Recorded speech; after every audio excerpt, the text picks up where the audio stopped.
Good evening, ladies and gentlemen. Welcome again. This is NZOIA TV, Open Forum Political Discussion Show, a show that gives you an opportunity to air what you feel and think about our current political development.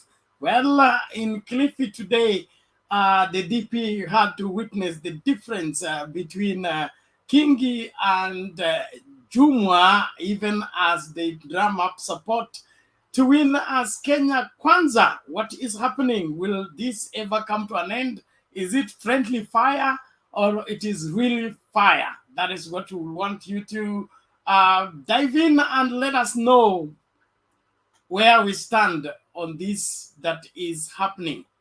Baba in NZOIA, the whole community comes out to meet him, and as far as the governorship of NZOIA is concerned, I think Azimio has already carried it because Natembeya has it all the way, no obstacle on the way.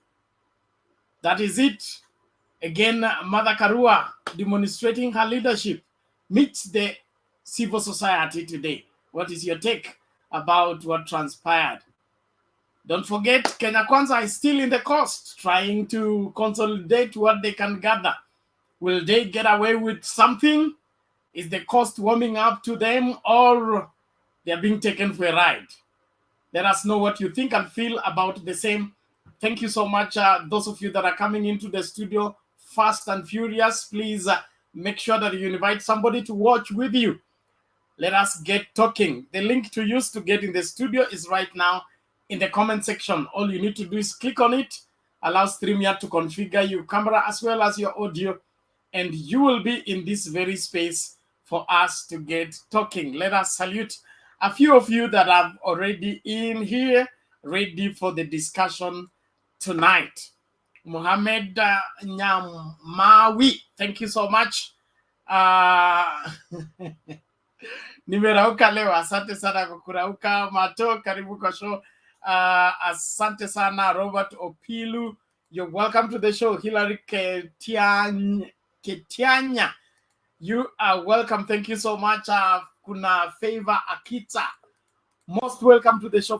Fabian Kemboi, unasema Azimio TV continues spreading lies. August is not far. Come and tell us the truth. Salome Mbone, asante sana, karibu kwa show. Tatu Juma, we salute you. Kevin Otieno, asante sana. Anthony Mukanambo, you are most welcome. We are glad you are out there. Kuna Patel Saboka Mani, you are welcome. Boniface, nani huyu? Kuna Boniface, kuna Nora, kuna Jeff, kuna Cecilia, kuna Emos, kuna Akue Nyarbertoto. Nakwambia leo ni leo. Aya, Fatuma Nasimiyu, thank you so much. Judy Katamara Williams, you're welcome. Nicholas Mbariria, you are welcome. Kuna Kim Victor, asante sana. Joram Gahu Karuga, you are welcome. Elijah Odao, you are welcome. Thank you so much. Kuna Ablarahman Ahmed, asante sana. Nyakwara what? Nyakwara mini Olisa K.E. Nakwambia leo ni leo. Alafu kuna Salfa Brown, thank you so much. Bashir Muhusin, asante sana. Lucy Mshiri, asante sana. Benjaki Bor, we salute you. Sophie Ogalo, you're welcome. Jojo Uma, thank you so much. The link to use to get in the studio, I will share it again in the comment section. Please, let's make use of it. Click on it to ingia studio, tuanze kujadiliana maswala ya leo, ambapo naibu wa rais is treated to the conflict and the difference between PA and UDA in Kilifi. Is this friendly fire or it is really fire? We want to know what you feel and think about the same.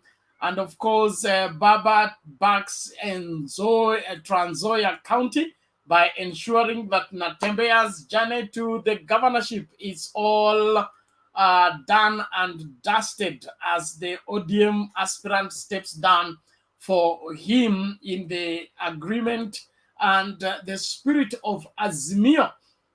Is this the way to go? Is this the way to enhance our democracy? We would love to know what you feel and think about the same. Mada Karua leads the way as she meets the civil society, and Kenya Kwanza still camping in the coast region. Will this help out, or it is exercise in futility, putting consideration that the coast region has traditionally been the bedrock of one Raila Amolo Odinga? Are things changing, or things are remaining the same? Please let us know what you think and feel about this, even as we get down to discussing. The link is in the comment section. Click on the link, allow StreamYard to configure your camera as well as your audio, and you will be in this very space for us to get talking. Mambo yanabadilika ama mambo yanasalia jinsi yalivyokuwa. Karibuni kila mmoja mahala popote ulipo, na ukitupata tu karibisha wawili watatu. Share that in your WhatsApp group, share in your Facebook groups. Let the entire world tune into Mtembei TV and get what is happening, latest information. This is one channel that gives you raw information as it happens, and you will not be treated to some sugar-coated whatever reporting, but raw information, raw news as it happens. And we don't want any Kenyan being taken advantage of, and so we are here to inform and educate and ensure that nobody remains ignorant as far as our politics are concerned. Matthew, keep what? Keep up. Your device seems to have a problem. Please get out and come back well configured, because that way you will not be able to make your submission. So please, when you click on the link, don't lead StreamYard. Follow StreamYard. Allow StreamYard to control your camera and your audio, na utasucceed kuingia na kuongea. Geoffrey Musieba, the same story. You can't get in because your device is not well configured. Make sure that you allow StreamYard to do the configuration for you. Don't lead it, let it lead you, even as we get down to talking. This is Kenya, and this is our politics. You have a say on the same in these historical elections anticipated in August 9th, 2022. Welcome, everybody, and keep inviting guys to join and let us discuss. Mama Selina, VP. Oh, sana Bernard. Thank you so much. Karibu, naona uko tayari. Kabisa, na sasa Bernard tumesahau very important. Mother alimaliza mambo ya Law Society of Kenya na akaenda Nakuru. Oh my God. If you see what happened in Nakuru, you cannot imagine. Vile baba amerisiviwa Trans Nzoia, ni vile mama amerisiviwa Nakuru. But anyway, wacha nikuje the topic because Mata atakuwa Nakuru kesho. Ilikuwa leo ni Nakuru town, Njoro, Molo, Kaptembwa, alafu kesho ni Subukia kwenda huko juu mpaka Naivasha. But wacha nikwambie, you cannot imagine it is the same Nakuru. Vitu simechenjinganga, fichinjanga. So, mambo ya vichenjanga. Yeah, mambo ya coast. Huyu mama, unajua kuna kitu wasee wanasahau. You know, that lady, not the owner of KKA, they are one. So wakati Kingi anataka kuingia bedroom ya wenyewe, mama anasimama anajua baba hakuna kitu atasema. Na unajua baba ya hiyo Kenya, one Kenya ako na bahati sana. 350 imesaa matunda mpaka we are waiting to have some small babies. They are coming on the way. So, Pena, there is no way you can fight. That is why Aisha Chuma is so strong. What will you do? What will you give out that I have already done it? Hiyo ni mambo ya Kosti. Kingi akatoroka, akarudi. but unaingia nyumba ya wenyewe. Unajua pena, nimewambia mambo ya baba ya mkate na mama mkate ni ngumu sana. So hiyo ni mambo inaendelea Coast, but otherwise hakuna kitu hapo. Wacha tukuje mambo ya baba Trans Nzoia. Wow, na Mtembea, telling you the whole world came out. Yote Trans Nzoia, Sapoti, Kachibora, huko yote, kina mama Sibora Kitony, tunataka kuambia asante sana. Bernard, uchue tu vile utatuongezea mambo ya Nakuru, because Nakuru has never done like that. Hakuna. Martha Karua, I mean, like watu wamepiga simu hata wakaniambia sasa kura imeisha. Kura yenye Martha Karua amelete na amesimama Nakuru Penat, amesema tunataka cup kama ile tulikuwa naye 202. Ataki hiyo slight matching, no. So wakati aliongea na Law Society of Kenya, she is part of them, they have agreed work with her. Na mambo ya Chebukati ilitachwa. Martha Karua amesema business is not as usual. We need to sit down with Chebukati and show us what he is doing. Anasema 2 months is not long. Hata kama ni 3 days. We need to know what is Chebukati doing. Na Martha Karua akasema yes. Alistaki watu huko Kirinyaga, 3 officials na 1 party member. Na amesema is considering either ata withdraw or not. She could not say that. But mambo ya Chebukati chako kiko motoni. You play with baba, but this time round, huwezi play na mama. Mama ako chikoni na anataka kupika chakula watoto washipe. So Chebukati, you better come out. This time round, we don't want to hear the something, the server, Martha Karua anasema, na ameambia Law Society of Kenya to get prepared for the questions with Chebukati. So I think she is going to make the appointment, wakikutana na baba, alafu sasa Chebukati atuonyeshe what is happening in IEBC. So hiyo ni kitu ya muhimu sana leo mama amefanya, na ameambia watu ya Law Society that is her house. Yeye alikuwa hapo for 10 years.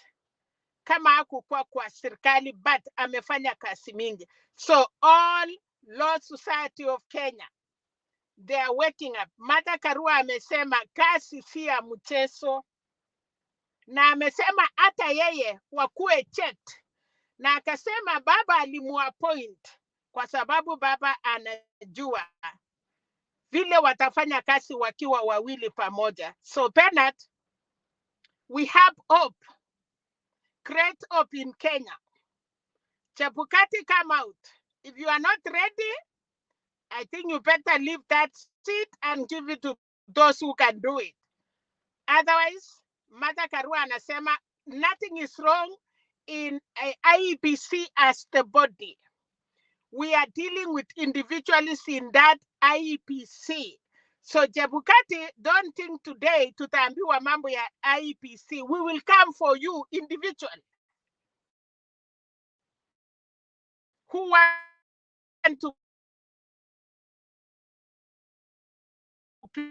play with this country? Other panelists.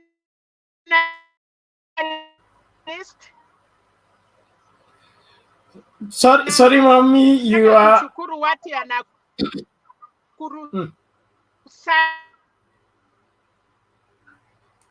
sana Molo, Njoro, Katembwa, Nakuru.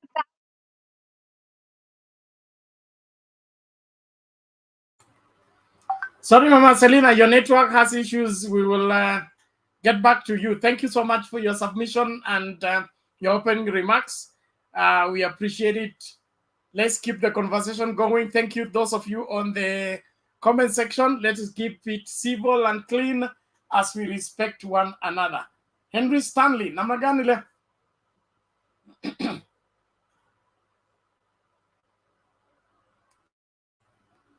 Bwana Henry Stanley, are you still there?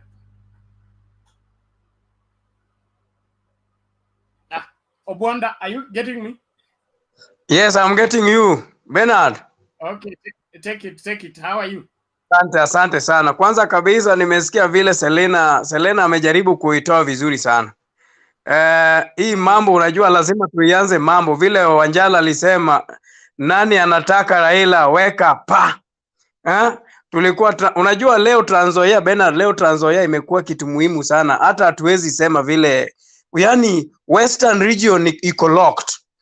Yani jana tulikuwa Busia na tulikuwa tuna praise Busia vile ilikuwa, lakini leo tena Trans Nzoia imekuwa locked na Western iko locked. So kama kuna mtu mwingine baada anafikiria kuna the way vile vitu zinaweza kuwa inaweza kuwa vile mpango haiko, hiyo ni uongo tupu.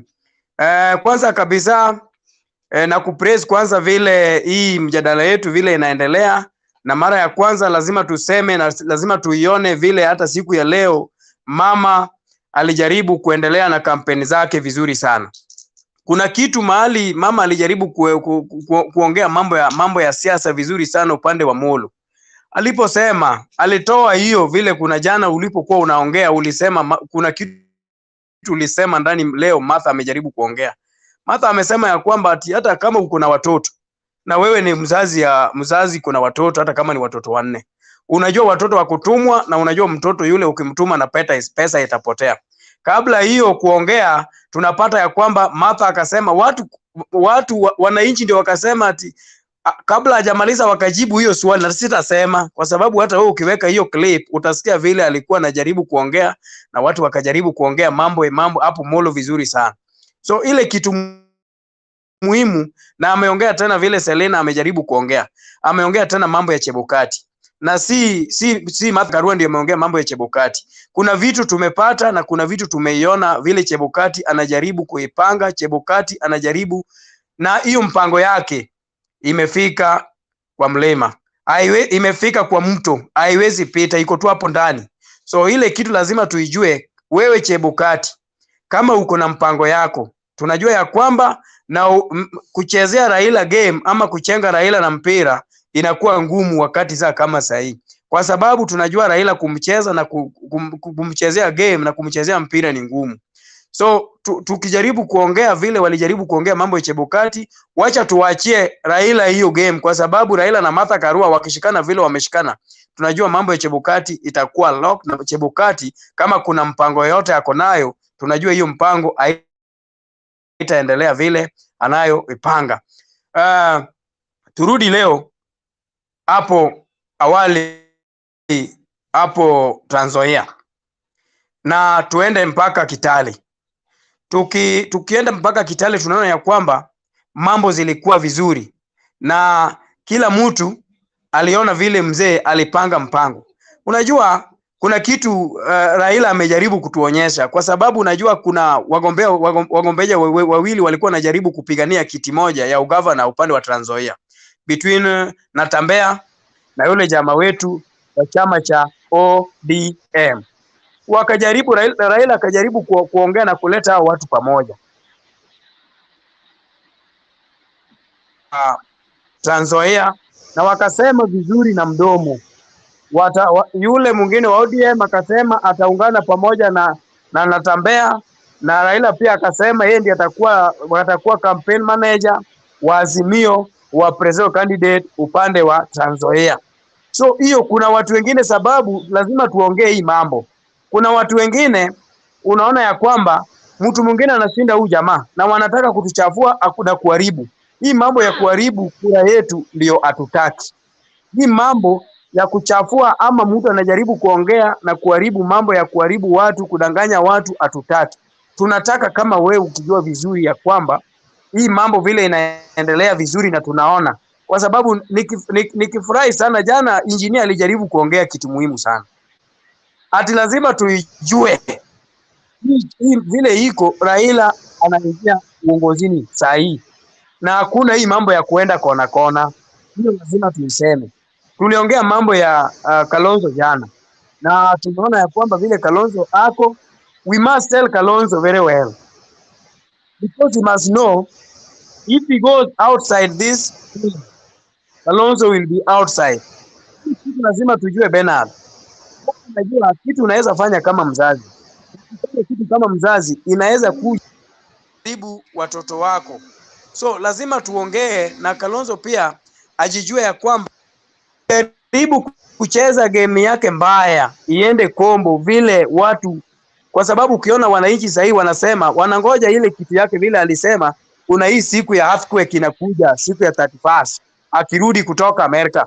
So tunangoja hiyo siku anakuja kuingia Azimio ama yeye pia anakuja kupanga vile watu wanapangwa, na akijaribu kupanga vile anapangwa yeye pia atapangwa. Na muhimu tunajua ya kwamba yeye pia ako na wafuasi. Ile kitu tuifanye, tunajua yeye lazima tukae na yeye na tunamhitaji. Tusijaribu kumjia vibaya, tunamhitaji sababu tunajua ya kwamba is a kingpin from Eastern region Ukambani. So yeye pia, kwa sababu kuna wale watu pia wanatoka upande wa Ukambani kama kina Kivutha Kibwana, kama Mama Charity Ngilu, au wote wako pande hiyo, na hao waombaji mapastors vile walikuja pamoja na wakajaribu kuongea na wakasema wameonelea kwamba Kalonzo Musyoka aingie katika uwanja wa Azimio. Hiyo lazima tuijue na tumuongeleshe, tusijaribu kuongea vibaya. Lakini kama hataki,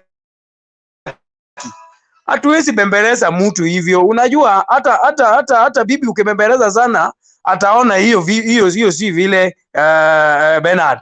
So hii kitu lazima vile ulisema jana, wacha tuseme kama ni red, kama ni yellow, to kama ni white, kwa sababu tunajua white ni kitu muhimu, kwa sababu white ni peace.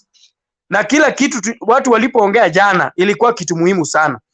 Tuendelee tena, turudi tena mpaka Trans Nzoia.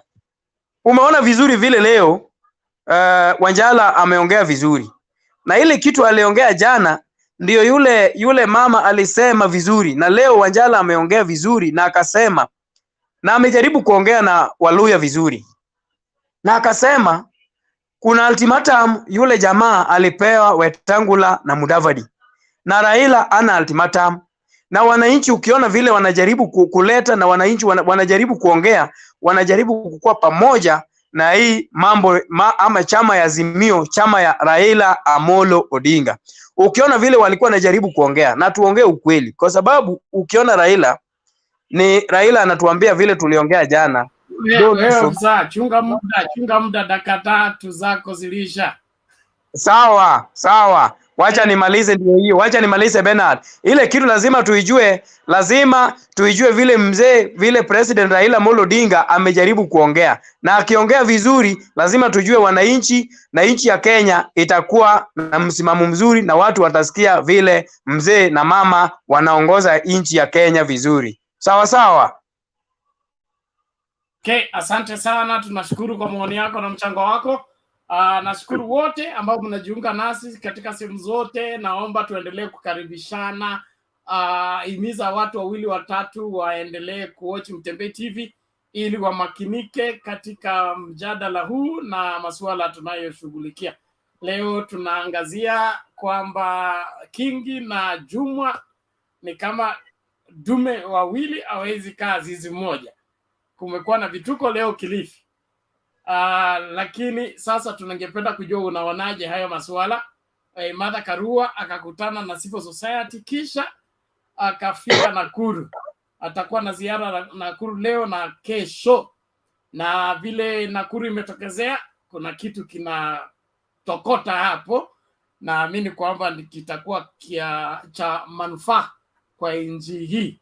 So thank you very much everybody. As you come in, please let us ensure that we remain civil, we respect one another, especially on the comment section. Henry Stanley, are you ready? Hello. Hello, how are you? I'm doing good. I see everything's good, and I appreciate the way The discussion has started, and today was a good day. As I had Mama Serena say, today was a good day. I watched the way Mama was giving the speech on with the Law Society members, and the speech was really encouraging and was precise, because that's all we need. And I think all he said was good. Today I haven't looked at the rallies for Ruto, but what I saw from where Papa was going around, anyway, everything is good. I saw even the way Mama expressed. Me too. I felt the same thing. With the where we're adding to the fire line. We are going to the end. Everything is getting accomplished, and I see. I saw one of the clips where they say Kingi and Aisha had like show their attitudes towards each other, and this reflects exactly what even God cannot accept his people to be driven to a ditch. So what is happening right now? I think everything's put in the open, and we're waiting to see what will happen in Nakuru, as Mama said it there. And yesterday I watched the program from the time you started. I tried to get in at around 7. I think that was around 3 your time there, but I didn't manage. But all the same, the contribution of these guys, I appreciated it, and I think we are good. We are progressing, and I see every day people more people are joining, which is a great improvement. And but by the way, today I don't want to log off. I want to be there all through. Let others contribute too. I will come again.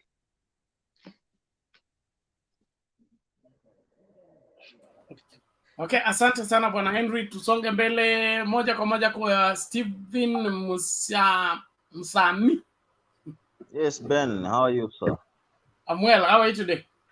I'm fine, thank you. How was your day? Wewe umekuwa ground watu wakizozana? Mimi sishughuliki bro bana. Niko huku lakini sishughuliki.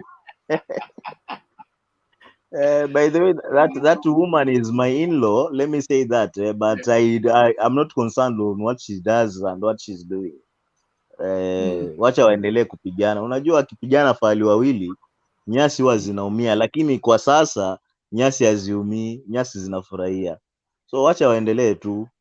Yeah, it's so you know, I think it's just a blessing in disguise what is happening, you know. It's not normal. I think even the gods have conspired. This is the time, this is the year we are going to be liberated. Hakuna kitu itazuia, because wacha tuachane na Kilifi juu mimi niko hapa, wacha nisiongelee hiyo. I want to focus on western kidogo.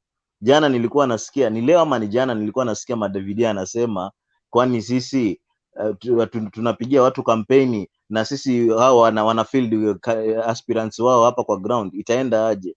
So unaona sasa huu Bongolala naye ameanza kuamka. So we need that. Huku wapigane, kule wapigane, finally the wall will come down. Okay, as we head to the home stretch, the wall will crumble. This is what we want. If they can't come together, after all, the alliance is not even recognized by law. As we know, William Ruto is just UDA. So naona wakienda separate ways, it will be a big advantage. We don't need them in our camp. Let them just stay where they are. But their disunity, you know, they say the enemy of your enemy is your friend, or something like that. The way they fight, the infighting is good. It's healthy for Azimio, because now watalose ile momentum, hawatakuwa na ile energy ya kusema wanaenda kukampenia Ruto. Kila mtu atafocus, kama ni Malala sasa atafocus na gubernatorial bid yake, mwingine kule naye atafocus na mambo yake. So ikiendelea hivyo Sisi huku tumemobilize vizuri, jeshi letu linaenda pamoja. I think we are going to score. We are going to score as they are going to lose. So it's a good progress the way it's happening. Wacha endelee tu hivyo hivyo. Okay, about the baba in Trans Nzoia, sikupata time sana, nimeangalia tu kidogo, but I think we are on the right course. The way baba has come out to convince the ODM guy to drop out for this guy Natembea, I think we see victory now. Hapo hakuna kitu ingine, ni ushindi. Chris Wamalwa is done. Hiyo ni ushindi tu, imekuja nyumbani. One more governor. The more the governor gets the votes, the more the presidential votes also increase on our side. So I think it's a plus for us. If they can do like this to other places, they consolidate. We have one Azimio candidate. It's good. It will also bring a lot of votes on our side, because kama watu ile infighting itakuwa imepungua upande wetu. We have one common enemy, yeah? It will be nice, I think. Sina mambo mengi Ben, kwa sasa nitarudi baadaye tena. Mambo ya Kilifi, endelea kuomba, ukienda kanisani endelee tu venye inaendelea. We need ODM to lead this county again. The guy is focused, Mungaro is focused. He's just genuine. Hana sarakasi nyingi. So wewe ukienda kanisani Jumapili, endelea kuomba, waendelee kukorogana tu huku chini. We need that victory in Kilifi. Thank you. Thank you, Stephen. We appreciate it.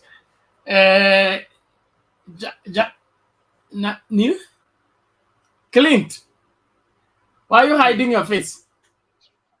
When I'm here, Banwoni video. No, there's a complaint on the comment section. You're hiding your face. Sammy, you cannot go behind the curtain.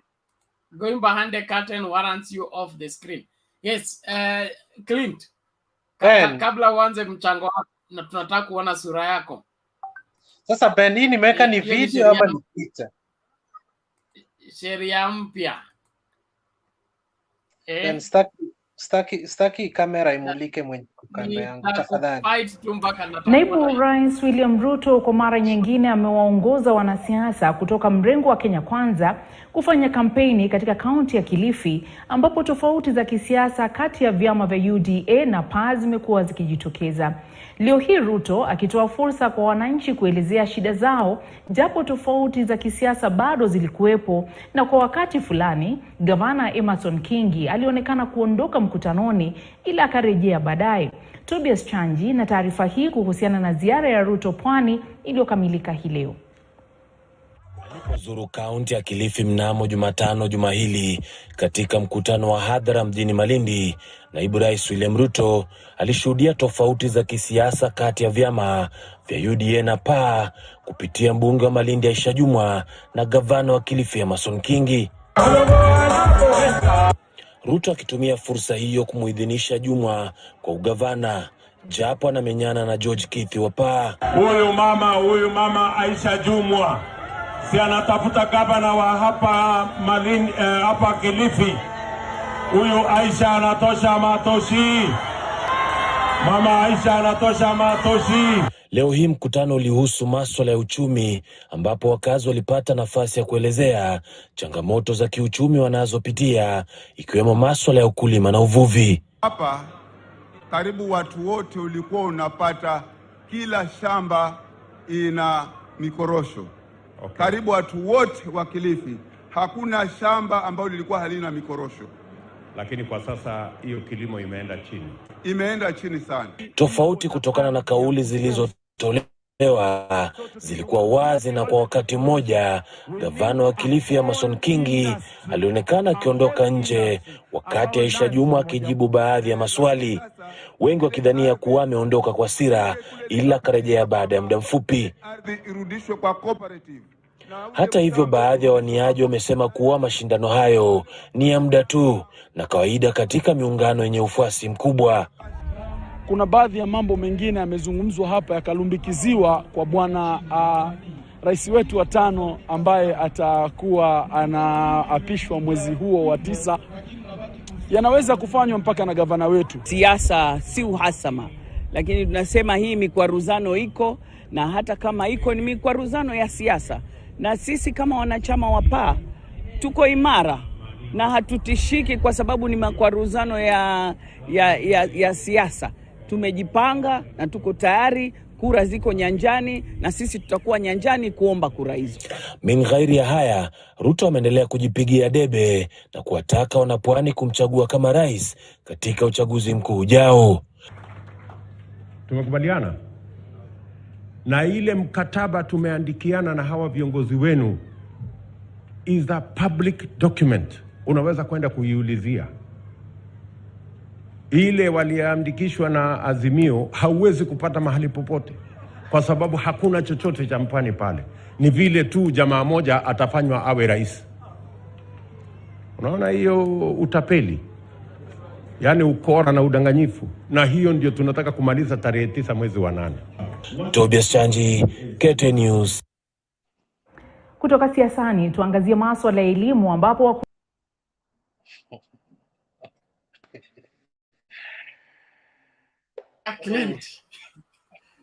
Ben, kama mkataba hauko mahali popote, unajuaje huko na kutengeneza rais peke yake? Nyinyi watu wa media saa zingine mnakuanga na uchochezi. Kwanza nataka kuwashtumu wana media, nyinyi Ben, ni nyinyi mlitupea running mate, kwa sababu mlianza kusema kama si huyu hii county itatoka, mpaka tuka give in to your demands. Lakini sasa hivi kazi ya running mate wetu ni kuinua trouser juu, sijui hana belt ama nini, wakati wengine wakitafuta kura. Other running mates are very organized, lakini wetu wana media mlitupea. Nilikuja hapa nikawauliza siku ya pili, je, tukitaka kubadilisha running mate tunafuata mkondo upi? Na ngojea jibu mpaka leo. Anyway, that one aside, pengine huyu running mate wetu will deliver Mount Kenya votes, pengine. Na pia kama William ndio kingpin wa Mount Kenya, pia Gachagua mweka tu hapo. You maybe watu wengi Mount Kenya watatupigia kozi ya William, sio Gachagua.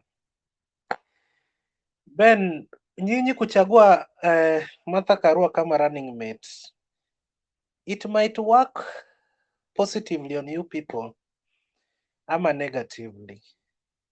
Na mimi kama mfuasi sugu wa UDA, naomba sana, usiku wa manane naamka naomba muanguke, kwa sababu siwezi nikakuwa kwa nchi Martha Karua ni naibu wa rais na Raila ni president. Bana, siwezi kuja kwa hiyo nchi mpaka wamalize hiyo atamu yao, kwa sababu huyu Martha tunamjua vizuri 2007. Tunatafuta amani, turejee shule, tufanye nini na nini. Yeye na William Ruto wakasema Raila wangu akuwe rais. Yule mwingine pia amesema Kibaki ndio president. Sasa watu wote wana tabia mbaya, and baba kama mtu mwenye anaenda pole pole, akipewa running mate huyu atakuwa anamharakisha. Then I don't see the guys matching. Please drop Martha, ama muende tu naye muende muanguke. That is an advice from an UDA person, mkipenda mchukue.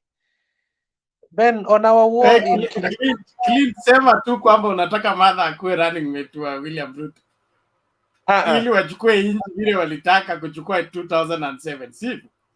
Huyo mama ana madharau. Leo nimesikia akiuliza pale inaitwaje, sijui September, eti mkituma mtu kwa duka na change. Kwani urais ni kutuma mtu kwa duka na change? Kwanza ache madharau. So Ben, on our fight in Kilifi, nataka niseme kwamba Aisha Jumwa must know people. Kingi ni gavana anayeondoka. Kingi is very influential than Aisha Jumwa. Na kama anafikiria ni uongo, tutamwacha kwa mataa. On the same note, huyu governor candidate wa PAA ni mtu hajulikani, lakini amekanyagia ndani eti anataka kuwa governor. Huyo pia achane nayo, support Aisha. Na Aisha, kama Aisha ndiye atakuwa sababu tumlose huyo Kingi, then Aisha atakuwa kama Kate wa Ruguru very soon. I told you that Kate alitutusi wakati alienda Harambee House akapewa chake, alitutusi yake yote, lakini alirudi. So uliona venye tulimfanyia kwa nomination. Hata huyo ako na ticket na si lazima. Aisha ako na ticket na si lazima awe gavana. Atulie. Kingi imetuchukua time bwana, tukamkatia Kingi, tukamtoa Azimio, tukamleta. Aisha Jumwa hawezi mfukuza kwa kelele za chura, kwa rallies. Nimeona picha ingine Ruto anaongea na Aisha tu ndiye amebeba mkono. Sijui ana shout peke yake ama anafanya nini, ama ni yeye alikuwa anashangilia William peke yake, but I don't think so. So Aisha atapoeshwa tu hivi karibuni, but I also don't like the way watu wa media pia mnafanya ni kama Mount Kenya wametuacha. Those people are with us, and na hii uchaguzi tu ndio inakuja polepole, inafaa iharakishwe, tuchaguliwe, tuendeshe serikali. Mount Kenya people Ben si kama Waluya.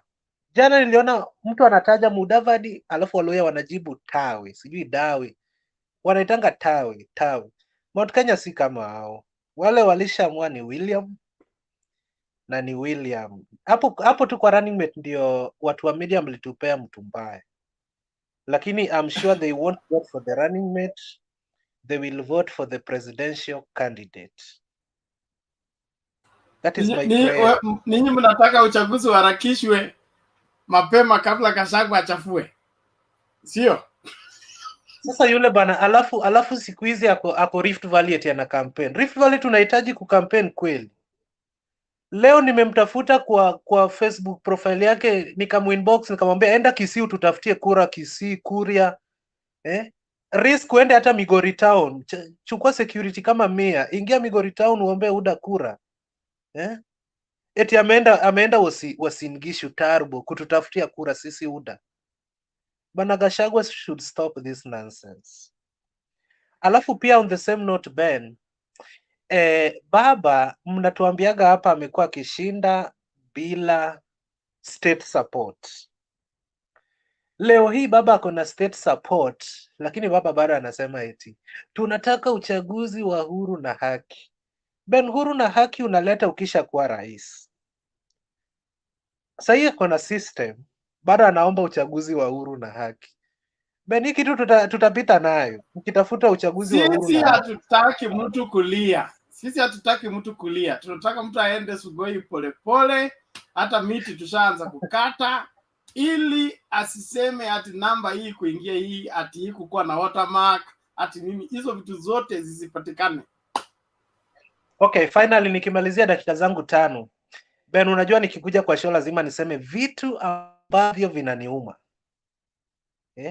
Kwanza ni show 3 umefanya sijaingia, so vitu vinaniuma ni mingi sana. 1, Ben, hakuna kitu huniuma kama 2 main presidential candidates wote wamechagua running mate, alafu kwa Martha Karua mnamuita deputy president designate.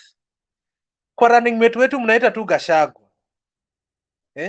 Ama yule wa rice na meat, sijui hiyo inamaanisha ni rice na meat. Hiyo kitu inaniuma sana Ben. Wote wakuwe deputy president designates mpaka uchaguzi itoe real deputy president. Lakini mkisema Gachagua na Martha Karua deputy president designate, I don't like it. Endelea tu kuumwa. Appreciate Matiang'i kwamba nimeona amepea hata huyo Omu deputy president wetu security. Huyo Gachagua wetu pia ako na security yake kama ya Martha. Hiyo nimeshukuru Matiang'i. Hapo ameact kama watu 10. Lakini wote wapewe heshima. Kama Martha ni deputy president designate, huyu wetu wa Troza vile vile akuwe deputy president designate. Lakini hii majina mnaita afunge Troza kwanza ndio tumuongezee hiyo title. Hapana. Hiyo kitu inanipea baridi, ni kama Martha ashachukua na hajachukua. So wote wapewe heshima na waitwe majina nzuri. Ben, kitu cha pili, watu wa Mount Kenya pia wanafanya naumia sana. Hatuwezi tembea Mount Kenya miaka 4. Kila siku tukienda rally inajaa, iwe ni Monday, iwe ni Friday. Alafu Martha ananominatiwa juzi, saizi rali yake inajaa kama yetu. Hao watu wafikirie Ben. Hatukuwa tuna waste time miaka 4 tukitafuta kura, alafu wakuje waturuke hii unaona finish line pale. Alafu Martha anatokelezea sijui wapi na kura zake 43,000, alafu anakuja kutupita. Hiyo pia inaniuma bana. Mount Kenya wachunge hiyo Ben. We worked hard to make them come into our basket, lakini hatujafunga vizuri, wanaanza kurukaruka kama wanatoka nje, ni kama wanatafuta fresh air. Ben, they should stay. Hiyo ndio maana nasema uchaguzi kuja hata next week Kama kabla popcorn. watoke wengi wao. Ben, kitu cha tatu ambacho kinaniuma Umeanza Ben. kuogopa mapema bwana. Man, sinasema vitu zinaniuma. Kitu cha tatu Ben, it took us time to convince the two lawyer kingpins nominated by Atwoli himself. Kuna siku Atwoli aliitisha mkutano akasema Mudavadi ndio kusema hapa Western. Tukamtafuta Mudavadi na msaidizi wake Weta, tukawaleta kwa camp. Alafu saizi Waluya wote wametoroka, eti mlichukua wawili, sisi wote tumebaki huko. Kwani si tukichukua kingpin mnakuja nao?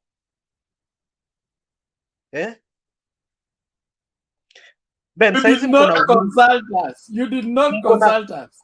Mko na Uhuru Kenyatta kwa kampi yenu, si mnasema anakuja na masupporters wake?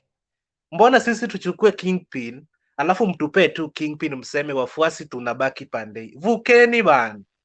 Nyinyi ndio mlichagua vibaya bwana. Kwani mlikuwa na kingpin mwingine kama Ben? Waluya walikuwa kingpin kama si Mudavadi. Wacha kuwa sarcastic. Lakini sisi hatuwezi kumfuata kuja kwako. Hiyo ni kinyume cha utamaduni wetu. So kama mmechagua binti, tutawapatia binti, sisi tupokee mahari, halafu ninyi muende na binti. Sisi tunabaki kugawana hiyo mahari mmeleti. Ben, kila community iko na kingpin. Saizi unaona mnatafuta Kalonzo, hamtafuti Dan Manzo, hamtafuti kijana Mutula, Kilonzo, mnatafuta kingpin. That is the exact thing we did in Western. In fact, wakati kina Raila walitapeli ma MPs wakapasi hiyo kitu ya coalition, kesho yake tukawaleta kwa kikapu chetu tukifikiria Waluya watakuja. Alafu saizi mnaenda kwa rally ya Azimio mnasema tawe. Sijui tawe ndio inamaanisha no ama nini. Ben, we won't forgive you people if on August 8th you won't vote for us. No, by taking the problem your with kingpin, you did not consult who is our current kingpin. When you went to Buhungu 2, what did you? But Atwoli alisema Mudavadi ndio kusema. Hapana, Buhungu 2. Nyinyi mnatumia Buhungu 1. Buhungu 1 hiyo iliisha. Buhungu 2 ndio kusema sasa. Ben, let me finish all these things. Bernard, this guy is just being sarcastic, Bernard. This guy is just being sarcastic. Wangira, hold your horses. The guy is being sarcastic, Bernard. Huyu jamaa si wa Yuda. Kwani nisipokuwa wa Yuda unataka ni kusupport wewe? Wewe naye anaongea na lugha yake. Yeah. Ama nataka kuniongelelea. Ben, another thing ambayo inaniuma, tumeenda Ukambani tukajaribu kumkatia huyu governor alikuwa anataka president. Huyu pia ana msimamo kama Kalonzo, anaitwa nani? Amebaki Azimio na huyu mwenye anataka kureplace Kilonzo. Nani? Kibwana. Tukamkatia kidogo tu aingie. Maybe akatuma Alfred Mutua jaribu kwanza. Akabaki huko sasa, akabaki pande ile. Na ninafikiria kuna change yetu. Huyo Kibwana. I think akona change of which tunamtaka pia. So Ben, hatuwezi enda kwa kina Kalonzo tuibe the most performing governor. Tukifikiria tumechukua machakozi yote. Alafu baba bara anaenda huko Tirero. Bana, we don't like such things. We will never support. And Mount Kenya, please vote as a block. Amwezi tupea hopes from 2019. Alafu mkuje mtuache kwa kamba benini 20. Hii ni 2022. Then these people should be told the truth. Hawana presidential candidate. Walishaamua 2019, 2020, 2021 ni William. Mbona 2022 watoke? Finally. Rais alisema muende polepole. Nikusikia. Hebu maliza tafadhali, mtu ndio huo. Yeah, finally. Ben, we will never forgive His Excellency the President for neglecting us on the 11th hour tukimtaka. We started vying knowing very well that rafiki yetu tuko na support yake. Tukichukua hii pesa tuko nayo kidogo kidogo, tununue yule na yule na yule na yule, hii kidogo kidogo itajaza kibaba. Alafu imagine mwenye amekubebea kwa Wajaluo tunaita chondo ya kuweka samaki, hiyo kikapu ya kuweka samaki, anakuambia ushashika samaki, lakini anakuambia nimefeel malaria nyingine siji. Utarudisha samaki kwa maji ama utafanya nini? So I think people need to be genuine, but the president also should reconsider his decision to support the Azimio presidential candidate. Bado kuna time, anaweza change hata leo kesho, na tutamshukuru sana lakini ye pia aende kama Mudavadi, aende lakini watu wake wabaki, That is my submission. Jaribuni hiyo mtaona. But asante kwa Clint. Gachagua pia apewe heshima, deputy president designate. Ben hiyo wewe kama mtu wa media tangaza. Gachagua heshimiwe. He's not designate. He's a running mate. He's not a designate. Okay. Thank you Clint. Thank you. That's a good one. We appreciate it. Nashukuru kila mmoja, watu wa comments, keep it up like that, ikuwe safi. Na lazima kuelewa lugha zote, wacha hiyo story ya kuchagua lugha. Na ni muhimu kila mmoja amakinike kuelewa siasa zetu na kuzifuata ipasavyo. Endelea kukaribisha watu wawili watatu waendelee kutazama Mtembei TV. Mambo bado ni, we are just in the first hour and we are here for as long as it lasts. So be here, let us talk. James Kariuki, namna gani?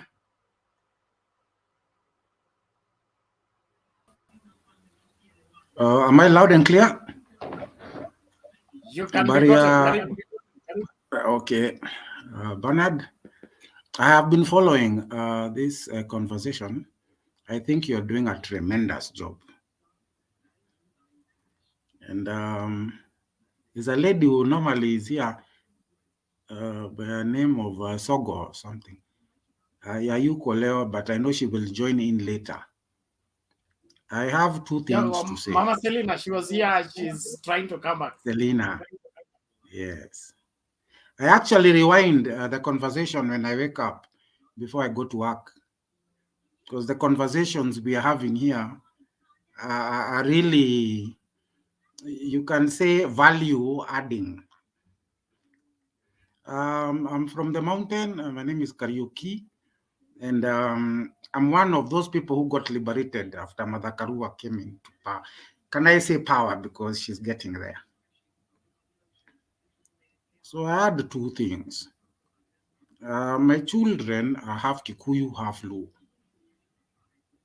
Half Kikuyu, half Luo. I don't hear conversation about the children, the millennials, who are very many and are from different, ethnic background, okay? But we are all Kenyans. So what I'm asking is this, and I hope this can be a discussion. If these communities that are coming up, intermarriage today, especially in Africa, is exponential. So when these people and they are growing up and they see disparities coming up, mediocre politics, I have to put a tick because I am Kikuyu, I have to vote there. These people are getting very confused, very, very confused, because they are looking at us. They are millennials. They are cleverer than us. These are people who are brought up playing games. Sega, zilianzia Sega, zikaenda PlayStation. Siku hizi kuna zingine zinaitwa virtual reality. You don't even know if you're on earth. Those kids are looking at us and they want answers. Daddy, where are these people saying this? Where is the president not sitting with the deputy? You know, they're asking those questions. And because we are educated people, let me tell you, Kenyans are the most educated people in Africa. I'm from an industry that demands education and health. Very educated people. They don't understand. Like my daughter used to wake up and tell me in the morning, Daddy, I am the prefect in my class. Why? It's because I like sharing.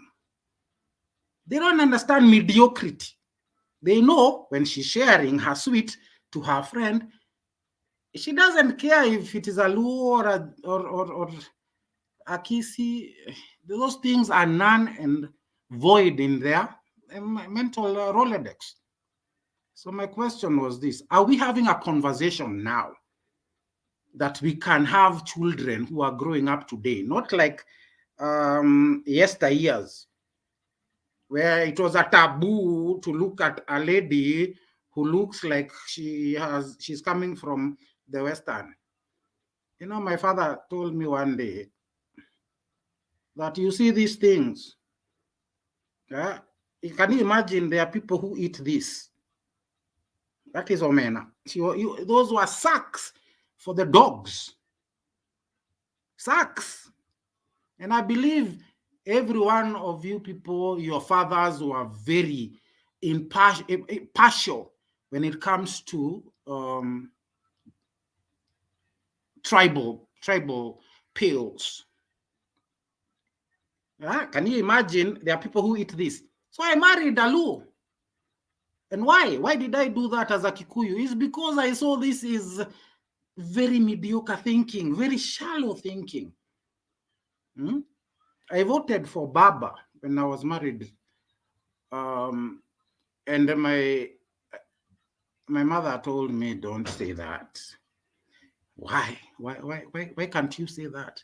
Now, today we are changing the topic. We are changing the discussion. We are asking, if my son is half Luo, half Kikuyu, then these are the people. Are these the people who are going to change the political field?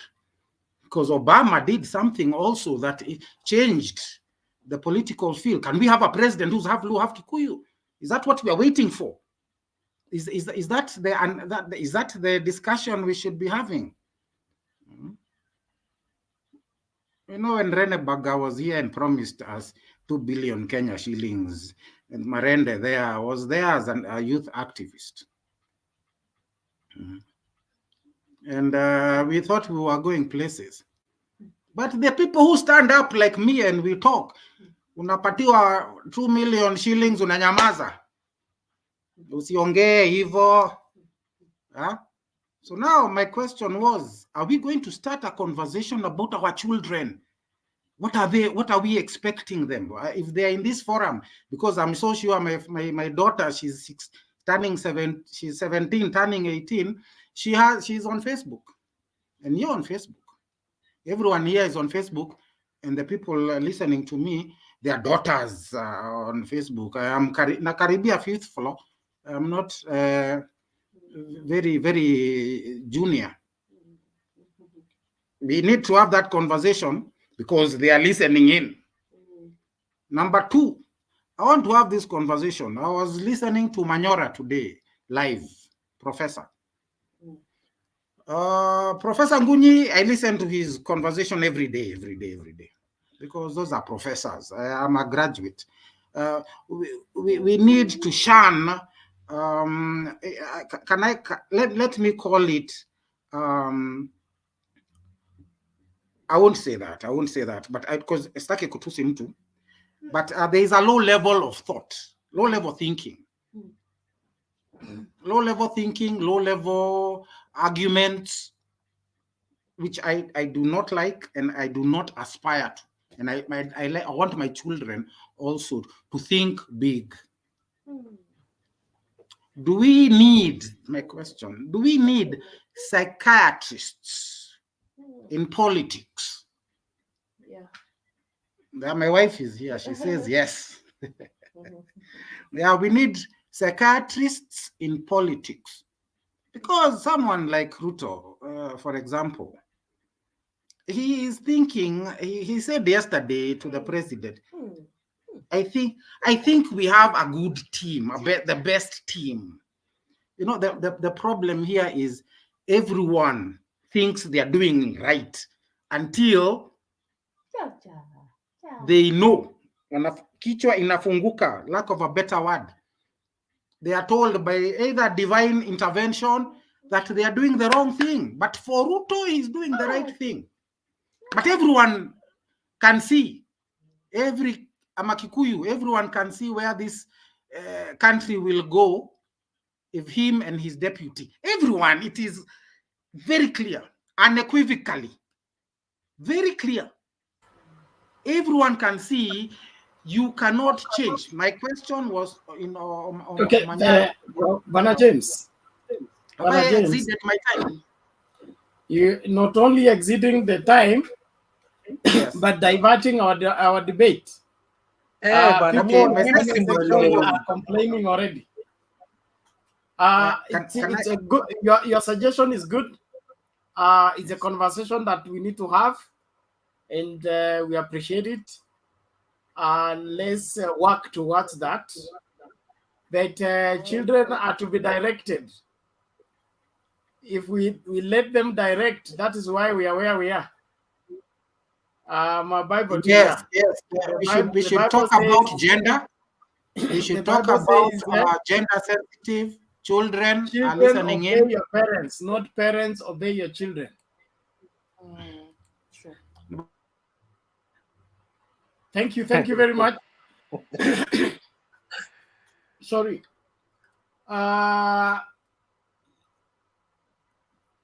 Bwana James, let's have Bwana Nyumba give us the Nakuru news. Thank you, Bernard. How are you, Bernard? I'm great. Thank you. And the members of the panel, have asked them how they are, the rest? They are all breathing. Good, thank you. Now,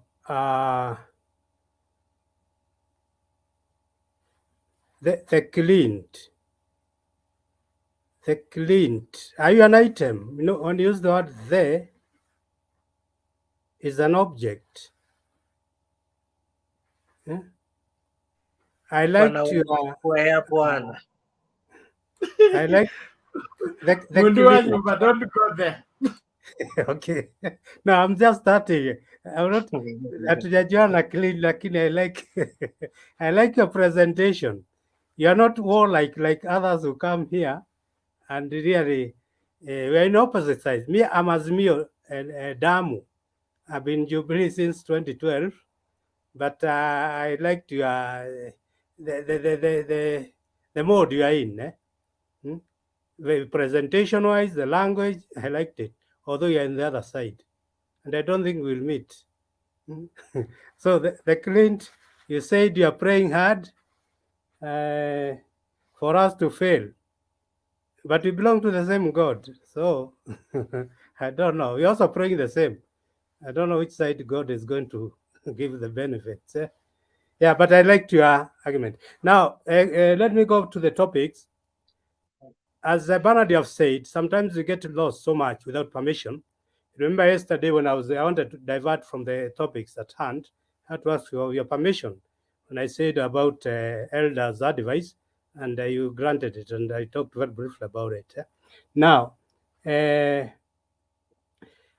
Nakuru was beautiful today, but I can assure you I couldn't reach our potential deputy president in person.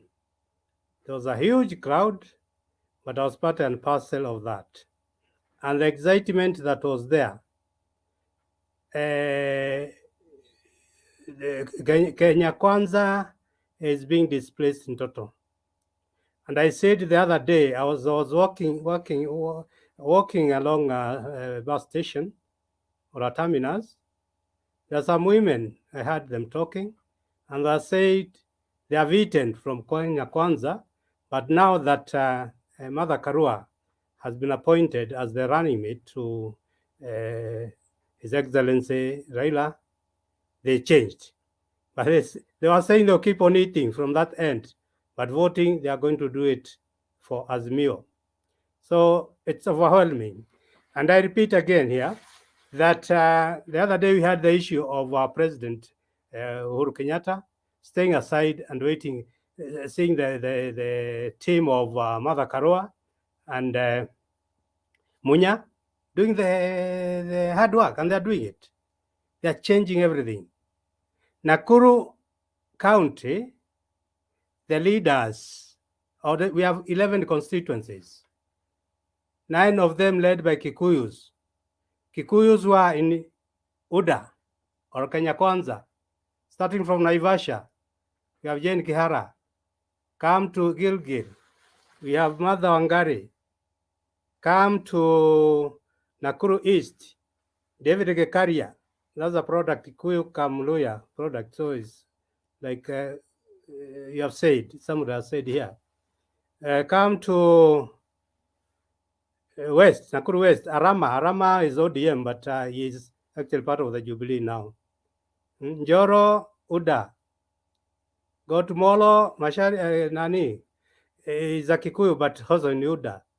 Bahati, Ngonjiri, UDA, or Kenya Kwanza. Actually, out of the 11 constituencies, is only 2 that were not UDA. Rongai, me, I'm in Rongai. That's a Kanu, Raymond Moi, the son of Moi, and Rama for Nakuru West. But things have changed overnight. And this lady is here tomorrow, changing more and more for the better of Azimio. And I think it's only there are people in Kenya Kwanza, they are in denial. The deputy president gave his speech of acceptance of defeat during the breakfast prayer meeting.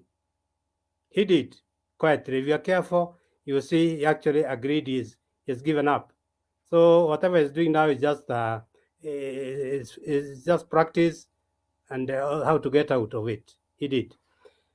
Now, so Karua, this was a storm here, and in our language, where is Nani? Has he gone, James? We say if there's a storm, don't try and hold it. It will just go with you. There was a storm here, and most people who know this, they have left it. They are not trying to stop the storm because it's too strong. Now, let me not follow, because of time, Bernard, I will not go, maybe I'll contribute more on the other items, but I want to say this about Kalonzo. We should let this man go, Bernard, Wangira, Bantu warriors. This man should just, let's let him go. He went as far as now putting his papers for the presidential post. Why? Or has somebody done, I have not done my mathematics properly. But I think even without him, we shall make it. We have already made it. I think he's too much. Kwani anabembelezwa mpaka wapi? Hata kama ni msichana, leo hakuna ladies hapa. Kama ni msichana unajaribu kutafuta, unajaribu, lazima ukufia hapo. Si unaachana naye, unaenda unatafuta mwingine. Tungeachana na huyu mzee, mimi amenisumbua akili sana. Na mimi namjua namkaribia umri. Lakini nywele yangu bado iko. Asante Bernard na wenzangu panelists. Thank you. Asante sana bwana Nyumba. Clint, what is it? Ben, first of all, I said Kalonzo must be respected. Kwa sababu Ruto alisema Kalonzo hana nywele, jamaa ameingilia Kalonzo. Jamaa apewe heshima, he's a presidential candidate and we support him. Aende mpaka kwa debe. My second question on Ruto should apologize first, and then we follow. My second question on Wangira. Wangira, you're saying Kalonzo he has been banned by IBC. The IBC has refused his papers. That's the latest. You are saying the deputy president alitoa speech yake ya ku accept defeat jana. Ni nini hicho alisema unafikiria kwamba ame accept defeat? Thirdly, third question. Wangira, huyu Martha Karua wakati mlikuwa mna sign Azimio Pact, ile ya kwanza hakuwa na chama chake. Ni ndoa gani mmekuja mkafanya hivi usiku mpaka saa hizi sheria inakubali mumchague kama running mate? I think we should head to court to separate this illegal marriage. Because inatunyima usingizi na pengine ni illegal marriage. Hakuja kusign. Ni ndoa gani mmefanya usiku mpaka saa hizi? This thing should be looked into. Wacha vitina wewe, wacha wivu. Hamwezi mkatapeli viongozi Kenya hii mpaka mnakuja mnatutapeli hadi kwa running mate position. Man, hapa it took you 48 hours to get your running mate. What's wrong with you? Ben, Martha Karua alisign ile kitu mlisign ya kwanza. Si alikataa kuja. Akasema bado naangalia vizuri. Alisema anaangalia vizuri ni pande gani haina wezi wengi. Are you the registrar of political parties? Have you been to the registrar of political parties to see the pack that we signed? Pack iko ama pack mmeficha? Pack simlificha. You cannot access it. You cannot access it. You must get a court order. Then hii ni ndoa imefanywa kwa giza. I think our lawyers should look into it on Monday so that hii ndoa chafu ikatizwe na Rigathi Gachagua akue designate. Okay, let me play the designate just before Wangira comes in. Nelson, hold your horses, please. Let's listen to the designate and see what kind of designate he wants to do in this country in the pretext of UDA.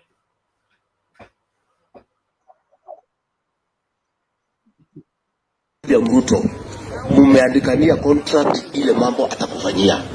Kuja mpatia watu ya kumsaidia, alafu muulize akufanyie. Atafanya peke yake? Sasa sisi pale tumekataa independent. Na hii independent si kitu mzuri. Ukienda pale bunge huwezi wekwa kwa kamati. Kwa sababu wewe ni mtu umesimama kama miti. Una mwenyewe. Uko tu peke yako. Kwetu tunasemanga gari ambaye haina number plate ni ya mwizi. Ama kunasemanga namna hiyo? Hata nyinyi mko na hiyo msemo? Hii mtu ya independent ni mtu tu anaweza fanya vile anataka.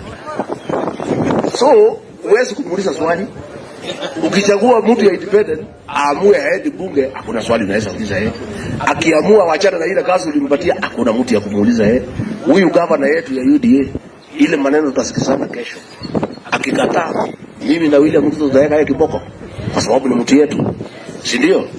Huyu Kipchumba Murkomen, tukimwambia bunge kwenda pitisha hii, anapitisha kwa sababu ni mtu wetu. Wacha nimwambie watu ya Maroko. Kama tungekuwa na wajumbe, William Ruto angeng'atuliwa kwa kazi zamani. Sisi tulikataa kwa sababu tulikuwa wengi. Walikuwa wanataka kumtoa waweka ile kijana ya Moi. Sasa ile kijana ya Moi ile anapiga mpira akiwa juu ya farasi. Sasa lakini pale walijaribu, tulikuwa na numbers.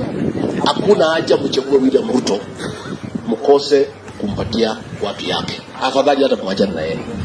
Na sisi watu ya Mlima tunajiuliza, hata watu wanajiuliza, kama sisi watu wa Kenya mtu atoka kwetu, tumeamua hatutachanganya yeye, hatutaki independent. Hii watu ya nini nasumbua yeye hawa?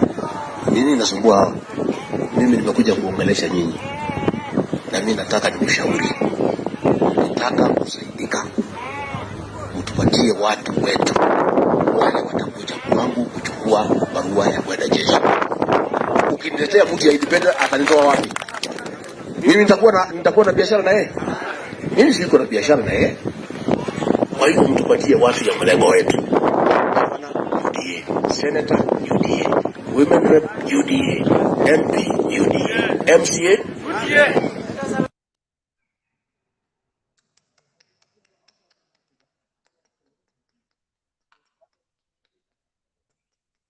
Ben, huyu hata kama ni pesa ako nayo, tutamrudishia change tuchague running mate. We can't have running mate. Anaanza kutetea katiba kwa kuirarua. Nilikwambia ni media mlitupea. Huyu hakuwa wetu kabisa. Ni media mlichagua mlitupea. wenyewe tena Karen kwa nyumba ya deputy president. Huyo naye. But bado tuko tu nyuma yao. Bernard, ambia Clint sasa anyamaze, wengine tuchangie. Sawa, Clint mko tu. Nelson, lakini wakisema uongo kwa UDA naingia tu na naambia Nelson Odhiambo hiyo ni uongo. Kwani iko nini? Kwanza huyo Wandira na mgo. Yes, Odhiambo nini? Na swali ama? Nataka tu kushukuru bwana Clint kwa sababu anatupatia picha mzuri sana ya UDA kwa sababu ni watu wa hasira. Na ameleta hiyo hasira hapa. Na tena kitu ya pili wanashughulika kupanga nyumba ya wengine lakini wamewacha huko kwao. Mpaka wanachukua mada ya kwenda kukampenia mtu wa Azimio kwa rali yao, wanawacha mada yao. Wafanye siasa mzuri na tuendelee tusaidia Wakenya wachague wa viongozi wazuri. Asanteni. Thank you, Nelson. I think he's well guided. Clint. Josiah anasema Clint ni brother wa Cosmo Choi. Sijui yule wa mandevu hapana. Ben, please. Kesho mpost Gachagua aende Kisii tutafutie kura, aende huko place Martha Karua alikuwa. Tunataka kura. Haezi enda kudance ugoi eti ana campaign. Bana Ben, jamaa aende tutafutie kura. Unaona Raila amecheza vizuri. Kitatuma Aisha Juma amwambie. Usijali. Tuende kwa Wangira. Ben, dakika tu moja hivi, I beg. Ben, Raila amecheza vizuri in that yeye ndiye amebaki akitusiana na William, lakini mama anauza sera akijifanya yeye si wa matusi. Lakini huyu wetu bwana badala yeye pia ajifanye hivyo tupate kura. Huyu eti kijana ya Moi anasijua anacheza farasi akiwa juu ya mpira. Man, this Ben, aende Kisii bana, aende Siaya, we need votes. Thank you. Thank you, Clint. Thank you. Bwana Wangira, chukulia hapa tafadhali. How are you everybody? We are good. Thank you. Clint, I just love the way you are sarcastic, you guy, you are not a UDA guy. You are just here to mock UDA.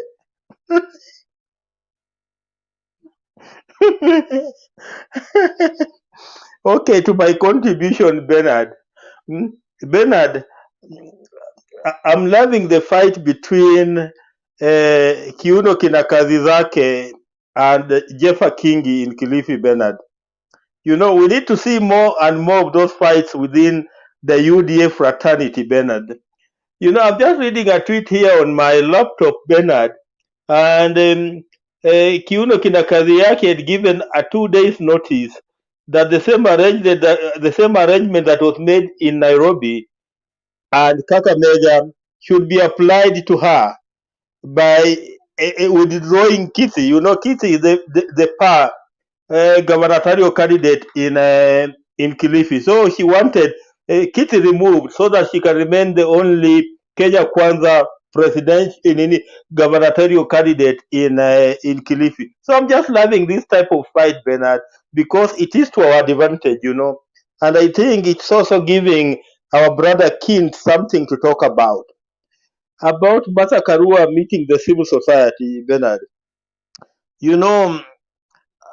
For some time I've been part of the civil society in this country. When we were being called the evil society, you remember when Uhuru Kenyatta took over the presidency in 2013, majority of us who were in civil society were being called members of the evil society, Bernard. And I am happy that, members of the civil society that was called evil society are now coming back to back one of their own in the name of Martha Karua, Bernard.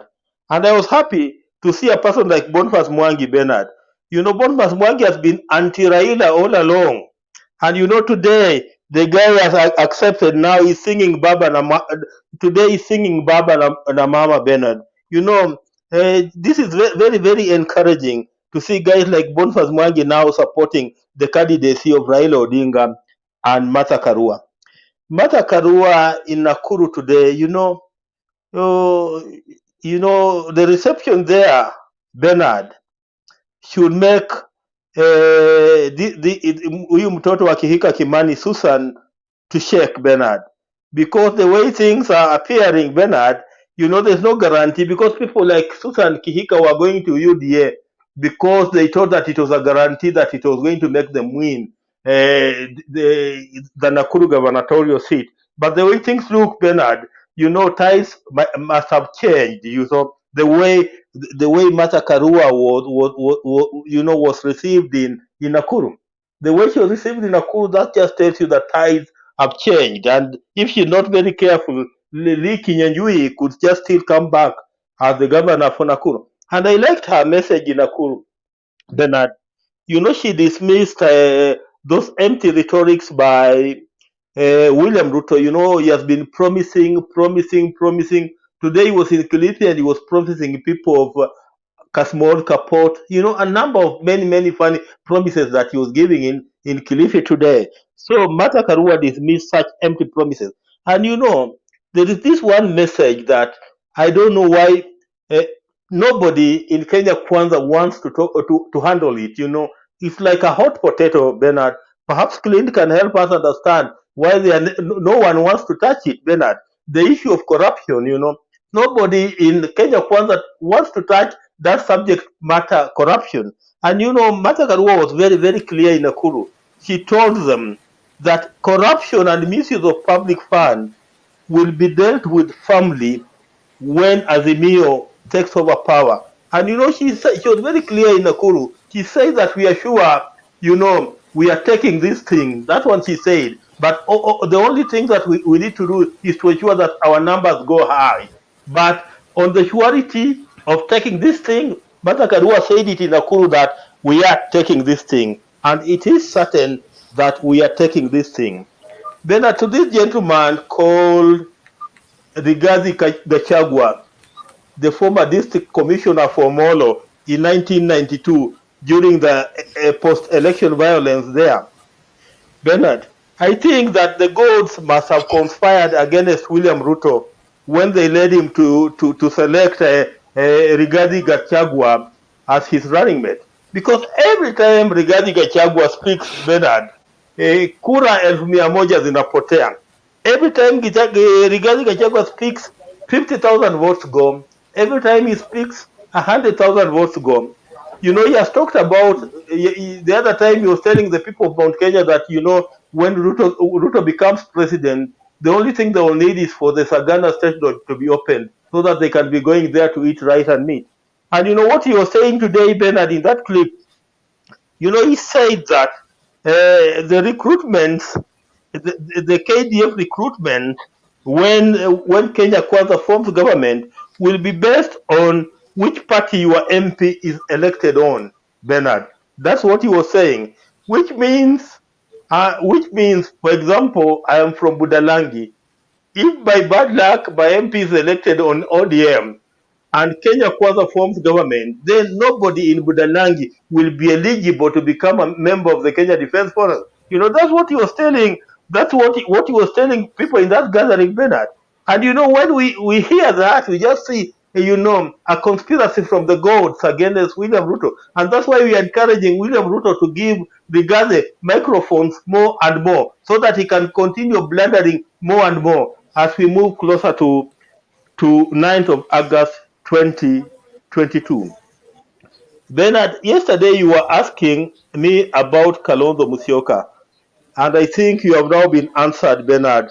The guy will not be on the ballot, Bernard, according to the IEBC. And finally, Bernard, why is Kenya Kwanza, Bernard, why is Kenya Kwanza, Bernard, a school of people of same feathers, Bernard? I was just looking at this case of this guy called Waititu Bernard. In 3 years, Bernard, as governor of Kiambu, and you have amassed 1.9 billion shillings. 1.9 billion shillings in 3 years, Bernard. Yani unaibia watu wa Kiambu in 3 years 1.9 billion shillings, Bernard. And these are the guys that are in Kenya Kwanza, Bernard.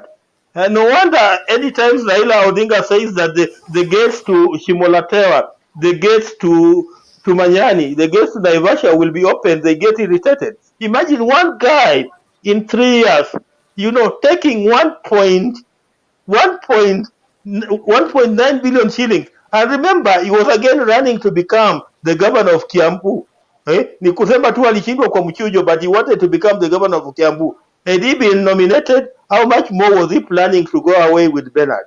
Bernard, wacha tu niwachie hapo. Salamu kwa huyo ndugu yangu Clit, aendelee kuwa sarcastic. Asante.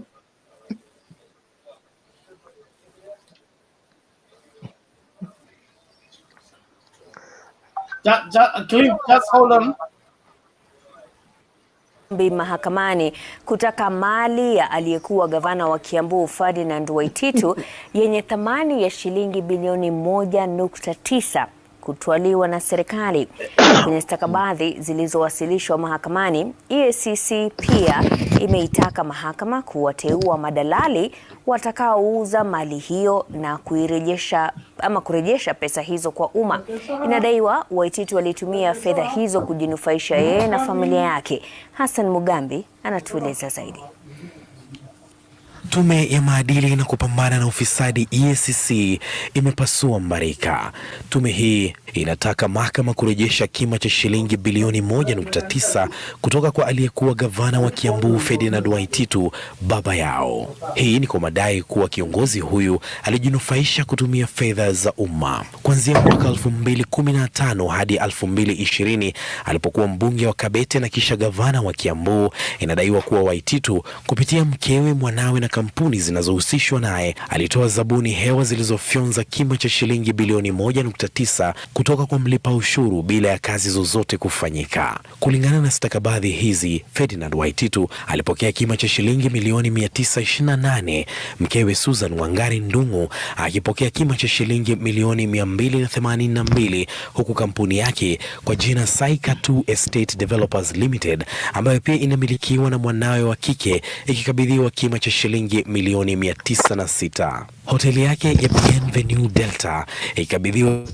kima cha shilingi milioni 57, nayo kampuni ya Beans Management inayohusishwa na mwanasiasa huyu ikipokea kima cha shilingi milioni 63. Katika juhudi za kuficha fedha hizi, Waititu anaripotiwa kununua magari matano yakiwemo Toyota Land Cruiser yenye thamani ya milioni 4, Toyota Double Cabin ya milioni 4, gari aina ya Probox yenye thamani ya $600,000 na nyingine aina ya Vitz yenye thamani hiyo hiyo ya $600,000 pamoja na Land Cruiser nyingine ya milioni 4.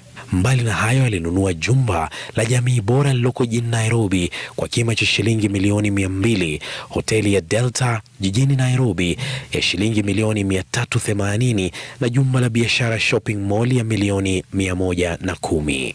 Katika eneo la Runda Groove anadaiwa kununua majumba mawili, mojawapo ikiwa ya milioni 96. Kwenye stakabadhi za mahakama zilizotiwa sahihi na mpelelezi wa EACC, Waititu pia anadaiwa kushinikiza kaunti ya Kiambu kufanya kazi pamoja na kampuni zilizomilikiwa naye, mkewe na mwana wao. Kampuni hizo ni pamoja na Sungawa Limited, Connex Logistics Africa Limited na Modiba Management Services, zote zikipokea malipo bila ya kutoa huduma zozote kwa kaunti. EACC sasa inaomba mahakama kuteua madalali watakaouza mali hii ili kurejesha fedha za serikali zilizotumika visivyo. Tume hii pia ikiomba mahakama kuamuru Waititu kuzuiwa kuuza au kuingilia mali hii kwa njia yoyote kesi dhidi yake inapoendelea. EACC ikisema kuwa Waititu ni mmoja tu wa magavana waliochunguzwa na EACC na kuwa wote waliohusika na ufisadi chuma chao kimotoni. Hassan Mugambi, Nipashe Wikendi.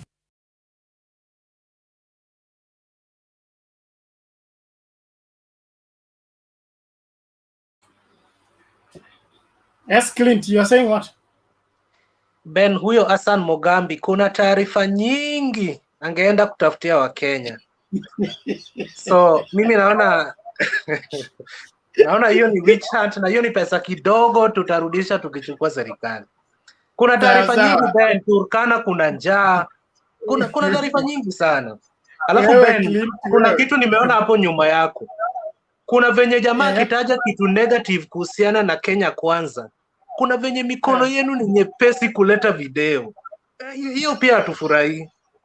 Yani anataja tu hivi kitu negative, evidence ndio hiyo. So hiyo pia sisi kama wana Kenya Kwanza, hiyo this is positive evidence. Hiyo iangaliwe pia kwa show. Hiyo pia iangaliwe. Endelea. Wewe clean tuacha story. Lamek, go ahead.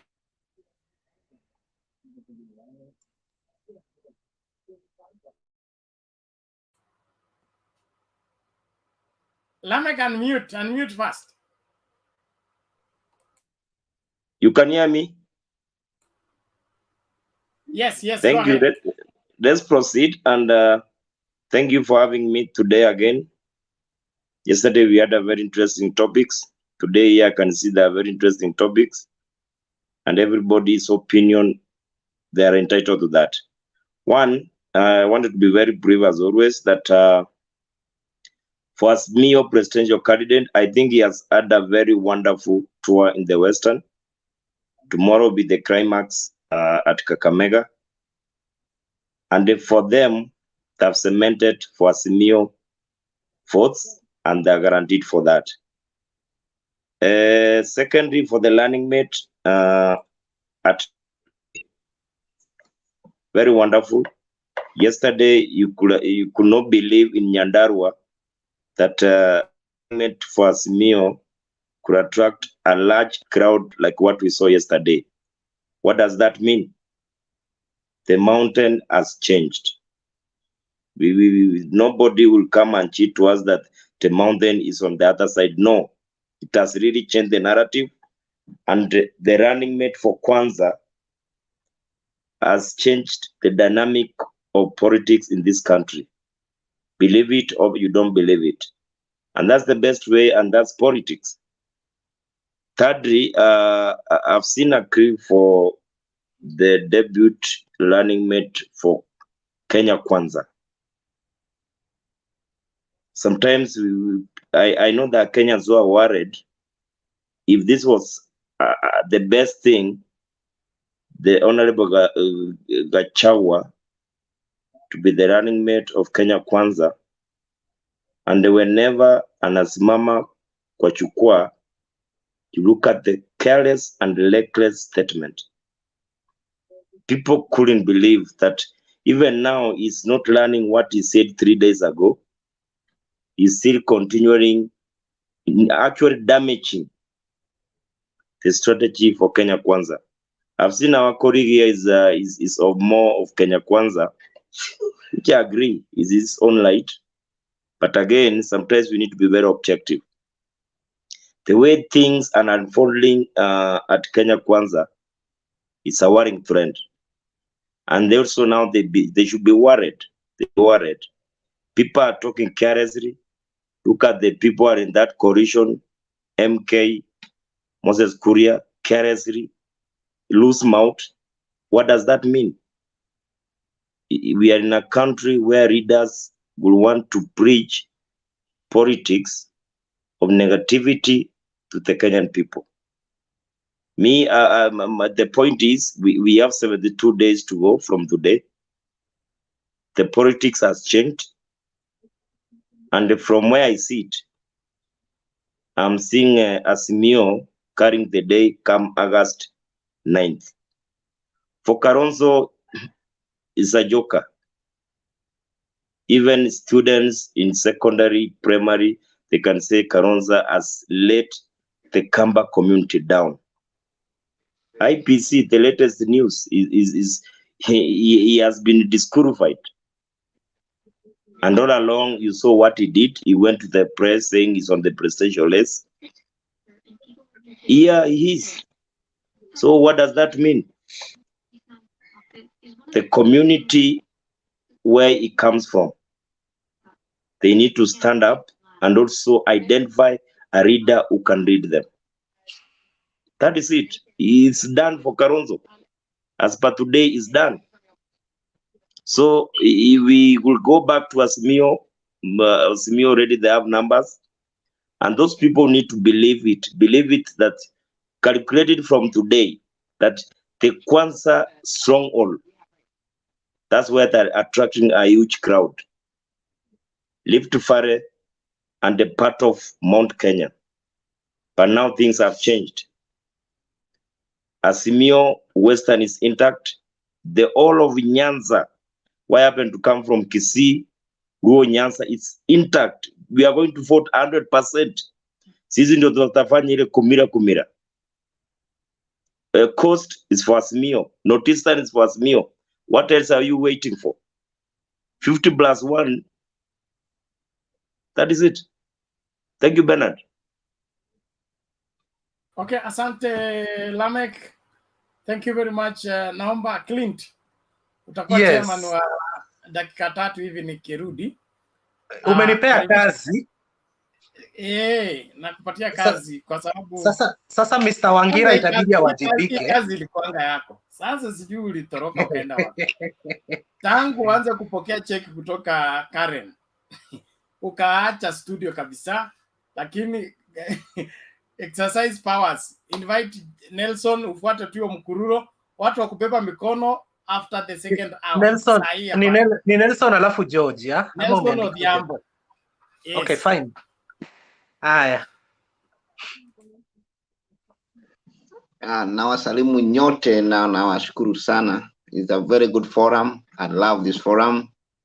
And I follow it because of the content and how important it is. Nikienda kwa mada direct bila kupoteza wakati, naona hapo Ruto ameusudia mgogoro kati ya wagombeaji huko Mombasa.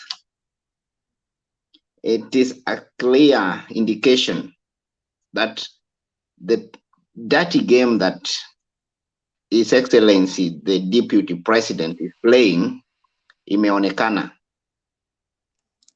Kusema ukweli na kuambia Wakenya, huyo jamaa anataka kuchukua Kenya alafu atumie kama shamba lake huko Sigoi. Na ukiangalia vizuri, hakuna Kenya kwanza. What is there is UDA. Hivi karibuni ukisikia ni kampeni yao, kila mtu anaongea juu ya UDA. But they are not making it clear for the party inside that they want everyone to be UDA. Hata umeona hiyo clip imechezwa hapo. Wanasema kila kitu ikuwe UDA. Alafu huko kwingine wanalia dio Azimio wanataka 6 piece. Lakini hao wanacheza kichini chini. Ruto is taking the people in Kenya kwanza for a ride. Na zile uongo alitumia hata wakati walijaa kwa serikali ya kuahidi watu laptops na stadiums yenye hatujaona mpaka wa leo is what is promising us in UDA. Is taking us hostage, na kwa hakika huyo akichukua serikali tutakuwa kama Uganda. Na hata waitoka kwa hiyo serikali milele. He will live there forever, and people should be careful. People should watch this. He is taking us hostage with things like bottom up. So wananchi wanaingia kwa vitu kama hizo, wanaona kama kuna usaidizi, alafu wanapotoka.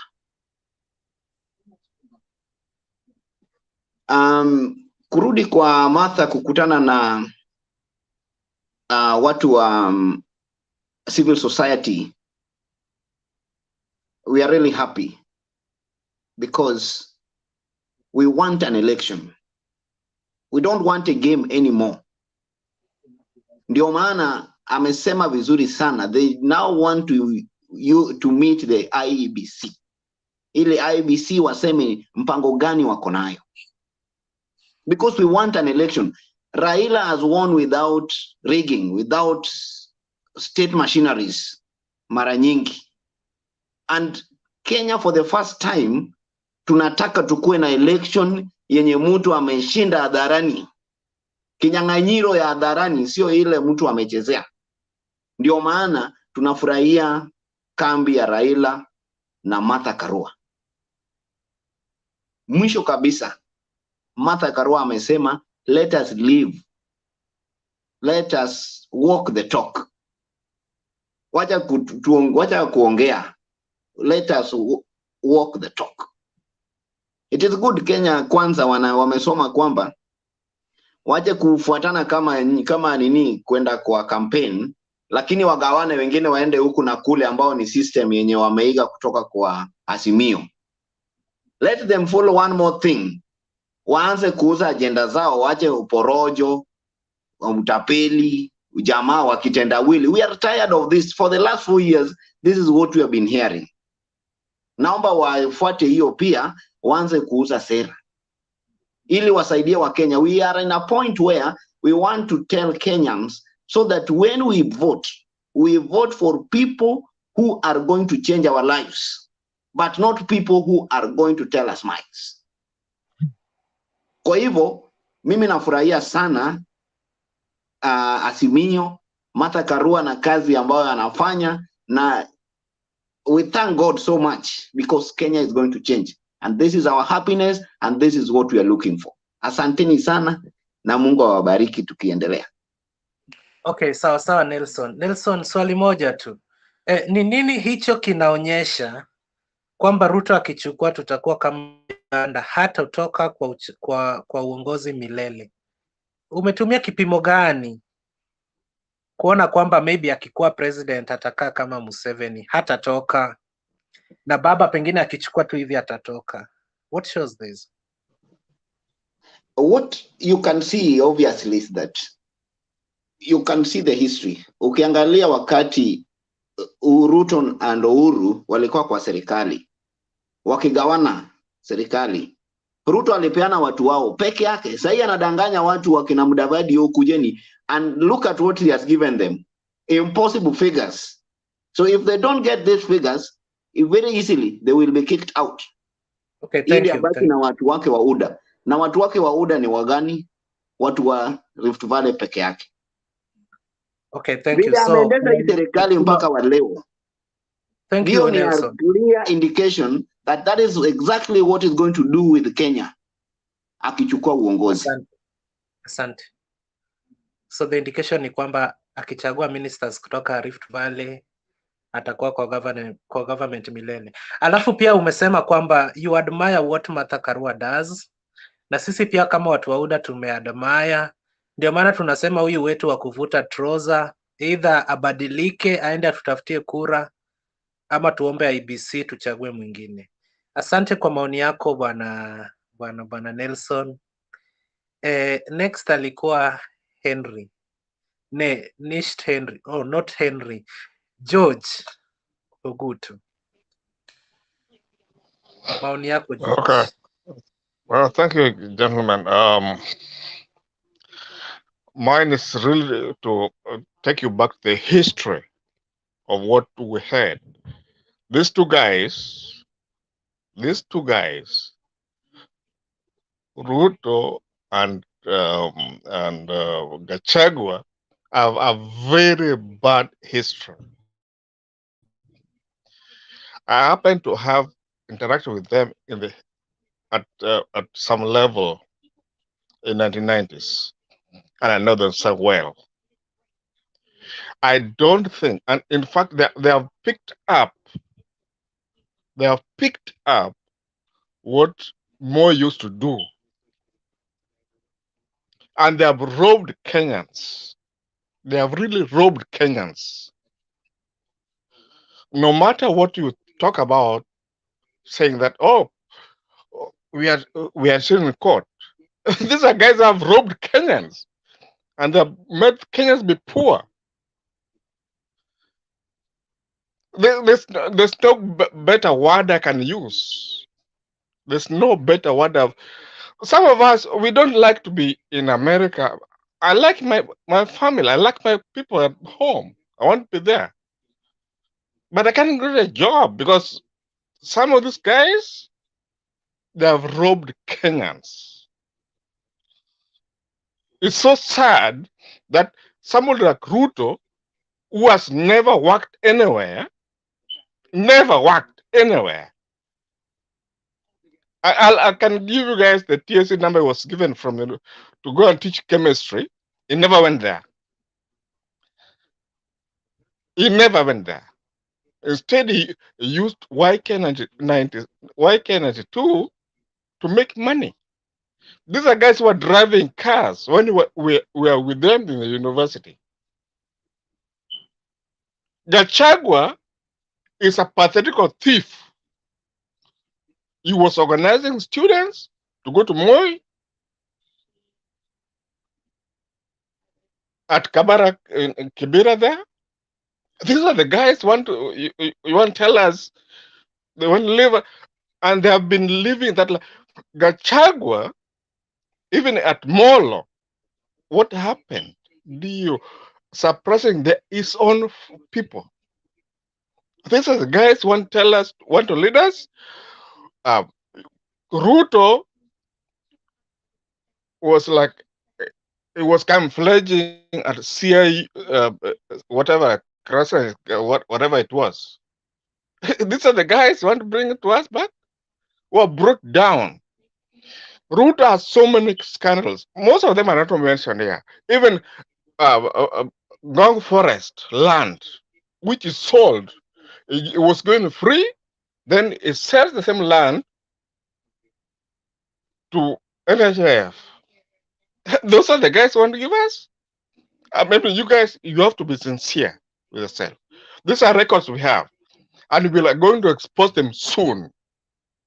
We are going to expose them soon because it was being given free land, and sells to parastatals at hundreds of millions. Please, please, please, please, you guys save Kenya. I'm not in Kenya, but I'm not a citizen here, but I'm part of Kenya. I can come back home, but I feel sorry when I see such kind of people. These are people given free land, and then they sell a free land, and then they force to be sold to a parastatal, getting millions, and then they call us stupid. Surely, you guys think. Use your brains to think. These are not real. Gachagua killed actually Kikuyus. He organized to kill Kikuyus out of Molo. He organized to kill Kikuyus out of Molo. He even worked as a DO in my own area, in Moroni, right? And I know what happened. The all fighting.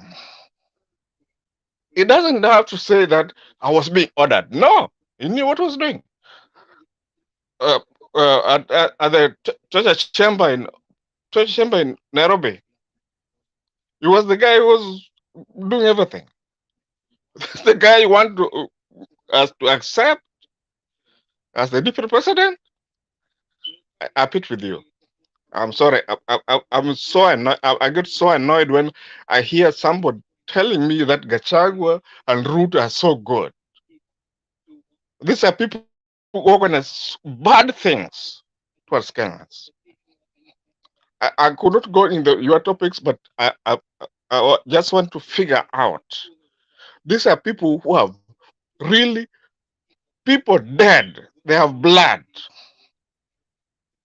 real blood, killed, including Kikuyus, Luos, lawyers, and in fact, Ruto. I can send you a script where Ruto was saying, "I want to send lawyers. They have to go out. Rift Valley is not far." But it doesn't even go to the history. It doesn't even go to learn that Rift Valley is not really for Kalenjins. It doesn't even understand that. There are people who came there first. He has no idea on the history of Rift Valley. He doesn't have the idea of Rift Valley. You guys, and somebody, Ruto says that, oh, this land, Rift Valley is ours. Let's have some thinking. These are dangerous guys who Thank cannot you. help and will never help. Thank you, Gutu. As UDA supporters, we feel your pain. Tunajua mnataka watu kama Kamala Harris na Mzee Biden, lakini sisi ndio tuko na hao ndio wako. Finally, ukiongelelea mambo na land, unatoka Muhoroni, mi natoka Miwani. My friend, kuna an idle piece of land, ni kubwa sana, inaitwa Koginga. Hapa Kabonyo number 6, Kabonyo number 2, in between. Ni ya Raila, alipataje na inafanya nini pale, na kuna watu wamekosa land. So everybody has land issues, and let us not use something to magnify William Ruto's case to be that we want to judge him on this so that he doesn't. Anyway, nimeona amerudi na yeye akirudi. Okay, thank you. We Clinton, yaani hata kama mtu anapokea zawadi ya shamba inakuwa tu ni mtu mmoja. Mimi nimehubiri injili Kenya mzima, nimekuwa na Nyuki, Timau, nimekuwa Kilifi, Malindi, hakuna mtu amenipatia shamba. Ni kuku tu unapewa. Kuku tu na mayai. Sasa mimi nashindwa, ni Ruto tu peke yake anapewa 250,000 acres, akipita hivi anapewa 50,000. Kwani lakini Ben, to be sincere, yes. With me, I really wanted to see Ruto's presidency. I don't know whether it will come to pass, but I really wanted to see it. Na reasons zangu zote ni negative reasons of seeing Ruto's presidency, of which some of them I won't mention on air. But I really wish it comes to pass. Lakini William Ruto was leading all the way from 2019 to 2022 April, akijitokezea Karen na Gachagua. Eti deputy president, nimebeba hapa ka speech. Acha nisome. Speech nayo ilikuwa poa. Acha aende apewe mic. Kuna jamaa amesema hapa aendelee kupewa mic. Ben, hapo kwa deputy president ulikosea. And this one might cost us. But wale ambao hawajafunguka macho, ndio maana nilikuwa naomba uchaguzi kuje mapema, ndio watupigie kama tuko hivi.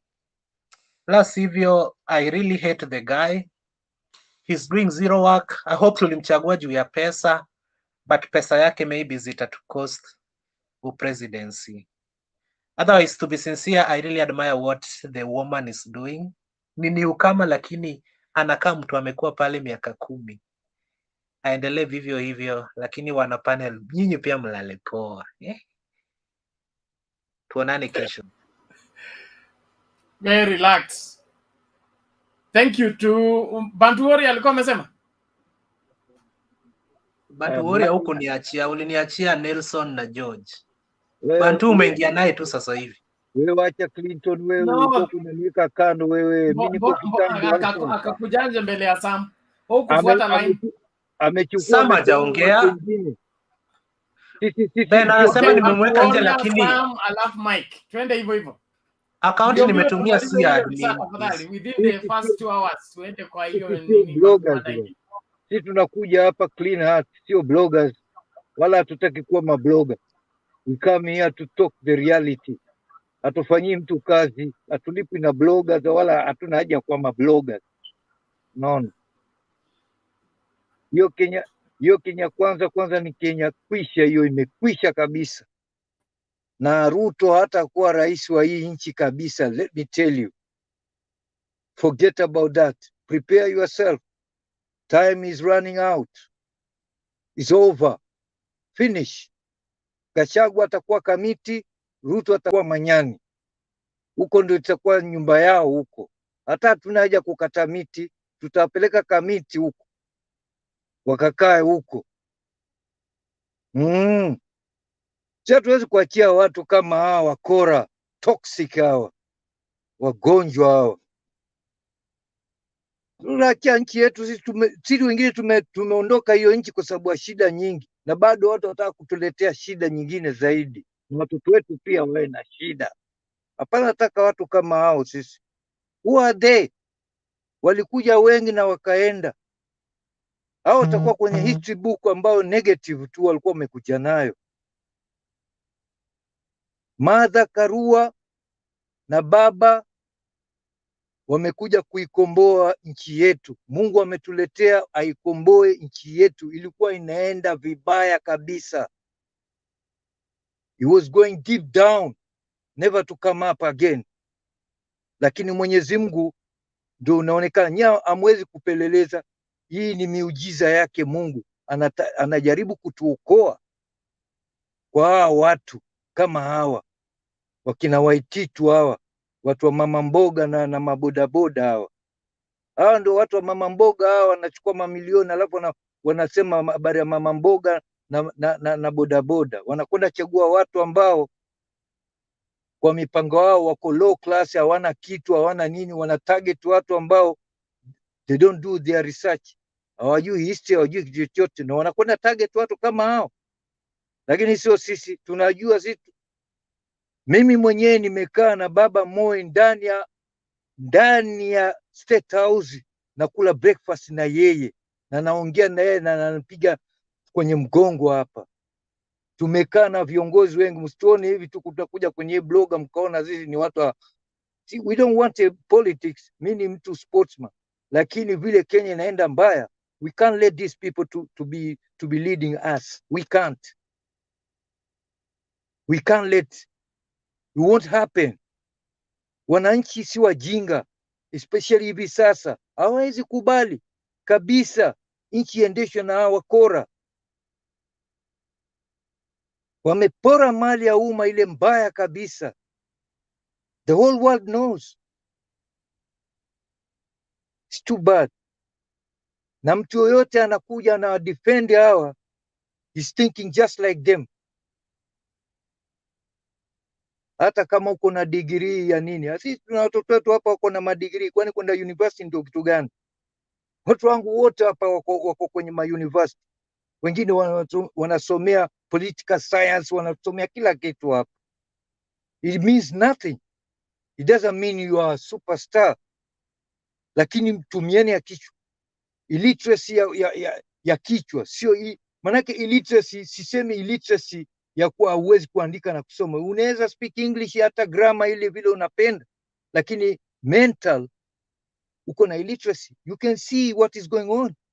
And you pretend like there's nothing is happening. What's going on? Hatutaki maluciferian sisi. Ni hiyo tu Bernard. Inaudhi sana kusikia watu wengine wana support kama watu kama hao. Asante sana Bernard. Bantu Warrior, asante. Tuliza. Inji ni yetu na inji haitapotea. Thank you very much. Bwana Sam, how are you? Long time. Fine, thank you. I've been following you guys for quite a long time. Every day, every night until 6 in the morning, I think so. Lakini tunakaa kwa umbali tukisikiza. Anyway, thank you so much. Kuna mtu anaitwa George Ogutu, I think so, who has been talking before Bantam. He seems to be so much angry, so much obsessed with Ruto. Anyway, that's his own way of thinking. Anyway, to my own thinking and assumption, there is no politician in Kenya who is clean. Never, ever. Let us not cheat ourselves. Let us not try to tangle everything and put it in a different way. There's no politician in Kenya who is clean. No. And that one I say 100%, even not even 100%, 200%. No one who is clean. So when we come about integrity, let us put it aside. Because each and every politician in Kenya, especially for those who are running for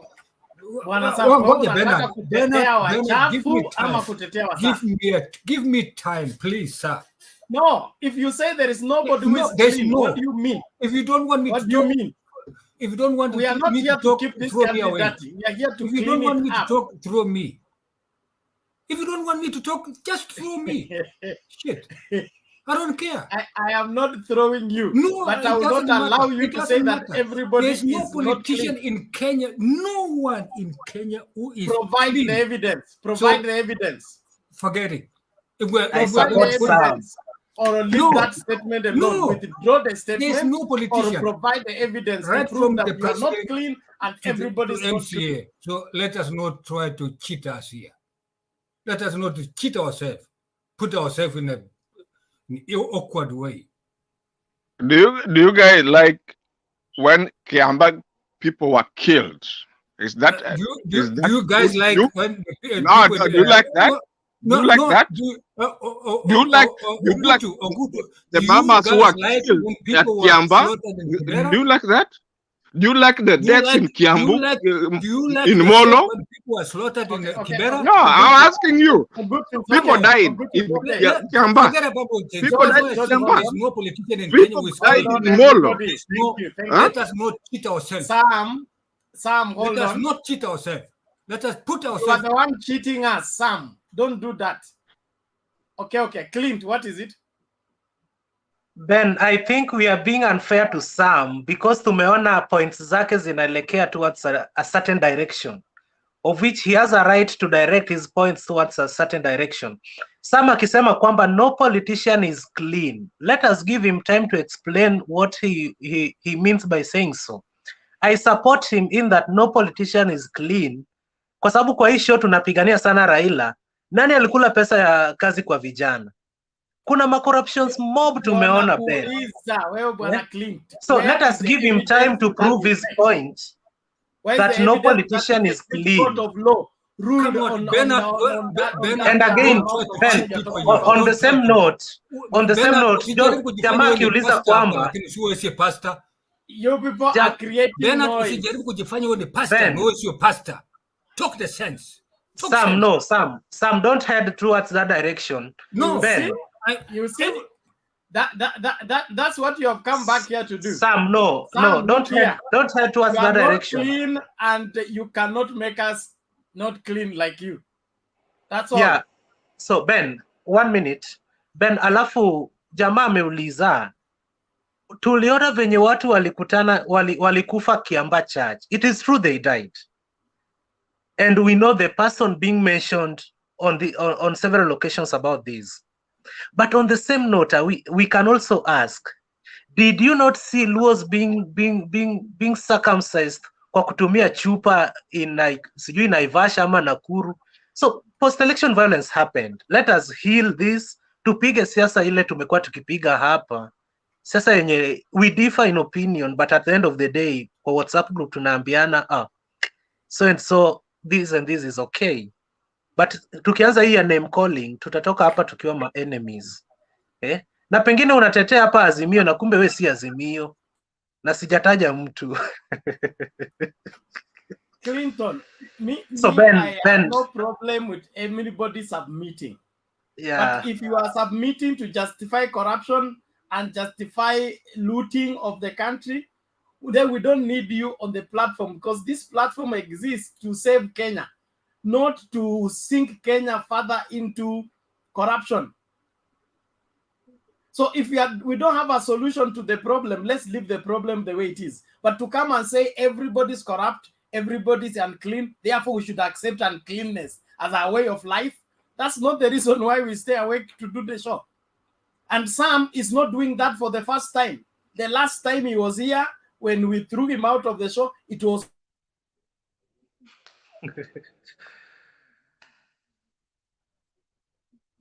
Ben, umepotea bana, rudi. We Bantu, endeleza bana, Bantu. Sisi ni wasikilizaji. Alex bwana, naomba Alex achukue aendelee. Alex bwana, tafadhali ndugu yangu. Ama mtu hajaongea, tukingojea Ben amepoteza network. Sasa Clint, wakati unakuja unasema kuwa let's forget maneno ya post election and life must move on. Unasikia Cheriot, who is a senator, speaks, anasema sisi sio kama wale watu wanarusha mawe alafu tu wanarudi nyumbani. Sisi vita yetu haishi. Openly. Very soon alafu tunakuja tunaona wengine wanasema ile madoadoa safari yao haijaisha, this time hatutaki. Unaposikia matamshi kama haya, are you sure that we must forget about post-election and move on with life? You know, you have to be careful that there are things we do not want to awaken, especially Clint. By the way, let me say this to you. My sister gave birth in a police cell and was taken by AMREF to Nairobi in Kisumu because of post-election. So when we speak about post-election, don't narrow it down to William Samoei Ruto. It is broad. It's just because he has been on a wrong side that he keeps reminding us of it. Others are not reminding us of it. So he keeps reminding us of it, about it, and more especially in the way he has united against certain tribes. So when we speak about post-election, don't come here and shut us up. It is because William Samoei Ruto and his foot soldiers remind us. Now, let me ask you a question, Clint, again. Raila went to Kibor's funeral. Leaders of high esteem next to power to William Samoei Ruto says, kwanza hiyo ndege ilikuja tu hapa kama imegongwa hivyo. A person of a stature of Raila Amolo Odinga who is protected, so how about me who's not protected? So you don't want me to talk about post-election? My friend, will talk about it until they realize whatever that was done and whatever that is being planned to be done must stop. We heard Onyangapur says William Samoei Ruto personally took some guns to the Pokot people and all those people up there. The influx of guns in that area is alarming. You want us not to speak about post-election? There is everything that makes us want to speak, want to talk, and want to shout about post-election, because the kind of narrative and campaign strategy is not idea-based the way Martha Karua is doing it. Umesikia Martha Karua akiongea juu ya makabila, where she talks about the 10 agenda, one by one, from Babacare to ABCD. Where does William Samoei Ruto talk about that? We will talk about post-election until it gets to the people of Rift Valley that it can never happen again under our watch, because we were with the same in ODM, in the same group with William Samoei Ruto when he said Madoadoa, and we thought it was just politics. We thought it was just politics. Only to realize some of us will never go back to the same place. My auntie had the biggest school in Langas, in Eldoret, a private school, down to ashes in rubbles. She's never gone back there. You want me not to talk about post-election? My friend, there is every reason that we must speak about it. We must shout about it, and we must educate about people. More so, let me tell you, there are people within us in Azimio we still fear. And I will tell you, when post-election happened, the Minister for Communication was Mutahi Kagwe. They ganged it and refused us to see what happened truly to the people of Kenya. Until today, we think it was a petty thing. The magnanimity of it, if videos were to be given, you will say that let's talk about it first, and we finish about it before even we do elections. So don't tell us not to talk about, don't petty about it. It's a real thing. When William Samoei Ruto spoke about Madoadoa several times, we thought it was just politics. And we ended up being a Madoadoa somewhere. The Luos became Madoadoa somewhere. The Kisses became Madoadoa somewhere. The Kalenjins became Madoadoa somewhere. That is the seared nature of human beings, especially when you are losing. You can run crazy and do things because your politicians were talking about it. Allow people to speak about post-election because everybody suffered. Luo suffered in Naivasha, Kikuyu suffered wherever they first suffered, Kisii suffered, Luya suffered. The Kenyan people as a whole in totality suffered, and therefore they must speak. Love is spoken in suffering. That's why the Bible says, when I was sick, when I was hungry, when I was naked. You cannot speak of love without speaking to the suffering of people. And in election, the suffering of the people comes when violence is muted against them. Thank you so much.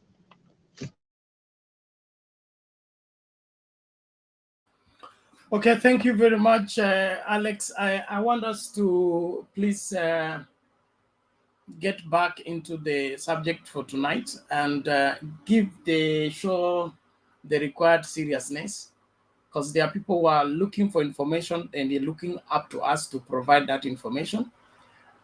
It's good to have light moments, but let's not turn the whole show into a light moment center, because some people will not take us serious, and our viewers are already complaining. So please, let's focus and do the rightful thing. Remember, we're here for Kenya. We are not here for political parties. We are not here for individuals. We are here for Kenya. A better Kenya means a better life for every Kenyan.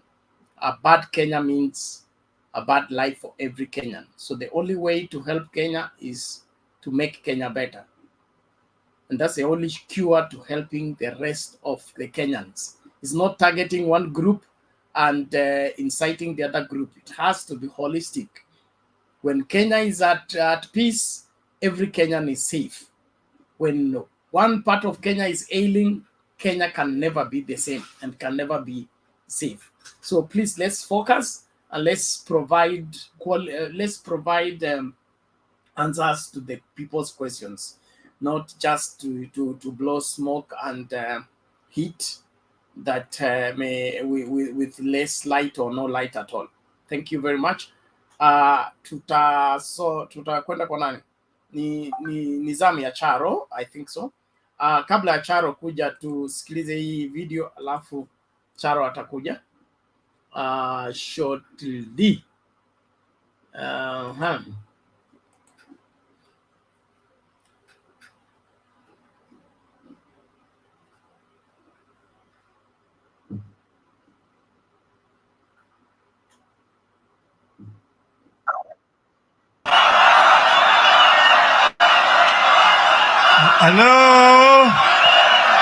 Halo, wekeni mabango chini ili kila mtu aone sura yangu. Nisonge mbele hapa, wanaonane ana kwa ana. Sawa sawa, naanza.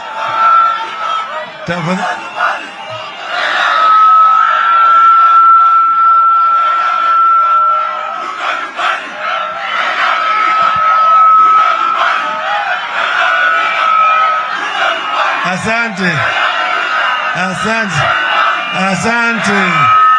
Nina furaha kurudi nyumbani. Waje nianze. Sawa. Naleta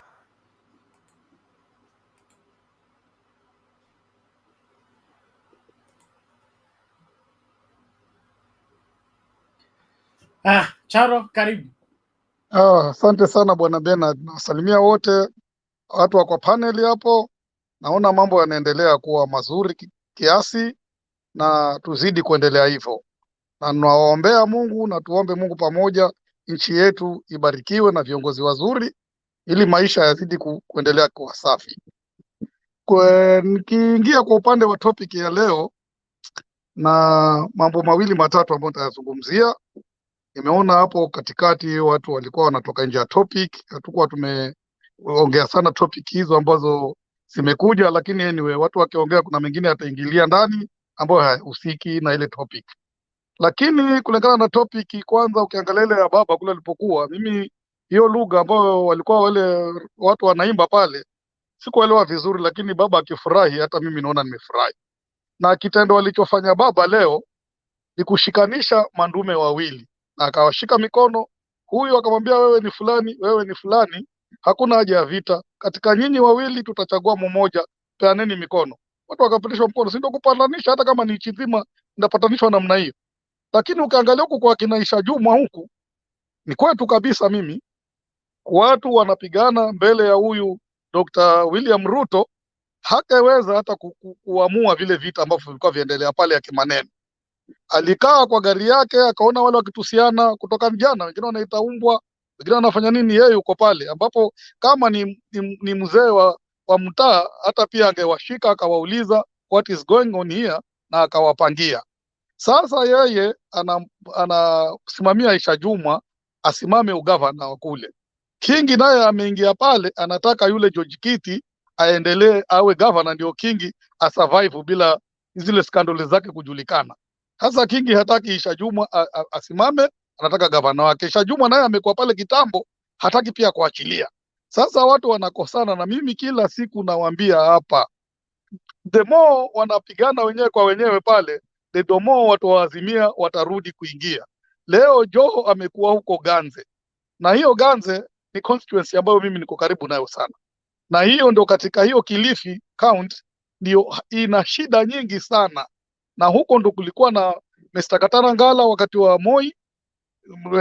Katarangala alikuwa ndo MP wa kule, na hata kutoka Kingi aingie, hiyo Ganze hajaifanyia chochote for the whole of 10 years. Na hata hapo Ganze ni karibu na hiyo, ni si mbali na huko kunatoka hii maji ya Kawasco. Kuna hii kampuni, hii maji imegawanywa kule Mombasa, kuna Mosco na Kawasco, inatoka Longobaya. Longobaya mifereji ni ipite na pale pale Ganze, ndio hata kama ni kuleta maji sehemu za Mombasa, sehemu za Mariakani, lakini hivi ninavyokuambia kule maji hakuna. Na Kingi yuko pale, na pale ndio county ndio sehemu ambazo ugawanywa chakula wakati wa njaa. Hata last nafikiri Raila Odinga mzee ndo alikuwa huko akapeana machakula huko. So wale watu saa hizi Joho amekuwa pale akimpigia debe Mung'aro, umeona tofauti na ile ilikuwa kule Malindi. Hata Joho alikuwa ameonyesha video zile za huyo William Ruto vile alivyosema mambo ya poti, akaonesha everything, na watu wamefurahikia Joho vile alivyoenda. Na kuhusu mambo ya mashamba ya coast, mashamba ya coast, suluhisho halitakuwa huyo Arap mashamba. Huyo ndio atazidi kuwanyonga na atazidi kutunyonga. Mimi mwenyewe natoka kutoka kule, yeye hana suluhisho yoyote. Maanake kuna shamba kubwa, juzi huyo Arap mashamba alikuwa anaongea Kwale, anasema atazinunua zile shamba apatie wenyeji. Hata nafikiri kuna swali mtu aliuliza, kwa nini huyo amepewa 250 acres na hajagawanyia hata hizi 500 tu apatie wale wenyeji pale, hajapeania. Anataka akanunue Kwale alafu wote ndio wagawanyie watu, na haingewezekana, kwa sababu hata hapa Likoni kulikuwa na shamba nyingi sana huko Likoni. Tamarin kule zote zilikuwa za jamaa mwingine, nimesahau jina kidogo, lakini Uhuru ndio ameenda akazinunua akagawanyia watu, wamejenga, wanalipa serikali kiasi fulani cha pesa. Zilikuwa za, ngoja nikikumbuka jina yake kabla ya show iishe nitawaambia. So hii story ya mashamba ndio ambayo Mr. Arap Mashamba William Ruto Kimweriri Elias Mapromise anataka kutukulia watu akili za hiyo, na hapo sasa amedunda mwamba, kwa sababu hiyo kitu anataka kuongea kule cost hata iweza. Ni kitu ambayo yeye pengine kama ni kununua ile mashamba anunue, halafu abaki nayo mwenyewe, pengine wale watu hajawaambia hii it's a private land, awatoe tena, na shida itakuwa imebaki pale pale. Tumuombee Mungu mzee Raila apite. Hiyo sekta ya mashamba imepawa Joho, imepangiwa Joho. Yani huyu apite, hiyo ikiwa kwa Joho tuko sawa kabisa. Sisi watakuwa Joho ni mtu wa Mombasa, anajua vile atafanya na watu wa Mombasa. Lakini tukileta Arapu mashamba, Elias Kimweriri kwa mashamba pale, we are done. Na ndio hiyo kitu imekuwa kule Ganze na unaona Ganze kulienda very perfect kushinda vile kwa Isha Jumwa. Asanteni, bado niko kwa online, mtaniambia kama kuna mtu ana swali aniulize kuhusu ya cost. Sawa, asante Charo. Clint, iko nini? Hata mimi nimewahi kuwa mkazi wa Lungalunga pale Mombasa County Ben. Na kitu jamaa anasema si ukweli. Yes, Ruto ako na shamba coast, lakini si mingi venye jamaa anasema, to be sincere. And then Ben, people need to say the truth. Clint, the way ukisema si mingi unamaanisha nini? Ben, ujui maana ya si mingi. Si mingi ukiweka kwa translator inatoka not much. No, or not jana tu Deputy President alisema aligawia shamba kidogo ambayo ni eka 2,500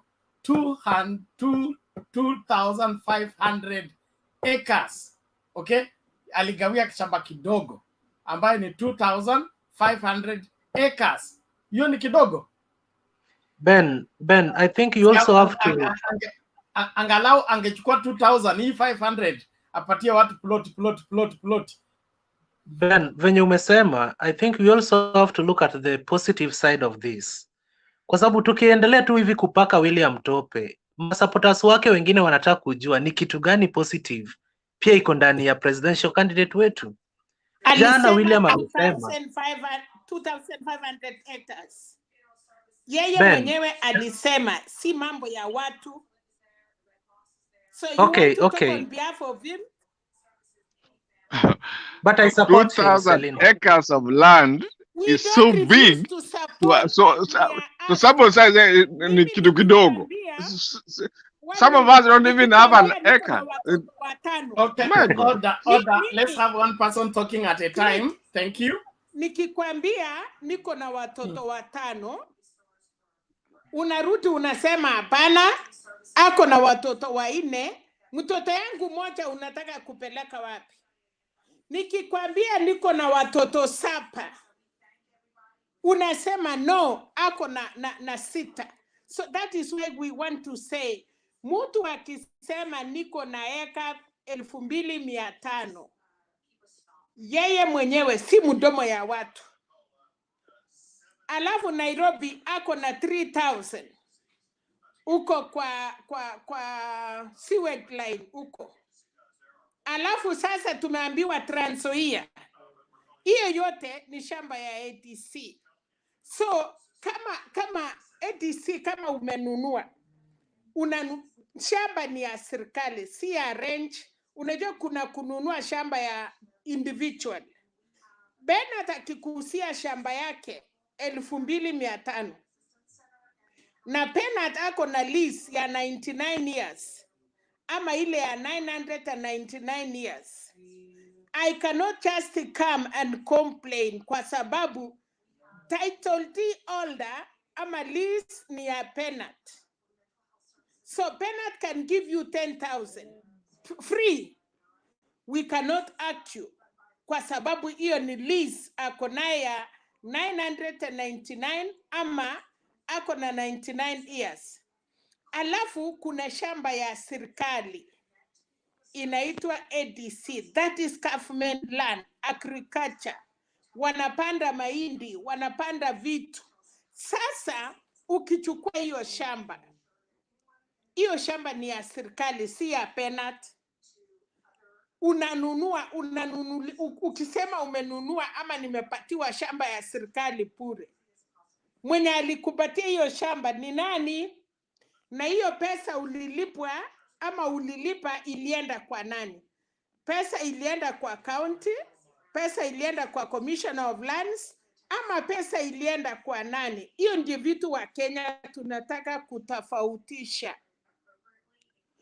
Personal property ni tofauti. Lease, kuna shamba Bernard kama sile ya Nandi ama Kericho. simeisha lease.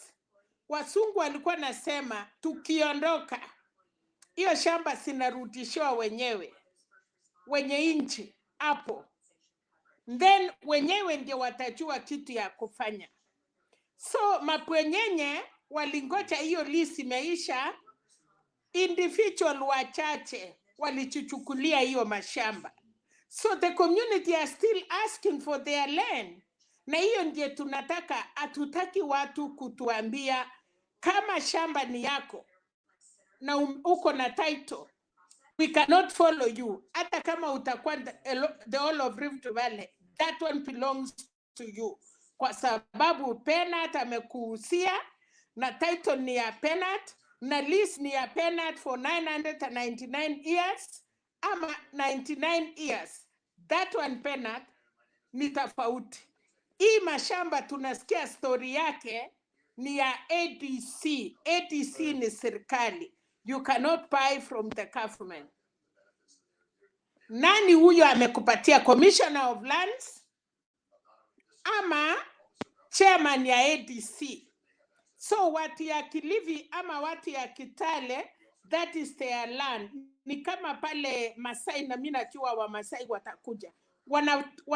Wanatenga shamba ya ng'ombe sao. Hiyo shamba ya Murumbi ni shamba ya ADC. Tungetaka sana serikali ya baba na mama warutishe mashamba sote sa ADC. Vile unasikia KICC ilikuwa ya KANU, lakini ilichengwa na pesa ya serikali. Na wakati KANU walitoka power, raia walienda kwa KICC, wakatoa KANU, wakauliza KANU, mulichenga hii nyumba na pesa ya nani? Mulichenga na pesa ya Wakenya. KICC, as we are talking today, ni property ya Kenya, ya serikali. So tunasema hivi Penat, whoever has the government property, kama umechialoketia shamba, ukipatiwa na chairman, you have to return it back. Na kuna vitu mingi tunataka irutishe. Road reserve, Penat, kama umechenga road reserve, utarutisha. Na kuna shamba ya serikali you acquire, yenye unaenda pale serikali inakubali, Commissioner of Lands anakupatia, hiyo pia ni 99 years. Nobody can take it from you kwa sababu umefuata all the protocols. Shamba ni upwate kutoka hapa chini mpaka Commissioner of Lands. So msitudanganye. Hata hiyo maplot kama mnachukua mashamba Nairobi, ama kuna land owners absentees inarudishwa shamba kwanza kwa serikali, alafu serikali inakawanyia wananchi. Thank you so much, Penat. So we don't want a lie. Thank you, Mama Selina. Yes, Clint, what is it? Okay, Selina ame explain vizuri. Lakini hayo yote 10 ni kwamba jana nilisikia Deputy President anayeondoka akiomba msamaha. Sasa we ni Mkenya gani unaomba msamaha unakataa? Tafadhali tuwaomba msamaha nyie wa Kenya. Hayo mambo yote haya, okay, Selina nipe tu time. Msamaha Kenya ama aliomba msamaha rais? Aliambia rais unisamee kwa sababu kuna vile si kufanya kazi. Nikikuja hapa nikosee Penat, nitasimama hapa niseme pole Penat, wakati ulikuwa unaendesha kipindi. Mupe nafasi tafadhali aongee ndio tuende haraka tafadhali. Mupe nafasi amalize. Namaliza. Nikifanya makosa hapa nitarudi nimwambie Penat, sorry Penat, wakati ulikuwa unapatia click aongee ama Steven, mimi niliongea vibaya, I'm sorry. Hiyo tunataka, you cannot just say mimi sijakosana na nyinyi, sijakosana na Penat, and then I wake up and say, oh Penat, munisamee kwa sababu why are you guilty? Kwa nini nikuwe guilty kwa kitu sijafanya? Ninaomba msamaha nini? Hiyo shamba unaomba msamaha nini? Unajua hata mtoto ukichapa unamwambia usirudie ile makosa umefanya. Mtoto anakwambia niliipa sukari, nilienda kwa wenyewe, nilipasua kitu. Sasa hapo unajua, unamwambia na usiyairudia. But mtoto hawezi sema mamu nisamee na useme ndio nimekusamea. Kwa nini umefanya nini nikusamee? So here people are grown ups. Sikia vile Martha Karua aliongea Nakuru. Fuata slowly ya kwamba tunataka Kenya yenye tutawachia watoto yetu. Kama tunafuata pole pole. Kama wanasema kama ulichukua vitu ya serikali, rudisha. Hakuna mtu atakuuliza. Ile miaka 5 umekulia ama miaka 20 umepata faida, we don't come for that. Thank you. Okay, Bwana Bernard, nilikuwa nataka kukukumbusha hilo shamba ni la Waitiki. Ni wa Mr. Waitiki ndio wanao shamba ya Likoni ambayo ilichukuliwa na serikali kwa sababu watu walikuwa wanavunjiwa kila siku, mabuldoza yanakuja wanang'oa manyumba. Kama huyu rafiki yangu hapa amekuwa Kwale, I know he knows this place. Okay, thank you. Let's do this. Please, let's keep order and be patient. Let somebody prosecute what they are prosecuting conclusively within the time limits, and then so that the viewers can understand what's happening. If we exchange in between sentences, what we are creating is confusion, and I wouldn't want that to happen. We don't want to confuse our viewers. So, Clint, what is it? Unataka kuomba msamaha tena? Namalizia, nilikuwa nasema kwamba William aliomba wa Kenya wote msamaha jana. Na I want to plead with Selina, Sharo, Ogutu and everybody to forgive him. Nataka niwahakikishie serikali yetu itakuwa serikali ya wazi na huru. Historia yote ya mashamba mnaona watu wanaongelea sasa hivi, Ben, I want to promise Kenyans tutazimaliza. Mkenya mwenye hana shamba sasa hivi atapata shamba kwa siku 100 after tumechukua uongozi wa taifa hili. Mashamba mtakuwa na bwana kutudanganya hapa. You are wasting our time cheating us on direct. Gundi out of order. Gundi out of order. Clint, I second you as the running mate to Deputy President William Ruto. You are better than Gachagua by far. You're doing better. So, Ben, acha nimalize. Hii shida tutatatua. Alafu pia, Ben, I always say that you can't be a presidential candidate whereby you are your self-security, ni wewe wa kujiadvise, ni wewe wa kuendesha kila kitu. You see, the guy anachukua microphone anaenda public, niko tu na shamba kidogo. Hiyo haijatosha. Ulimi bado inateleza mpaka anataja hiyo shamba kidogo, ekari 2,000, sijui Kiswahili vizuri, 2,500 Ben. Na pengine hapo kwa rally alikuwa anataka ashangiliwe na mwenye anaishi kwa kibanda pale kwa market kwa sababu amekosa shamba. You can't be a president that advises himself. Yani yeye ndio kila. I think you don't have to do this any time. He's talking nonsense. And again, Ben, William Ruto, nimesikia Selina akisema eti ako na shamba huko kwa sewage. Hiyo nayo imeniuma sana. Sijui hapo kwa sewage hiyo shamba tutainvest aje. But hiyo pia tutachunguza. Ben, huyo jamaa amekasirika sana na pengine ni customer wako na mimi pia sitaki anikasirishe. I beg to quit from there. Nimefurahia show. I'll be back again in the course of the week. Thank you. Well, Clint, you need to come back. Hii kazi uliniachia peke yangu na imeanza kunizeesha na sitaki kuzeeka. So we're going to be sharing days. Siku yako tutapanga behind the camera. Siku zako na siku za kwangu. But thank you. All right, now let's listen to Chara alikuwa shaongea. Honorable Bundi. Wacha nianze ni kuwasalamia amjambo. Yani hii jamaa ametoka, nilikuwa nataka tuongee naye kidogo. Anyway, Ulikuwa unataka kuongea na nani? Clint anasikiliza, anaendelea tu. Sasa mimi jambo msito nataka kwanza naye hapa ni Mata Meet Civil Society, which is a very critical place now the red is touching. I would like to start by saying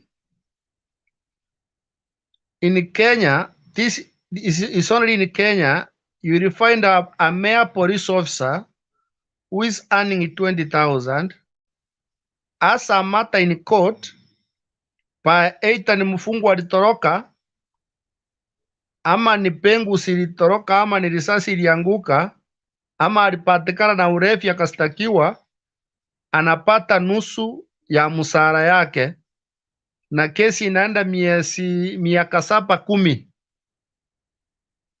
The same Kenya with the same judiciary, an MP being accused and bebelekwa kotini with an offense of 12 billion Kenyan shillings, earning the whole amount of salary, living with security, anachungwa na polisi wa Kenya, anapata pesa ya mileage na hata anakuwa cleared na IPC bado kuwa DP wa Kenya. The reason why nimesema Ekonga with Mata, those are the areas she need to touch when she will be sworn in, as we believe she will be sworn in, kwa sababu tumeona Kenya ambao ni sheria ni kama iko selective kwa watu wengine, and this one make some people feel like they are above the law. Wacha sheria iwe ya sheria ya kila mtu. It's already in Kenya, somebody has been accused of forging document, using that forged document to be area MP, earning salary for 10 years, is in court, receiving the full salary with the police officers, using government vehicle, receiving allowances, and still moving freely in our country. Those are the things we need Martha and Papa to look into. When we talk of justice, and then you get somebody in the platform saying, hiyo mambo ni uongo, hiyo samba si ya ukweli. Samba ya Murumbi peke yake ni eka 20,000. Karibu Kilgorisi yote. Chama amesimama akakubali alipewa samba 2,500. KFC ilala because of that MP. And that is the same person who want to be our president. I'm feeling what a country shall we have in a combination of Gachagua and Ruto. It's a disaster. One ni Masamba, one is in court. Gachagua never even find time to go to see his brother abroad. He was busy in the county transferring money to his own account, siblings account, and even supplying even a flower. Hata dasta ilikuwa inafanya kazi kwa county. Nobody was doing that business. Kama alifanya county namna hiyo, akipewa Kenya? The same person was used when he was a young boy as a DO. to kill and to make sure that a certain tribe was not immoral. And this the same person people are really supporting and clapping to be the next deputy president. Kindly, let us pray for our country. It's very dangerous. And if somebody stand here and say you're somebody si kidogo, I don't know whether you know what is 20,000 acres. Even the 2,500 acres, the sewage we are talking of is not far from where I'm staying.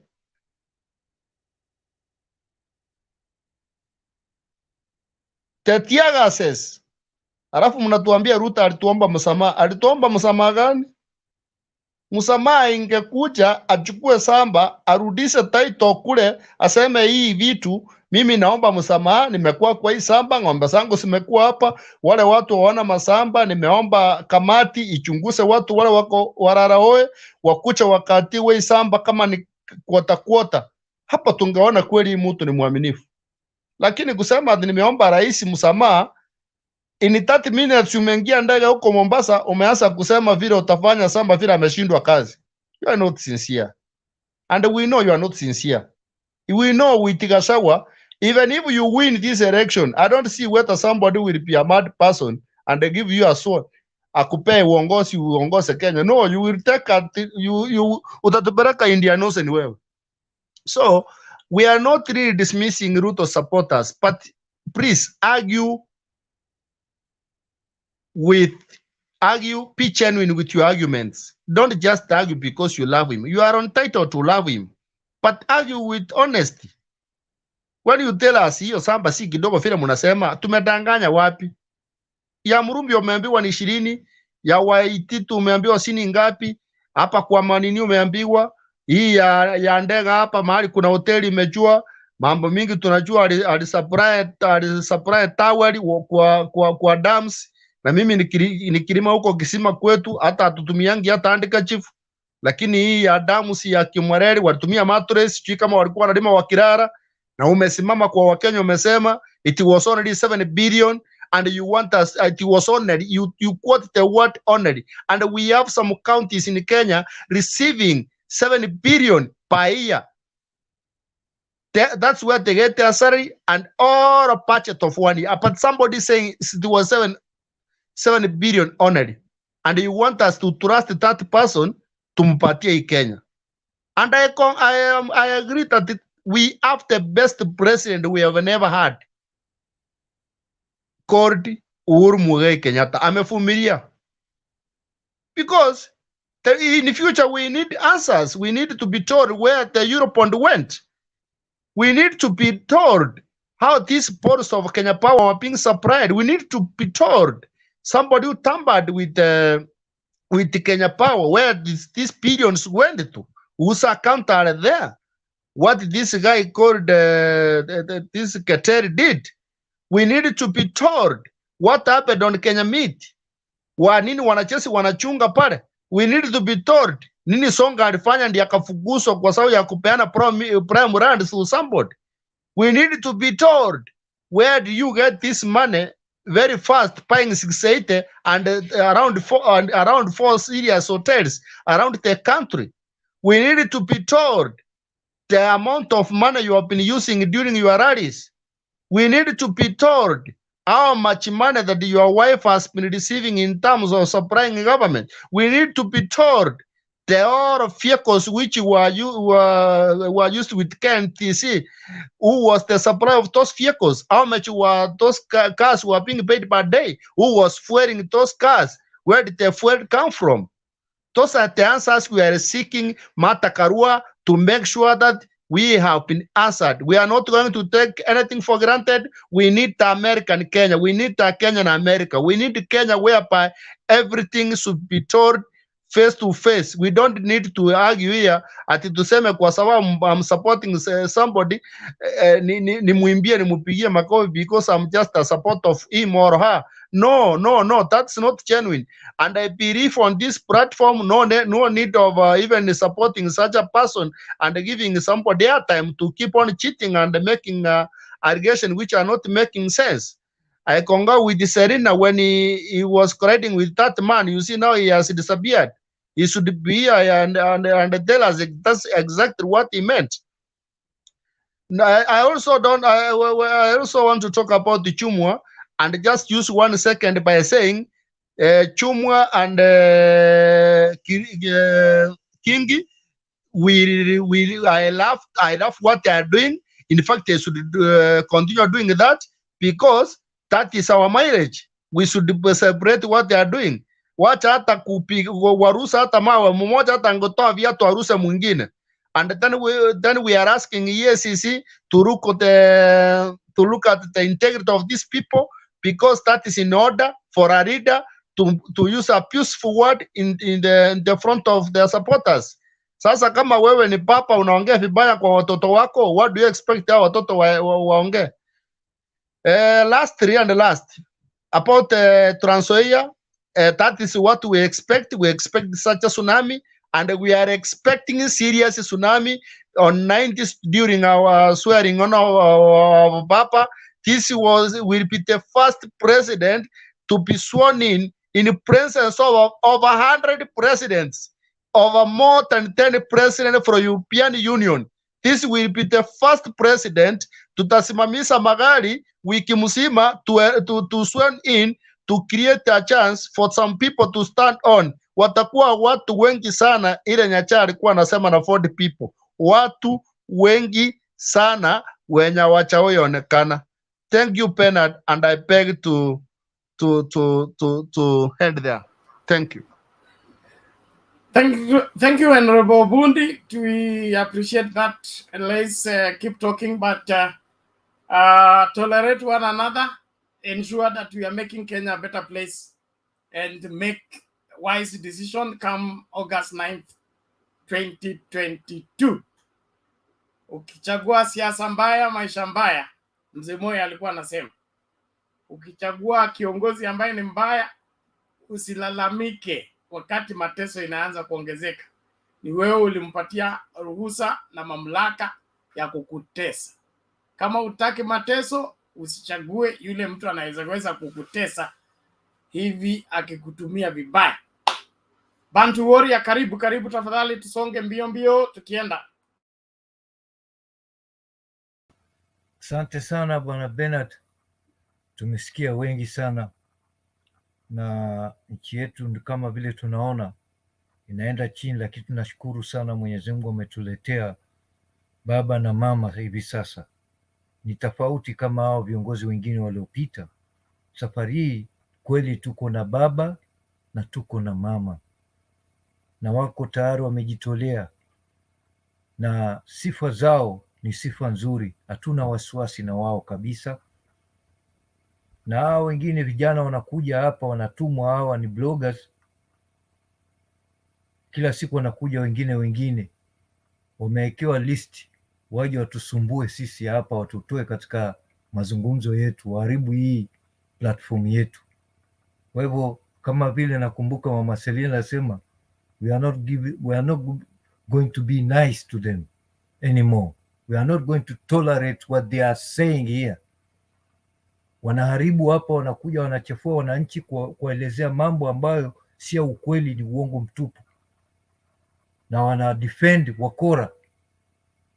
Wewe angalia hiyo listi, mimi niliwapatia jana, nilikuwa nimeambiwa katika comment nirudi niendelee kuitaja ile listi, na listi bado niko nayo hapa, hii iko hapa, narudia tena: Aisha Jumwa, Cleophas Malala, Dismas Baradha, Linturi, Moses Kuria, Kingi, Fred Mutua, Gachagua, Ndindi Nyoro, Jicho Pevu, Hassan Omar, Oscar Sudi, Mudavadi huyo, Madividi, Watangula na wengine wengi. Ukiangalia watu, wewe angalia hii timu hii ya Manchester United, wewe angalia hii timu, ni timu ya wakora watupu, wanaongea toxic tupu katika mazungumzo ya nchi. Tumechoka sana. Tunashukuru sana Bwana Bernard kwa Martha Karua vile anapofanya kazi. Hata baba hivi sasa ame step kidogo behind, amemwachia mama, na mama ameanza kuwa na confidence na anaongea vitu vizuri sana. Inaanza kuonyesha kama Kenya inazaliwa tena the second time, na watafanya kazi mzuri. Ni watu ambao they don't look after themselves, wamejitolea. Na hata mimi nafurahi vile mama anasema anamsifu sana baba kama ambaye she was born again, kuwa amepatiwa nafasi na baba kufanya kazi. Na mlima, tutafagia mlima wote ule, sio habari ya 30%, tutaenda mpaka kwenye 80 huko, tutachukua 80% ama zaidi. Na hata kama hatutachukua 80, lakini si chini ya 50 tutaweka kwa mfuko. Na huko coast ni kama vile unavyoona Bwana Bernard, wanagombana wenyewe kwa wenyewe huko, hakuna usalama huko. Cleophas Malala, DVD, Wetangula hawana ngoma yoyote. Kwa hivyo sisi tuko katika on the right track, hatuna wasiwasi. Na ukiangalia hawa wanaanza kusema sijui upande wetu kuna makosa fulani, na ukimwambia mtu aeleze hakuna kitu, analeta vitu from Miraji, from anywhere, anaweza zungumza kila kitu. Mimi nashindwa sana hawa vijana, lakini siwezi kulaumu kwa sababu ni watu wamepatiwa pesa, wanakuja hapa, wanakuja kutusumbua. Nashukuru sana Bernard, mimi huwa sipendi kuongea sana, ni point 1-2 naondoka, natoa nafasi kwa wengine. Asante, mimi niko hapa leo, siondoki, na ngoja hao kina Duke waje hapa, mimi naongojea wao. Thank you Paturia. Tusikilize hii video alafu ndio tumlete Henry achangie na yeye. Sorry Bwana Bernard, nikuomba mara nyingi ile ya Chiluba, lakini ile itaka we national anthem yetu. Asante sana. Sorry? Zambia yule aliyekuwa ndani, yule rais wa Zambia yule. Video sija kutumia? Ile unataka nicheze hapa? Ukiwa na nafasi, sio sahihi. Ukiwa na nafasi ile taka kila siku tunawekewa hapa. Asante. Okay, sawa.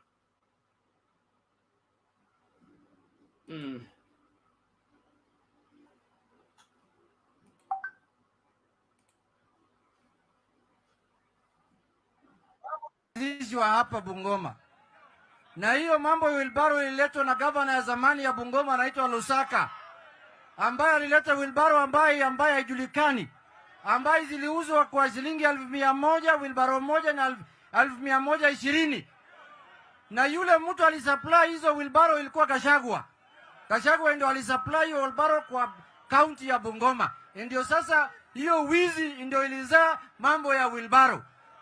Mwenye amenunua ilikuwa Ken Lusaka na mwenye alimsupply alikuwa Gachagua. Mmejua? Si mnajua? Sasa yule mtu alisafisha hiyo wilbaro yuko hapa, anaitwa Governor Wangamati, yuko hapa.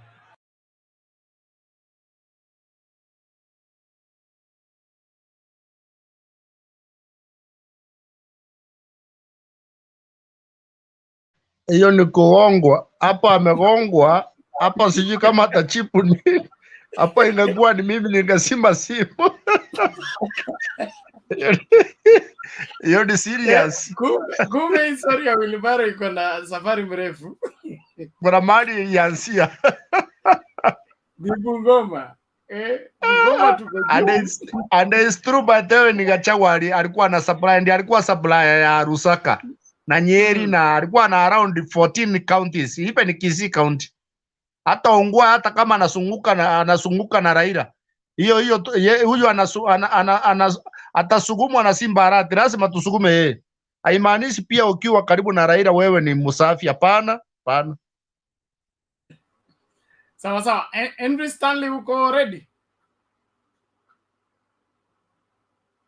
Okay, inakana yuko wacha tulete video ingine alafu tuangalie hili masuala tena.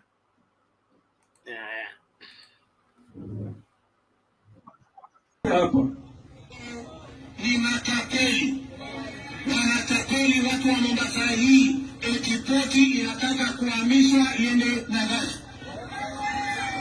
Kweli kuna tofauti ya watu waliokwenda kusoma darasani na wale walienda madukani kununua makaratasi ya certificate. Unaelewana mapelewani basi. Wewe mtu ya Mombasa nataka nikuulize. Eti sisi tutahamisha poti kutoka hapa kwenda Naivasha. Yaani bahari hii tutahamisha mpaka ifike Naivasha. Hata kama mtu huna akili. Hiyo itafanyika kwa njia gani? Sasa siku hiyo nilikuwa na mpaka, akasimama pale Changamwe kanipaka, wewe ukusoma, umenunua makaratasi. Sasa bahari bandari tuhamisha namna gani? Sasa jana alikuwa Mombasa. Ngoja tutakujua mtu mnafiki.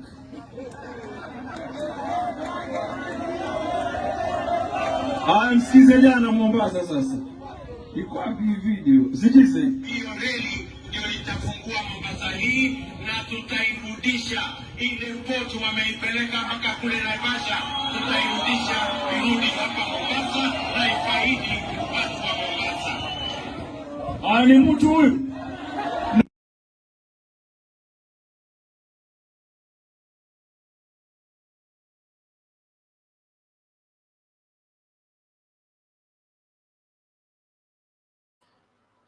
Haya, ngoma ndio hiyo imepanda.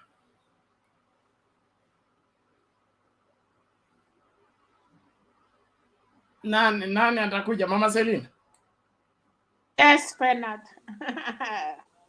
Mambo ni hayo. Yes. Unajua usuri Bernard ni hii lips.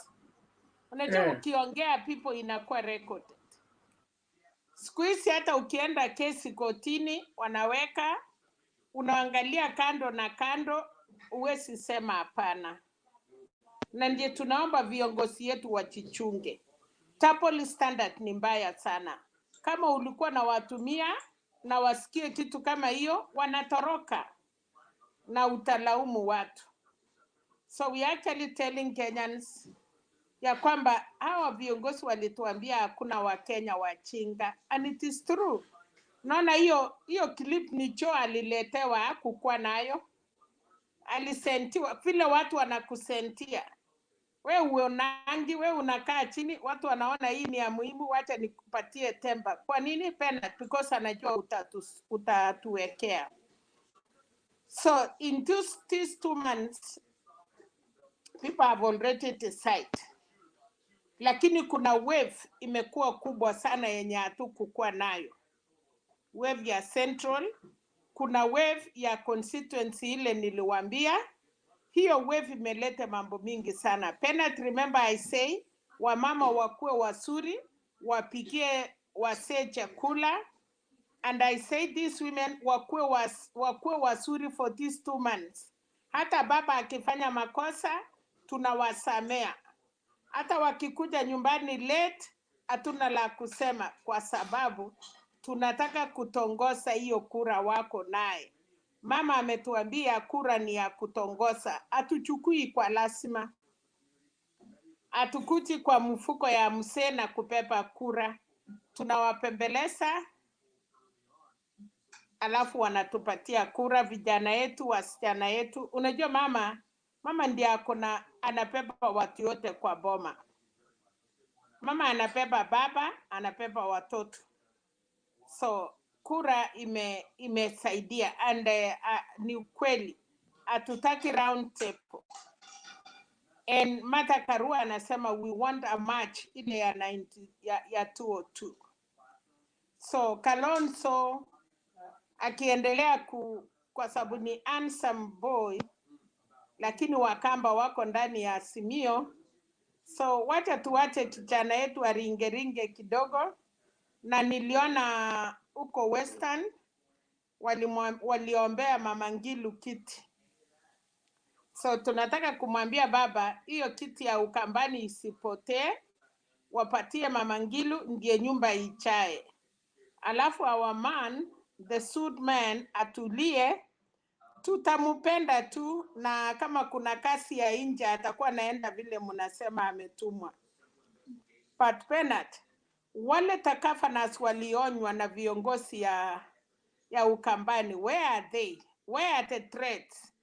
Leo wameambiwa kwa IEBC, Kalonzo is among. Kuna mtu alikuwa anatustua anatuambia ati IEBC tutakuwa na listi kubwa. Bernard, nimeona leo imekuwa reduce, if I'm not wrong, karibu wanafika 8 ama 10 na batu wanaendelea. The shortlisted na batu kuna kuja ya mwisho. And I'm telling you Bernard, mambo hiyo kama Kalonzo kwanza ni out.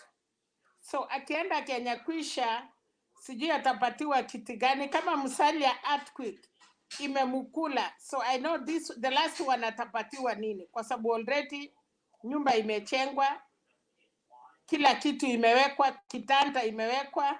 So wakati eri na akiruti pia aruti kwake. Unajua mwanamke Bernard, ukitoroka kwa bwana yako na akatae kukuchia, ukiruti hautaongea. Hata mzee akikoa unasimama, kwa sababu usijui atakwambia enda, sikukuita. Unajua tunafurahia saa ile umeenda nyumbani, alafu mzee anakuja analia hapo, anasema rudi nyumbani, boma imeharibika, ng'ombe. Lakini ya siku hizi bana, tukitoka, kabla hujatoka mkuu ingine, mama ingine anakwambia ameona wewe ndio umeanika manguo ama iko mtu ingine ameanika nguo. So Kalonzo, endelea kukaa na utakuta mama ingine amekuja kwa boma na amekuja kuanika manguo. So Kalonzo, Charity Ngilu wako tayari kuingia, na wewe hakuna mtu alikufukuza na hakuna mtu atarudi kukuita. Funga virako, kuja na aibu yako na ufanye kazi kama mwenda simu. Enda hiyo Ukambani in one day. Enda huko mahali unajua iko kura, sema tu Azimio baba tosha, nilikuwa nimetumwa inji za ng'ambo, nilienda huko Ukraine, nikakimbia Sudan, na utuambie wa Kenya nilijua nyumbani iko safe kwa mkono ya baba na mama, nikaenda kusaidia nje. Kalonzo, tutakwambia asante kwa sababu umeenda kuokoa nchi nyingine, but asiruti na maringo, kwa sababu alienda bila kufukuzwa, akuje tu polepole hata watu wasijue. Najua Bernard, ukienda na mzee akute umekandika, umepika chakula mzuri, unamtolea koti, unajua sasa hivyo ndio tunataka Kalonzo afanye. Otherwise wamama na washukuru baba mahali popote anaenda, hata wamama MCA, naona wamama wanasimama wanapongeza baba kwa kutupatia shujaa Martha Karua. Bernard, najua in 5 kabla ya miaka 5 Kenya itakuwa imerudi, mpaka tunauliza kwa nini baba na Martha wangechakuliwa zamani. But good time is the right time. Pengine kuna vile Mungu alijua, na Mungu alitaka Kenya tukue na baba na mama, because Martha Karua cannot be called a mother kama yeye ana uwezo ya kuitwa hivyo. Baba ameitwa baba kwa sababu ya vitendo amefanya. So it is the high time for Kenya. Tulikuwa na baba Moi, tukakuwa na Kibaki, tumekuwa na Uhuru, na tunashukuru Margaret. Yes, yeye ni first lady ya kwanza tumeona sisi wa Kenya. Lucy alikuwa na chapa watu kofi, hiyo ni sawa.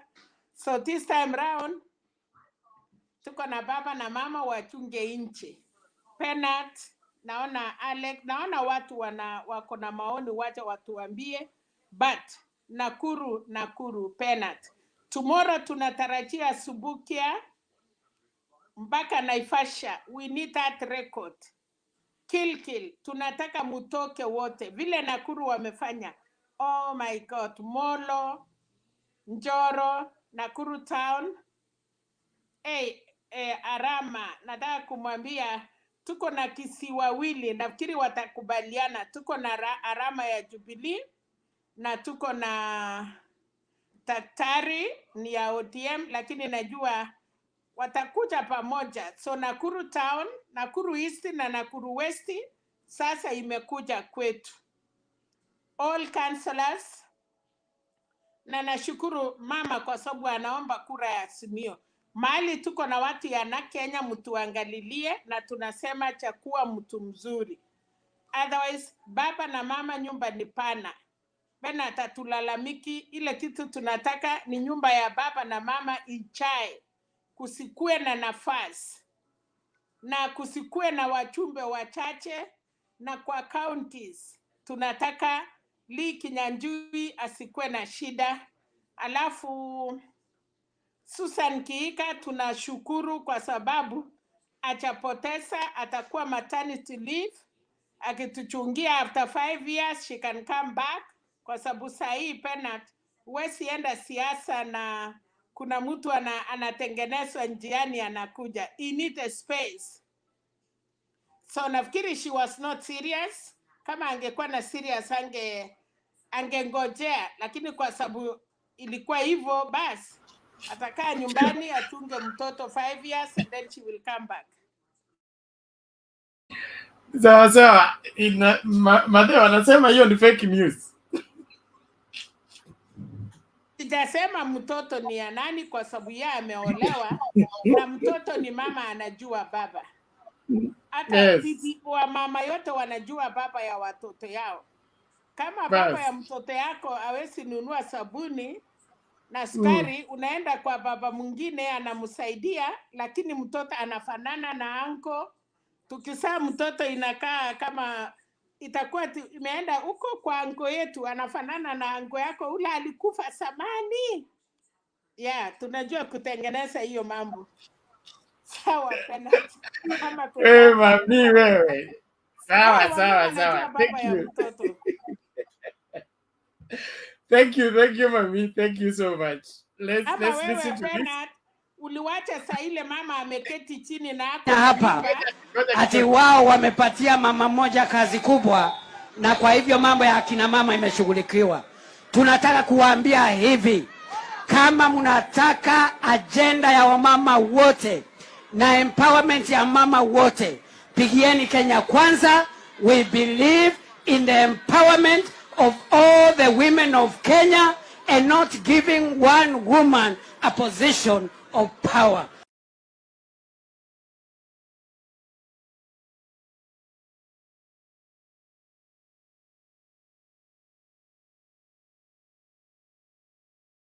What is he telling us? You want to become a stealing nation? When you read the papers today, and I can see Kinoti and the DPP are making recommendations. They are talking about dams and losses and what have you. They are talking about our money that has been hustled. Somebody has hustled our money. That is what it means. So what are you? You have been hustled. These people have hustled public money. So don't be a hustler. Be a hard-working nation. Please.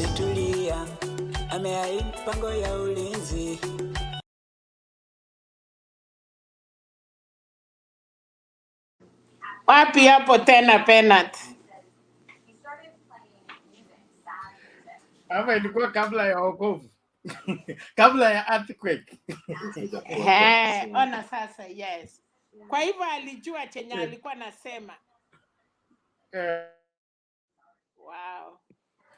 Sasa huyu mwenye niko na maneno moja Penat.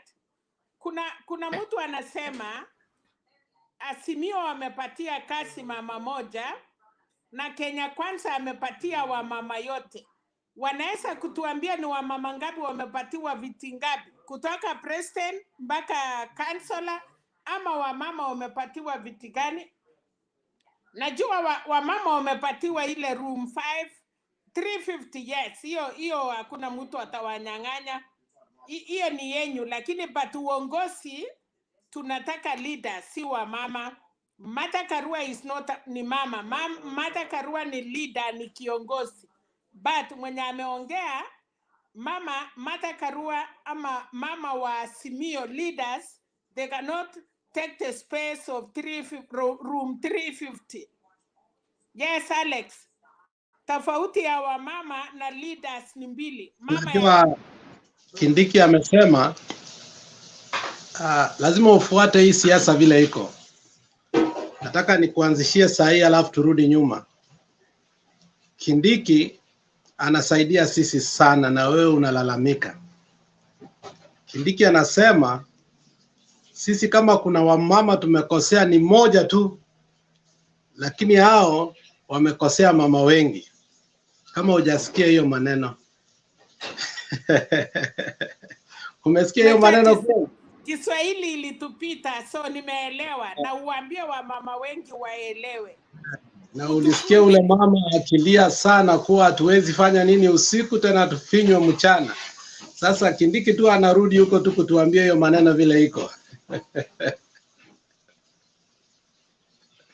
Hiye mama alisema vizuri kabisa. Wewe Alex, wewe. Wewe Alex, wewe. Baba alirudia hiyo maneno, alicheka sana. Utuwekee hiyo Alex, ilikuwa Kakamega.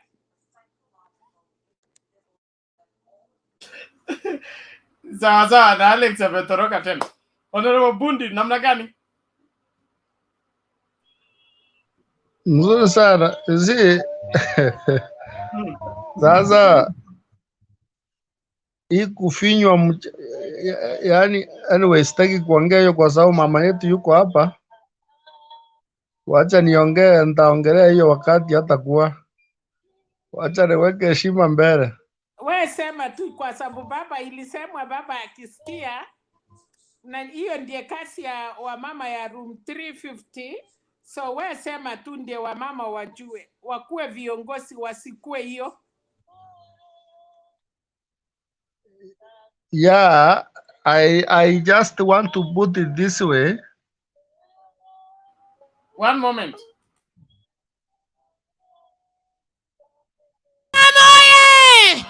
Wamama oye! Raundi hii tumesema wamama mufinywa usiku peke yake, mchana hatutafinywa. Mama yule amesema ati akina mama wafinywe usiku peke yake, lakini mchana wafanye kazi. Hatuwezi kufinya usiku na tena na mchana vile vile.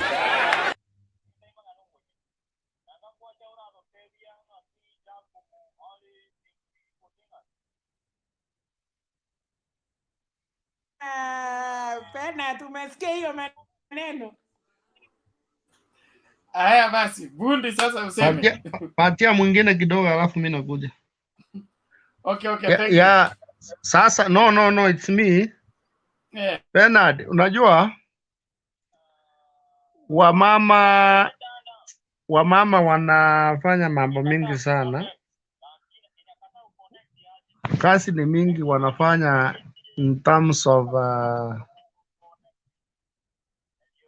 wapoma. Mara wamepepa mimba na ndio wanafagia nyumba, ndio wanapika. Hiyo mambo ya usiku pia mmesikia, ni lazima kwa sababu ndio watoto wanatoka. Mzee unajua ni mtu wa kutoka kasi apitie mahali ya kunywa yake moja, akucha apate chakula iko kwa hotpot, aanze kusumbua mama. Sangine inalingana, anaweza msumbua kama mpaka saa 7, inalingana kama ni kwa kabila ya kina Bernard anaweza kaa hapa mpaka saa 10. Ukipata kina Alex, kwa kina Alex unajua watatoka saa 12. Ukipata Mukara amekuja mrisiki yake, umeelewa? So wamekubali kwamba pia lazima mchana wakumbukwe kwa sababu ya ujenzi wa taifa. Hiyo ni ukweli kabisa. Hiyo mimi nakubali. If we were having a genuine government, they should have implemented mambo ya agenda equality.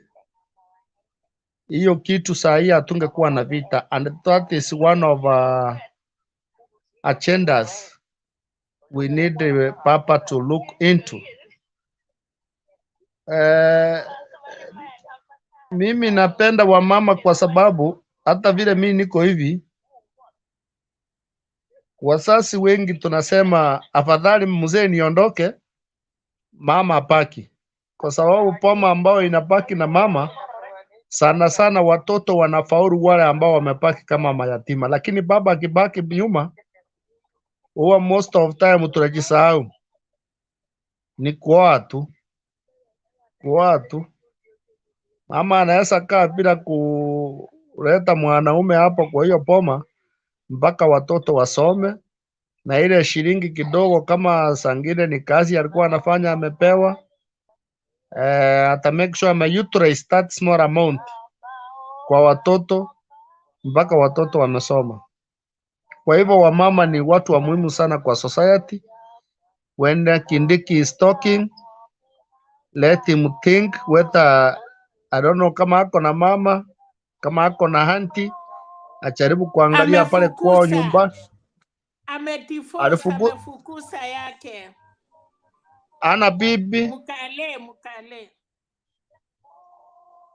Kwa hivyo Wameru ni kama wanatesa Wakale sana. Si unaona hata Ntuli vile alifanya yule mama, na bado wanawapigia makofi. Si watumie hiyo tu lakini pia I don't know, kuna msemo inasema kwanza kwamba hii ndio serikali ya kwanza Wakale watakuwa na president na vice president Mkale, kwa sababu wanaamini kwa sababu ni Mkale. Yani ndio wakati wa kwanza watakuwa na president na deputy president wakiwa kabila moja, na sijui kama ni ukweli kwa sababu hatujaenda kwa DNA. Sasa lakini wanawekea Baba Moi. Baba Moi alikuwa anatengeneza dunia. Baba Moi alikuwa anajenga nchi. Kanu ajenga nchi, Kanu ajenga nchi. Sasa walikuwa wanajenga. Lakini wewe ukiangalia Serina, wewe nafikiria Moi angepatia kijana mdogo kama yule ndio kweli, kama hakukuwa mtoto wake miaka 22 na akamotrust, ilikuwa tu kweli bure kabisa. Siku naona kama kulikuwa na maneno. Nimesema ama ilikuwa inajenga nchi. So ajenga nchi ilijenga kila kitu. Unajua Kanu ilijenga nchi, ikajenga kila mahali. So ni sawa. Tunaweza kuwa tulijenga huko. Si ndio mimi nasema hii itakuwa wa serikali ya kwanza ambao iko na Mkalenjin ni deputy na president ni Mkalenjin. Wote wawili ni Wakalenjin, yani wote wawili. Sasa kazi haitafanyika kwa sababu kama ni hivyo baba alilala bila kusalamia mwingine. So sijui huyu mwingine atafanyaje kazi. Na baba hapana, papa pia hakulala kwa sababu najua tuko na Wajaruo pia, hata tuko na Muburi kutoka Meru. Sio, angalia picha yako, angalia na baba. Kwa hivyo hata kweli hiyo Kanu ilikuwa kadu tangu ya Raila pia ilijenga nchi. Lakini hii mtu ambaye anaitwa Kindiki kuongea vitu kama hiyo juu ya wamama, anyway, I really don't know. Hii kusoma pia sana si mzuri, nani pen fika kiasi, wachana na PhD mingi. You can even lose focus because we expect such a people to become, and again hata pia kuwa na pesa mingi pia unaweza kuwa mjinga, like now likes of Mudavadi. Mzee kabisa anafaa kuheshimu, because hata kuna wakati nilikuwa na mesia sana Mudavadi kila ako mbole. Unajua nchi itaki pia mtu ako na speed, nataka mtu mpole mnyenyekevu. Na kweli vile alikuwa anasema hii nchi wesi kuwa hasara, hustling ni wizi ni nini. Leo hii nafikia hiyo kilipu nani ameweka hapo. Leo hii ndiye anaimba hiyo wimbo kabisa. Wamesungusa yeye, amekonda kwa mwezi mbili, yani halali. Wamesungusa yeye, wanamwambia kila siku vile anadanganya. Naona hata padrisi ile jacket ya leta, yani mzee alikuwa anakuwa smart. Yani wamesumbua hiyo mzee kusema kweli. Mimi sijui kama bibi yake anaona haki ya Mungu. Wamemkataza tu. Yeah? But what I know, Papa is somebody who is not mwenye aweki vitu kwa akili. We believe when they take this country, atakaa chini na kina Mudavadi, they should give them duties to reconstruct the country, because Papa si mtu wa kuweka maneno kwa akili. Hapana leta, hapana rokota. Nyumba ya baba iko watoto wengi, so ukimuletea wenye wanakuja kusabotage, atukubali. Wacha wale wakae na Arab mashamba wapumzike. Wacha baba, nyumba ya baba iko vijana wengi na hawana kazi na wamama, so hatutaki kuleta watu watachochea. Wacha waende retire, you know, kupumzika ni mzuri. Alafu unapumzika, unajua wamefanya kazi mingi sana, so wacha wakae kando for 5 years, lakini usichanganye baba kabla hajapanga serikali yake na kazi yake kulete watu. Ameamusha Mudavadi mara mbili, na mimi najua Pena tataniambia kuna vijana wengi sana kutoka Western, Mukisa, Kitui, kuna wengi sana wanasimama na baba. So hiyo hata ule aliwacha leo kiti ya OTM. So wachana na hawa wawili retirees, wale walinunuliwa na ugali. Sasa wacha tu.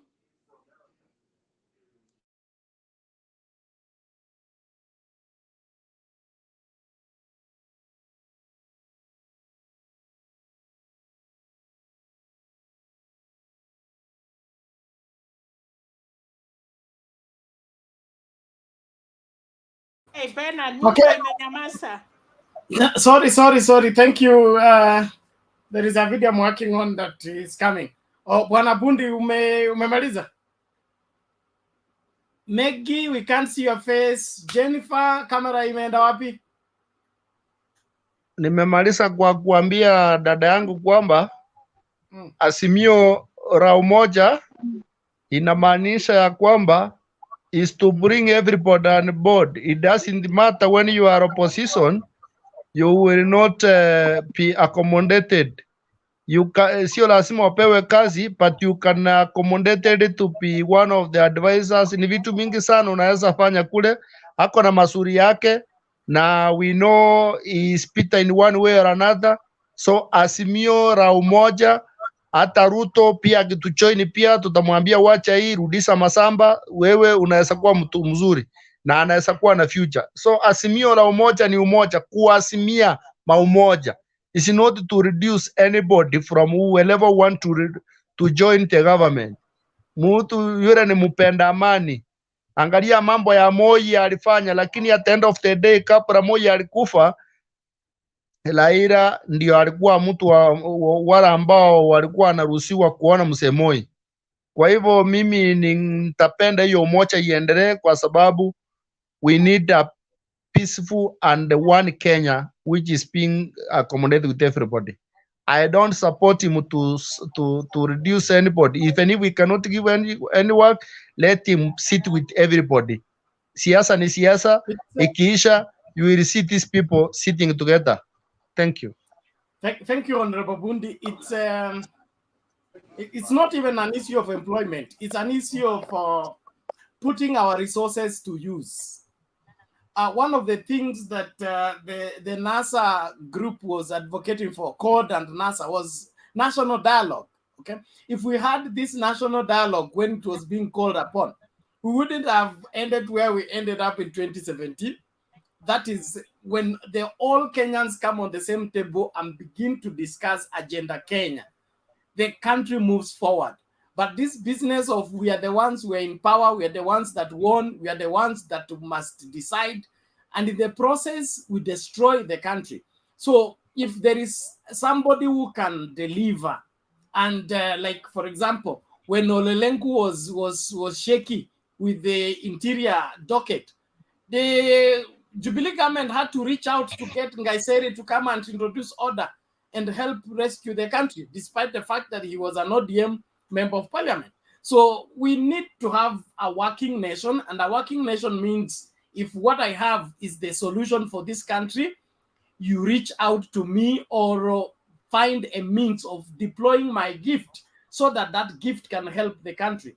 But if we keep people who are able out of work because they are not in our party or they are not in our political persuasion, we cause the country to suffer when what we are suffering from is readily available within the very country. So let's be holistic in our thinking, and putting Kenya first requires that we look for that solution.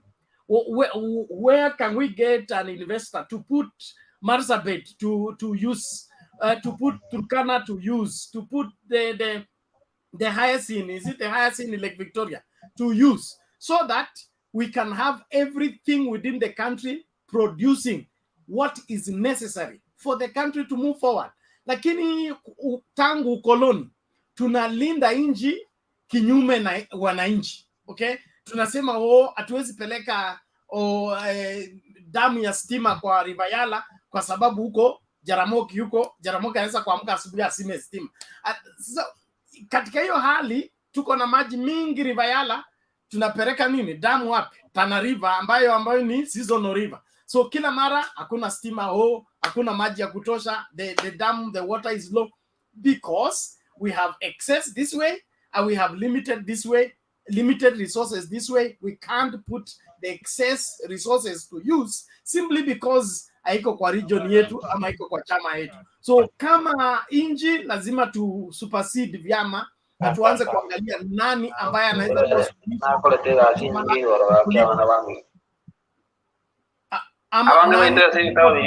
masuala ya afya, nani atakuwa suluhisho kwa masuala ya education. Okay, like if the education system is ailing, then we have some excellent retired resourceful educationalists. Let's go and fish that person back, put him in office to help us straighten our education system. Sio kusema huyu aliretire na kulanga pension kwa hivyo we don't need him. We need everybody on board. I support the aspect of every Kenyan being deployed for the development of this great country. I want to appreciate all of you. Thank you on the comment section. Please, let's keep it up and let's keep inviting guys to join into the discussion. Kuna watu wana join lakini naona giza kimezidi, sijui nini saa. Alex, hakuna stima kwenu? Mama Selina, karibu. Asante Penat.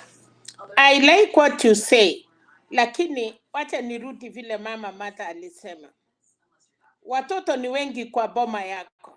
Na unajua mtoto mwenye ukituma aenda achunge ng'ombe, ng'ombe itashiba na jioni mnapata maziwa. So uwezi sema kwa sababu tuko na watoto wengi, hata wale mpaka leo wanangoja ile simu ya Nigeria haijaipiga, alafu unasema you want to put him in front. Na ile simu ikikuja aende tena. So we are saying this Penat. We are not hatuwezi kufanya recycle ya leaders. We want to keep opportunity to young people and other leaders that they have not served na wako possible. Lakini tukienda kurecycle wale watu anajua after all hata nikisumbua huyu msee ataniita. This is why mtu anafikiria yeye ni special. Awezi kumbuka wamama saa ile wanaenda maternity kusaa Penat, wanasaa viongozi wengi sana. We cannot limit to individuals. They have served, wamejaribu, wacha wakae kando, waone wengine wakiongoza. Wakati ya Kibaki, kina Martha Karua na Raila walisema, wale watu wote walikuwa na Moi wakae kando na wasiende mbali, waone tukiongoza serikali. And what really happened? Kasi ilienda vizuri sana kwa sababu haikukuwa na supportage. Lakini tukilete hii watu na hiyo uchungu wako nazo, wataiharibu na wale wame work hard. Unajua atafikiria okay, kwa nini niliamuka saa hii, why am I nakimbia na kuna mtu anakuja kuketi. Yes, watapeana advice pale counties pale huko chini if we need them. This is the time tunataka kualika young leaders, old leaders, kwa sababu kuna watu viongozi wazuri na watapata hiyo time ya kuongoza penat. Kwa nini? Kwa sababu tuna recycle.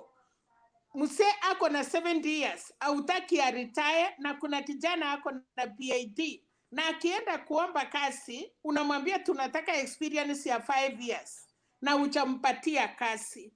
So for me, hii watu wenye wamejitoa peke yao, kama umeangushwa na constituency penat, na wewe ni mtu mzuri, that one tunaweza sema penat akiongoza Punyala, tuliona kazi yake ilikuwa vizuri. Let's go for him for advice. Lakini Cheuri, mtu hakuna unajua sasa penat, Musalia Mudavadi, I'm really sorry. Moi alimupik na amesoea kupatiwa. He cannot even get for himself. Sasa unataka tena ameanguka, tena baba aenda amupepe. Unaona Obaranya amefanya kazi mpaka nafasi yake imekuja. Mtu kama Peter Munya, mtu kama Wamalwa, mtu kama Ali Hassan Joho, hata kama tunaambiwa ana degree, but amefanya kazi. So tuko na watu wengi, tunataka hii serikali itengenezwe. I'm not against anybody.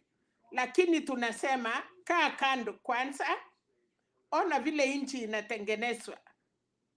Na si mbaya, si mnatuambianga tunataka opposition penat.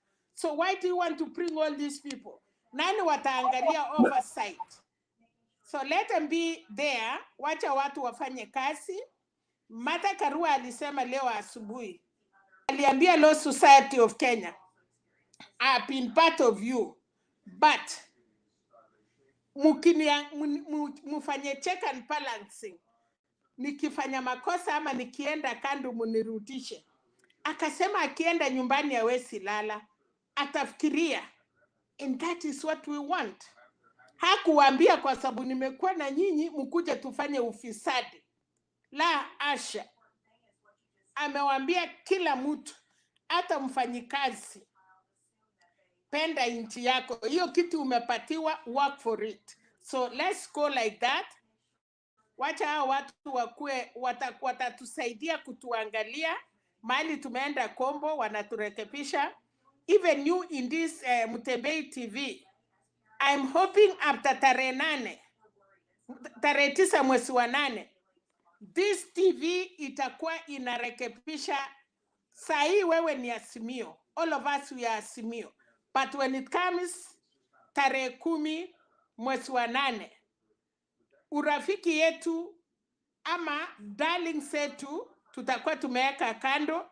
Now we come here kuangalia wale walezi, wale wafanyi kazi. Sisi ndiye tutapika kelele vile tumefika kelele hapa. I cannot expect ati sasa nimeweka mama katika kiti na mimi akifanya makosa tuokope. No, tutakuwa hapa tukirekebisha serikali. And I think that is what hata hao wengine watafanya penat, nje nchi yetu iende mbele. So wewe ukae tayari ukijua after that we are coming back to do serious business, check and balancing ya nchi yetu ya Kenya. Thank you. Sawa, asante sana Mama Selina. I agree with you 100%. In the having one-sided government is also dangerous. So we need everybody. What I mean is, tusiache mtu ila anaweza kusaidia inji simply because hayuko kwa chama chetu. Kama vile nimesema hapa kwamba huwezi kwenda kwa hospitali wewe ni mgonjwa, alafu unasema daktari ni Mjaluo na wewe na Wajaluo msikilizanangi. Si utakufa tu. Kama inchi itahitaji daktari na daktari yule yuko ni Mjaluo, tuchukue wewe daktari Mjaluo tupone kwanza, tukishamaliza tutaongea ukabila baadaye. So cha muhimu ni let's reach out one to another.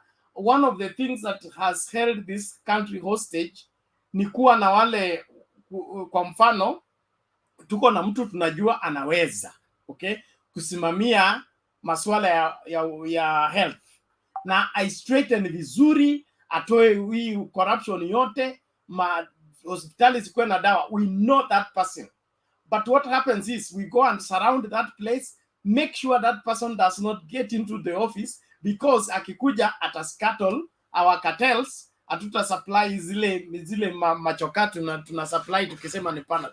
So it's good for us as a working government to go and get these able people, faithful able people who are able to deliver.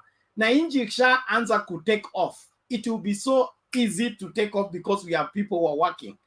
And then sio watu wa kukaa kwa ofisi hao wanataka committee iangalie hii committee ingine na committee ingine. We don't want committees. We want people who are on the road working, seeing to it that we cannot continue being a semi-arid area forever.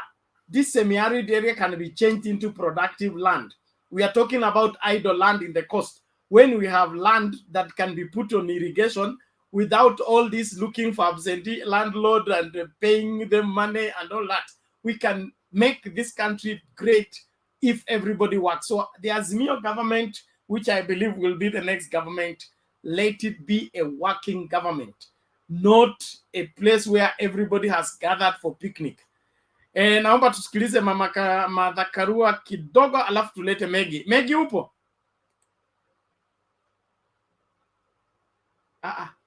Hii story ya watu kuja studio alafu wana disappear. What is happening?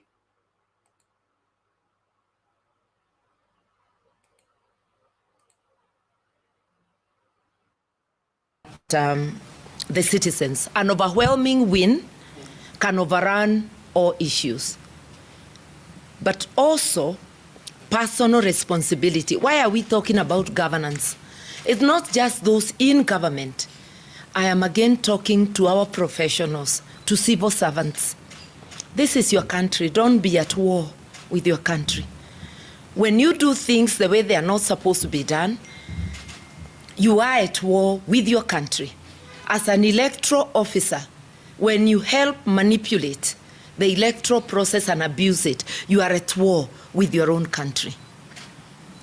I actually personally did try to sue 4 individuals, 3 electoral officials out of the last elections and 1 party official. The court did not give leave, but I have appealed. I will think about the appeal further on. I have no personal war with any of those individuals, but the message is that we can come for you as an individual. Don't tell us electoral commission. Institutions are made up of you and me. Until we take personal responsibility, until we are made to pay individually, we will not make a country, we will not strengthen institutions. And I remember during the last election of the United States, where it was reported, and we had it because this is the information age, we could hear the recordings, where Trump called and the Secretary of State in Georgia, a Republican state and probably his supporter, asking for 11,000 votes to be found. And the guy just answers him, Mr. President, I got a job to do. You see? Meaning he will do it according to the Constitution, according to the law. He knows how costly individually it will be if he does it anyone else. That's just a lesson to us. A country is made by you and me. You working for Electoral Commission or hoping to be a clerk, a presiding officer, a returning officer. You, police officer, or any other law enforcement officer. You, civil servant. You,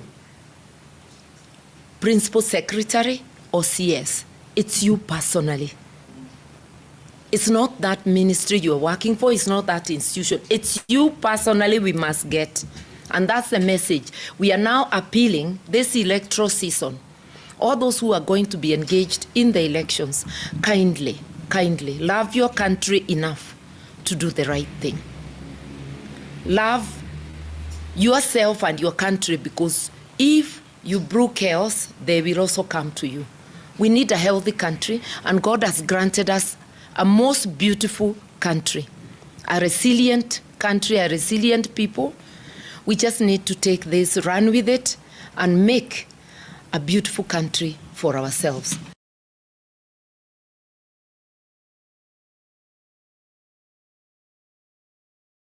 Okay, thank you. That is a Deputy President designate. According to Clint, he says we should give equal time to Gachagua. He spoke as he was pushing for everybody to vote for UDA and reject independent candidates. I tell you, this country is interesting. Let me respond to Nini before Maggie comes in. There is not so nice. Is it not so nice? Yes, not so nice. He said, Bernard, I don't agree with you. If someone is happy to say all manner of things about your ideology during campaign, then why bring that person into your team? You don't have to bring the person into your team, but if he has a solution to the problem, you should also not deny the country the solution because of political difference. And I gave the example of Ngaiseri. Ngaiseri was an ODM member of parliament, but he had an answer to the insecurity situation when we had Al-Shabaab everywhere and Olelenk was not delivering.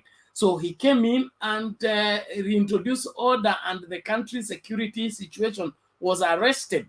So we shouldn't deny a solution simply because we had political differences.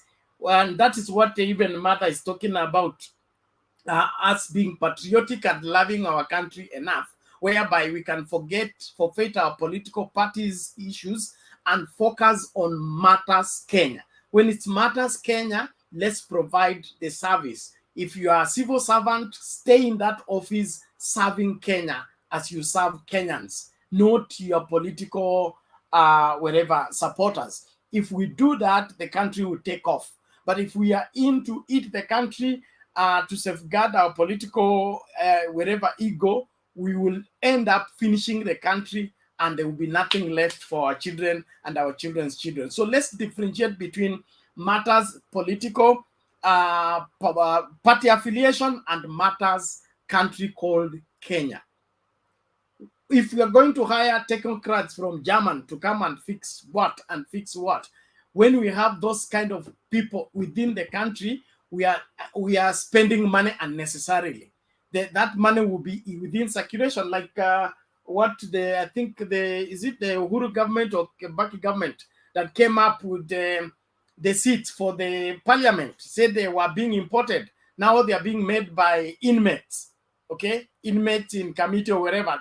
Those people are being fed by the government. They are being kept by the government. They are still part of our resources. So when they are making those seats and they have been trained by the government to know how to make those seats, we are using their resource despite the fact that ni wafungwa, lakini bado wanajenga inji. Kwa nini? Ujuzi wao unatumika kutengeneza viti ambavyo vingenunuliwa ng'ambo ingekuwa 20,000, lakini kwa sababu minatengenezewa hapa ni 7,000 ama 6,000. So that is part of building the nation. Shida ya Kenya, wanataka kwenda kununua vitu ambavyo wanaweza kutengeneza hapa, na wale watu wanapaswa kupata job, by reason of that wanakuwa neglected. Then we talk about unemployment. If we are importing toothpick, importing toothbrush and everything else, we are the problem, and the problem is springing from our wrong governance. Let everybody sober up and let's govern this country rightly for the safeguarding of everybody's welfare. Maggie, karibu tafadhali. Suleimani, hatuwezi kukuruhusu kwa studio kama hutaki kuweka kamera on. Thank you. Maggie, go ahead. Asante Bernard. Habari zenu? Habari ya Selina mama mwenzangu? Salama sana. Yes. Nimefurahi sana kuona nyinyi. I love whatever is going on, although I'm on and off, but please, you will excuse me. Unajua, when it is day like this, so many things are going on. We in that we cannot concentrate at one point. So I hope I've been forgiven. That's my apology. Now, when I got in, there is a video which made me laugh. You were playing that time. See here, Sai. The ladies wamesema, hata mimi nimesema, tutafinywa usiku tu mchana tutafanya kazi. And again, Martha has really set it up for us. She's working. Since that lady was selected by Honorable Raila Odinga, I don't think she's really rested. In fact, she has even overcome Raila. And whenever she goes, it's full. If I'm lying, tell me yes, but it is the truth. Whenever she goes, oh my God, even me, I'm just asking myself, surely she can't tire up. And you find she's still growing more strong and strong.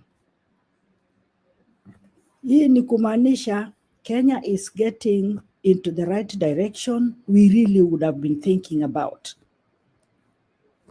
Because Martha is a lady who is, first of all, she's sober, she's intelligent, eloquent, and everything. I don't think there is something you can talk about her that or this, but only where you can say that, but only this is missing. No. Even her height, the body language, how catwalking, it's all smart. So Kenya is really at the right path. There are so many things I hear about the, I don't know whether they're propaganda or what. The other side's deputy president designate Gachagua. What does he want to fight his country for? What does Safaricom, what has Safaricom done for him? And what has Kenya Airways done for him? Why does he want to stop these big companies when they get into power? And those who have been employed with in those areas, where is he going to take them? Because with them, Maggie, you forget one thing. Maggie, she say if your MP is not UDA, when they recruit army officers, if you are not a UDA MP in your constituency, the people will not join army. So the only people who will join army are the people who have members of parliament from UDA constituencies. Can you imagine which kind of a country are we going to be in? Please, which kind of a country is that? These people are, first of all, I don't want to say that they are drunk, but they're sick. They are sick in mind. Look at that lineup. The lineup are just coots, thieves, corrupt people in mind and everything. Even in their body language, they are corrupt. Whichever way they are speaking rubbish. Something which cannot even help them in their houses. Even their houses can, whatever they are planning cannot even help them in their houses. In as much as they have money and they're thinking that they have, that money is going to come back to us because it is our money. And thank God for Martha Karua being there, that money will come back into our banks and our pockets because it is our money. There's nothing so pleasing about these Yuda people.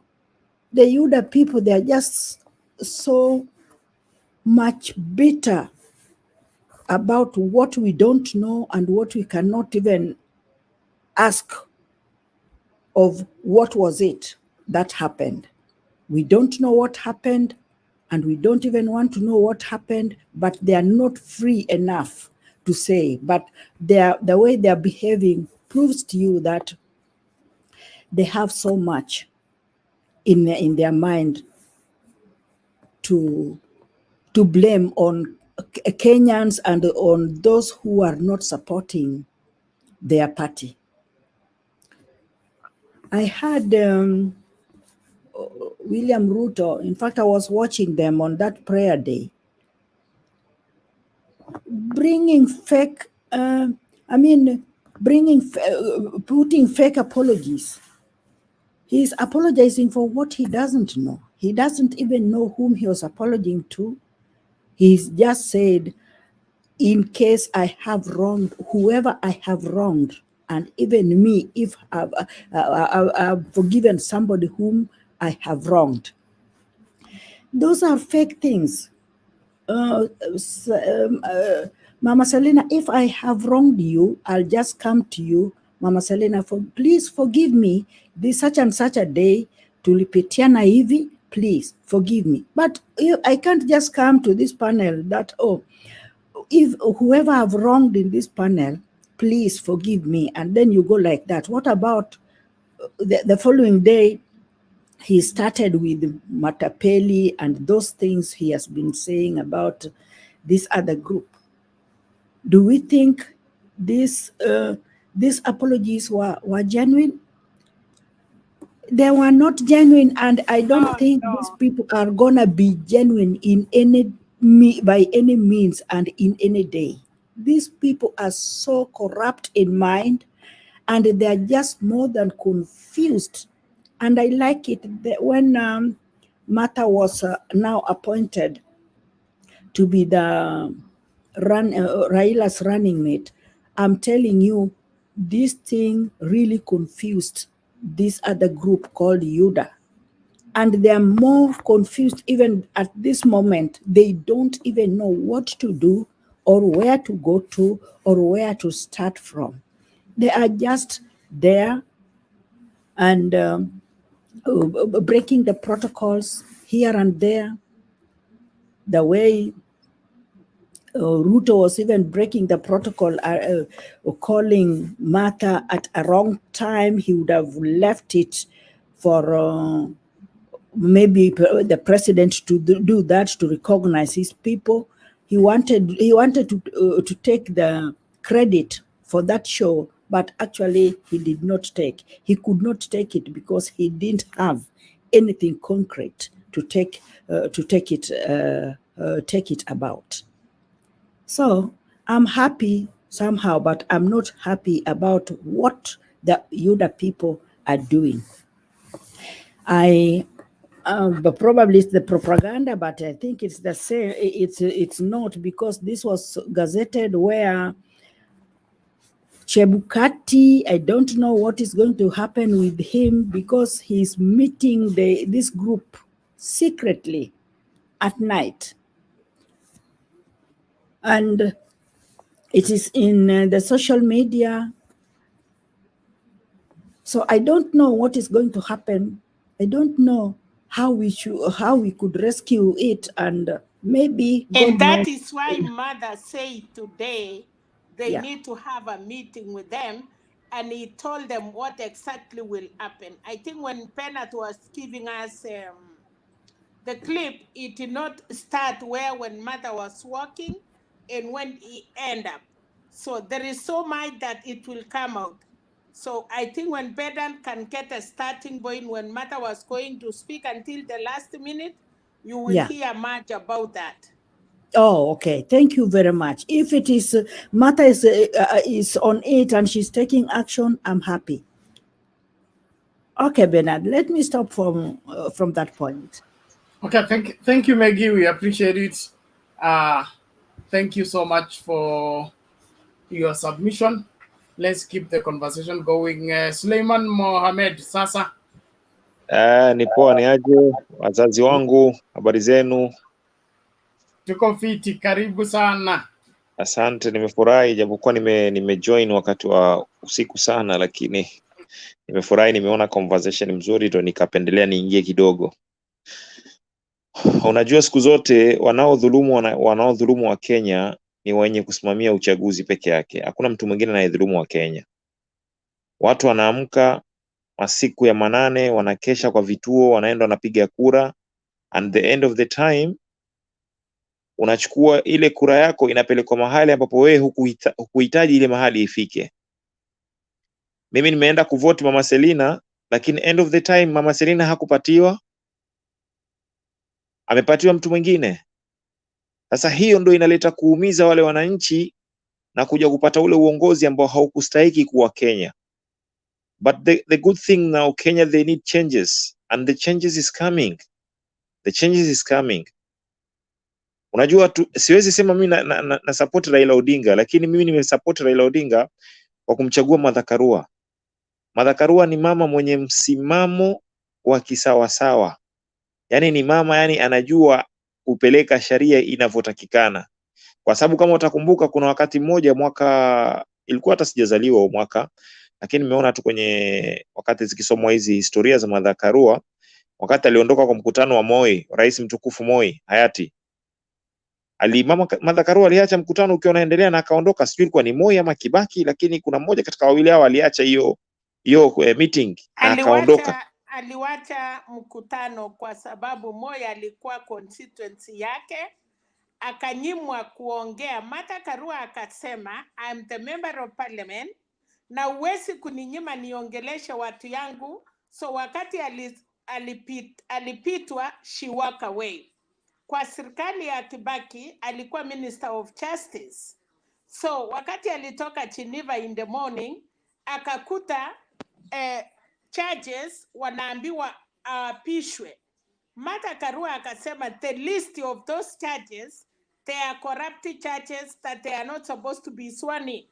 So waka insist, akasema then rudisha ine, wacha to swear in around 5. So walikata, and Martha Karua say, well, I'm not working. She resigned because hiyo ni token yake. Yeye ndiye anatakikana kurecommend wale churches wanaweza apishwa na nini. But kwa sababu walitumia siasa kuleta corrupt, that is why she left the Kibaki government as the Minister of Justice. So she has stand twice, in Moi time and Kibaki time. Sasa ndio maana nikasema nimependa sana Martha Karua kwa sababu akona ule msimamo ambao anaonesha kwamba huyu ndiye mtu anaweza kupatia wananchi wa Kenya haki zao na akawapeleka mahali ambapo inatakikana wapelekwe. Unaona? Kwa sababu tukienda kwa upande wa naibu wa rais William Ruto, Dr. William Ruto, kitu kwanza amefeli kuchukua running mate. Ni kitu kimoja kwanza kimemfelisha. Unajua tayari Gachagua ilikuwa yuko kwenye kesi ya mambo ya ufisadi ambayo alishikwa nayo kwa ubunge wake, akapelekwa mpaka mahakamani na akona kesi ya mahakama kwamba yeye ana pesa za ufisadi amechukua. Hasa mtu kama yule ilikuwa hastahiki kuappointiwa kuwa kwamba ndio deputy president, kwa sababu what we need in Kenya, we want to kill corruption. Kenya corruption iko very high. Ingekuwa Kenya hakuna corruption, hakuna mtoto yote wa Kenya, mwananchi yote wa Kenya ingesafiri akaenda nchi za nje ng'ambo kutafuta ajira kwa ule utajiri ambao uko Kenya. Kenya ni nchi nyingine tajiri, kisha ni nchi kubwa sana kwa utajiri. Lakini tatizo ile corruption ndio imefanya Kenya ikuwe nchi ambayo inaonekana ni nchi maskini. Hata watu wanapoenda kufanya kazi nchi za ng'ambo wanaambiwa, kwani Kenya iko na maskini kiasi gani mpaka unakuja unafanya kazi nchi za ng'ambo?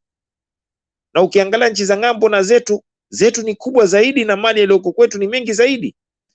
Kwa hivyo kitu ambacho tunataka kwa Kenya sasa ni kuondosha ule ufisadi. Sasa yeye kama rais ilikuwa yeye hastahiki kuchagua mtu mwenye ambaye yuko kwenye damage ya ufisadi. Hata kama ingekuwa atachagua mtu mwingine, ingechagua mtu mwingine, at least watu wangesema okay, let's go with him, tuone nini itaendelea. Lakini sasa unachagua mtu ambaye tayari yuko kwenye damage ya ufisadi. Wewe fikirisha Wakenya watakuamini vipi wewe kama wewe? Ndio sasa pale wanapojigamba watu wa Azimio la Umoja wanaposema kwamba makamu wa rais ni mwizi na ameenda kuchagua mwizi mwenzake, wanataka kuongoza nchi. Unaona? Sasa imekuja kuwaletea ile athari kubwa sana, ambao sasa ni paka wananchi kuja kukubali kwamba hawa ndio viongozi wanatakana watuongoze. Itachukua muda sana na sahihi, kiasi cha kwao kuelimisha wananchi kwamba ni hivi na hivi, ni muda mrefu sana watakana wafanye kitu kama hicho. Lakini sasa hivi, hebu niambie, watafanya wakati gani watafanya hivyo? Na ikiwa sasa tumebakisha, nafikiri kama sijakosea, kama siku 70 au pengine siku 68 pengine kwa uchaguzi mkuu wa Kenya. Kwa hivyo inatakikana kwamba Kenya they need changes kuondosha corruption, lakini tukiwa tutaenda hivi hakuna kitu kitabadilika. Sasa ndio watu wanapigania kina Raila Odinga, wanasema okay, Raila Odinga hakukuwa kwa serikali. Unajua mimi naangalia sana rallies za makamu wa rais. Makamu wa rais kila akienda mahali kuzungumzia rally, anasema yeye amekuwa kwa serikali miaka 9 na ametengezea wananchi mabarabara, amewapatia miradi ya taa, sijui amepatiana nini. Je, huyu Raila Odinga, bwana kitandawili anavyomuita yeye, anasema bwana kitandawili, yeye amepeana nini? So mimi sikuweza kumlaumu Raila kwa sababu Raila bado hajakuwa kwa uongozi kama vile alivyokuwa yeye. Raila Odinga alikuwa kwa uongozi muda wa miaka 5, na miaka 5 ile ilikuwa ni nusu serikali nusu mkate, ambao waligawanya yeye na Raila Kibaki.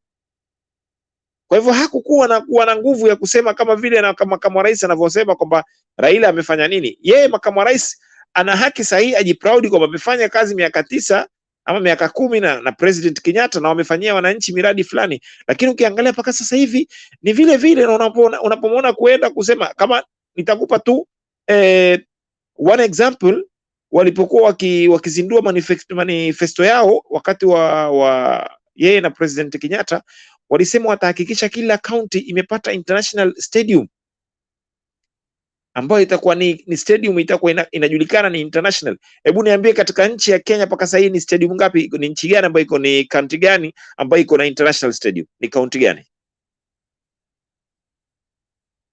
Hazifiki hata 10, hazifiki hata 10 ama hazifiki hata 15. Sasa nyinyi mumewaahidi watu vitu ambapo mumeshindwa kuvitekeleza. Ndio sasa watu wengine wanasema ni afadhali tumpatie Martha Karua na Raila Odinga, kwa sababu ni watu wataingia kwenye serikali, tutaona kutakuwa na mabadiliko mengine, kuliko sasa sisi kumrudisha huyu, kisha sasa huyu tutaka kumrudisha. Kwa nini ametuletea mtu mwingine tayari ambaye huyo mtu pia yuko kwenye damage ya ufisadi, corruption? So we need changes Kenya. We need changes. Ndio tutamalizika na umaskini. Umaskini utaisha na watoto watapata ajira na watu wataishi maisha mazuri. Lakini ikiwa tutaenda hivi, basi siku zote Kenya tutakuwa tukienda tukipiga kura, end of the time tunaambiwa haya, mshindi ni Raila, ama mshindi ni Uhuru, ama mshindi ni nani, kwa kupeana. Hatutafaidi kabisa. I think my comment, I stop that. Thank you, Suleiman. We appreciate you.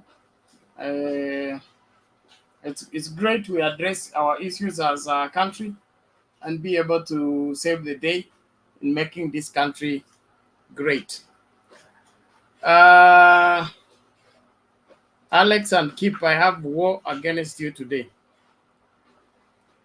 Whatever you're doing on the public platform is not healthy for this show, and it's not healthy for our status as a people. If there is a problem, you all have access to me. You can talk to me directly or talk to our boss, report me. I'll appreciate to be sacked or be dismissed for making the debate very poor. You're not going anywhere, Bernard. But going to discuss us on the public is not good. I don't like it. And it is demoralizing. Keep my stand. Let's deal with matters maturely. Let's say sorry together, Keep. Please. Sorry. Let's say sorry. We don't act you know it's us. Okay, Mom. You know it's okay, Mama Selina. Okay? It's okay, no problem. No, I want him to say sorry. It's my son. Keep. Please, son. Please. I was not the one discussed. No. We don't want to hear. I want him to say sorry because only that. Keep. Kwa sababu nimeambiwa na Selina hiyo, Mama Selina will say that. Categorically, sema. Yes. Thank you. Okay. Let's do this, okay? We are only this, two. We are only two here, Penat, and we would like our people to listen to what we are telling them. And tomorrow, when the government is formed, we want our people to be proud that they had a mother and a son who stood by their side. That is why I want him to say sorry and focus. That is it. Sawa, thank you. Let's get back into the debate, and I want us to have what is called shared responsibility. Shared responsibility means for the show to be up to date, everybody must play their role, and like, for example, if there is information I need, please send it to me in good time. And if there is any counsel you have for me, please, I'm very open, and my ear hears very well. But let us not run the show down by exposing things that are not necessary to the people who are not relevant, because huko kwa public comment huko hakuna chairman wetu, huko hakuna boss wetu. Sasa sijui huko watatusaidiaje? So afadhali tufanyie back office ndio tusaidie show na kila mtu aenjoy. That's all I appeal for. Thank you.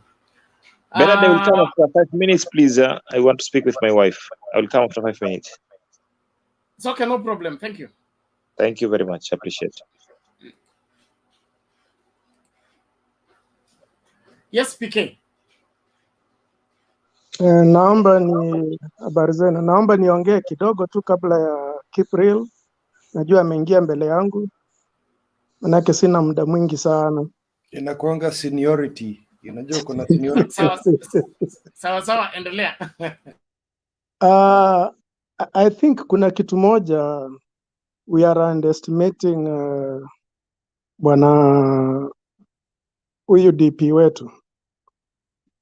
Mimi sijasoma Biblia sana kama wewe Bernard, lakini nafikiri somewhere in the book of Proverbs kuna mahali wanasema ama inasema watu watakimbia kabla hata hawajafukuzwa. I think it's Proverbs 28 or something like that. Sijui vizuri, wacha niseme kama madhakarua. Siwezi nika confirm. Siwezi nika quote vizuri, lakini najua ni kitabu cha Proverbs. Watu wengine watakimbia kabla hawajafukuzwa. I think what our deputy president feared is that kama hangemuita mother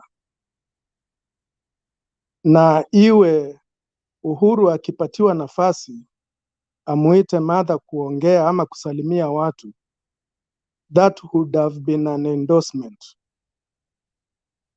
Naelewa? Sasa ili kutoa ile dhanda kutoka kwa mother kupatiwa nafasi na Uhuru, even if just to acknowledge that she's there, ama mpatie nafasi asalimie watu kidogo na arudi, in the eyes of public, the perception that Uhuru would have created is that he has already endorsed mother. Lakini akimpatia nafasi yeye kabla ya Uhuru, atakuwa ameondosha, na alicheza vizuri sana. Lakini hata kule kucheza kwake vizuri ndio mother asionekane kama amekuwa endorsed. It was clear mother was not ready with a written statement or a written speech. Kwa hivyo hakuwa kwa lineup ya watu ambao wangekuwa waongee. But the way she performed, nafikiri hata alimuacha DP, ndio hiyo anasema ni kama alikuwa anakimbia hata hajafukuzwa na mtu. Maybe hata Uhuru angemuita aongee. Kwa hivyo alikuwa anaogopa tu, ile kuogopa kwake akampa mother nafasi na mother na yeye akammaliza. Which was very good.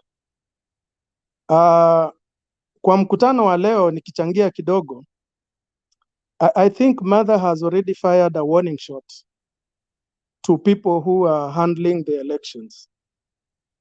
Na amepeana mfano wa something that happened here in the US wakati bwana Trump alipigia mtu simu akamwambia amsaidie kuiba ndio washinde election, and mother has clearly said that watu wanafaa walipe kwa makosa yao personally, and that is the only way we can nyorosha hii system.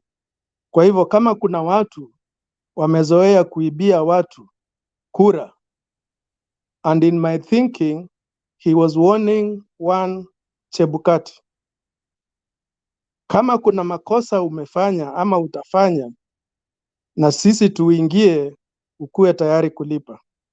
Ni hayo tu bwana Bernard, sina mengi. Thank you. That's well put.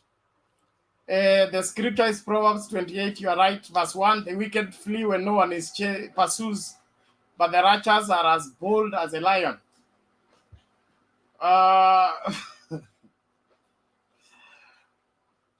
Underestimating William Ruto in terms of being opportunistic, yes. But all in all, I think the president and Baba are on top of the game. Sioni akikwepa na hii mambo yote. That's why he gave his conceding speech in the prayer breakfast. There is no other conceding speech he will do. What he did in the prayer breakfast is enough. He handed over to mother through the handshake. And mambo ni kama hiyo. And I don't see much happening in terms of him picking up. Western is gone. Joho has finished him today in the coast. If that tape is going to play in the several sections of coast, I don't think much is going to come from that side. And so, nafikiria DP should begin to pack and go.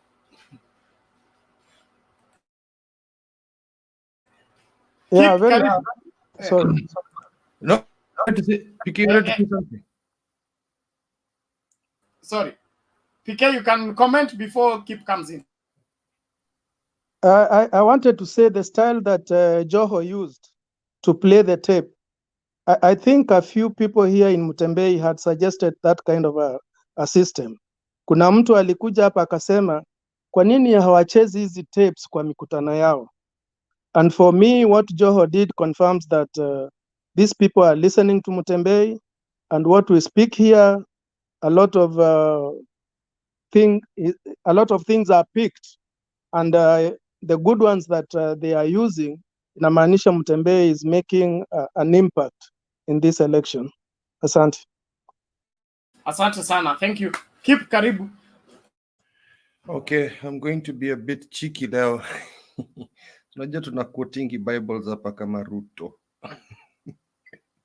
Tunasemanga populate the earth abundantly and multiply in it. Bernard, hii nasema nini? Huyu Ruto ana watoto wengi sana huyu.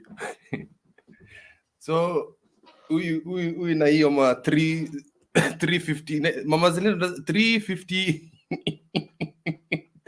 room 355 room 350. Ruto anaitumia vizuri sana na huyo Faruk wake. That is the person we want to be our leader. I think Kenyans we're being a bit silly now. You know, it's just now he's excuse me. Now he's witnessing leaders fighting in front of each other at Kilifi, and he's supposed to be a leader. While on the other side, we have our campaigns well structured in Azimio, whereby, I mean, you see what I try to say is, and I keep repeating this, Ruto started his campaigns very well as a strong man, and there's no place he can go. There's no place a campaign can happen without him. Ruto has to be in central with the guys in central, Rigathi Gachagua. He has to go to Western with the other two fellows. If Ruto is not there, there's no crowd, there's no facilitation, there's no mobilization. Keep, I hear somebody today say Baba anaendanga mkutano moja baadaye and Martha Karua goes mkutano moja baadaye, and they say Kenya kwanza, sijui nani akiwa Mombasa, nani yako wapi. I want you guys to tell us, because naona wanataka kusema baba anashika mkutano moja kwa siku, ati hawa ndio wanakuwa na mkutano mingi, na kwa sababu hakuna mtu anawa challenge Kenya ni so tunataka tujue kwa hii Mtembei TV, maybe you or somebody else, baba akiwa na mkutano, tunataka end of the day kwa hii Mtembei TV mtatuambia raundi ngapi baba ameenda na Martha ameenda ngapi na Kenya Kwisha wamefanya ngapi. Juu wanachukua ya baba wanasema ni sawa, alafu yao moja inakuwa ni yetu. Pole kwa kuindafia. No, it's okay. It's at a point in the discussion where we can do a back and forth, because there's not 10 people in the screen, which is okay. What you need to see in terms of how Ruto does this, he has to do the town hall meeting, and then he has to do the crowd meeting. You see, the formula for Raila is, in the beginning when he was selling Azimio, alikuwa anaanza na town hall meeting, he'll meet the wazers, it'll be in the tent. Nona hii unaonanga kwa Kenya Kwanza, you see the tents, you see the yellow everywhere. That is what you call a town hall meeting. And then for Azimio, you'll see blue, and it's a tent. So that is when you saw a very warm-hearting thing that we saw in Western. I hope you have that clip, where this woman almost, she cried, yani. And I like the fact that, well, bado alikuwa anamshika mkono and led her up to Raila. Raila is not above anybody. Walimchukua uko juu, they took care of her in the end. So that is what you call a town hall meeting, where there's a group of selected people that are brought into the meeting, and then they can discuss their problems. There are a few people who will come as representatives, like teachers and things like that. So what happens in those town hall meetings for Raila, in the beginning, it was how he came up with the 10-point agenda. He went from county to county and picked the most populous areas, or the most places that needed, to explain what they wanted. Watu wa Pokot walisema yenye wanataka, watu wa Rift Valley hata walikuja huko. So you see, he came to Wasingishu because he knows that is our hub. Akakuja akaongea na hao watu. So that is the town hall meeting. After the town hall meeting, you attend kwa streets. Then that's where the rally happens, where people come randomly and listen to what you have said, what you've discussed in the town hall meeting. Now, because Ruto cannot do both at the same time, because most of what he does is facilitation. Analipa watu kukuja kwa hizo mkutano. So akilipa watu kwa hizo mkutano, haizi fanya town hall meeting, analipa watu kwa town hall meeting, alafu atalipa the same people to come and be paid in the rallies. It will just look weird. So that is point number one. So one day he does a rally, and then the next day he does a town hall meeting. It's because there are two things involved here. There is the fact that he has to pay for mobilization. Yeah, 2 million lazima analipanga per day. And then there's a second fact whereby his presence, he doesn't have strong lieutenants. So Ruto has to be in every place to do all that. So those things are the ones which are blocking him. While Azimio, on the other hand, Azimio has strong leaders, strong lieutenants. Ikiwa Mombasa, Njoo ako hapo. Njoo can take Kilifi kila mali na atachunga hiyo mali peke yake. Ukienda Western kuna Uparanya. Ukikuja hapa Rift Valley kuna Tolgos. Tolgos is there. He's not a weak person. Tolgos will take care of Rift Valley. And ukienda huko Masaini, they have every what is the name of my favorite senator from Masai? The guy who's very stylish. Olentama. I like him. I like him. Sabina Chege ako huko Central. And then the major principals like Martha Karua and Raila just need to do one rally. randomly. They don't have to go every day. You know, it's like it will be watched in the news. That's why you watch Citizen. Alafu utaona Azimio is everywhere. So this is another thing. You know, our friend Rigathi Gachagua cannot campaign outside Rift Valley and Central. Na hata nasikia alifanya ujinga huko Baringo. He made a blunder in Baringo. You know, this guy's mouth, I like it so much. Hata UACC, the way Bernard anasemanga wasimtoe abaki hapo. It will be very good for us and we'll do very well. Now, as for Martha Karua meeting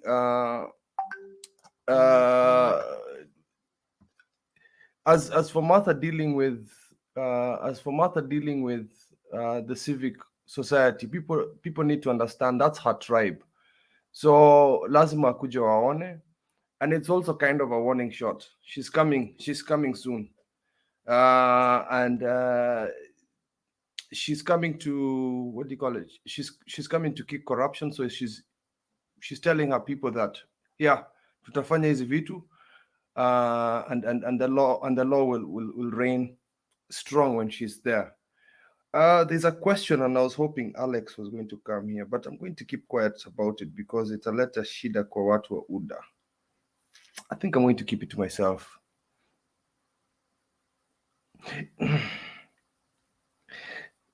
Hata Mama Selina utanigonga nikisema hii. Say it. Legally, I really want this not to be a big thing. Martha Karua has been given 2 dockets.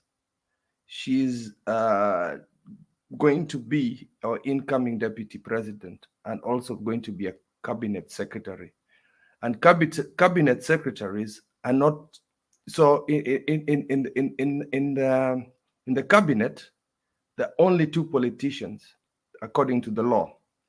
There is the president and the deputy president. Now akishika hiyo CS, akiwa CS for justice and ministerial affairs, won't she be going against the constitution? But then I'm also answering my question because she's already in the cabinet. So it's something that I hope they've looked into legally, because I still want her to hold on to that docket, and I hope mtu wa UDA asiende kuharibu hiyo mambo. But you get what I'm saying?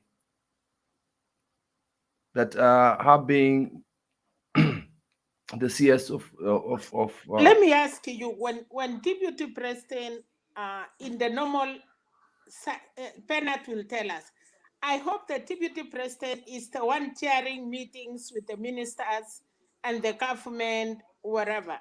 So when Martha Karua will be the deputy president, she will oversee, because she will have a deputy, she will have an assistant CS from outside.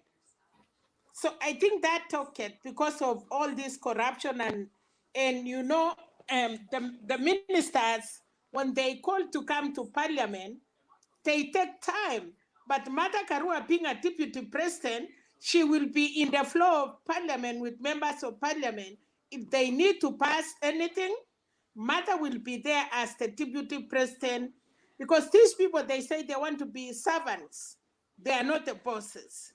So I think she will have a secretary from outside, the deputy secretary, dealing maybe with other things. But for her, maybe because of the connection with the members of parliament and other people, it will be good, because if we leave that docket the way it is, then Baba and Mama, they will not implement. So I think that is the reason. And Mother being she knows the Katiba and the Constitution, because she says she was the one who wrote that Constitution, by the way. She cannot make a mistake to agree, and she knows somebody tomorrow, like these people, they like running in the court. So I think it is, I don't know, but you guys, you will tell us, because you read Constitution a lot. Maybe Bernard can look, or even Evans or somebody else. So it would mean that she'll have 2 permanent secretaries.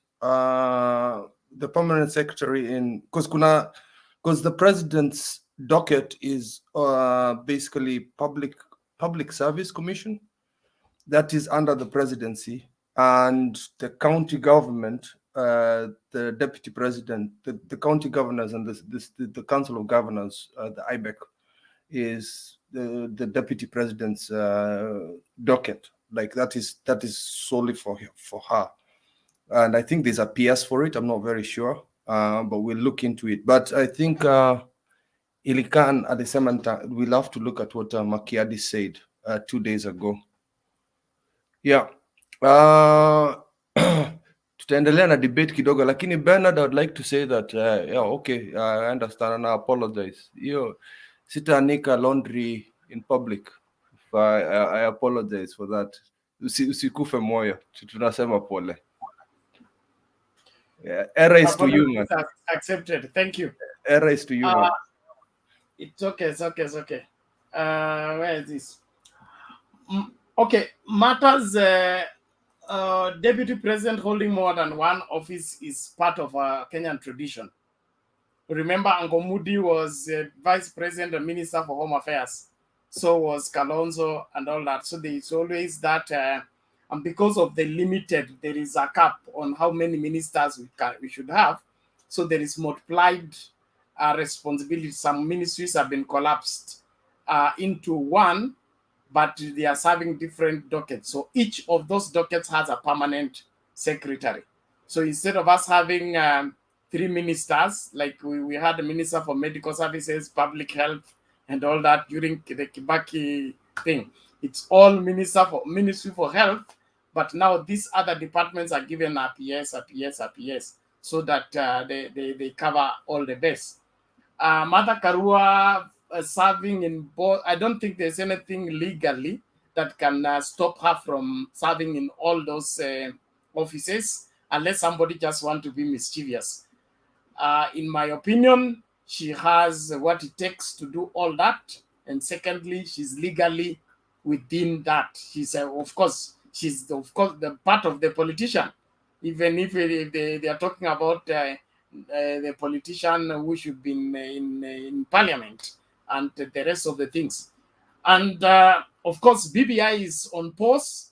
As soon as they get into office, it will be enacted. And I want to have ministers to be interrogated on the floor of the House. We had good performance when ministers were to answer questions on the floor of the House than all this business of waiting for somebody to come from wherever and answer questions to a small committee, where that small committee has maybe incompetent people you voted in office who are afraid of asking the minister hard questions. We need to have a vibrant parliament. And the vibrant parliament needs to, I think we need to get more politicians in those offices than these technocrats. Technocrats can be permanent secretaries to manage and administrate the office.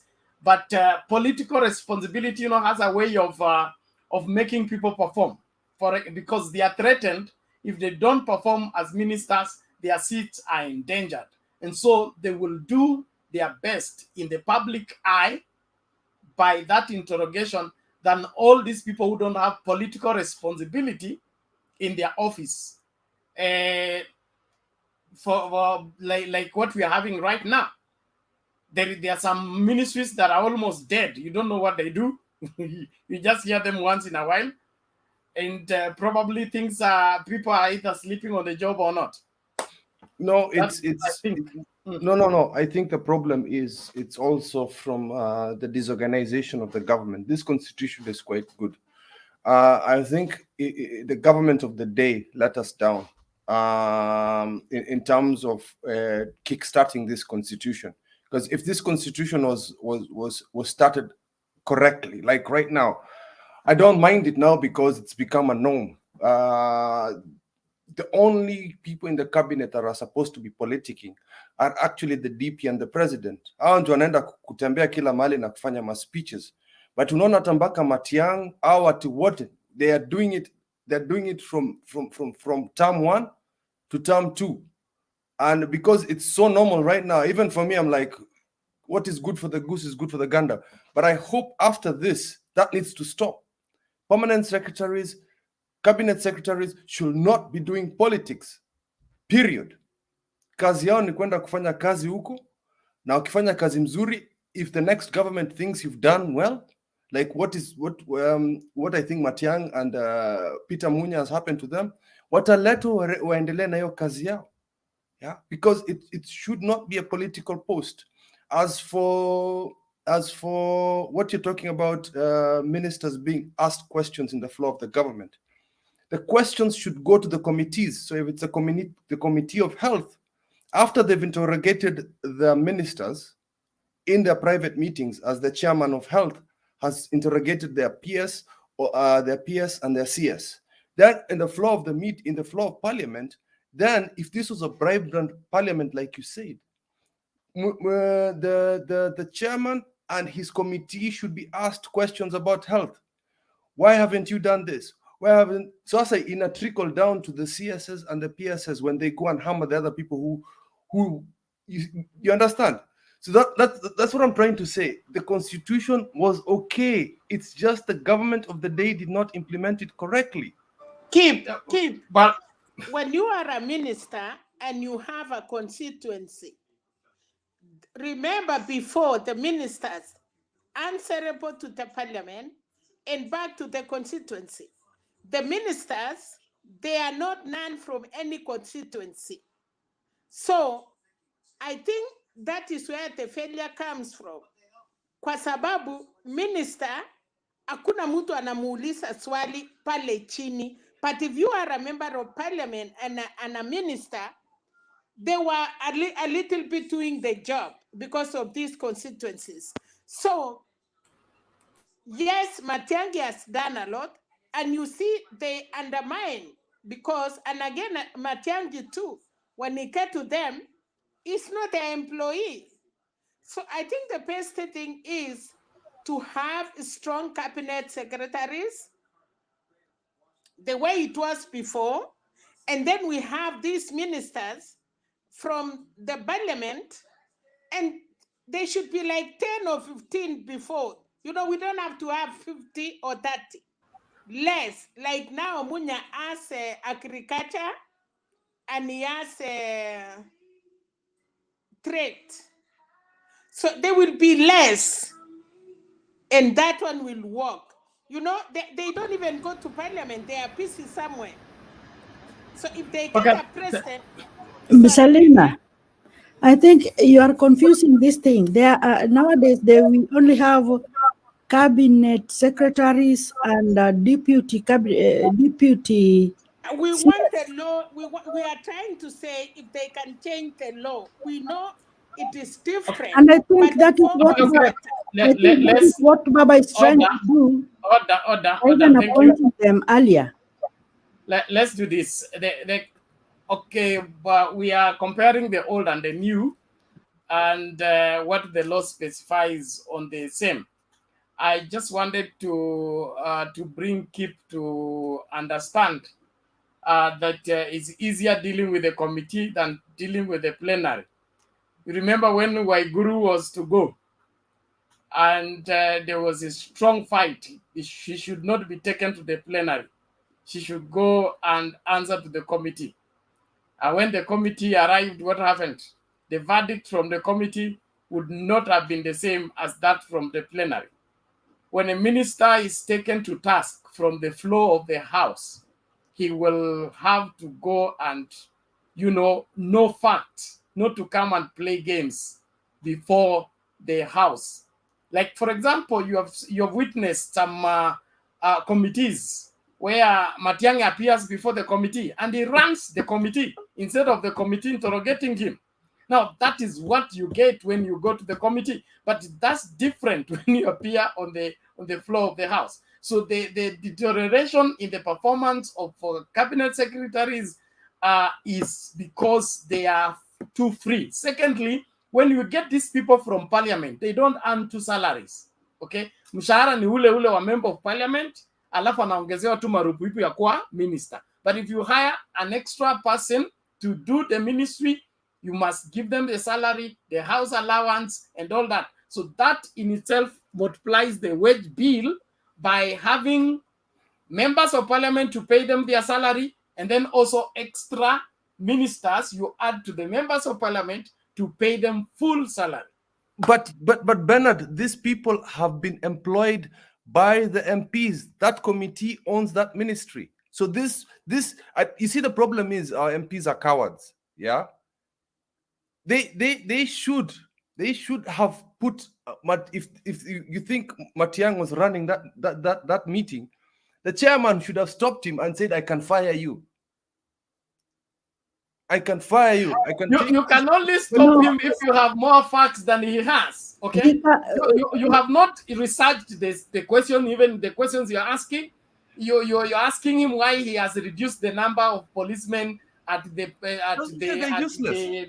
DP's office, and you know, there are some of the even the summons that are in my opinion are childish, but all in all, it is a good way to it's a good debate to look at it critically. But I am old school. I prefer ministers from parliament being interrogated by the plenary. They will do a good job. And sorry, before Alex comes in, and just final thought, it's also us as society. We are the ones who are voting in weak leaders who do not have civic education. Yeah, kama tungekuwa na watu wenye wana civic education, like ukiambia mtu uko kwa village, what is the work of the MP? They think it's a football match. They don't understand that these people have actual work to do in parliament. They just think it's, you know. So I think if MPs knew how much power they had in these committees, yeah, they can make a lot of decisions above the CSs. In my opinion, it's not even power. It's being in a wrong vocation, because being a member of parliament is being a public servant, and your number one responsibility is to safeguard the public welfare. When you take it as your calling, nobody will buy you to keep silent when the public is being victimized. But our own parliament has been turned into a business venture. You work so hard, you campaign to get into parliament, then cut business deals, make money, and rest. It has nothing to do with safeguarding the public welfare. And so when you are called upon to ask hard questions to safeguard the public, the same people you cut deals with wakakusaidia kuanza kusupply nguo za polisi ama nguo za nini, hao ndio wanakuja sasa. Kama wewe umekata deal na Matiang'i ulete nguo uletenge nguo za polisi, alafu Matiang'i ameletwa mbele yako kuulizwa vile hizo nguo zinashonwa, wewe utamuuliza maswali gani? No, I'm not implying that Matiang'i is corrupt. I'm just creating a scenario whereby the parliamentarians are doing business with the government and they want to oversight the government. So it's a whole mixture of confusion. Alex, come in. Thank you very much, Bernard. Asante sana. First of all, I want to clear the air. I wasn't being disrespectful in the comment section. I was referring to what happened between Kip and Themba yesterday. Come back to the panel. Anyway, Kip, thanks for what you have brought up. However, when our deputy president was being unveiled to us, this was a speech. The most single important decision a presidential candidate has to make is how he or she chooses the running mate. And on that, I think even some people in UDA thanked Raila Amolo Odinga for what he did. It was a brave, progressive, and also cathedral mindset of decision. And then she said later on that even with being me chosen as the deputy president, the president has a role too to assign me duties. And I've already been assigned duties by the presidential candidate. And you have to remember the cabinet, ministries, ambassadors, so on. A president has almost 8,000 seats, my friend, that they have to fill. And those are political seats, my friend. When one government comes and the other one leaves, it's a total overhaul. And that is why Uhuru Kenyatta had the laxity to bring us so low last time by taking a certain person from Utalii College and putting them in the Ministry of Interior Cabinet. There's nothing we could do. There was no merits. Kinuthia. There was no prior experience. But those are the powers the president enjoys. You can imagine. They are so huge that you cannot contain them. I want to salute Uhuru Muigai Kenyatta because he knows how to deal with powers. I don't know how Ruto could have handled that. Given those seats are political, I don't think why you're complaining about that. When you choose a president, you give him the mandate in totality of how he's going to run the government. And constitutionally, he has that power. Except if he does something wrong that we see deemed that is unconstitutional, and some seats are just political. You can go to court, waste your time, and there's nothing that can be done. But the Ministry of Justice has been given to Madam Karua.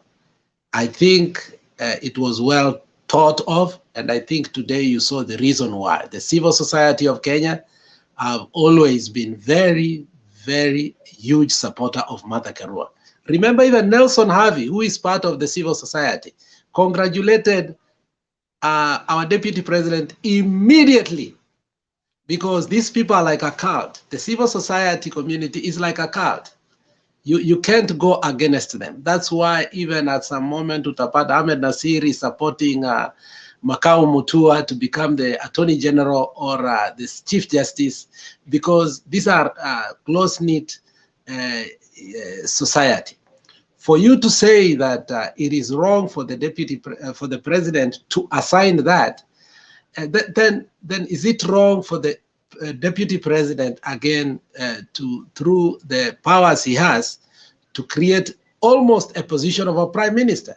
No, because those powers are vested on our president. Now, you must use that argument to say, if that is the power that our president has, that he can be able to do that, then are we safe in Ruto's hands, who he can use? And you have seen it.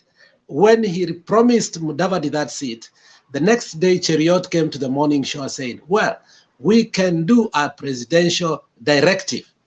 You can imagine Trump ruled with those kind of directive. When Obama was not able to rule America at some point, he had to use those, again, powers to rule this country, including some of them you don't know. He threatened Switzerland that if you are going to hold, because Republicans took all our money out of the country so that we will never have a GPD growth.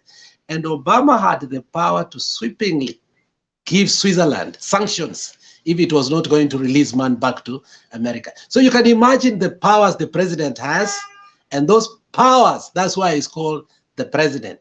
In your lifetime, in 40 million people, only 2 people have had the privilege, or 3 people, to become a president.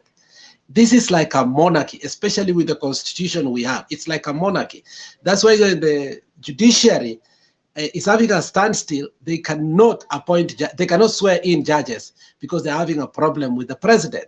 So the president has so much powers, and those are the things we must speak about, that William Samoei Ruto does not know how to hold power, and he should not come next to power. Thank you very much. Yes, Kip.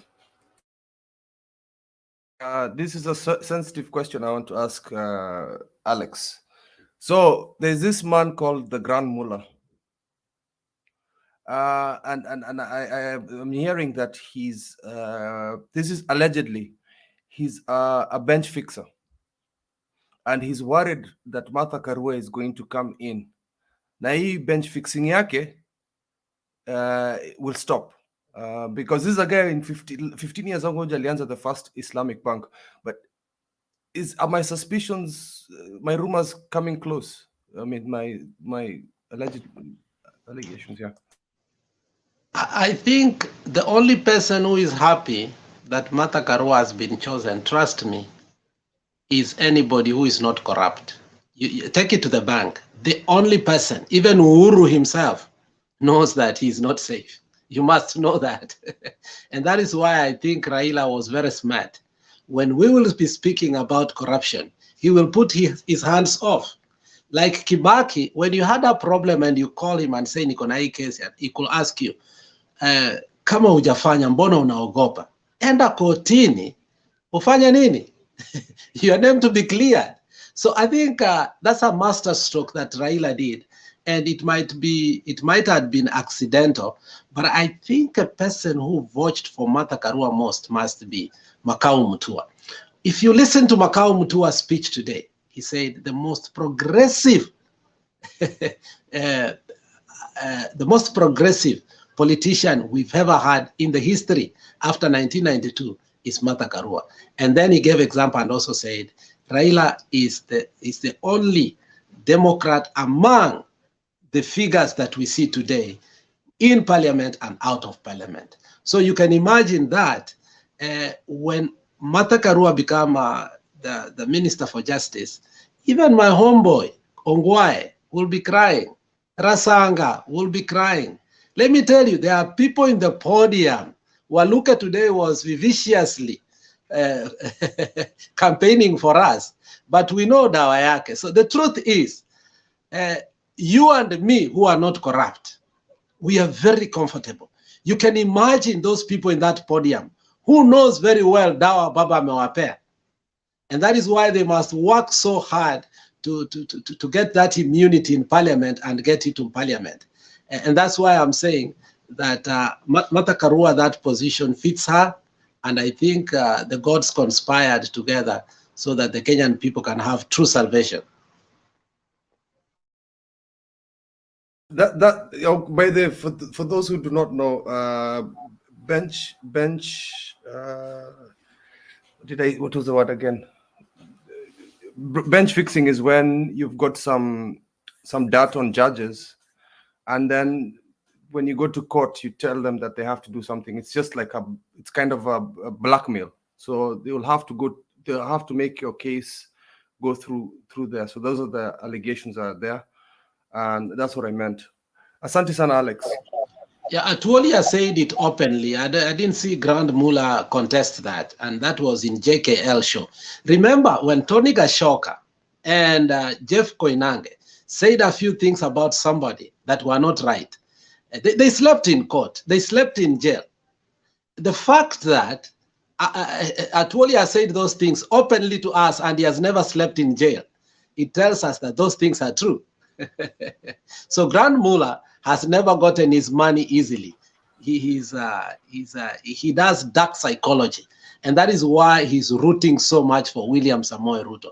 But giving to him credit, at least he did what? He congratulated Martha Karua. Unlike Kindiki today, who was just spewing foolishness to us who know. Maybe those people didn't know what he was saying. But for us, a professor of law, well respected, under which his leadership or mentorship, many people have become lawyers, to stand up and start saying what he said. So the whole society is behind Martha Karua. But I guarantee you, even my member of parliament, even Uhuru Muigai Kenyatta himself is not comfortable if Martha Karua is going to work according to her historicity. Okay, thank you. Please, let's make progress now. Hey, Tofik, iko nini? Yo mkono umeinua na fujo. I just wanted to support Alex on the issue of Martha Karua, because you remember there's a time the Mount Kenya Foundation was trying to make Peter Kenneth the running mate.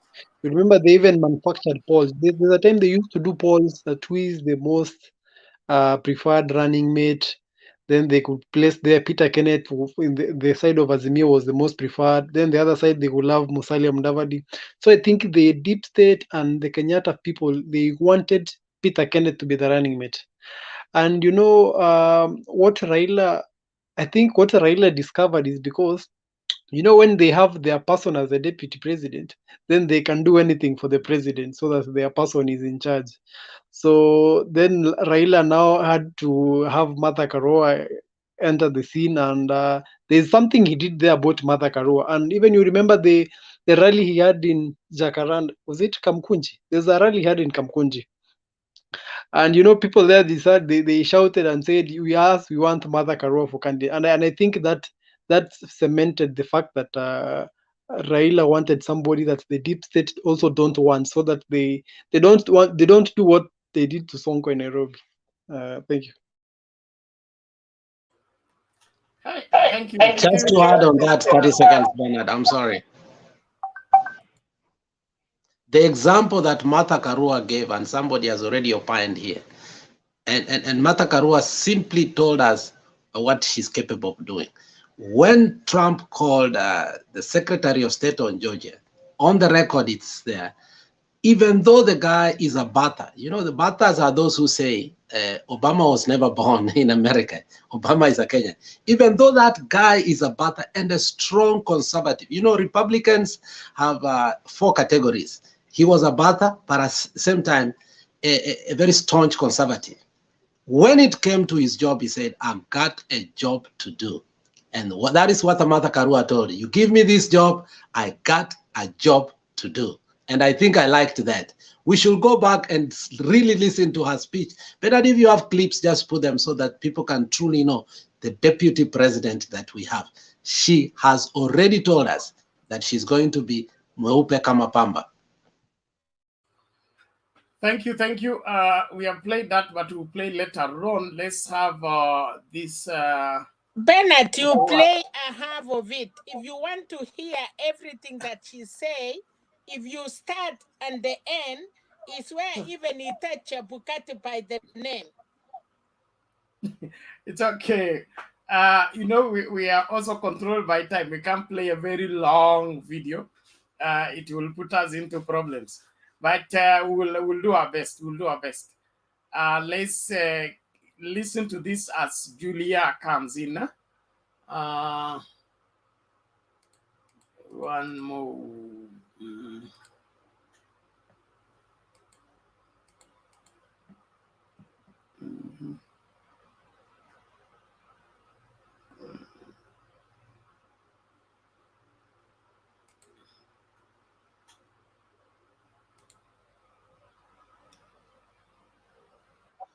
Chini, msiweke msingi wa siasa zenu kwa chuki. Kama yuko mtu ametukana mimi, namsamehe.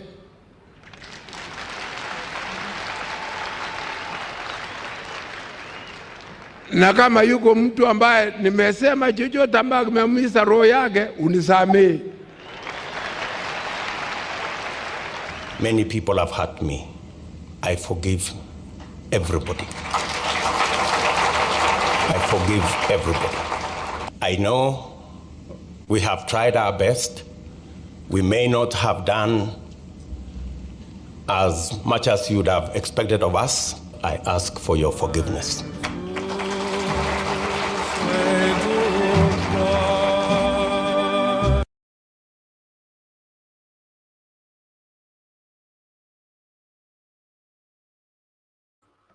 Julia, you're welcome.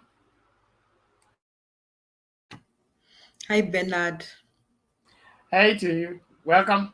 Asante. Kwani, why are people repenting? Is something happening? You don't have the revival in Kenya. Well, wameguzwa roho. I can see that. But I think they should tell us why they are repenting and say, I have done 1, 2, 3 Kenyans. I repent. And this will not happen again. So on the debate that is going on, okay, there's a good debate between Kip, Bernard, Alex about cabinet secretaries, about Mother, about I think Kip brought up something interesting, which I think I don't know whether you're a student of law, but I would like to request the students of law here to research for us the implications of Makiadi had a good point. I think somebody said in the comments. I'm not a student of law, but yeah, I think if you were there, you'd say it. I think Abuya. Okay, Abuya will help us. Maybe I just say something, then Abuya can help us, because we're thinking through the issue of mother being appointed as cabinet secretary for I don't know, justice and what, Kip? Can you repeat what Baba said? So it's justice and constitutional affairs. Yes, justice and constitutional affairs. Okay, that excites us as Kenyans so much, just like what Alex has said. Before I forget what Alex has said, I want to add on that it is true there are people on Baba said that are not comfortable with mother's appointment. I'm sure of that. And in fact, they may be the majority, unfortunately, that there may be very many people in Azimio who wana support Azimio lakini wako na maji kwa tumbo because they also have a past. And now that takes me to what Kip and Bernard were arguing about the performance of our cabinet secretaries. Now, I still don't want to agree with Bernard and Mama Selina that if we have politicians as cabinet secretaries, they are going to perform. I don't know of any cabinet secretary that performed in the days of Moi, because those were the politicians. The first performance we know is Michuki, if we can recall. And I think Michuki worked under the new constitution. I stand to be corrected. Did Michuki work with Kibaki? He worked with Kibaki. Wasn't Kibaki in the new constitution? No, it was not the new constitution. It was Zamani. But it was both. Kibaki is the one who midwife to the new constitution. Okay. So he worked both the old and the new. So at one point he was an MP and he was a cabinet secretary, then he became just a cabinet secretary. Yes, but Michuki actually performed. So I think what this is taking us is the integrity who is working for us, whether he's a member of parliament or he's not. It's the integrity. Now, and how accountable he is, and he's accountable to who. Now, when someone mentioned Uhuru here, I really don't think Uhuru is a corrupt man. But at the same time, I don't think Uhuru has held his people accountable the way he's supposed to be. You know, when I didn't like one time when Uhuru was crying about corruption, and then he went in public and said, mnataka nifanye nini? I was asking myself, see ni nyumba yake, the bulk stops at him. That's what I was asking myself. Bernard, how do you come telling us about your son, alafu natuliza tunataka ufanye nini na ni kwako kwa nyumba yako? Unataka tukuje kwa nyumba yako tukupangie? Uhuru should have sacked those people. He was not supposed to be telling us that mnataka nifanye nini. That one, I used to think he really let me down because the bulk stops at him. And that is now why we are all excited looking to a Baba Mother Karua government. Because we are hoping they will not tell us mnataka tufanye nini. We are hoping if Kip is the cabinet secretary and he is not performing, he's sacked the next day. We don't want to hear Handidi Defu. I used to work in a school, and I worked under two school principals. Fortunately, I worked under one, and then before I left, I worked under another one. But the one that was there previously, she was this kind of a person, the bulk stops at me. And she was a performer. She performed very well. But there were principals of her caliber who were talking like Uhuru, mnataka nifanye nini? Watoto ni watukutu, watoto wanagoma, wanachoma shule, sijui wanafanya nini, hawapiti, hawasomi, walimu hawafundishi. All those stories zinachosha wa Kenya. We get tired and fed up. So we hope to see a Baba na Mother government that tells Kip, you are the cabinet secretary for industrialization. We want results. Wacha Handidi Defu. Kama hauna results, kwenda kwako ukashughulikia bibi yako na watoto. That is what we want to see. We want that kind of a government. So I think the issue is not having politicians as cabinet secretary, but we want the president and the deputy president to summon his cabinet and tell them, you are taking care of the Ministry of Education. Can this exploitation for parents stop now? Why is Alliance High School charging 100,000 and nothing has been done to that principal? You know, I didn't like what Makoha was doing. There are many things we can say about this cabinet secretary. The other time Makoha is releasing results and he's talking about admission of students to high school. And then he's talking about scholarships. And then the irony is these scholarships are given to children with 400 marks. The children with 400 marks are children going to private schools. Those children don't need scholarships because their parents can afford to pay fee for private schools. The children who need scholarship are the people watoto wenye wako na max 100 na kitu ndio wapelekwe Alliance kwa sababu they are in public schools. They could not go to those good private schools. So Makoha went ahead and announced a school that was admitting about 700 kids at a go. But the school was poorly equipped. I was to ask Makoha, what are you doing? So Makoha is trying to work as a cabinet secretary for education, but the Kenyan parents are still crying and they cannot take their children to school. It is only mad people that continue to do things the same way and expect results. So we, in the Ministry of Education, for instance, because I'm an educator, we are doing things the same way. And every year we are saying our children cannot go to school, and we continue to increase the gap between the rich and the poor through education. We increase the gap between the rich and the poor through education because only the rich can take their children to academies. So only rich children can go to those extra county national schools, as our poor people still take their children to the day schools that are ill-equipped and don't have enough teachers. So those children going to the day schools cannot even qualify for public university. So the gap continued to increase and to increase. So we Kenyans, we are behaving like mad people because we are doing the same thing the same way. And sometimes, I always wonder that these people, our senior cabinet secretaries, hata kina Uhuru wametembea Amerikani, na wameona places like America, how education is run. For instance, in this country, they have very few boarding schools, if they have any. And they have schools they call public schools. And all children go to school and they pay nothing from kindergarten to high school. Now, they make sure that the children simply go to school. I mean, they are not boarding schools. Our Kenyan children pay school fees because they are going to boarding schools. So ukiongea ati boarding schools malizwe Kenya, watu hapo wataruka, wataanza kuniambia ati people need to go to national school, people need to go to Alliance, those who are performing need to go to Alliance. Which child doesn't need to go to Alliance? All children have a right to go to Alliance. Which child does not right to Alliance High School? Hata yule wa Kibera should walk to Alliance High School. Wale watoto wanaishi karibu na Pangani School, they should walk to Pangani High School. It should be called Pangani Community School so that those children just walk there. So when we say this, utasikia Wakenya wameruka, especially wako na pesa. Hapana, kama mtoto amepita acha aende shule amequalify. Ni watoto gani hawajapita? Kwa nini hawapiti? Is because they have so many challenges. So I think it is only mad people that continue to do the same things the same way and expect a change. So I think the next government, we expect people who produce results, who are given 100 days, and they are told to andikia policy education that will structure this country so that all children can walk to school, to the nearest school.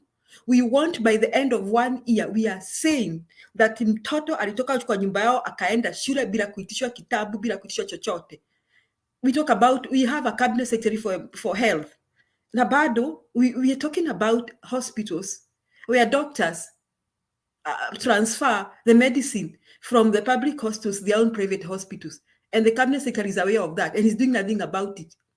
So I think Baba's government, we are really going to hold them accountable, and we will not, we are done and we are tired and fed up of doing things the same way and having no results. So me, when I watched that clip Bernard I was very impressed. And mother said one thing, I want to end up with what mother said. Let Julia stop saying at in the ministry ya education. For example, kama Julia ni mwalimu, tuseme ni mwalimu wa ile shule, sijui ni shule gani iko pale Kibira. Maybe I'm a teacher there. Let me stop blaming the principal and saying ati huyu principal yetu ni mbaya, ati sijui atununulii nini. Ask Julia, wale watoto umefundisha, did they pass? Did they qualify the university? That's what mother was saying. Stop saying ati IBC ilifanya. You are working with IBC. What did you do? How did you perform? How are you responsible for what happened? If you contributed to rigging, what role did you play? That's what she was trying to say.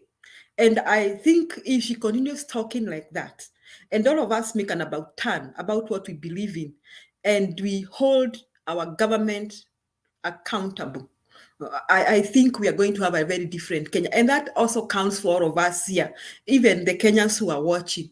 Kwa nini unapenda kupeana hongo? Why can't you stand your ground and say, if you are not serving me, I'm going the next person online.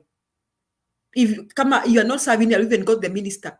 So that if we stop it, I think we are going to transform this country. So what is your role? How can we hold you responsible? So me, hiyo maneno ya cabinet secretaries, I think I will say, Bernard, the bulk will stop at the president and the deputy president. Wasitupatie hadithi ndefu ati minister wa barabara hakufanya nini, ati hajui afanye nini. We don't want to hear that. We want performance. Asante, Bernard. Yeah, thank you, Kip. Julia, I think we're agreeing. The watchdog for the watchdog for the cabinet secretaries should be the different chairman, the different committees for the ministries. Alafu, what are cabinet meetings supposed to be for? The ones that Uhuru has not been doing. That's what you're supposed to do. Check on what these people are doing. The DP and the president are sitting there. So that's what I think. The constitution is good, but Jubilee government haikufanya vizuri. It's implementation. I think Abuya was supposed to interrupt occasionally with his legal mind, but that's what I wanted to add with Julia. Yes, Bernard, may I say something? Yes, Kip, it is true. We see those committees from the parliament, and like Bernard was saying, I don't know whether it's you or Bernard that say that they are so ignorant, and sometimes you wonder why Kenyans in their analysis vote for this. I don't use the word dumb, but I think something's very wrong with them. Lakini kwa ile mkutano ya cabinet secretary na president, seriously, Bernard, put yourself in our shoes here. You are the president. Mama Sina is the deputy president. Na sisi umetupatia kila mtu kazi yake. Kip umempatia yake, Magi yake, mimi yangu. Give me education. And now ask me, Julia, shule fulani ilichomeka. Ilichomwa na watoto. Ulifanya nini? You see, I should have found out what did the school principal do to prevent the strike. And if he did nothing before Bernard Unite, I would have gone to TSC and made sure that principal amend the interdiction so that to serve as a warning to the others. Be responsible. See, at Bernard anaanza kusema yeye ndiye president. Sasa hizi shule zetu sijui zinachomwa nini, sasa sijui Julia amefanya nini. Yani this thing we tired. So I don't know whether you give Robert Abuya time to tell us, is it okay for the president to appoint mother as a cabinet secretary? Okay, Abuya, you want to respond to that now? Yeah, I can respond. Please do it fast. You know, the Right Honorable, kwanza hamjambo, awasalimia nyote. You know, the Right Honorable Raila Amolo Odinga is a shrewd politician. And he knows when to mix politics and running of government. One, the new constitution is very simple. Article 152 talks about the cabinet, of which there is a president, there is a deputy president, the attorney general, and cabinet ministers who are not less than 14 and not more than 22. And the only thing that stops the president from appointing anyone as the cabinet secretary is that you must not be a member of parliament. In this case, Martha Karua is not a member of parliament, will not be a member of parliament. And if you go down further, in the same article, it details on how the president can constitute his cabinet and how he can rearrange the different ministries. The discussion about whether Martha was whether Raila was right in suggesting that Martha Karua will be in charge of the Justice and Constitutional Ministry, and whether it would be in conflict since we have the Judicial Service Commission, was brought up by one man, Grand Mullah. The gentleman has never been a fan of Baba, and he has always tried to poke holes. But that article is very clear. There is nothing wrong that Raila did by suggesting what he intends to do. Raila was playing politics there, and he knew, though I believe he wants to actualize it, he knew that he needed to sell the corruption, the anti-corruption message to the people of Kenya. And what better person to do that than Martha Karua? So some of these they are very busy political commentators, come bloggers, lawyers who even become bloggers, who are trying to keep the Kenyan people with very busy conversations, which can be answered by the constitution itself. So that's what I wanted to say on that issue. Bernard is off. Who was next? Julius. Okay, thank you. Okay, nawasalimia. Good morning, everyone. I will be brief. I will not take too much time, because actually I can see today's conversation. Actually, I was watching a video in Kilifi, DP Ruto and kina Aisha Jumwa. They are doing like unajuaga ule watoto watukutu kwa Kiswahili, watoto watukutu wala anasema usikaribie baba yangu. That is what was happening there.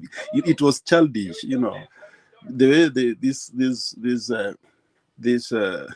these troops are behaving, it was crazy.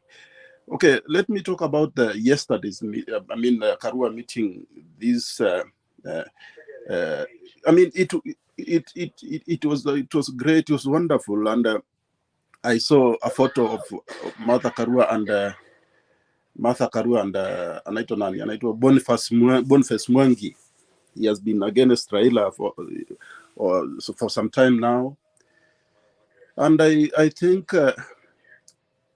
actually what the decision that Raila took to appoint Martha Karua as his running mate has caught many people, unaware. I mean, everyone, those people, mostly those who are in big position, they are not happy. They are not happy because, especially those in committees, MPs or committee MPs, they are not happy because, unaonanga wanapiganianga committees like I don't know, like heaven, because the committees up on they are just going there to collect money, to be bribed so that they will vote or they will support a certain cause of some individuals. That's why I think those manana are committees. They really the committees are not doing as good. They are too corrupt. That's why the corruption is complete. It's really making it very hard kuongoza, because najua wanaenda huko wanahongwa, wana support mtu mmoja ama wana support side moja. Ninataka kuongeza Julia, what Julia said about the president actually is true. Mr. President Uhuru Kenyatta did not take as serious hakuwakaza watu wake. He could have done better, lakini hakuwasukuma, so everybody was aliwapatia kazi and he hakuwaweka accountable for what they are doing. That's why actually many ministries did not do well. So I think it's good that I think the government that now Baba will, if Baba will win this election in August, with the Mother Karua given that position, I think Kenya is going to be in another level, because the biggest problem in Kenya is corruption. Because if, for instance, we are losing 2 billion every day, then that money converted, if that money will be, converted, and it will be doing much more bigger things in the country, and the country will change. So I think for me, Baba na Mama thing, I was very disappointed jana kuona nani anaitwa nani huyu Waluki at is sitting very close to Raila, na vile tunajua what he did, I think he's trying to clear his image that he's a good man. I mean, but you cannot be good if you are going to, to Raila, to sit near Raila, that you become unakuwa mweupe kama pamba. No, it doesn't work that way. That's why actually, for me, because earlier, I think Julian understands, I was not for Karua, but for some reasons that I cannot explain now. But for now, it's the reality that actually she's the person who can, do something, who can do something to do with corruption. So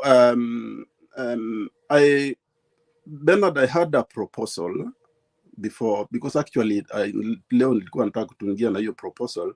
Yesterday, somebody said that President Uhuru Kenyatta has made this country, everything go up, become too expensive. And I wanted us, because we have a lot of people in diaspora, we have Minnesota, we have UK, from UK, we have from, because America is a big country. I wanted us, if we can manage, like, for example, me, I will give the inflation of Japan, the prices of basic things, basic needs. I mean, food and is it basic too?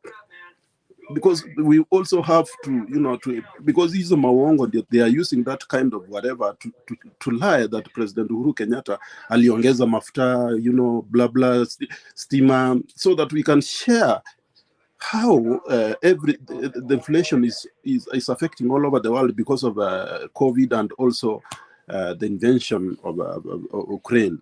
That was my suggestion. I don't know if that will be accepted. I'll be happy. Thank you, Bernard. Yes, Kip.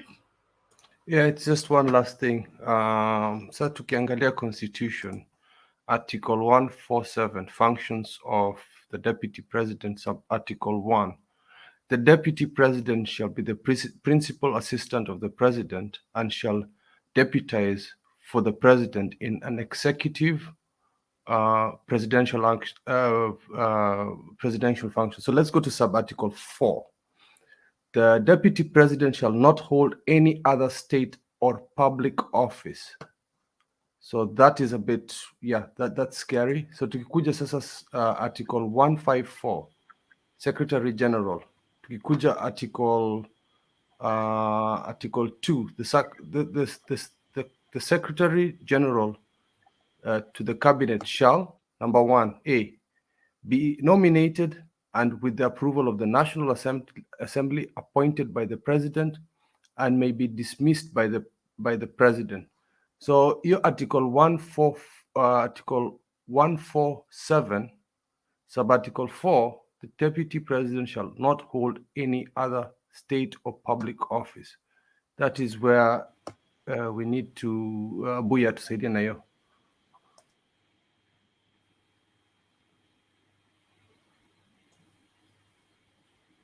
Buya or whoever has legal stuff there. Okay, this is my interpretation. Like Alex said, the president has got sweeping powers, sweeping, and he can play around within the constitution and not necessarily create a ministry.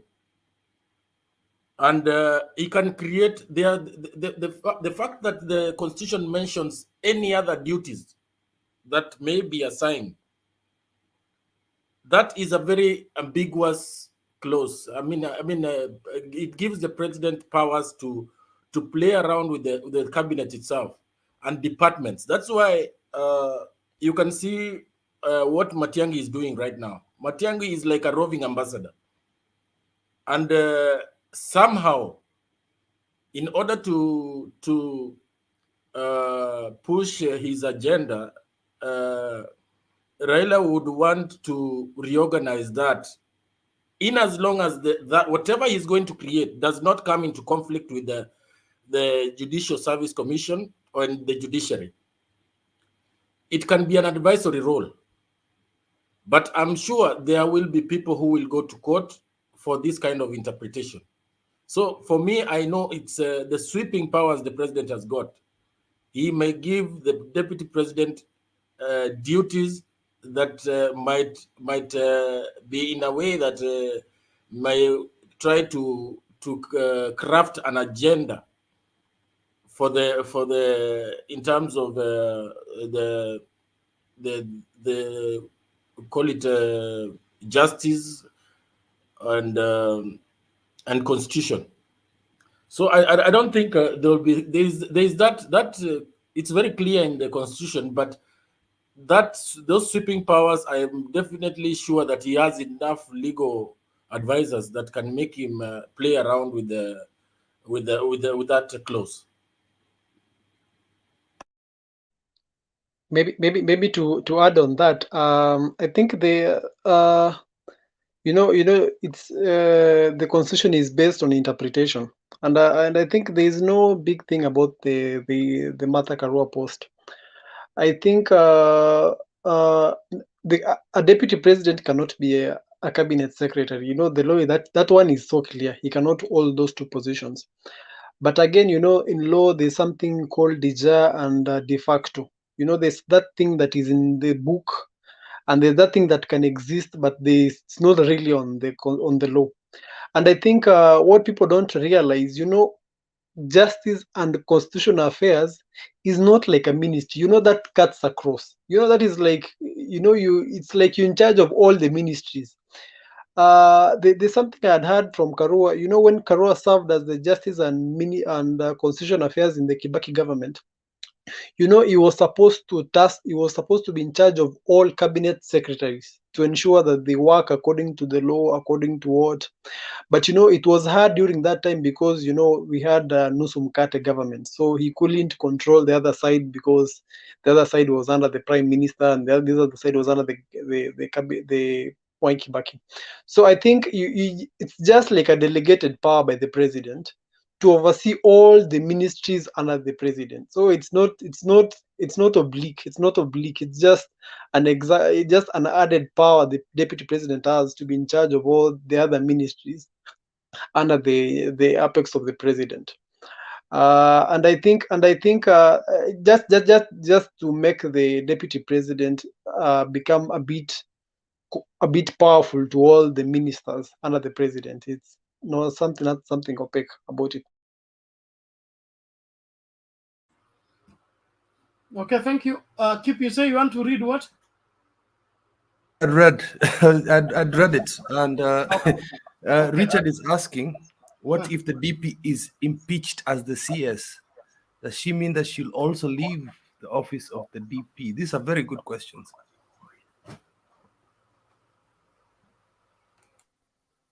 The grounds for impeachment. You can't be impeached as CS and remain as DP. This thing have to affect the other. So you are impeached on the grounds of incompetence, and if you are incompetent in one section, you are incompetent in all. So guilty in one law, you break one law, you are guilty of them all. I wouldn't, but you know, Kenyans, we are very good in imagining. You see the kind of imaginations we are creating. All of it in the pretext of trying to stop somebody from assuming office. Kenyans should demand service, not stop people from occupying office. We should get people in office so that they work. And the more responsibilities we charge with them, the better our resources are being used in terms of we pay you salary, we want delivery.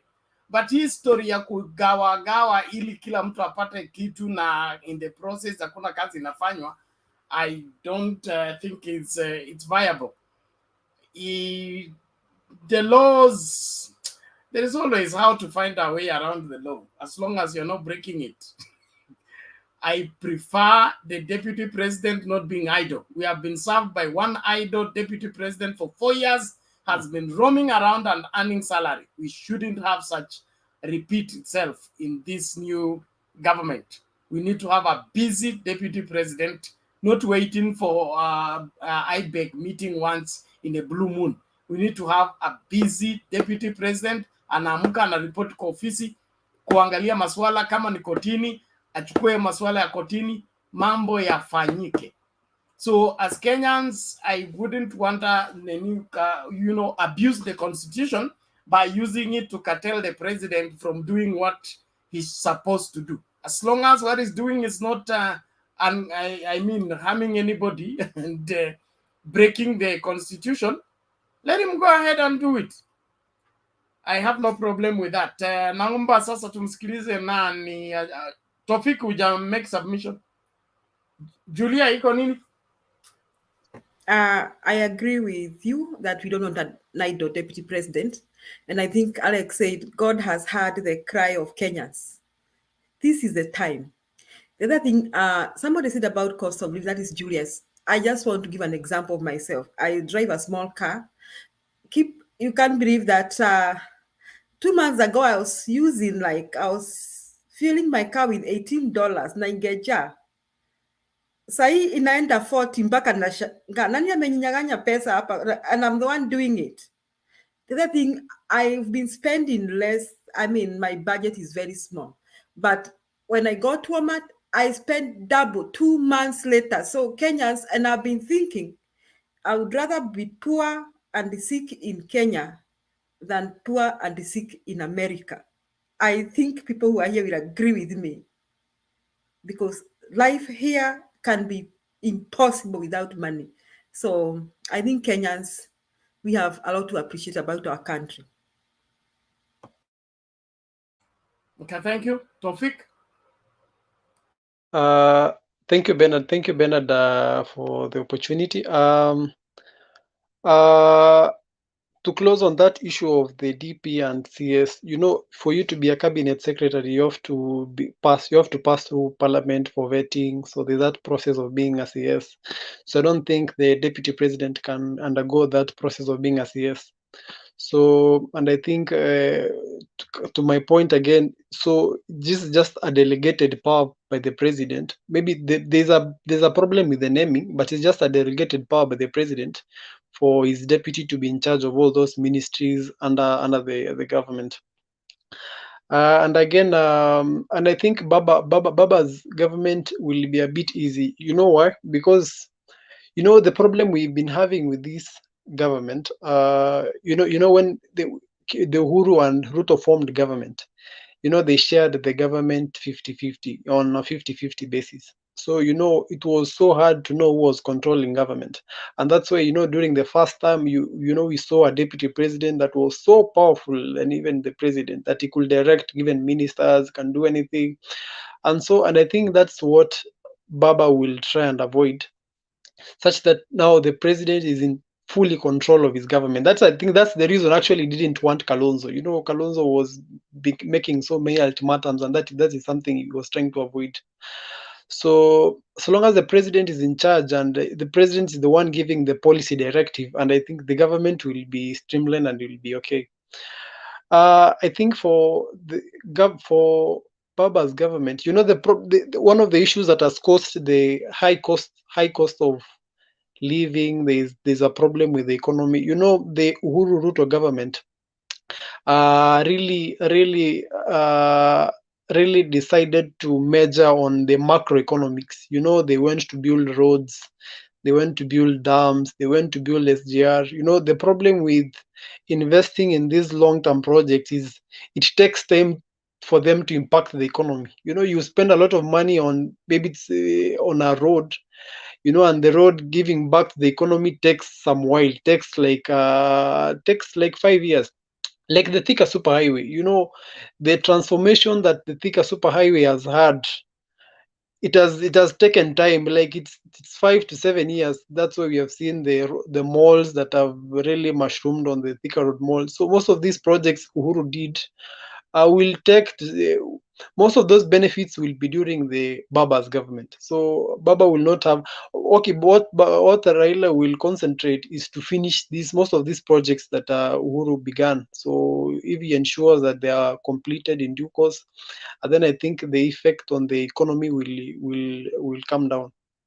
So to the topic of today, I think Mother Karua, so far so good. She's doing well, and I think what is working good for her is very good in articulation. One of the things I was faulting Baba was he was so vague on articulating in the things his government is going to do. So I wanted somebody who will be so articulate so that he drives those points home for people to get. And I think Mother Karua has really fit that position so well. He's very good in articulation. And I think that was the best choice for the deputy for Azimio. So far so good. She's doing so well in her campaigns. And I think also toward Munya is also supplementing her very well. The fact that Munya has transformed the agriculture sector so is really a plus to the campaigns to Mother Karua. So the one who decided to pair the two of them, that was a very good decision to pair both of them and to campaign together. They are really the synergies are really working well. And for DP Ruto, the plan DP had, for his deputy, really, I don't think Gachagua is really adding any votes to him. The reason he chose him maybe was to consolidate the votes he already had in Mount Kenya. And so there's this threat now that the votes that Ruto had, that Gachagua was supposed to consolidate, Martha might be trying to eat into those votes that he thought Gachagua could be consolidating. And that's the existing threat Ruto is facing. And that's where you saw when Martha had begun those campaigns in Central, they planted hecklers really to slow him down, to slow her down, because they really didn't want Martha to have an opportunity to talk to those people. And because I think the likes of Kibicho had taken a hard stance of those hecklers, and I think that's where his campaigns now are a bit okay, are a bit calm, and he's really driving the point home. And as well to the civil society, and now the civil society, looking at the past government, the civil society has been really feeling out of government, because the way the Uhuru and Ruto government came in, they were against the civil society. They felt that the people had taken them to Hague. So there was hostilities with the civil society when Uhuru came into power. And now, the civil society now are feeling they have one of them who is going to be the deputy president. I think they feel home. They feel like they are part of government. That's why I think they have really embraced the Martha and Raila ticket. And I think even if you see the kind of mobilizing Martha is trying to do, you see they've even incorporated that jargon of maendeleo of wanawake. He's trying to. There's this constituency that they're really not been exploited. The women factor, and that's why you see the UDA are against the weaponization of the gender. Wanasema sijui hawataki gender, wanataka agenda. Because they know there's that constituency that if it's mobilized, then there's no election because that is a straight win to the other side. So they are trying to. Martha is trying to craft that the maendeleo of wanawake is trying to these people who have been neutral, the civil society is trying to take advantage of these people who are so neutral, and is trying to incorporate them in the Raila government. And I want to agree, most people, and I think most people, if in Baba's government and in Uhuru's circles, I don't think most of them really wanted Martha. Because Martha, the disciplinarian she is, and she's no a pushover. Most people don't like radical people. So, and I think the fact that Raila saw that was the perfect choice for him.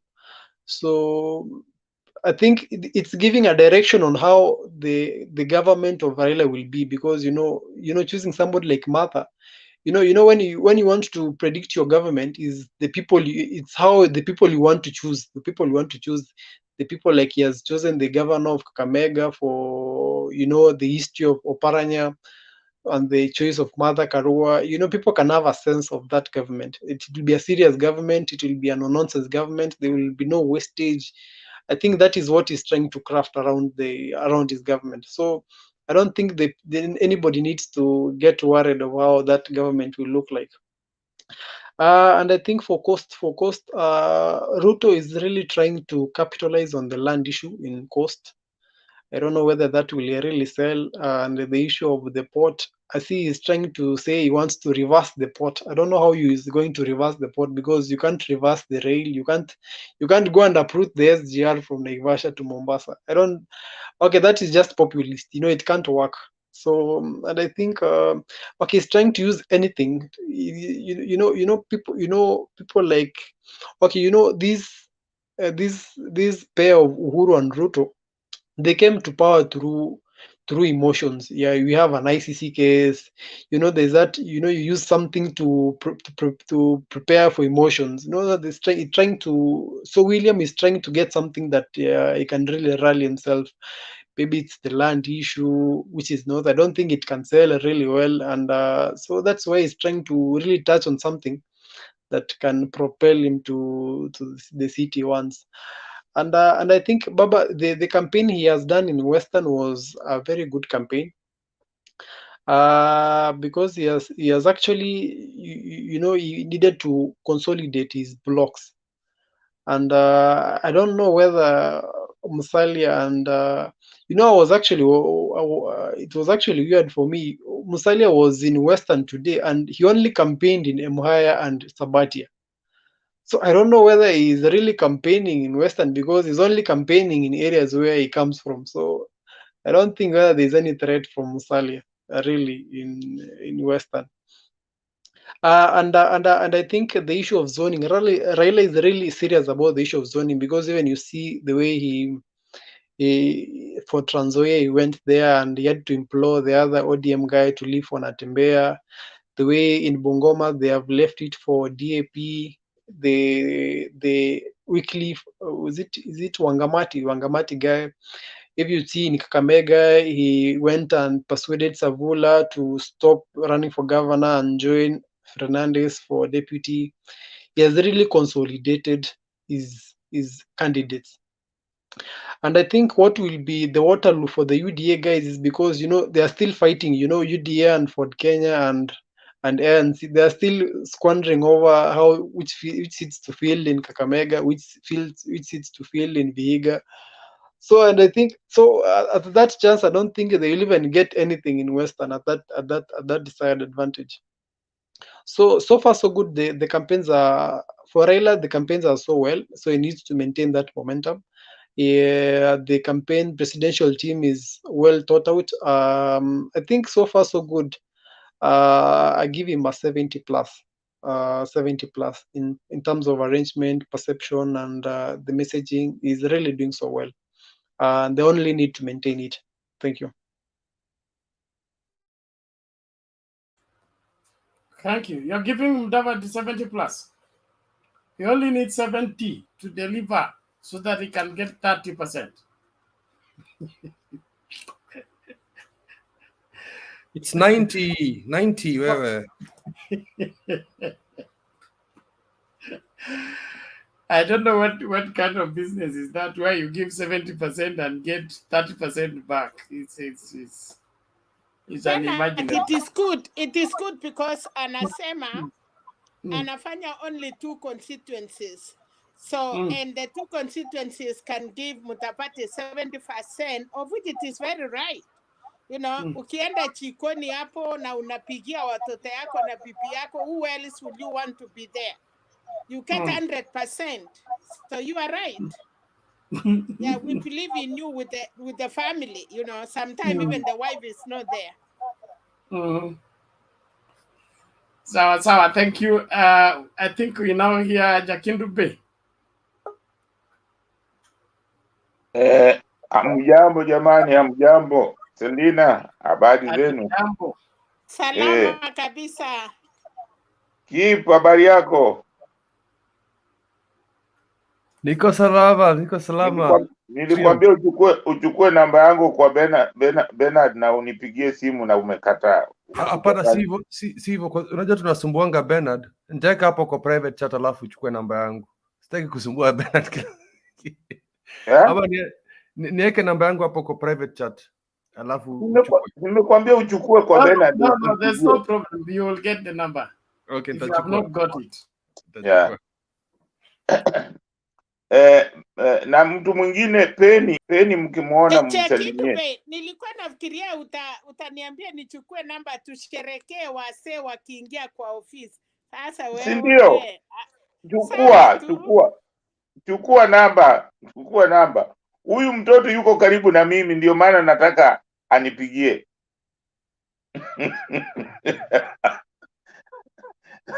Pole uncle, pole. Asante. Nashukuru sana kwa kuwaona wote wa mjambo wote na wasalimia wote. Nafikiri mimi naweza kusema kwamba ile kampeni niliona huko Kakamega inaendelea vizuri sana, lakini zaidi ya hayo ile kampeni inanifurahisha sana ni ya Martha Karua. Inanifurahisha sana kwa sababu vile amepokelewa kule Nakuru au huko Molo, ni kusema kwamba watu wanamsikiliza na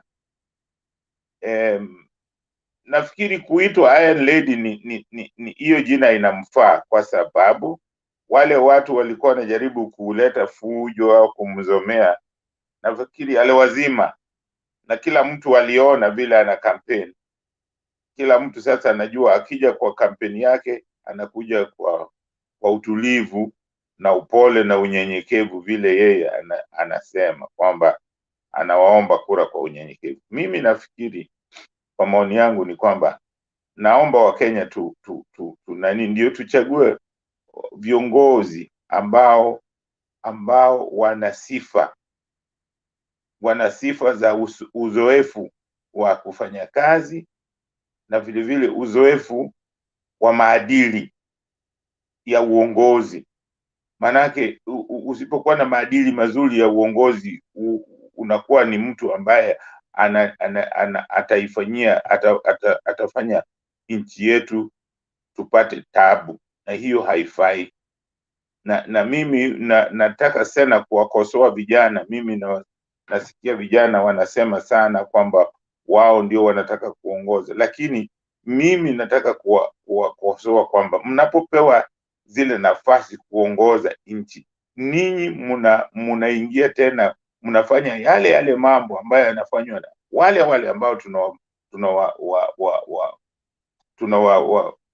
tunawakashifu, kwa sababu mnaingia kwa corruption, na corruption mnajua ni kitu mbaya kwa nchi, ni kitu mbaya kwako wewe na watoto wako na kila mtu, kwa sababu hizi pesa ambazo unapora hazina msingi.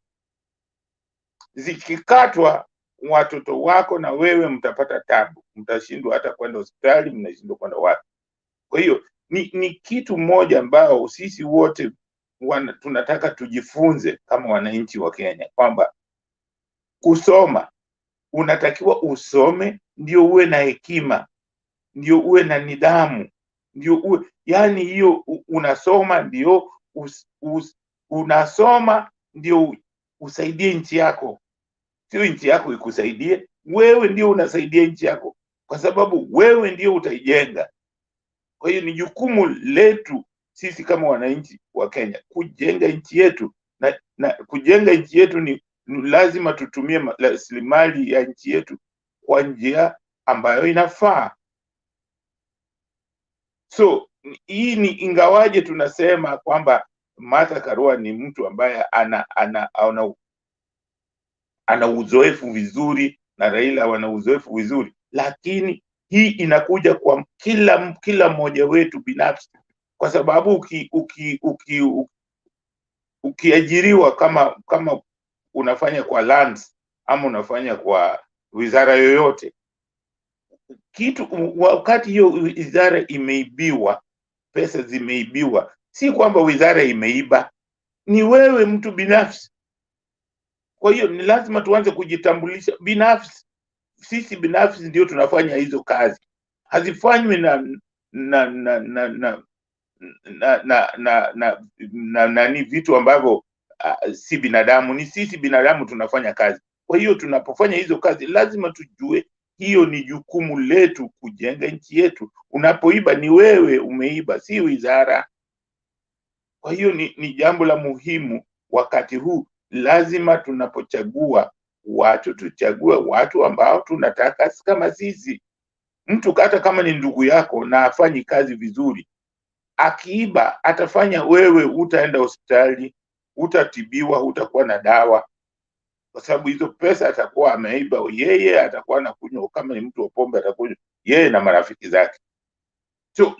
Tuacheni hii ya kusema mtu wetu, wacheni hii, au huyu ni kabila letu. Hii haitusaidii. Tumejaribu 58 years, we are going nowhere. Tuko hapa tu. Wale maadui watatu bado wako pale pale. Ugonjwa, ujinga na umasikini bado ziko tu, na tulikuwa tumeambiwa tukiwa watoto wadogo kwamba hizo ndizo vitu tulikuwa tunapigana nazo. Mpaka leo ugonjwa imezidi, umasikini imezidi, ujinga imezidi. Hata saa zingine nashindwa, shule tunasoma kwa nini? Inatakiwa tusome ndio tukomboe wenzetu, tuwaeleze wenzetu hivi na hivi na hivi na hivi. Yeah? Mimi wakati nilipoenda boarding school, nilirudi nyumbani na kuonyesha kwamba mimi niko boarding school. Mimi sasa ni kijana ambaye anajua kufanya vitu. Kwetu nilikuwa yani hata kwetu nilikuwa nataka ionekane kama mimi niko boarding school. So hii mambo ambayo tunasema mtu anaenda anasoma alafu tunarudi huku tunaanza ile tu kazi ile ambayo imefanywa. Mtu wengine tunawapeleka ng'ambo kusoma, wakirudi wanaona vile ng'ambo watu wanafanya serikali, wakirudi wanafanya vile kama sisi. Sasa hakuna ile kitu alienda kuchukua kule maarifa yale alete hapa. Ukienda mahali inatakiwa yale maarifa uyatoe pale ulete hapa, uimprove maisha ya pale nyumbani. Kwa hiyo mimi nawasihi tuanze kujiangalia sisi binafsi sisi tunachagua. Manake tunapochagua viongozi inaonyesha vile sisi tulivyo, au viongozi ambao ni corrupt, ambao tunalalamika juu yao. Lazima tuchague watu ambao tunajua, tukiwaangalia tunajua hawa ni watu ambao wana maadili mazuri. Naweza kusema kule Coast, ile vurugu ambayo ipo ni vurugu ya watu ambao hawana maadili. Mnaona Kingi na mwenzake wanagombana. Mimi nafikiri ni vizuri vile wanagombana, kwa sababu ni watu wameenda kwa UDA bila hawana mipango yoyote, wao wanajifikiria wao binafsi. Unapofikiria wewe binafsi, hiyo ndio inaleta tabu, bila kufikiria jamii. Sisi sote ni jamii moja, bila kufikiria jamii ni kitu ambayo haitatusaidia. Na mimi kitu ninachoshangaa sana ni kwamba sisi wana Kenya, mtu anaweza kusimama mbele yetu na kutuambia uongo na tunapiga makofi. Sasa tukipiga makofi, mambo yakiharibika tena tunaanza kula, tunasema sijui nini. Inafaa sisi kama wananchi, awe ni ndugu yako awe ni nani, tuchague kiongozi ambaye ana maadili mazuri, ana mwenendo, ana uzoefu ambao haina kasoro. Kwa hiyo mimi nawaomba hiyo tiketi ya Martha na Raila, hiyo ni tiketi ambayo ni wanaharakati, na hiyo ni tiketi ambayo nafikiri ni nzuri. Kwa hiyo naomba hiyo ndio tiketi mnaomba mchague. Na hata mmeona kwamba wanaharakati wengi sana wale ambao Martha Karua alikutana nao leo walimuonyesha kwamba wanamsupport, kwa sababu wanaona ni mmoja wao. Na hao watu msiwaone hivyo, walisaidia sana wakati wa kupigania ukombozi wa pili, ile tuseme multi-party, hata juu ya katiba mpya, hawa watu walisaidia. Kwa hiyo ni watu ambao wa maana katika jamii zetu. Hiyo mimi nawaomba wote tusukume gurudumu la Azimio kwa ushindi wa tarehe 9 mwezi wa 8. Asanteni sana. Asante Bernard. Well, thank you, Jakindube. We thank you so much for giving us that analysis. I believe we are following everyone. Na watazamaji, mmechoka kukaribishana. Invite somebody to watch.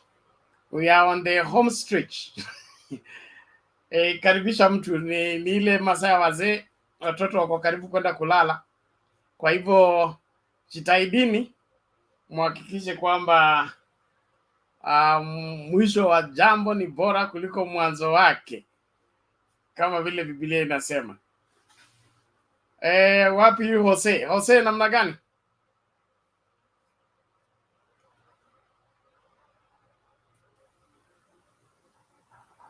Hello, how are you? Fine, thank you. How are you? Yes, good evening, everyone. It's good morning from Nairobi. Well, I can mention the names Maggie, Kip, Selena, Jakindube, Twafik, Julia, Abuya, and Bernard. I wish to beg for some 5 minutes. I get ready. Okay, Kip, you are the timekeeper. It is 52, so by 57 you should have stopped. Thank you. Usifanye nikwe hivyo.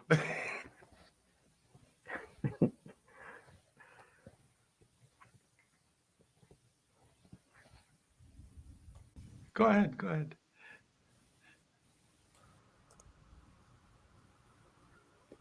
Was it 5 minutes of silence or?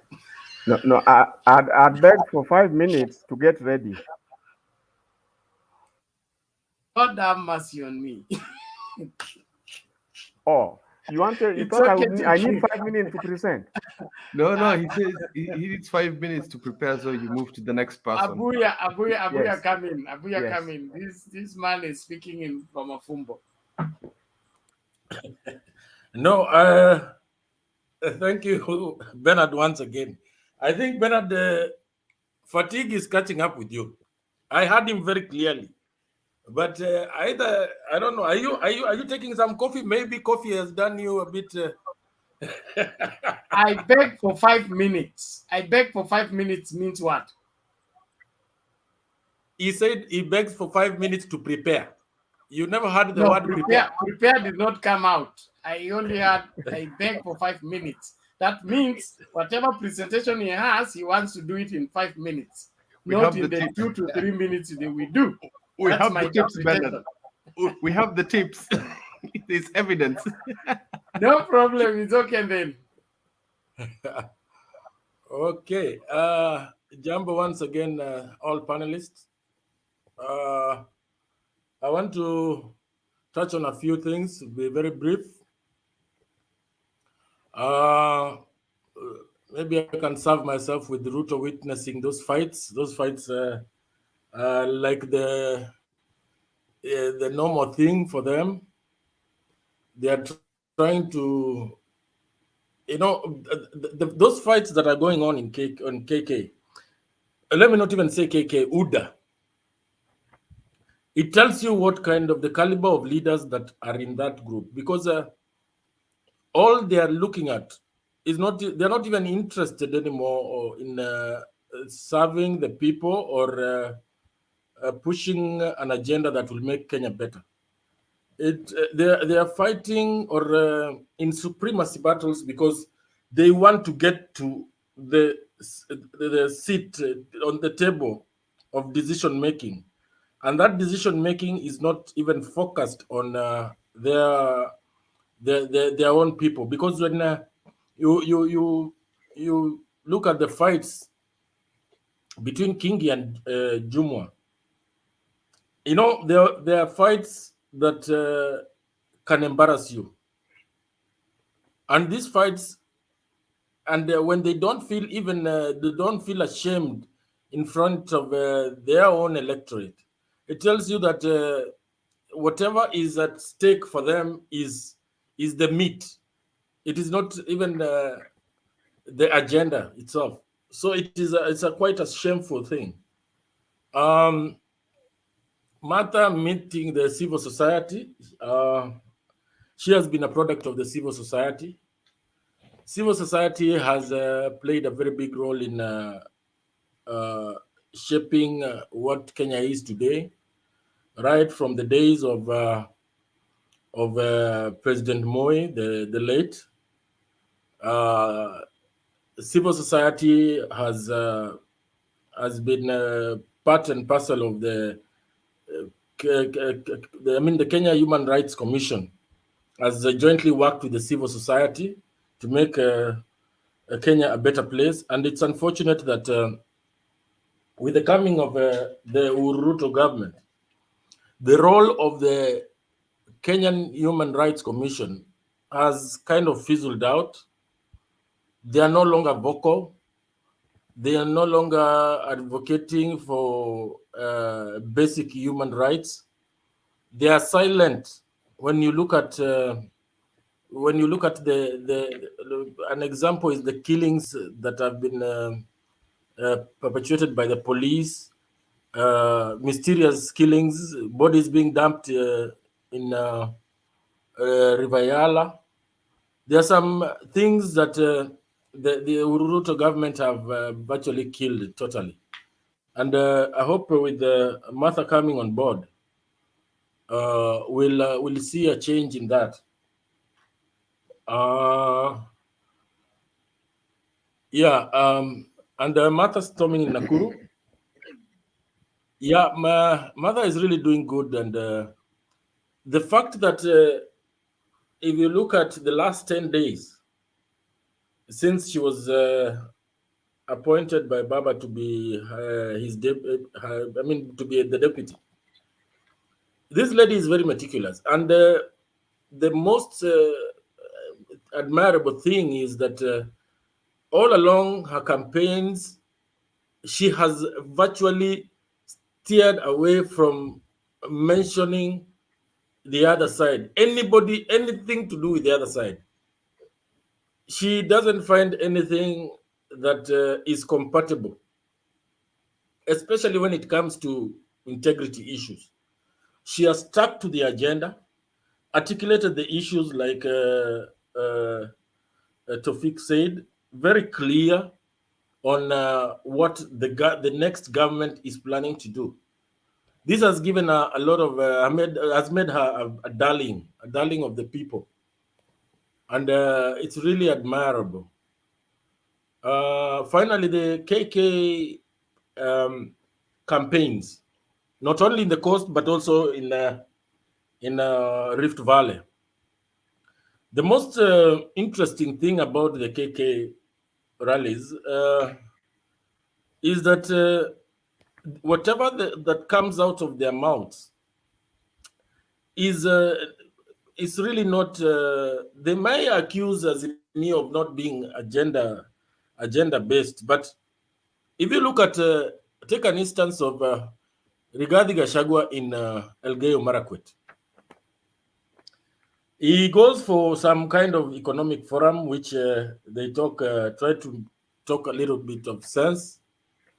Then after that goes to a rally and starts to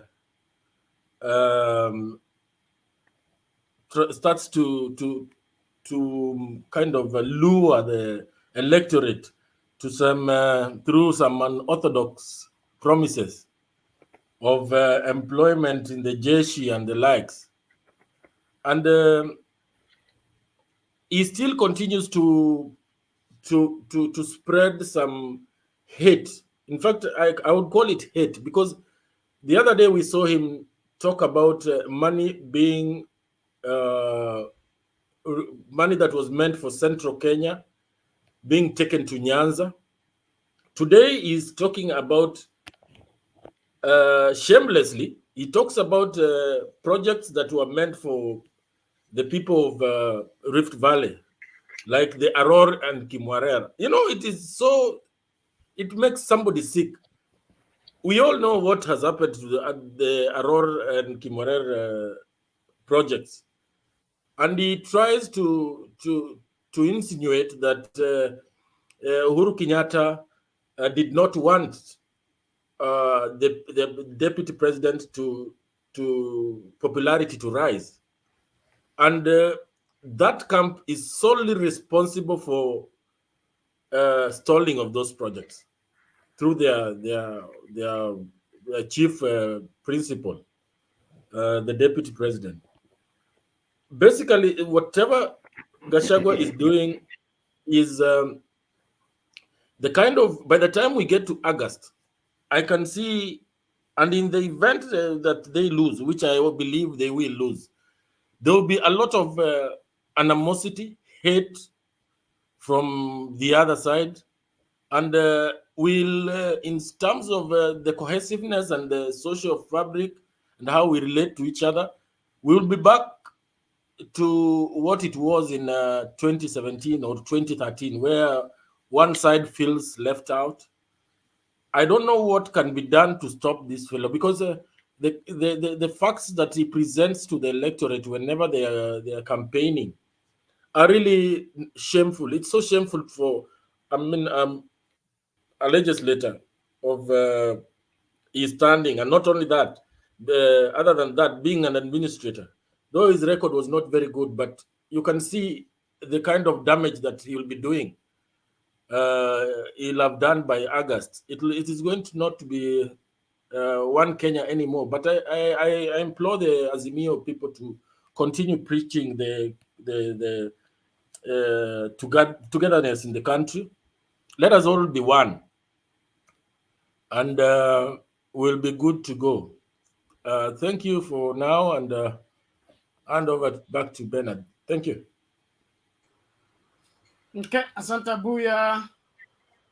I think we go back to keep Alex yako wapi? Ametuachia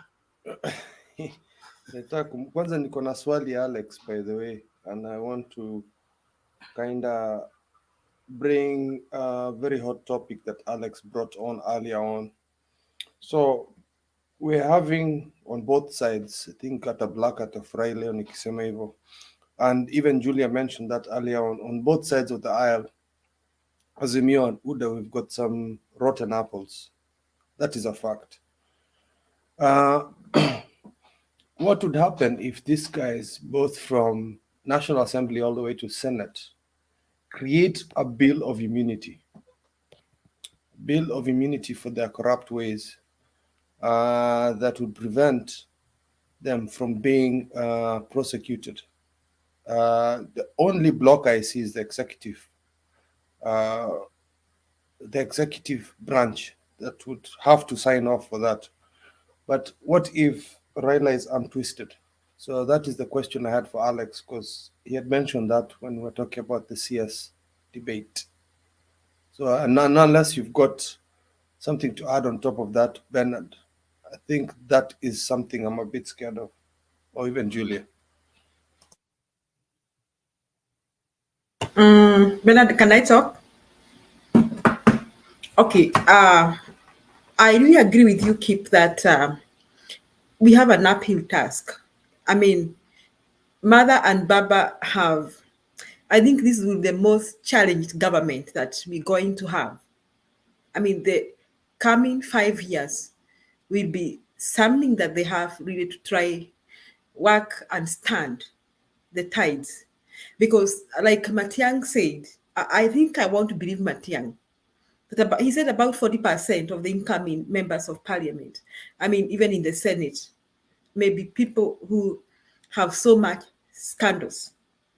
But what I hope is that Mother and Baba will do their best to have a clean cabinet, even if it means disappointing their own. Now, once they have a clean cabinet, they'll have the support of the masses. Remember, Kip, that Kenyans are really so tired and feeling frustrated. You know, Kenyans are feeling frustrated, especially if you ask the people who own matatus in Kenya. I think they are very frustrated a lot because of the police on the road. If you have been on the Kenyan road, anyone who has owned a matatu here will tell you that our Kenyan police, sijui kama mko na ndugu zenyu wako kwa police, lakini wache tu nikuambie, the Kenyan police are bad news. And then from the Kenyan police to the government offices to the immigration, name them. Then come to the big thieves, the tenderpreneurs and all that, name them. So Kenya imechoka. So we are going to have a nation where the public is behind the president and the deputy president and his government. So these members of parliament, who may be about 40%, may not get away with it. And you'll begin to see the Anti-Corruption Commission gathering some guts. Hata leo umeona kuna mtu anakimbiza pesa mali yake. I mean, I think it's Waitito. They're trying to get him to block his 4 billion. money, right? 4 billion. Yeah. So it means, why is the Anti-Corruption Commission getting some guts? You know what they are feeling? They are feeling the wind and the mood. The mood is coming. They are getting some confidence that now we can do it. We have good people in this country. It is just fear and intimidation and lack of confidence that make them not perform. So I think once we have Baba and Mother, it's an uphill task. But we'll have casualties on both sides. And I hope Baba and Mother will stand to it. That even if we have you see, in fact, me, I would like to tell Baba, he has nothing to lose. If he wants to rule this country for 5 years, he doesn't need any friends after getting to power. He has nothing to lose. He'll be there, you like me, you hate me, you take me, munipeleke penye mnataka. He has 5 good years to perform. He has nothing to lose. And Mother also should stand what she just said in the speech we just watched, that even if you never want to see me in government again, for these 5 years, I'm going to work for this country. She should stand. And let me tell you, if they stand, after 5 years, the whole country will be for them, whether MPs like us or not. In fact, mimi naona after 5 years, Kenyans will be looking at you, usijaribu kusimama. Kama uko na one word next you called corruption. Now, what I think Robert said, that we may have a divided country, we are not going to have that for one reason. For one good reason, Mr. Abuya. The Kikuyu are split into 2. So we are not going to have a divided country. Because after 9th, those Kikuyus who will have backed for Ruto, because I know he'll lose miserably, will behave like they didn't back him. They'll be like, mimi sikupigia mtu kura. They'll be saying they didn't vote. That's how they are going to behave. And let me also surprise you, Mr. Abuya. Those members of parliament from Mount Kenya region who will go to parliament with UDA, that day after 10th, they will defect mentally in their heart, in their soul, in their mind. And don't be surprised that wakati wa voting bunge watakuwa pande ya serikali. That day, I promise you. So we will not have division. And then the Kalenjin community kind of, they are not so outgoing. And without incitement, I don't think they'll be feeling hate. That was my worry. The Kalenjin community. No.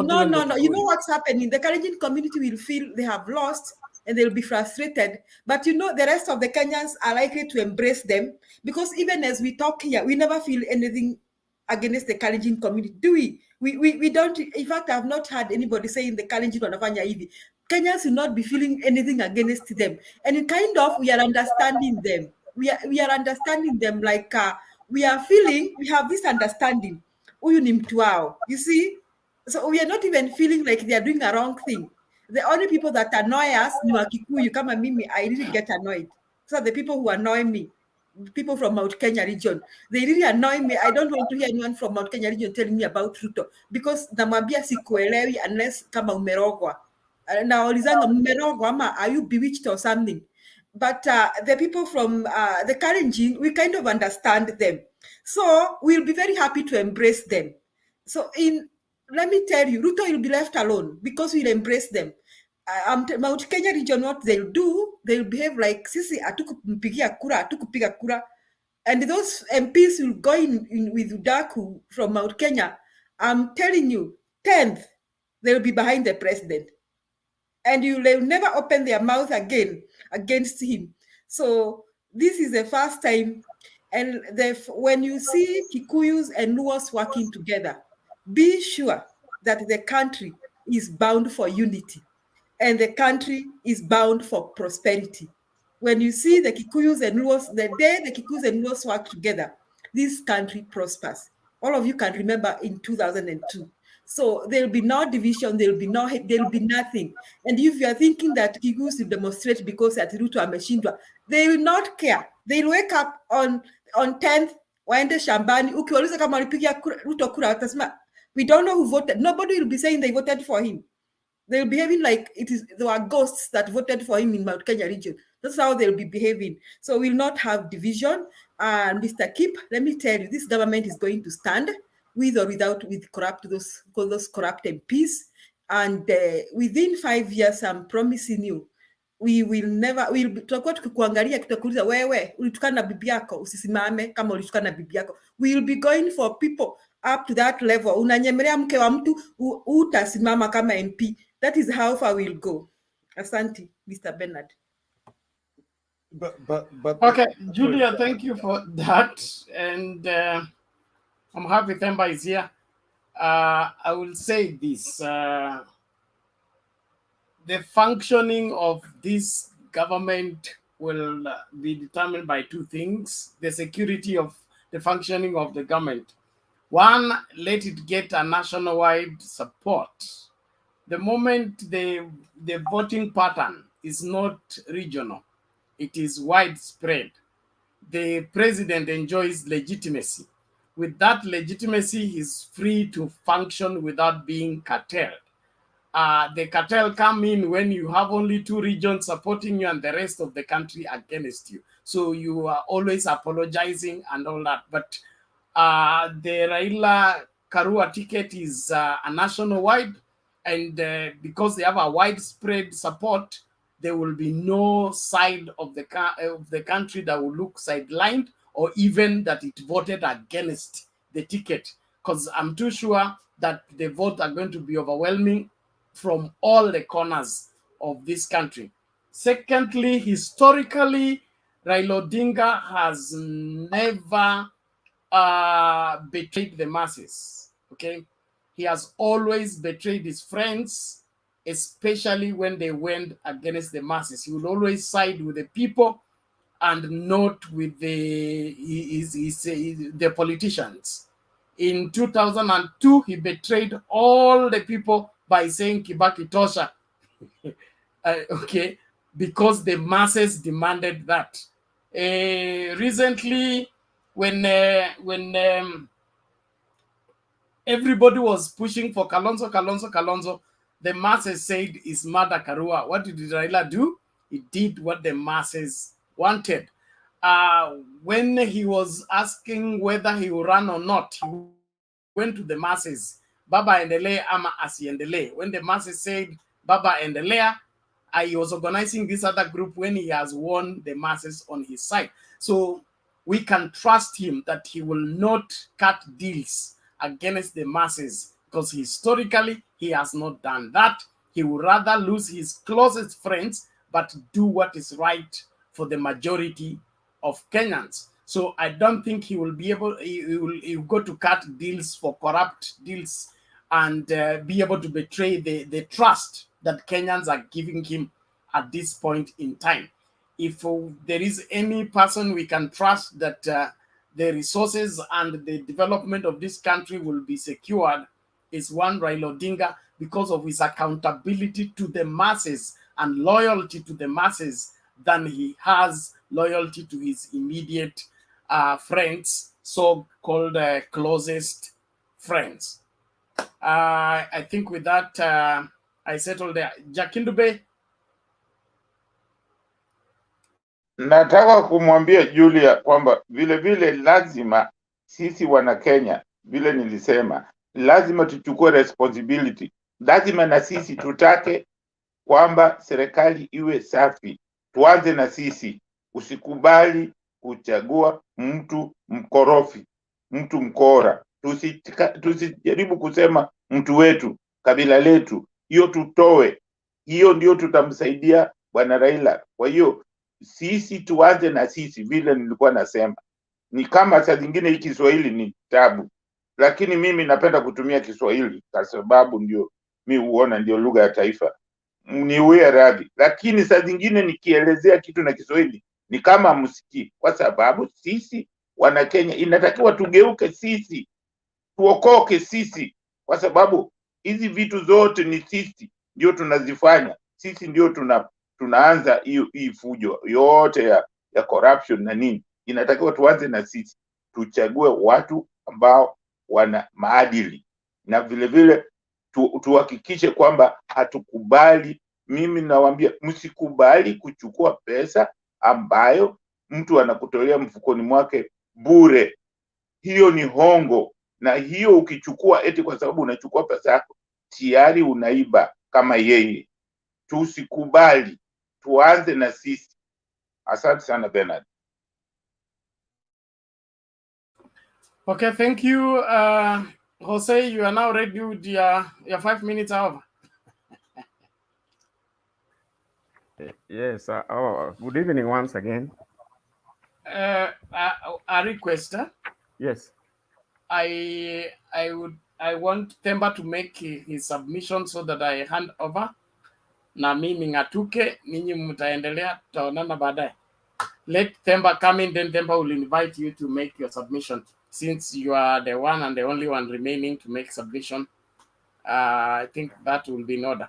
Themba, come in, please, now.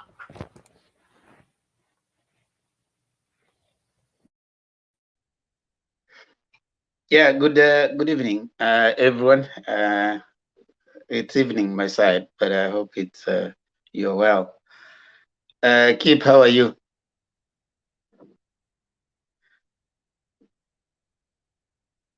Why are you angry? Who is angry? Kip.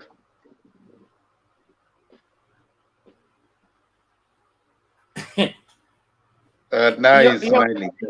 Your case mkianza saa hii sioni mkitoboa. Now he's smiling. That's good enough. Now I thank you Bernard for your able piloting up to this time, and as always I think God may give you grace, and may He find it fit to give you the best place in heaven.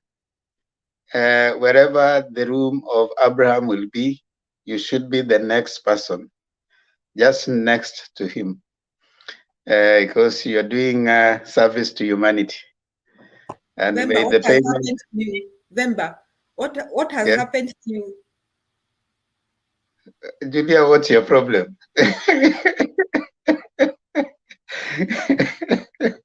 I'm acknowledging the man of God's service to humanity. You have seen the light. It should be mentioned in the place where, when we are mentioning names of those people who have crossed this land and have worked hard for the word of God and service to humanity, Bernard's name should feature somewhere. Now, enough with that. I want to comment only on one. That is Ruto being able to witness the fight in the backyard in Kilifi. That's expected. We must acknowledge that Ruto has not. First of all, they have had missteps from the word go. You know, it was in the words of Ruto that he thought that whatever it is that Azimio was doing was not structured. And so he thought that he was going to have some amorphous coalition, because I remember the statement that we are gentlemen, we don't need to sign any document. Our word is our bond. Now that word being the bond is coming back to hit them. And already TSP in Central Kenya has said, if you had the leader of TSP saying that it doesn't matter whoever you choose up there, at least down here, give us the MPs. Now the same thing is coming up very strongly. He's witnessing coming in with power. And it is creating an interesting scenario, because even as they were signing, it is not a coalition party. And someone is going to be given. The reason why you are seeing very vicious, and it's going to be very vicious, because you will be recognized and acknowledged depending with how much contribution you have made to parliament, to the counties. So it means what? What that means is we are together, but we are not together. After election, we'll ask you, how many people have you brought on the table? How many MPs have you brought on the table? How many governors? How many votes did you bring? So if your party did not bring nothing, that agreement stands dissolved, because you didn't give any contribution. That's why it's unlikely that PI is going to go down. And it's unlikely that some of these parties are going to feel comfortable, because if they don't bring anything on the table, then they have nothing to ask. So that is what I'm seeing there happening. And I'm as they say, that it's working well for us, because in Azimio, basically, we are seeing some people saying, okay, I mean, other places where people are stepping down, but according to our Secretary General, Azimio Secretary General, and even Martha Karua, they said all the parties should fill as long as they're in Azimio. But you see, it's not mandatory. It's not mandatory that you have to. You'll still be acknowledged under Azimio, you know, whether you have people or not. So in this side, it is not a must that you have to fill someone. You might not even have no party, but as long as you are in Azimio, you are covered. The other side, in Kenya Kwanza, you have to bring people. Now that is I think is something sweet for us, and it is giving us some juicy stuff. I also like what is happening. They keep goofing. Badad, you shared that a little earlier, where we saw the guy goofing. He suggested that the army will only be people from UDA. So he'll be going with letters to people who have been elected through UDA, and those are the people who will be joining the army. That is typical of what KANU used to do. It used to be, if you're only elected in KANU, that's when you will be able to get to the army. That's how you could find there's a barracks in Eldoret. There's a barracks in Coast there, and there's a barracks in in Central. But there's no barracks. There's no army barracks in Nyanza. Where is the barracks? You cannot get any. Why? Those were some of the things that informed even the management of security then. So, for someone at the position of the deputy president making such comments that already even before the vote, you're already showing that you're going to be intentionally marginalizing other people. That is a dangerous thing for the society. You see, Raila has not said anywhere that he's only going to give jobs to people who have voted for Kenya for Azimio. Now, everybody in Kenya deserves fair treatment, whether you vote for that government or not. You don't have to vote for the government to appreciate and even enjoy the services of that government. So that was a goof, and I can understand if the people there are frustrated. And I think it's a good thing for us. Now, it is possible to do things. I want to just speak parallels between our way and I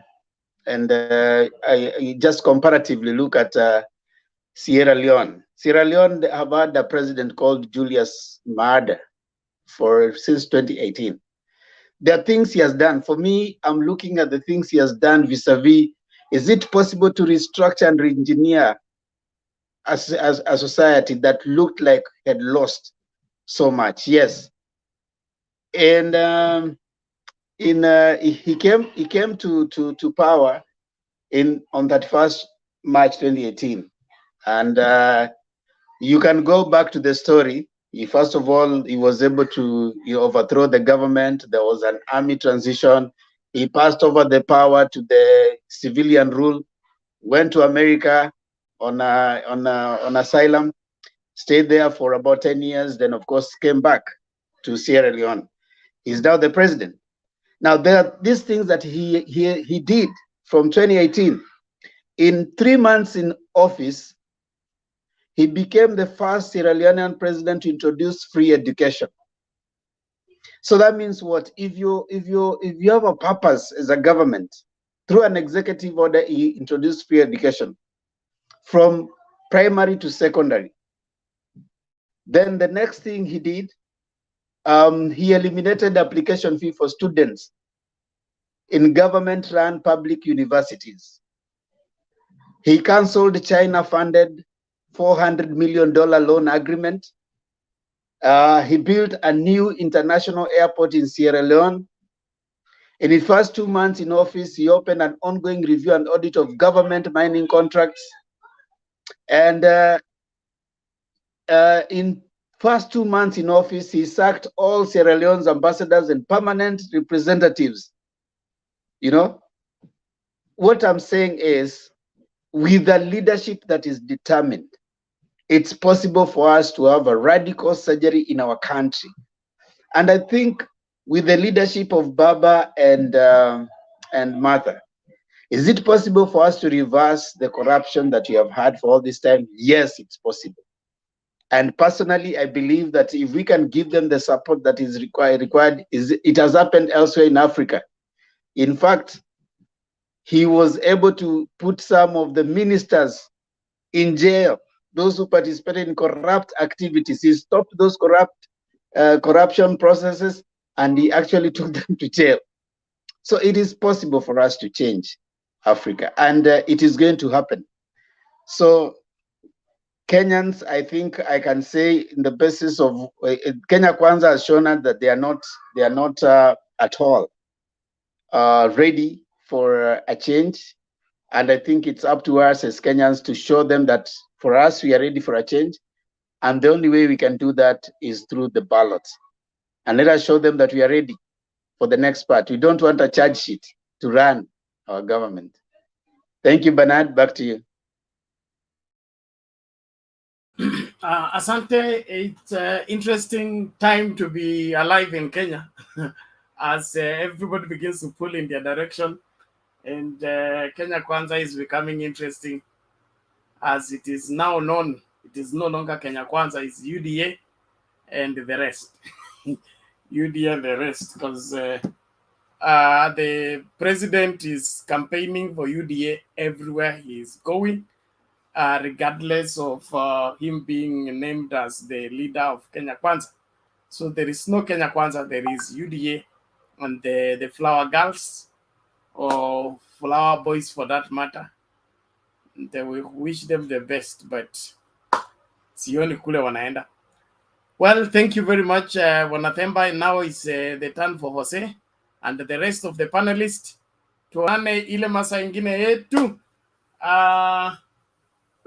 Today is Saturday. I would suggest you Today wait is for 5 Saturday. minutes. Ngoja kwanza. Today is Saturday. It's the day for analysis. Alex and Jose and Kip, you are to organize for the poll, whatever the data you are to go through. Are we doing it today or Saturday or Sunday?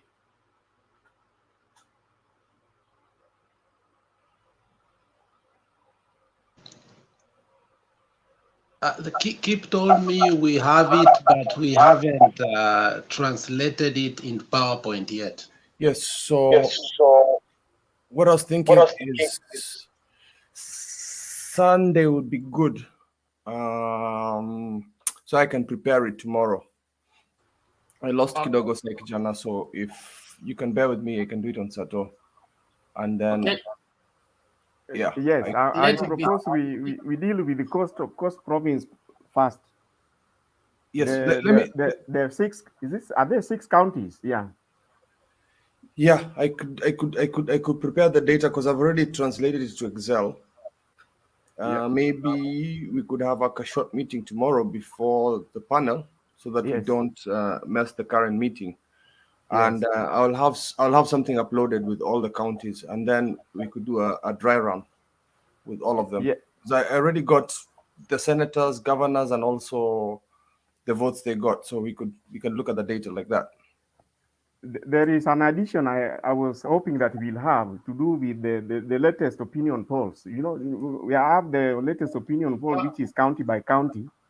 If we can incorporate it in the same for Coast Province only. Send it to me. So I'll be sending it to you. Okay, so the 3 of you should organize that and agree. Let it be Sunday, and then. Yes, and I would like Makiadi when he comes later on. He could inform him. He's also very good with analysis. Okay, and then Sunday it is. Yeah. Yes. So Bernard, I have something from Tembeya, and I was hoping you'll be around for 1 minute or 2. Okay, I'm here. Now, mine is weighing heavily on corruption and economic crimes. Now, it appears to me that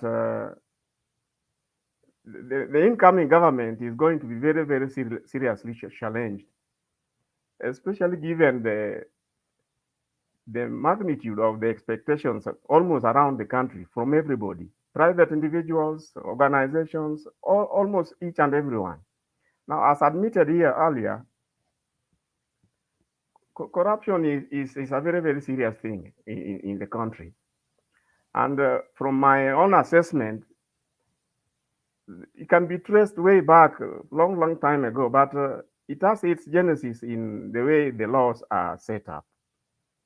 Now you find a situation where people get away so easily with serious crimes, especially economic crimes. And for me, it's like, as much as Martha keeps repeating repeatedly that ni mchapakazi, and now I think she has even incorporated Peter Munya, pia ni mchapakazi sana, and that people will see what's going to happen in the new government. Now, I fully agree with her, but I was of the view that as she comes in, we could work on something which I was trying to refer to as corruption wish list. We should, the moment she is sworn in, she should find it in her tray. Maybe we could come up with ways in our own view how we expect that corruption will be fought. Now, for me, one of them is that Parliament should enact a law to strengthen the Chapter 6. and of course the anti-corruption, is it? And yeah, institution, the body. Now, one of the things that I was hoping that should be in this wish document on corruption list is to do with wealth declaration. All the civil servants, personally, I think there needs to be a law which makes it mandatory. All the civil servants need to appear there. And even those who are already serving, you are all aware of the Auditor General's report, which is normally submitted on a yearly basis. And that report normally have a number of issues. What has been in the trend is that once the year is over, we are looking forward to the next audit report, and all the other issues are forgotten. And a good number of them, you may find that they involve a lot of misappropriation, economic crimes of all sorts at all levels. Now, in this law that I'm trying to suggest that should be enacted by Parliament, it should be that anybody who is in the civil service, those audit reports should be subjected to serious scrutiny, and of all those found to be liable should be prepared to step aside. To step aside. It doesn't matter when the audit report came into being.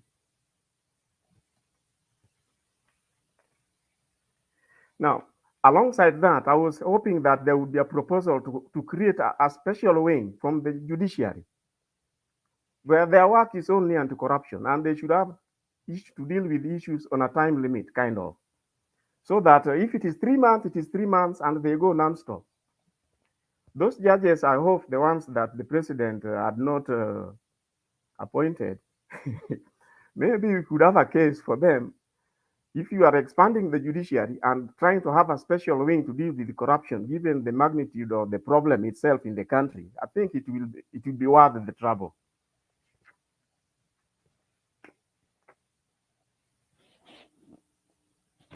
Now, the other thing that I was hoping that maybe would be captured there for this law to deal with the corruption is something to do with this idea of owning things, stealing things from the government and owning them through private companies where you don't declare. You find your grandsons or your daughters are the ones who are there. We try to trace, we don't get nothing. There has to be a law that if you want to own anything, it must be in your name. Or if it is not, you risk the risk of losing it. People should not be allowed to hide things through this registration, the current registration system that is in place in Kenya. Now, remember the issue about how the SGR was used for corruption and to benefit special people alongside the route of the SGR line. We pass it through your land, and you are allowed to be the one to declare what the compensation you are paid. Now, for those who can see between the lines, what the DP is trying to suggest that he is going to set up a fund, maybe how many billions, I do not know, to buy land in cost and then sell it to settle the squatters. Now, if you look at what has been happening in the past, what is going to happen here is that you all remember that the deputy president already have a lot of land in the coast. Call it a gift or whatever it is, plus the others in Taita Taveta. What is going to happen is that once that fund is created, it is going to be of official corruption. You all remember when the DP visited the US, how 100 billion was budgeted annually, which is then used in the opaque transactions and non-accountable manner. Now, imagine a fund is created to buy land to settle squatters in the coast. Now, he himself is one of the squatters there. Sorry, one of the owners of land. He's going to dictate, being the president, probably he's going to dictate how much this fund is going to be spent to buy his own land. Now, ordinary people will not see it. Now, you think he's trying to settle squatters. Kumbe he's trying to sell his irregularly owned land at very, very exorbitant prices and paid by the government. Now, something else I wanted to add on that, my last point, is to do with the laws regarding members of parliament. As much as I'm proposing that they enact a law to do all this, you'll realize that according to the auditor's report, the Auditor General's report, 80% of all those representatives have issues. Now, straight away, what I would hope the president, Baba and Martha would be aware of is that these MPs would be forced to pass a law which is going to haunt them. You remember how they behaved during the setting of their own salaries? Now, if you are to enact a law which is going to haunt them, especially with regard to the usages of the CDF and all those bursaries and all those issues around the constituencies and the available resources that they misuse, it's going to be quite a challenge. Hence, for me, I think maybe you may need the BBI style of enacting laws so that it is not, they don't put roadblocks when you want to pass it. Now, I remember the issue of recalling non-performing MPs. I do not know. I know it was in the 2010 Constitution. I'm not so sure how they corrupt. It's no longer anywhere. So what does that mean? It means all the MPs who have issues, the non-performers, you can't recall them. And I'm sure there was a recall clause in the 2010 Constitution. Well, those are my points for today. I would wish to stop there, but nevertheless, Bernard, as I've indicated, I was thinking that we come up and with a wish list document where we can collect all these issues and to form the first entry for Martha Karua when she comes into office.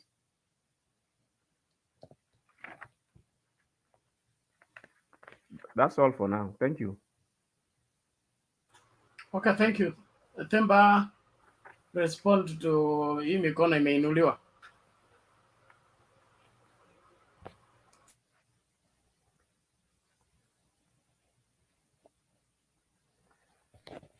Alex. Yeah, quickly, I wanted to add to what Julia said. Julia gave us a very good analysis of what's to happen in Central or Mount Kenya. I am not sure if this was true or not. There's something that circulated. Two people sent it to me, and I also read in our group that Waiguru is disassociating herself directly and indirectly from DP Ruto, and the Martha effect is causing jitters in Kirinyaga. Robert Abuya also sent us some polls that were done, I don't know by who, whereby I think in Kirinyaga it's getting 50-50. And for somebody like Waiguru, I think she's at the fence. During the BBI launch, you remember, she's one of the people who had one very good speech, and she was vouching for a zebra approach in leadership. She even went further and said, we want a country whereby if the president is a male, the deputy must be a woman. If the woman is the president, the deputy must be a man. That must run through the corporate, through the public service, and also through the private service, private companies or private organization. Now, she gets to a point whereby this has really happened, that a woman has been chosen a deputy president of a running mate in our country. Now, she's having a Martha Karua effect, which is the conundrum many people are facing. She is from the home county of that woman, and it's between a hard rock and a hard place for her to criticize Martha Karua, and yet she's coming from her own county. I think at night when she sleeps, she wishes she was in that podium with Martha Karua Sabina Chege, Ngilu, and other women who are supporting Martha Karua for a deputy president. I think wherever she is, she's really regretting. I think if it was possible in her powers, she could have even decided not to run for that seat and be able to support Martha Karua going throughout the country, because deep in her heart, when she spoke about BBI, I don't think it was a forced thing on her. She naturally accepted the BBI with all her heart and soul. And that is where I want to agree with Julia, that the Martha effect is truly eating up the votes of the so-called William Samoei Ruto, and especially within the women voters. The Nairobian came out with some scandal. I don't know if it's true or not. And if it's not true, then it's very worrying that Kihika is pregnant. We are not talking about whose pregnancy is that, but she's a person who's really seriously running for an office of governorship. I don't think she could intentionally become pregnant. But if she is so, I think she's also regretting the same effect, that she wishes she was in that podium supporting one woman, Martha Karua. So the women in Kenya Kwanza, especially Kikuyus, are sitting on the fence.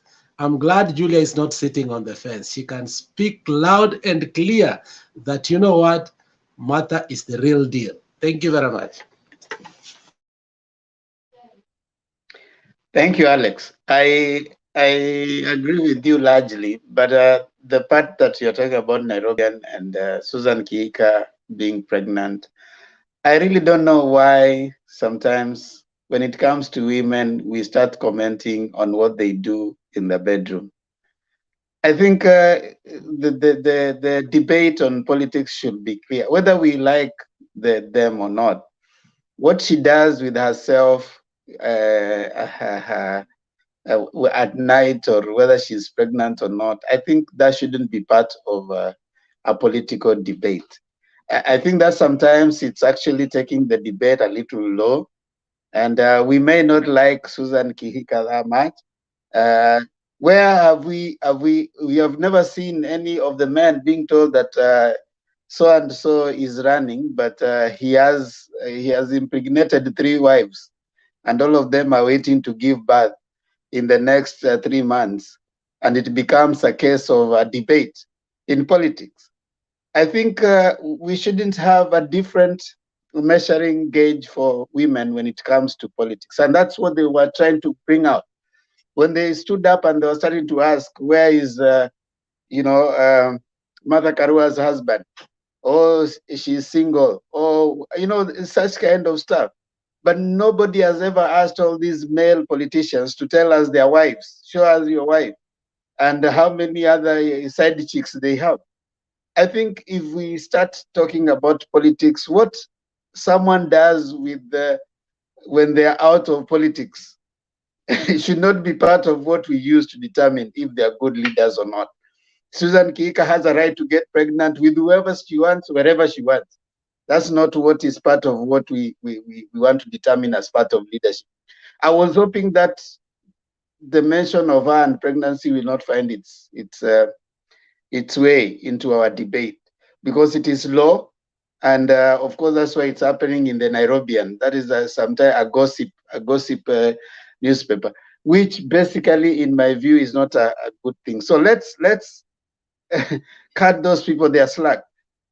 The politicians, female and male politicians, have the freedom. What they do when they're out of politics, when they choose to love whoever they get pregnant with, that's up to them.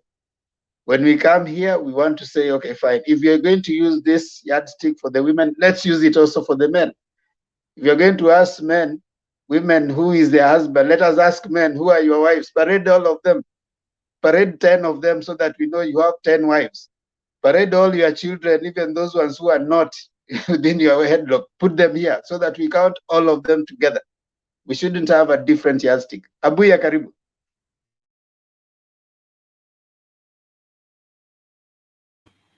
Yeah, thank you very much, Denver. I just wanted to comment on on Jose's wish list.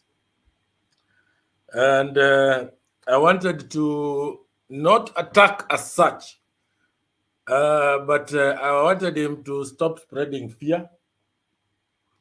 Apart from spreading fear, to remove any thoughts of dictatorial tendencies when it comes to ownership of property. It will be a long shot trying to regulate ownership of property, because the right to property, there is the right to owning the property, the right to disposition of that property, the right to use that property, and ownership of property is regulated. I mean, as in it is you can own property as long as it is in a way prescribed by law. And being a way prescribed, one of the ways that it is prescribed by law is a legal entity can own property. A company can own that property.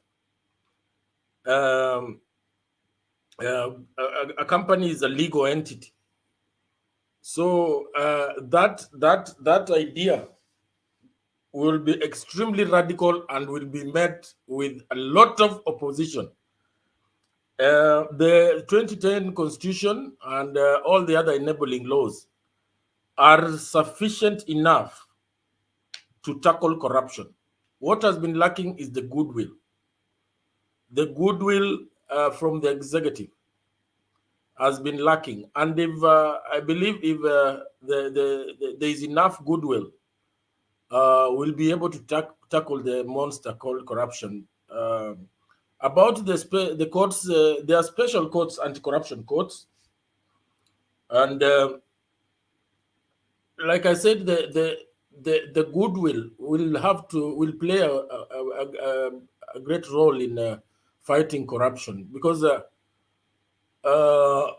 you can take an example of a corruption case like the one Gachagua is facing. Some of the applications made by counsel in the courts and granted by the judges or the magistrates, some of them don't make sense. Absolutely. Because you'll find the investigative department, before you take somebody to court, normally it is the DPP is the one who certifies that there's enough cost, there's probable cost to take you to court. And he has had definitely the time and collected sufficient evidence to at least move the case from one stage to another. So when you find a case where several applications are made where they are seeking 14 days, they are seeking 21 days for more production of more evidence, some of these things are they are a waste of time, especially when you have enough machinery to gather evidence. So all I'm saying is that the laws that are there, I believe if there is enough goodwill, corruption will slay the dragon totally. Over to you, Jose. The Themba has just left briefly. Well, Or maybe I agree with you. Or somebody let me say, maybe you didn't get what I was saying. I didn't say that just there is before, no. Just before you continue, I wanted Tofik to add this, give us a perspective of that the laws that are in existence. Yeah, actually, that is going to be my if Bernard had agreed that we do it, we are going to make reference onto the existing laws and in the shortfalls that are in existence. Now, you do realize that there is the anti-corruption laws, isn't it? And there are normally judges assigned in the anti-corruption court. That court meets how many times? A week or a month? They are assigned duties just like any other. It is not that they are so like a separate line from the main judiciary. No. When they are sitting is when it is tagged anti-corruption. When they are sitting, yes. Yes. How does a corruption case find itself at the courts? You see like you see like issues coming from the Auditor General's report. Now the Director of Prosecutions must be satisfied that they have a case. Now my main worry here is that if you don't have a foolproof case according to the Director of Prosecutions, because part of the problem is even with those officers. And you see, that's you need to understand what Abuya is saying, and that is where we are saying you can have too many laws, but too many laws have never corrected the society. It is the political will to implement the law. So if you have the goodwill, if you have that will, the will to implement, and in some case where you have you don't even need to get there, you need to have preventive measure. Anti-Corruption Commission moves from, even part of its work is to educate the society on issues, matters to do with corruption. Let me tell you what I had in mind. Hold on, Jose. What you are trying to say is you probably need to appreciate the system from where it is. You don't need to start with those are good recommendations, and I'm sure numerous people have given those kind of recommendations, and it's okay also to add on that. But also we need to appreciate that our system, part of it, the challenges it has faced is lack of goodwill, political will. For example, Gachagwa's case is in court.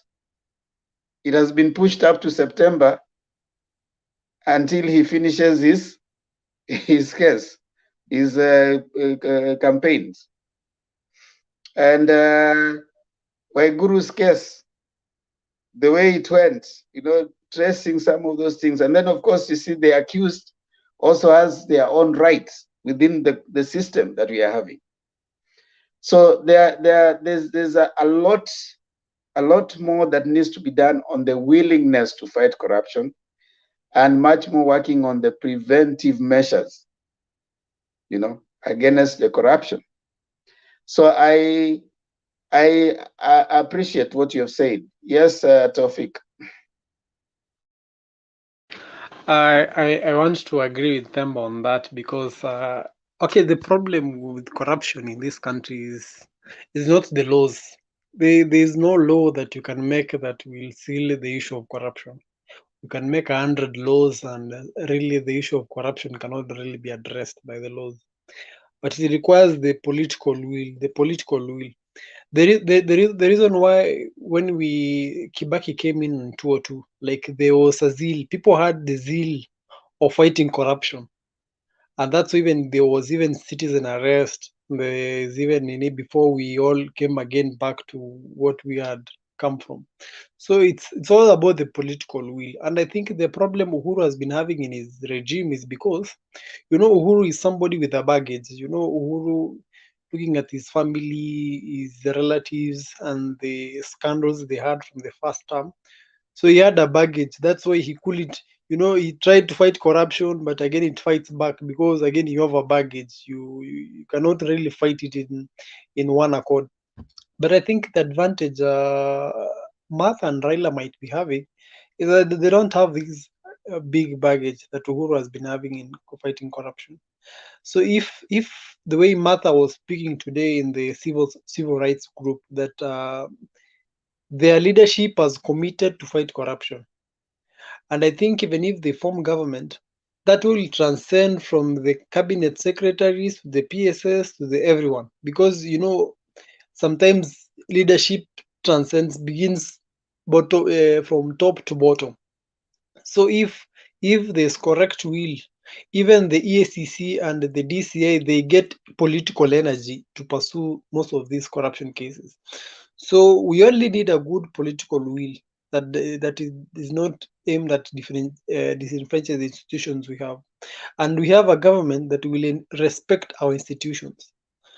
And I like what Martha Koome said. You know, the other day, Martha Koome gave very precise pronouncements that even those people who have been impeached, like there's that setting that they want to set, that there's no one who is going to tolerate corruption, and even these reckless judicial pronouncements that are made by judges to favor these corrupt people is not going to be entertained, and that is what we need.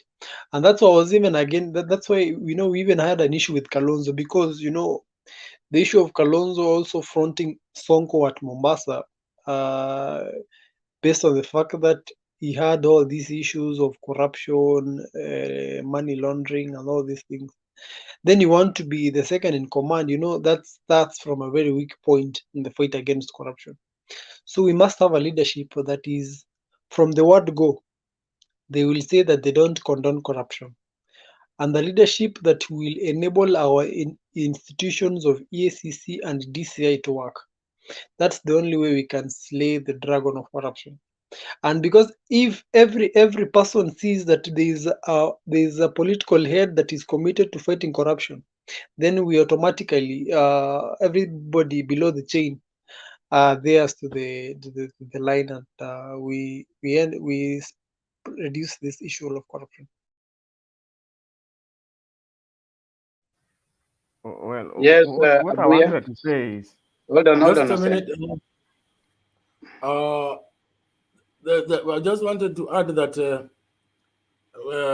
among the things that are the goodwill of the government of the day is very simple in terms of speeding up the cases.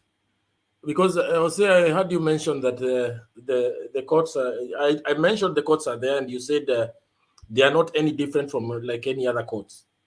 But if the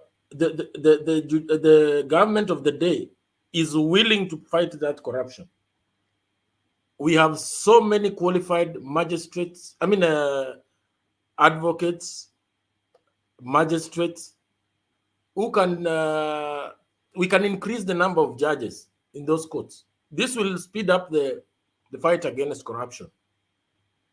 So basically, I want to reiterate that laws are good. The only thing we need that goodwill, and you can see from Raila's point of view, the reason there are things that Raila will have to contend with. One of them is some of the people in Azimio who have got either questionable past or have issues with their integrity or corruption issues will have it very rough, because you can imagine Martha being the DP and overseeing kind of a department of that nature, of that deals with the justice, administration of justice in the country. Martha has got a record of resigning. What happens when somebody is caught on the wrong side of the law and he needs to be dealt with, and it happens to be a crony of Raila? And this person goes to Raila and says, how can you shield me from this? Do you think Raila will want to take his presidency because of just a crony or an individual, just because he helped him get to power? He will jump, 10 feet high. And the guy will have to face that is the strategic choice of Martha Karua. She has no baggage, total zero. She has no friends. You cannot pin. There are no MPs or ministers whom you can say are friends with Martha Karua. They're only friends politically, but affiliation zero. So he has a very good partner to work with, that anything to do with corruption, nenda muone ule mama, mumalizane huko. Pana lete kwa meza yangu. He is going to be, he's got his work cut out. And I feel like he has freed himself a lot of baggage. Nobody is going to pin Martha Karua that she stole a shilling from anywhere. All those allegations of BAT and what have you, they don't hold any water. So I think he's on the right path, and I'm optimistic that we shall have some serious progress on that front. Abuya. Can I Abuya, respond? hold on, Osea. Abuya. Yes. Yes. Let me ask you a question. Why do you think there will be need for someone to go see Raila if the systems are working? Because what we need are working system. At what point does the executive come with the fight on corruption? Because there's the ESCC, there's DCI, there's the DPP, then there's anti-corruption courts. What point do you think the person would need to come to the president for protection? Because the only people that will be squarely is the executive. That means the cabinet secretaries, those the ones that have been appointed by him and Martha. So if there'll be a case of corruption that will touch on the cabinet secretaries of those ones, then probably that is where you can ask the question of someone coming in for protection. But if you have systems that are working, where the anti-corruption court is working, the ESCC is doing its job, the Office of the Director of Public Prosecution doing its job, and an anti-corruption court is doing its job, what point do you think they'll be able to come to them? Corruption, state officers or public officers don't work in isolation. And some of the people who are funding the Azimio campaigns are businessmen. And in the event that there is a corruption scandal, some of the people in the private sector will be roped inside the whole saga. And they will equally are likely to be prosecuted if found to have gained wrongfully through either tenders or some kind of issue that has cropped up. And these people, we all know they are close to the powers that be, not only in Kenya, even even in other countries. So these are people who are likely to try and get to the president for protection. And that is where I think if through Martha, if the institutions will be working, it will make it very hard for them to get support from the president himself, and also secondly, it will keep the presidency clean. So we should expect these people to come and try and seek assistance from the presidency. Or what do you think? Maybe you have a different opinion. Let me. Yeah, because hold on, Osea. Because what has come out so clearly, and that is, did you hear what Martha Karua said today? Because she was talking to the civil society, and one of the things she said, which for me I found a little progressive, is that we are getting into this, but we are not perfect. But you guys should not sleep. You need to keep putting pressure on us. Because if you don't put pressure, as much as we will be uncomfortable, the pressure is discomforting. But it is necessary for us to remember that we have to deliver for Mwananchi. So that for me, I found out probably was a jolt to the civil society. But she was also reminding them that the civil society should not start cuddling with the government of the day, that the civil society should play its part of checking on the government of the day. That as much as they are coming in as reformists, it is possible also for them to forget that there are things they need to be doing. So the civil society should continue doing its part, agitating for the implementation of the constitution and the parts that he thinks that the government of the day is failing. So that is why I was trying to look at that in the backdrop and having a comparative look at to how the civil society has behaved within the Uhuru regime and the expectation moving forward, and of course in the different pressures that they're putting on the government to deliver on different aspects of our constitution. So that was what I was trying to bring across, and how they come in. So I'll allow Hosea to speak, maybe chime in, and then maybe we move on. Thanks. You see, I think, Abu, I think you misunderstood me. I didn't say that you do a law. I started by saying you tighten chapter 6. It is so loosely structured, it is letting people who are obviously criminals always get away with issues. Then secondly, this anti-corruption. Now, you are saying that there is no goodwill. I can agree with you as far as the anti-corruption thing is concerned, because those issues must be sanctioned from up. For the anti-corruption to be set into play, let's say, for example, a corrupt MP, like somebody like Dismas, what he did there, until the prosecutor is, I think, is instructed or he's supposed to be independent. But you realize if he was waiting for instructions from State House, then that you could be saying that maybe then the goodwill, is that what you are calling goodwill, by the way?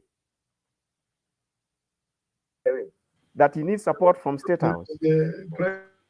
No. The goodwill is the goodwill of the government of the day is a supportive role, as in for you are talking about the courts being there, and some of the reasons why the cases don't move fast is because the judges are not they are not enough. You see, if the government of the day wants, I thought you meant the executive. Yes, if the government of the day wants those cases to run faster, they can appoint. They have the powers to appoint more judges to the judiciary. Now, on the issue of the anti-corruption court, you know that court is normally converted. It is the normal court which is converted based on the assignments that has come from the registrar, I think. In other words, you are a judge, you can be a judge in all the other sectors, but you are then assigned a corruption case. Then when that court is in session, that is when they call it anti-corruption court. No. There's an anti-corruption court. That for it is just specifically dealing with the corruption cases. It is when it is set up. When that court is in session, is when it is anti-corruption court. No. The same court can be used for other things when you don't have too much pressure on anti-corruption cases. No. It's just like we have the divisions of the court, all right? You have different divisions of the court. Do you know how the judiciary functions is divided in Kenya? Have you tried to check it out? Okay. Well, you have the so then it must be High Court. So probably you might need to look at that, because we have family. Then that would explain why they are understaffed. Labor relations code. you have anti-corruption court, you have all those divisions of the court. Assuming there is something in the labor sector, let's say union issues and what have you, what I've seen them do in Nairobi is that when that court is sitting is when it was referred to as the labor relations court. But the same court, the same facilities can be used by any other division of the court. They don't have that distinguished, like, for example, this line of judges, they only function on this side. It is when you assign duties. If you assign a case to here and it happens to be on corruption, then it is normally under the anti-corruption court division. But anyway, No, I think I want to correct that. You know, like Nthemba said, there are certain divisions in the courts, and like the labor and employment relations court deals. There are judges there who specifically deal with labor matters.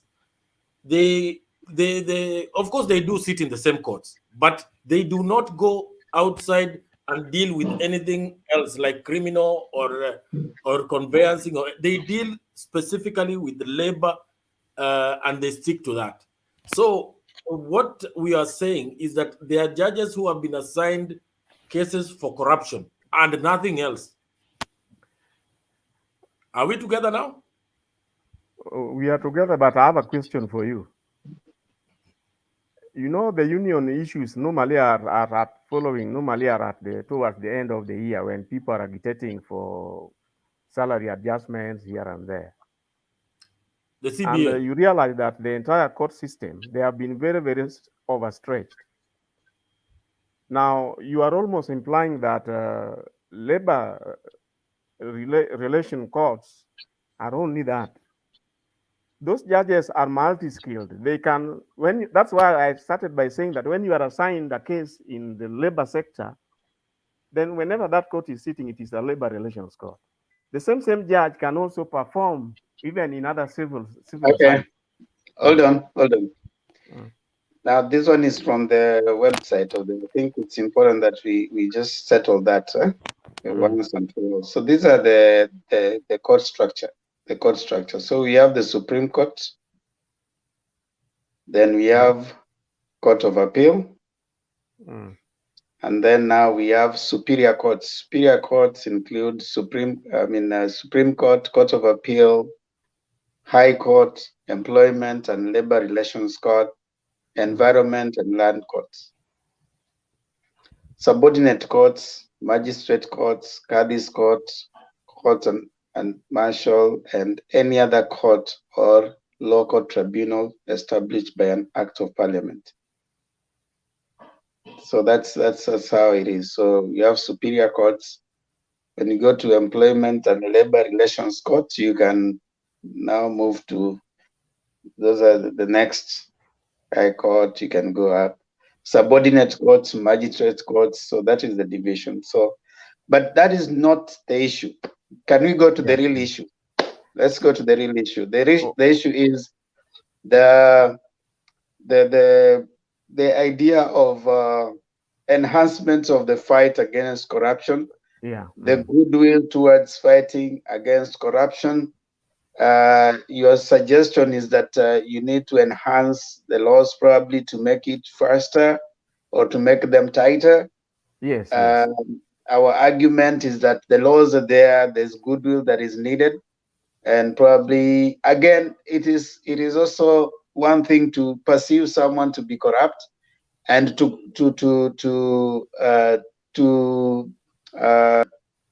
give evidence that actually this person participated in that corrupt activity. So when they say according to the laws, the way they operate is that the accuser, the burden of proof is on the person who is accusing. So if you go accuse someone of something, then the burden of proof is on you. So it is up to now the investigators, and that's why you find they take their time. Like right now is when you're finding that they're coming up with what we are getting to know about Waititu and all that. And of course, Waitito had already been impeached because of corruption issues. But now the next thing is, how do you nail? How do you take that? Because, and some of their lawyers, some of the people there have known probably the loopholes that they can use, right? So what you need is a goodwill. We need a goodwill to fight, not only to fight, but also to deter corruption. Because once corruption has taken place, sometimes by that time, a lot of people have covered their footsteps along the way. But anyway, let's rest it there for now. We'll be back there later. It's okay, Osea. Wait. We'll be back there later. We Karibu have not Stone. executed that to the conclusive end. Hold on, Osea. Osea, hold on. It's okay, hold on. We are here. Karibu Stone PK. Kindly give your views before I bring in Makiadi. Asanti sana ndugu Themba, naona ndugu Richard Makiadi, Osea na Robert Abuya. Hao ndio wazee wanaonekana ndio wanasukumanga gurudumu mpaka kukuchapa. I know when you come late people have wakachambua mpaka sasa wanaanza kuangaza yale yajayo. I will quickly say today, I think today or yesterday, depending on where you are, I think if there is any gain we have seen, we have seen a lot of gain yesterday based on the activities that have taken place. Na inaonekana maombi ya watu wa Azimio kwamba confusion iwaendee watu wa UDA ni kweli, hayo maombi yamefika. Manake kila mtu akifungua mdomo kile anasema unashangaa.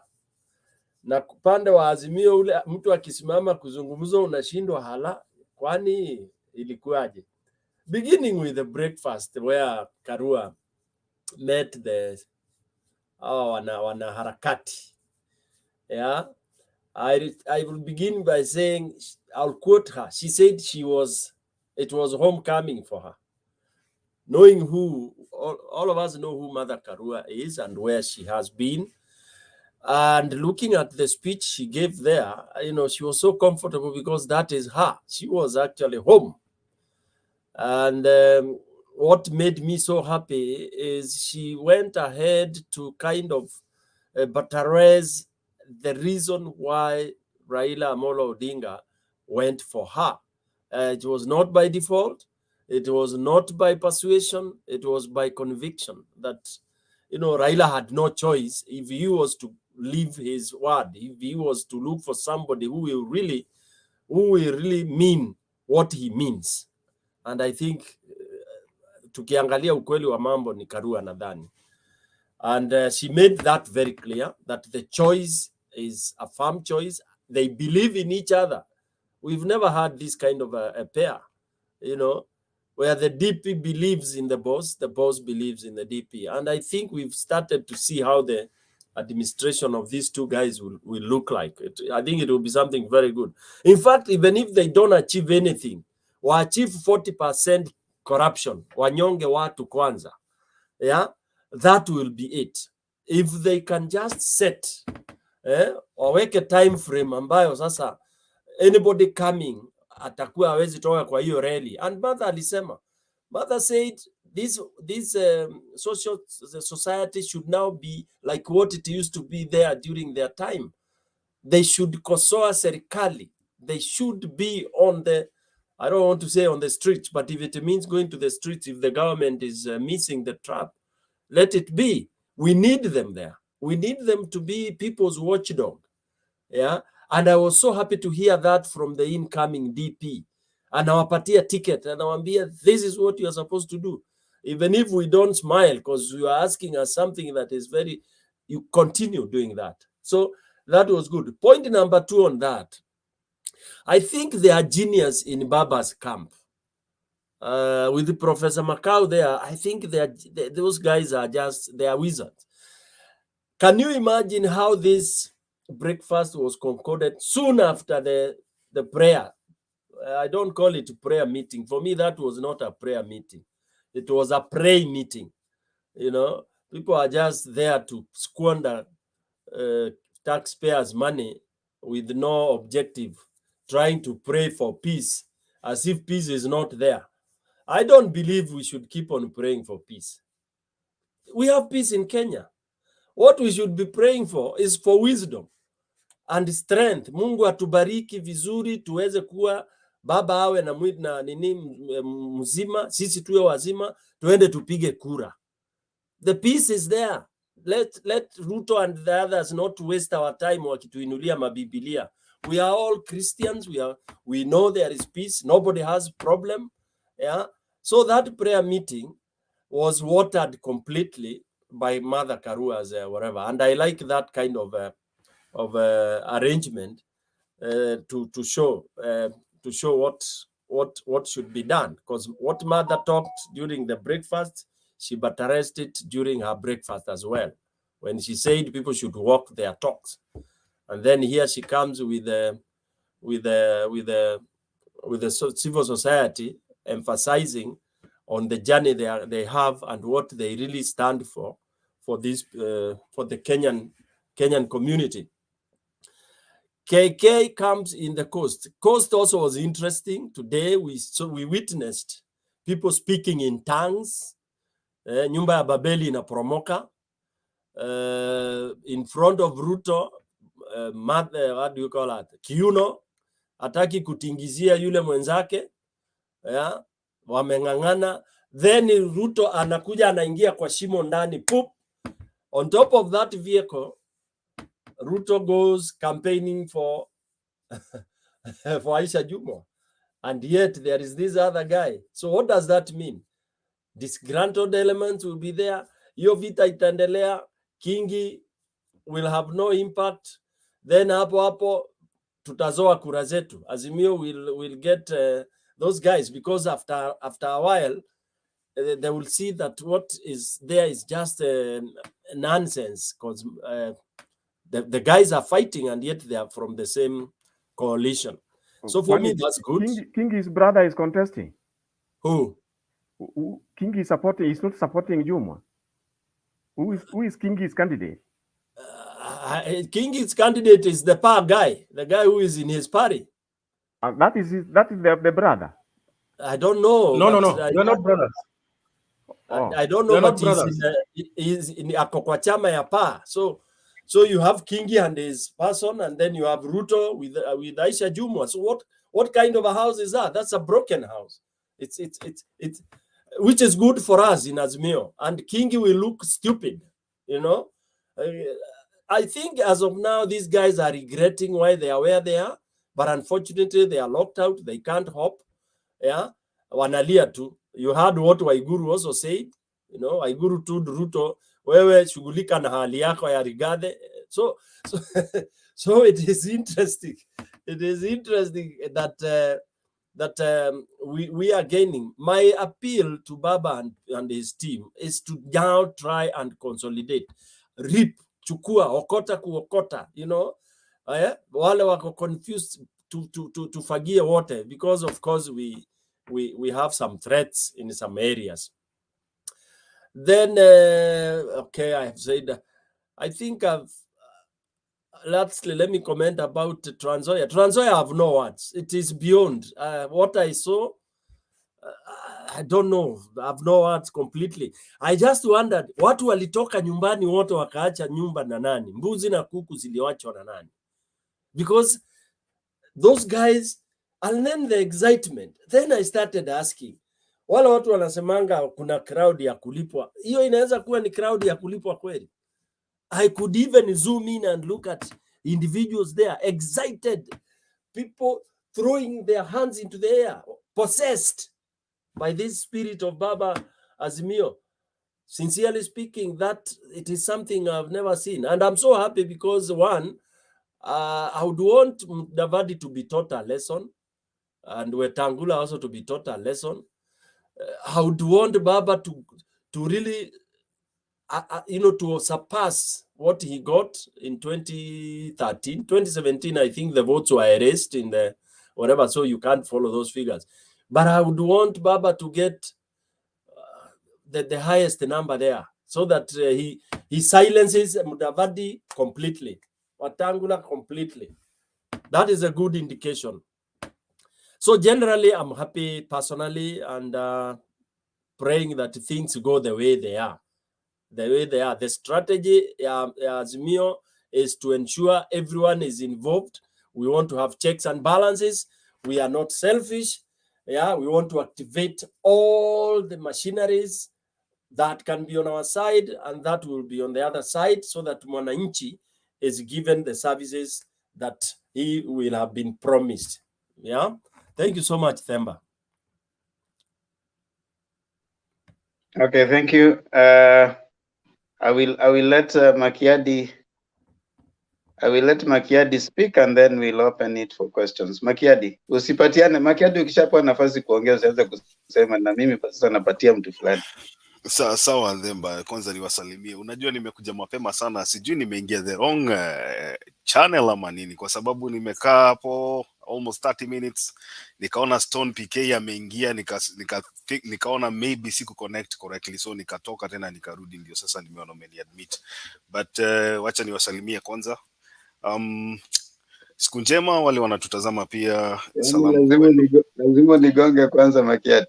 No, I think it was on my side. I'm not sure, but I think it was on my. I can't blame you because I saw you admit PK, and then I thought maybe there's something wrong with my connection, so I came out, and then I tried again. So at least finally I'm here.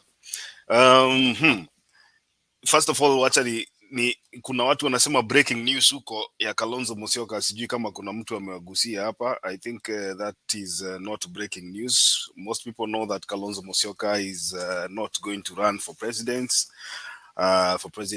He's been disqualified on technical issues. I think that is something that we all expected, because we said here that Kalonzo Musyoka is bound by this agreement that he signed with Azimio. And therefore, unless otherwise, the Political Parties Act would not have allowed him to run individually, especially as a candidate for Wiper. So that's good news, and it is also bad news on his side, because now he cannot threaten anyone anymore. Well, there's an issue that people are talking about here with regards to the DP being appointed as a CS. I think I was reading Article 147, where Article 47(4), which says that the Deputy President shall not hold any public office or state office.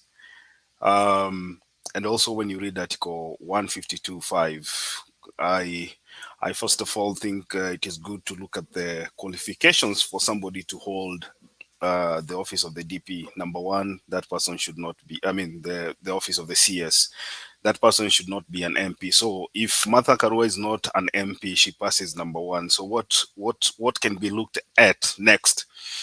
We'll look at how CS is dismissed. Basically, there's a motion of impeachment that goes through the houses. If the CS is impeached, then if we are talking in our case, if Martha Karua is holding both the office of Deputy President and CS, then I asked here in the chat box, what happens when she gets impeached as a cabinet secretary? Does she also lose the deputy presidency, which she gets by virtue of being on the same ticket as the president?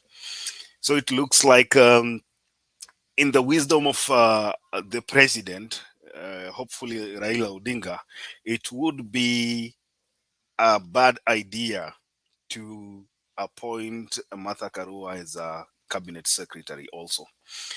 A suggestion would be to have Martha Karua to oversee departments. Of course, we do not want to have a situation whereby we have a deputy president that is very idle, like the one we have right now. So if Raila Odinga, out of goodwill, wants to make his deputy president a busy deputy president, he can give the deputy president authority to oversee certain cabinet ministries. and one of them would be the Justice and Constitutional Affairs Ministry, whereby under the direct supervision of Martha Karua, they can achieve whatever they want to achieve legally and through the right constitutional channels. But you know, we live in Africa, and Africa is a state whereby laws are bent to fit the leaders that we have. So looking at an example of Raphael Tuju was never vetted, but he holds a cabinet slot with no portfolio. So I will not be surprised if somebody comes up with an idea of how to bypass the law so that they make the deputy president a cabinet secretary. Let me move forward to what we are seeing in KKA and their sibling rivalry. I think sibling rivalry is a good thing in political parties. It brings up a lot of democracy because now you know who is stronger than the other. Unfortunately, in Kenya Kwanza Alliance, there's one issue that they do wrongly, and that is they forget their opponent. We saw it with William Ruto attacking Uhuru Kenyatta, and we always reminded them here that William Ruto was not running against Uhuru Kenyatta. Right now, we are seeing it with the likes of Aisha Jumwa fighting Kingi. Kingi is not running for any office. I think Kingi's term is ending come August. And you can see Gideon Mungaro having an easy time because all he has to do is just campaign. These other guys will take their time to fight each other, you know, try to show who is more supreme than the other in their counties. And so I think it's a good thing. I'm looking at the way Raila Odinga is moving around the Western region, trying to consolidate his candidates, you know, talking to one to step down and support the other, which is a good thing. He did it in Kakamega. Now we have a very strong candidate as a person who's running for governor. He went to NZOIA today, he talked with that ODM guy. The guy stepped down to support Natembea, which is a good thing. It's a good gesture. And so I like the arrangement that ODM has in Western Kenya with the DAPK. It's a good thing because if you have a strong candidate and you're in the same coalition, then there's no need for collateral damage.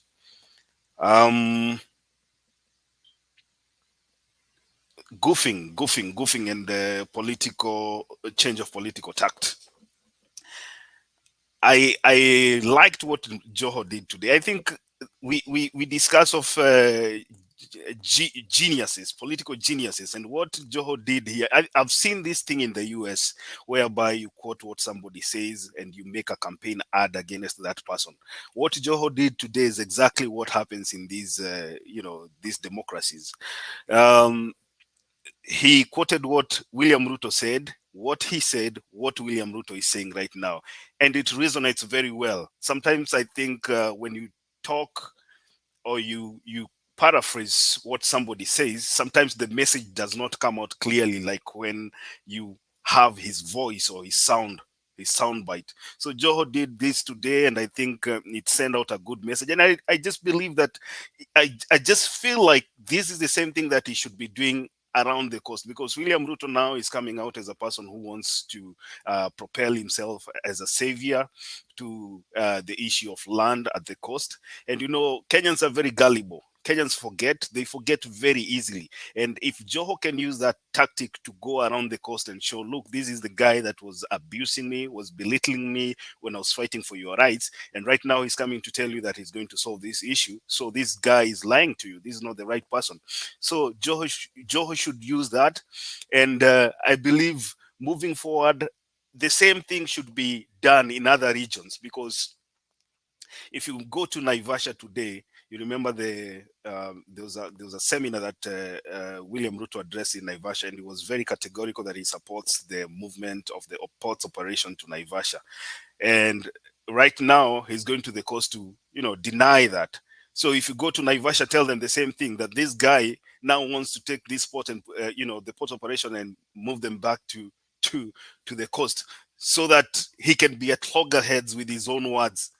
Look at what Rigathi Gachagua is doing, the political groups of Rigathi Gachagua. Today I was listening to what he was telling. First of all, I don't know why he's not campaigning out of their strongholds. That's a good thing. I mean, that's a very important issue to look at. He was talking about why he thinks it is a good idea to have six-piece voting, and he says that mkinipigia kura sisi na Ruto tutaenda ukuje uchukue barua kwenda. When did people when did people get their calling letters into the police service and the military service from the deputy president's office? I think Rigathi Gachagua was, like I said here, it was a blessing in disguise, but now he's taking the disguise out. He's just leaving the blessing in, because every day he opens his mouth, he makes KKA lose votes, which is a good thing. And I'd rather this guy, the media, focuses on this guy and his political goofs every day, because people will see him for what he is. I think I've always described Rigathi Gachagua as a person with a village mentality who is trying to be exposed to national politics. You know, if you listen to somebody who can translate you, PK, if you translate what Rigathi Gachagua said about Gideon Moi, it was just a direct translation from Kikuyu. Ule mtu ambaye anapiga mpira akiwa amekaria farasi. You know, it's polo, you know, playing polo. Polo is a different, so he wants to make it, he's trying to villagenize the whole thing. Anapiga mpira akiwa amekaria kwa farasi. He's that village mentality. You can see the village mentality, and I think that is why they are trying to confine him within the strongholds of Kenya Kwanza lands. Because if this guy is sent to a place like Kisii or Western or maybe Nyanza to look for votes, definitely people are going to chase him away with the stones. I'm not saying people are violent in that nature. Let me just finish off by talking about, I like crunching the numbers, and I'll talk about what else. There's an article that I saw on the news on Nation today. It was talking about the Karua effect. It was very categorical that Karua has made a big impact in the Kenyan politics, and whoever wrote that article was trying to, you know, draw parallels between what Karua's effect in the politics of Kenya relates to other candidates, especially gubernatorial candidates choosing their running mates as women. And also there's this effect of how the Jubilee candidates in Central Province have been rejuvenated. You know, most of them were very, very, you know, unwilling to even get involved with the Raila Odinga, on, you know, the R sign on their campaign posters.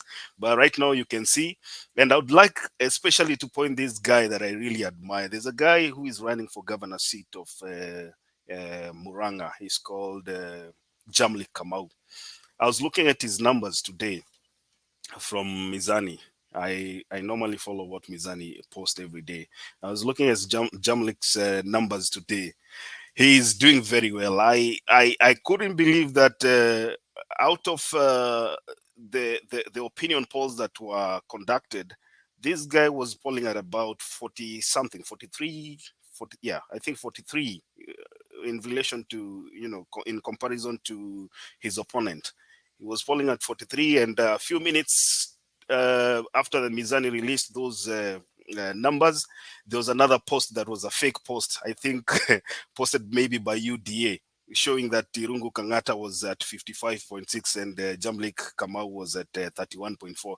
And Mizani came out and labeled that political, that poll as fake. Also, I also admire the way Azimio is doing in the, is it North Rift, Kajiado. Olelenku right now is doing 36.7 compared to Kato Olemetito, who is a UDA aspirant at 31. And then we have David Nkedinye, who is doing running at 26. So if Azimio can go ahead and talk to the other guy, you know, the Jubilee guy, then I think Kajiado is an easy carry for Azimio. And also the senator for Kajiado, who is Moses Olesakuda, who is a Jubilee candidate is doing is polling at 35. The next opponent is polling at 26. That's a good performance. And then I also looked at Homa Bay County. We were talking about the effect of Evans Odhiambo Kidero in Homa Bay County. Looks like Wanga is shooting through the roof. She's polling at 55.4 compared to Kidero at 42.8. So that's a good sign. Bomet is also a good place that you can use to measure how strong UDA is in Rift Valley. Isaac Ruto is under the CCM, Chama cha Mashinani, which is an affiliate of Kenya Kwanza Alliance. Is polling at 50.5, and then the current governor, who is Hilary Barchok, is polling at 44.5. And there's a final statement I want to make on this. If you see these numbers, like the one you see for Isaac Ruto, polling at 50, even defeating the UDA aspirant. And also, if you look at the one for Eldoret, Uasin Gishu County, where the governor, the aspirant for UDA the UDA aspirant in Uasin Gishu County, polling almost to get closer to the independent candidate, who is Buzeki. Those are good signs for Azimio, because most people are talking here about the performance of presidential candidates and how that will likely produce an outcome. And we said here, probably the person who will eat as many votes from the strongholds of his opponents will be the leader, will be the president. And so I'm looking at Raila Odinga's performance also in central Kenya, which is Mount Kenya region, from the Star polls yesterday, said he had about 35 or 36% compared to Ruto's 52.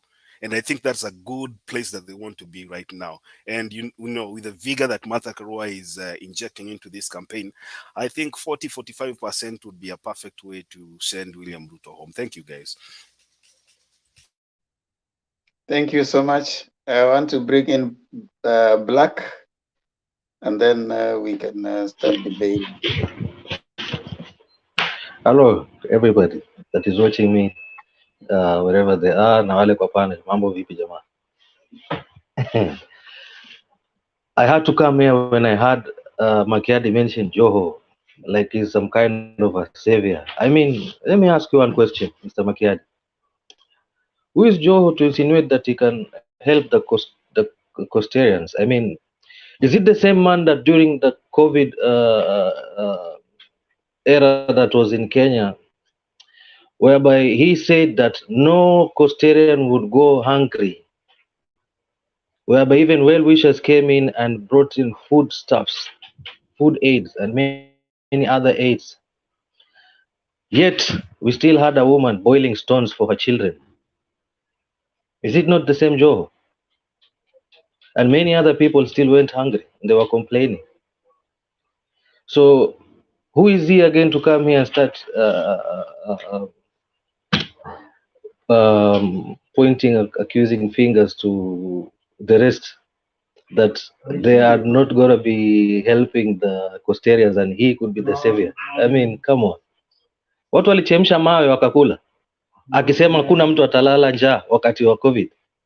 Acheni mchezo. Anyway, moving forward, in regards to Jumwa and Kingi, just as we witnessed in the Azimio rally in Western, we had leaders from the affiliate parties of Azimio going to it head to head in front of Baba, telling Baba that Western will not be an ODM zone, that they too should be allowed to fight it out for the rest of the other seats, even though the seat of the presidency is guaranteed that they will give their votes to Baba.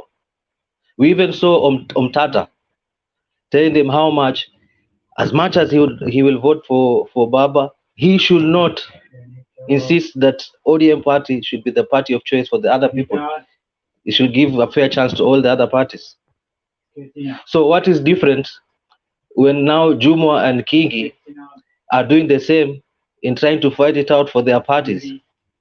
Come on. Jumwa is fighting out for UDA.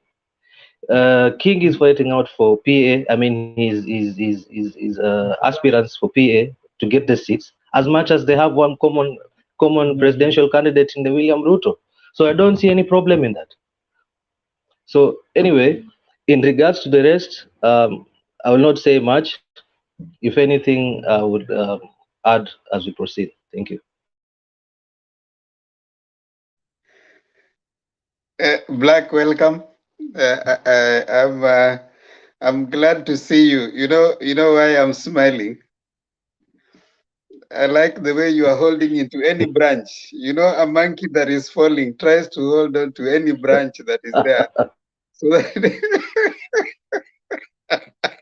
so that it doesn't fall. Even the way you're making an emphasis where an emphasis should not be made. Like Joe is not vying to be a governor anywhere in Mombasa.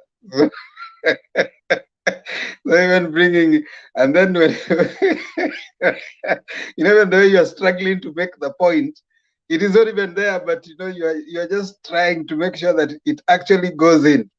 And when you talk about Okiya Omtata wants to be a senator. So he was even given time. So you see what you're trying to raise. I mean, it's hard for you to run away from the confusion in your backyard. What we are trying to say, and I think the emphasis by us, you don't need to find comparisons, yeah? You need to admit that there's confusion in your house and there's something that needs to be done. And what Joho brought out was, first of all, the concept of lies. And what Makiadi was trying to even emphasize was that when Joho played that video, you could hear the silence even from the audience. And immediately after he stopped playing the video, you could even hear them even clapping and say, this one. So you see, what we plan to do, Black, is there are so many sound bites from your principal. And being the master of flip-flopping that he is, we have so many sound bites that we intend to be playing in many other campaigns, especially in coast. And we intend to continue hitting harder. You don't do them any good by trying to compare. Even what you have isolated are two nondescript issues. If anybody dies in Kenya, it's a government issue, which your guy is part of that government. He's in Jubilee government. So if anybody died in Kenya, how many people have died in Baringo? Baringo is in his backyard, right? So we need to if we are going to mention all those people, and the Marakwet where he sent his deputy today, the cattle rustling has claimed enough lives. So we are not saying that life should be a statistic and death should not be joked with, but we are trying to say that you don't need to compare uncomparable things. But I understand where you are coming from. You are in that desperate mode. You have to come to the panel. You have to say something, but you can't say what we are saying because you look like you have crossed the bridge. You don't want to cross the bridge right now. The thing is getting deeper and deeper as we are moving closer and closer. So I understand you. Let me allow Abuya to come in and then give us there. Black Jambo, karibu sana. Black, sometimes you make you make some of us start itching. We just want to get inside. Okay. Now, Black, the beauty about I can proudly say Azimio is that we acknowledge our problems. We acknowledge them and we try to think of a solution. You have been in this forum for so long, and you know very well the kind of agony we are going through because of Kalonzo, and we appreciate it. We acknowledge and we try to get a solution to that. But for you, it is denial. You know, you know that when you have been taken to the dock in a criminal case, and now you deny everything. You just deny everything, defend yourself at all costs. So you need to change all that. Another thing, I want to defend Joho. Yes, maybe there was that case which was a lady it was highlighted, and I will defend him at the same time I can castigate him, because I being a resident of Mombasa, I know what has affected me. For sure, on let me say I can give him up to 70-80%. He has done extremely well, especially healthcare. Joe is somebody who has gone out of his way. He has received so much which he has put into the health sector, but he has gone out of his way and sourced for funding for the Coast General Hospital. And I wish you could get somebody to visit the Coast General Hospital and compare it with any other hospital in Kenya today. The county hospitals. You'll be surprised what in terms of facilities they are almost 100%, even better than Kenyatta. Some of the equipment that Coast General have, which have been donated by some well-wishers especially from the Middle East, they're outstanding. My only issue with Joho is the environment issue, garbage issue. That one he has failed miserably, and I'm not going to excuse him, despite the fact that he's one of our own. But I also realize that, he should take responsibility. And for that one, I'm not going to defend him. And if there is any other thing you want to look for, you bring it on. But that one, I'll defend him. At the same time, I'll castigate him where he's wrong. So, but Black karibu sana.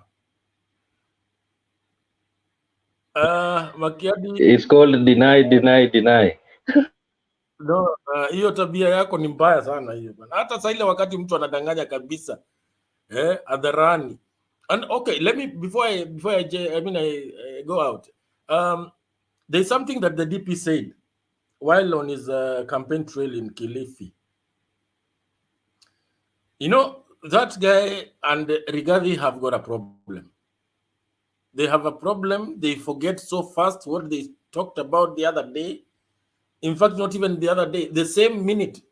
Because there's a time he mentioned that if there is anybody thinking of stealing William Ruto's votes, he should forget about it. Because he knows all the tricks. What does that mean to you? This clearly tells you that the 2017 and the 2013 elections, well, he knows what they did. Because I could not think, unless there's somebody who can interpret that differently, because he says, anawajua sana. So what is this that he knows that we, the public, do not know? Then shortly after, he forgets and he says, there will be no rigging. Already he has alleged that anybody thinking of stealing William Ruto's votes will be in for a rude shock. Then he forgets, after 5-10 minutes, he says, there will be no rigging. Now, Black, surely, can you defend such a person? Anyway, thanks. Cheers, man. Over back to you, Themba. Thanks, Abuya. Yes, Hosea, umeongea? No, not yet. I almost lost what I was trying to say. You know, earlier on, I was trying to make this comment about these corruption cases. And then I think Abuya's point was that it is a question of goodwill. Now, my issue is actually based on the last 2-3 years, where Osea, can we set another time for that so that we don't really mark time on that for long. We can have another time to discuss. Point, you see, Abuya was of the opinion there's a point that Black has raised, and we can comment on that for now. We don't want to veer off. We can talk about that corruption. I was actually just making a sentence, then I go to the DPs in coast and this land fund, something which I think Black would be aware of. I just wanted to make a point that the issue of corruption now, like my main issue, the reason why I was even fearing Parliament is because according to the auditor's annual report for the last 2 years, 80, I think the other year was 85, the last one was 80% of all the MPs had audit issues to explain, especially with the CDF funds. What does that tell you? That according to the Auditor General, all those, the management of all those funds, the constituencies, there was a lot of mismanagement and there is a lot of corruption. And whereas there may be the element of lack of goodwill, how would you deal with those cases unless you do something about the law that guides the same?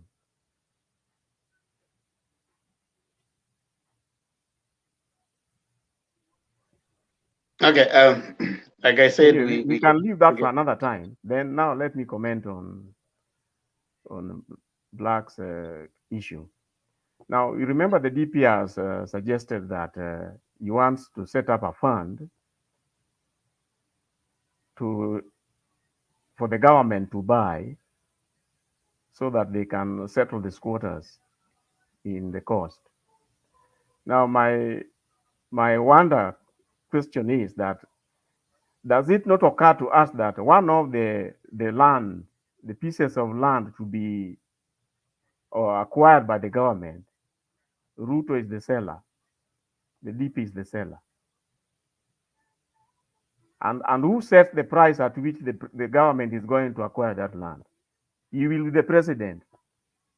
Do you see what I'm seeing?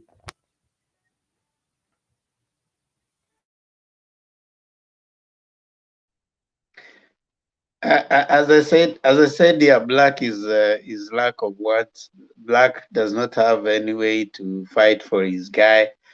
Black is trying to find something to hold on as he comes here.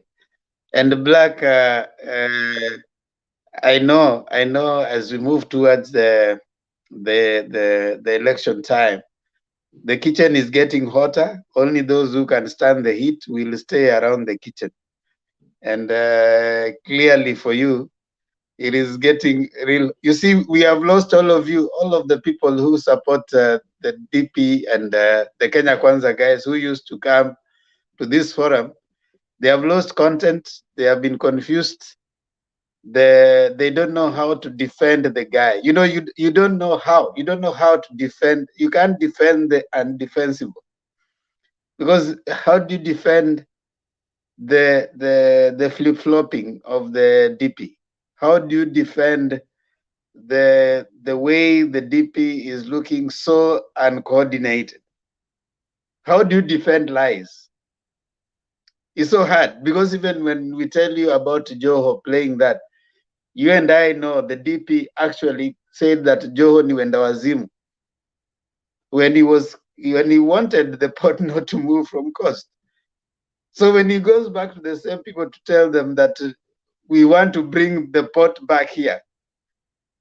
Today, I can tell you for maybe just as an example, the DP was busy, highlighting on what they have done in coast.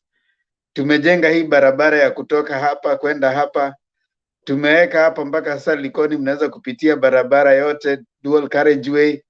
Tumeweka hii nini, The next day he's busy saying hii madeni tumekopa mingi ni shida kwa government yetu.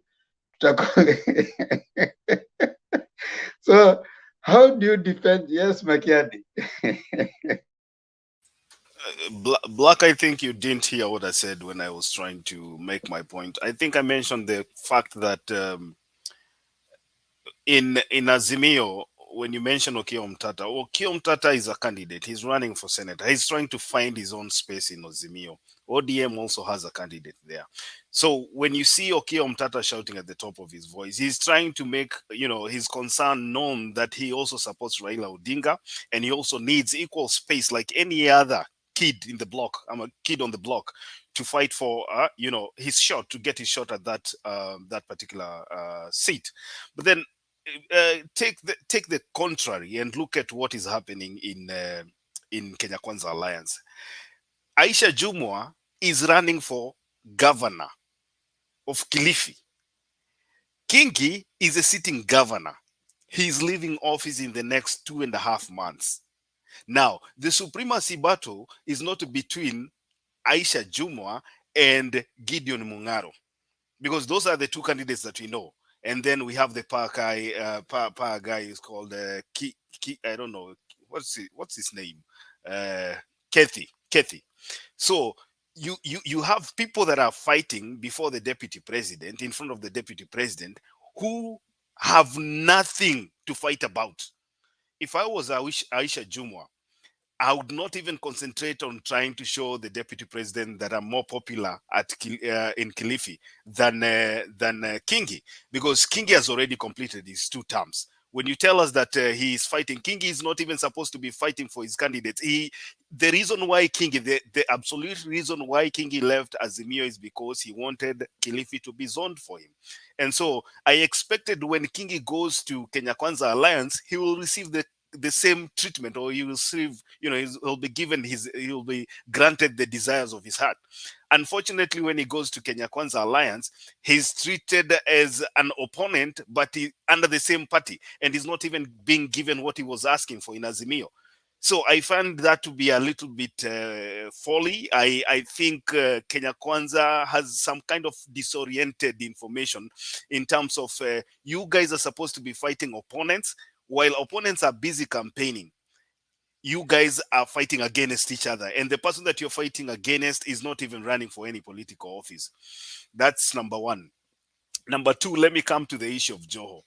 When you blame Joho right now because there was a woman in Mombasa County that was boiling stones, I mean, it is sad because that's nothing that you would wish to see in your country. But then Joho is a governor. There's an MCA who is supposed to be next to that person. There's an MP who is a lower leader, in the cadre of leadership. He's a bit lower. And then we go to the governor. Now, when you blame Joho for something that can be addressed even at a lower level, I find that a bit absurd, because I'll tell you the same thing. I'll go to Turkana County. I'll tell you the governor who is heading William Ruto's presidential team is the governor of Turkana County. Tell me how many people are dying in Turkana County today because of hunger. Do you hear us trying to blame William Ruto or blame that guy because of what is happening there? These issues, saizi hata Blackway ujui, hata Nairobi, where the president, where there's the heart of power, there are people who are sleeping hungry. But we can't blame the president kwa sababu kuna mtu amelala njaa useme president ni ana support Azimio, so mtu akilala njaa Nairobi inafaa. I mean, that I find that a bit, I don't want to use that word, but you know what I mean. I find that a bit cheap. Kuna jamaa ananiambia kwamba Coast wamefungua macho. They have decided that wamerevuka. Hiyo puzi ya Ruto apeleke kwingine. Ameamua kwamba they are not going to take it. So Black, ukirudi ambia Ruto watu wa Coast wameamua. Yes, Black. Okay, sawa. Sasa Makiadi. Yes, true. Kingi, I agree, is the outgoing governor.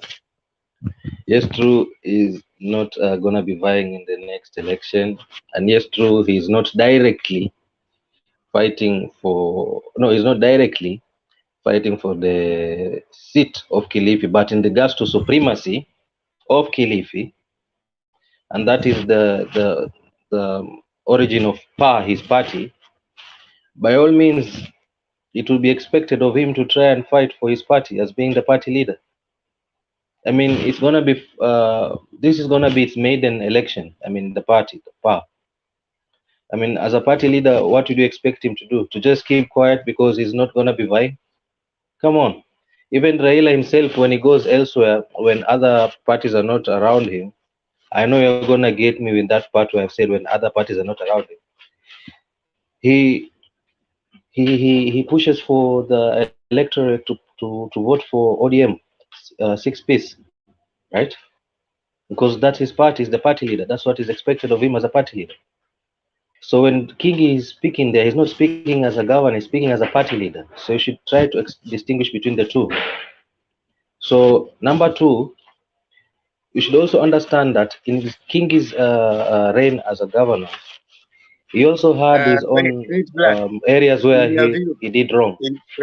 wait, Black. In your view, is it a Mm. good thing that is happening between Kingi and Aisha? In public, no, it's not. When they're both of them in the same podium, no, it's not right. Is it hurting you? That's a tricky question. I will choose to skip that one. But did you agree with what the DP did? Because there was this time when I think they were in Kwale, and no, they were headed to Malindi, and then yes. Aisha had an exchange with the Kingi, where Aisha had called the supporters umbwa, kila mtu achunge umbwa wake. Then when the DP came and arrived there, he chose not to go to the podium. He just went and addressed the people from the top of his car. And Aisha was not allowed to speak. But the DP campaigned for Aisha. He said that Aisha Anatosha. The response from the people was not really forthcoming. He kept on repeating, but the people were not really excited about it. Aisha tried to beg for her to speak, but she wasn't given the microphone. That's why the DP himself chose, instead of giving her because you remember he had come with Kingi from the Kwale rally. Then they came to Malindi.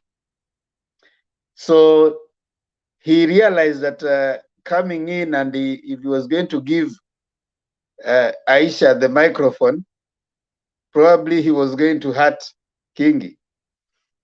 So he chose not to give Kingi the microphone, but he chose to take it to himself to campaign for Aisha.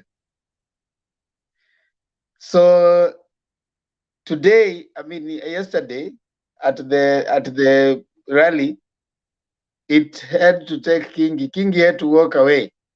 He had to walk out because now in the so-called economic forums, you guys actually stole our idea. We were doing these consultative forums before. Now you guys decided now we want to do this. Now we call it economic forum. You guys are. It's called countering. Countering. Yeah? We're just countering whatever you did. Yeah, you are trying to use the same method to counter, but we already ahead. Tushatoka kwa consultative forums. We are now ahead. Now, at that economic forum, the so-called economic forum, Aisha seemed to have taken much of the airtime, and she was the one being asked questions. So at some point, Kingi walked out. So what do you say about that? In my view, my own personal view, I feel like perhaps wisdom would have dictated that these two would have focused on the one common goal, which is to push for William Ruto's presidency and not their own. And perhaps just wait till when they have their own individual rallies. That's when now they could do whatever they would do, I mean, to hit each other, when they would have their own individual separate rallies away from each other. But sharing the same podium, the focus should have been on the DP's candidature as a president. That's how I see it. I think they did wrong. I mean, it was very mature, and in my view, it shouldn't have gone that way. That's the reality. But how are they going to handle it, Black? Because you know, already Kingi and Aisha hawezi pikwa kwa chungu kimoja. Manake Aisha says that he knows how Kingi came to Kenya Kwanza. I mean, she knows how Kingi came to Kenya Kwanza, and she knows she's going to reveal why Kingi came to Kenya Kwanza. I don't know if it is true. I hear she has made demands like that the same thing that was done in Nairobi be done, and was also done in Kakamega, be done in Malindi. She's suggesting, I mean, be done in that constituency, Kilifi constituency. She's suggesting that Kingi's pa steps down for her in the gubernatorial race, just as it happened in other places. So I don't know. What do you think? Well, like I said, I still maintain the same. I mean, when they share the podium, they should not talk about the focus. 100% focus should be on the DP. I mean, even tagging along with both of them, I don't know whether they have like a meeting before the rallies where they discuss whatever they're going to speak, or is it just that maybe they just decide, okay, guys, you're going to meet on this place, to end the plan, without having, let's say, a debrief on what they're going to say and what they are not going to say. Perhaps maybe they should re-strategize on perhaps having meetings before the rallies and maybe discuss and agree on the things that they should not say that would cost them votes, like them being seen fighting in public. Now, but if Aisha Juma on her own, in her own rally, goes and fights him, it earns her votes in one or another, because Kingi has not done so well in his county. So his popularity is not as good. I mean, his reputation is not as good as it seems from the performance record. So in a way, Jumwa trying to seem as if she is also somewhat against Kingi gains her votes. Sijui kama leo unanielewa. I mean, kama kuna adui fulani and then you seem to be for that adui, you end up earning an enemy on your end by virtue of the fact that you're in support of that enemy, even though you may not be as bad as the other enemy, which watu wanamchukia. So maybe for his wrongdoings as a governor of Kilifi, maybe she's trying to disassociate herself from King, so that the voters can distinguish that huyu yuko against King, so kura zake hazitapotea kwa wale ambao walikuwa wanamchukia King. Now, in regards to whatever what do you call this, Aisha Juma said, I don't know why I still have a feeling that maybe Kingi could be a mole sent to stabilize KKA. Hadi sasa, yani, I'm not for him. Let me be open with you. But I may sound, I don't know. Wait, before I bring Abuya and Makiadi, they seem to have something now. Black, when you see what is happening in Kilifi with Kingi and Aisha, then you read that, you listen to that in the backdrop of what Gachagua said yesterday, that they only want UDA members and not any other, even independents. Just give us UDA members. What if that is, and you also read that in the backdrop of what Kate Waruguru said, that munatutreat na madharau hata kama sisi hatuko kwa hiyo party. Yeah? You see that statement that Gachagua talked about independence also applies to independence in other places, including Central. Right? So when Kate said that you guys are mulituibia kura, alafu sasa mnatutreat na madharau, then TSP has also complained. Do you think there's a way in which the UDA in Kenya Kwanza is muzzling other party, and that is causing a lot of problems inside the party, and for a clear reason? The deputy president, the president and deputy are on the ticket of UDA. That means what? The more UDA members they get, the better for him, and the better UDA will control Kenya Kwanza. And therefore, it is in the interest of the deputy president to have as many UDA members as he can get, so that whatever promises he has promised any other person in that Kenya Kwanza coalition becomes null and void after 9. Because if you have a majority UDA members in Kenya Kwanza, it means therefore those who will not even have one MP will have no say. Now, two things. Is that leading to the fears of the other parties? And is it leading to the fierce competition that you're observing right now? Just quickly before I bring Abuya and Makiat.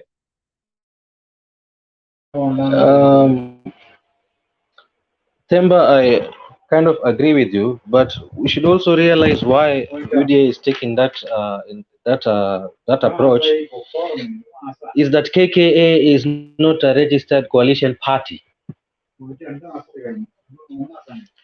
whereas in Azimio, it's a coalition party. So whatever seats are won under Azimio by whichever parties, it all adds up to one basket. In KKA, they are still independent parties. After election, they can still choose not to go with the UDA. Nothing is binding. So yes, it's to UDA's interest that they get as many seats as possible. That would make them not rely so much, that is in parliamentary votes, that is, on the other parties. Or if there are going to be any parties, just few parties. So that issue of coalition party and just a coalition that is not registered as on the register of political parties is what is coming to play here. So that's how I'm looking at it. So you agree with us, therefore, that your UDA political leader, UDA leader, was conniving, and was he put a card under the table, and right now is muzzling all the other smaller political parties out of the game, and that's why he's making sure that he is the only one, and UDA is the only. Actually, if you realize right now, there's no any other party that has its colors standing out in UDA Kenya Kwanza meetings. It's only UDA. You see only yellow. There's no any other party. Actually, I don't remember even seeing any Ford Kenya, colors anyway. I don't remember seeing any ANC colors anyway. I only see UDA. The only thing that they seem to be putting on is the cape that has the Kenya Kwanza, but the cape the guy, the presidential candidate doesn't wear that cape as often. He only goes out and says UDA. So UDA has succeeded in first of all, like ukitaka kushika kuku, I think I don't know who is Makiadi might understand. Kiada being a Luya, kuku zinashikwa huko mara mingi. Ukitaka kushika kuku unaitupia mahindi kutoka huko nje, so ina concentrate kwa kukula mahindi, inakuja nayo mpaka ikishaingia kwa nyumba ndio unaishikia hapo ndani. So what he did to these other smaller parties, he told them, you guys come, there's hapa hatutawafunga, you guys will be at will, I'll be giving you. What he didn't tell them is this: hey, listen, you are coming here, price ndio ile pale, sisi wote tutapigana, ile peace utatoka nayo tutaanza kuongea baada ya hiyo. So clearly what he needed to have told them is this is going to be a post-election coalition, not a pre-election coalition. What he didn't tell them is that this is going to be a post-election coalition. Tukishatoka, tukishawinda, we have gotten what we need to get. Now we come and sit and say, okay, wewe umepata seats ngapi? Wewe umepata 3. Wewe hukupata chochote, wewe toka hata kwa hii table, hatuwezi ongea. Wewe umepata ngapi? We can talk. Wewe umepata ngapi? So that is what is going to happen in Kenya kuisha. There's no coalition. There's nothing like coalition. There's nothing on the table. Everything will be divided on the table. That's why Mudavadi was given and Wetangula was given 70%. After 10th, they'll be asked, what did you get, my friend? You got 30% away. So let's talk after the next election. That is what these guys should have told these guys. They shouldn't have just come and told them that you guys come, host, this story mingi, then you pick UDA top, bottom. Wait kidogo Black. I bring Abuya and Makiadi before you talk. No, it's just something on the colors that I wanted to comment on. It's just very simple.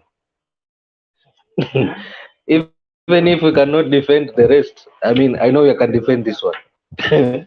Hii ya juzi tu ambao kina Kuria na Kabogo wali host rally huko kwao. It was blue and red. It was not green and yellow.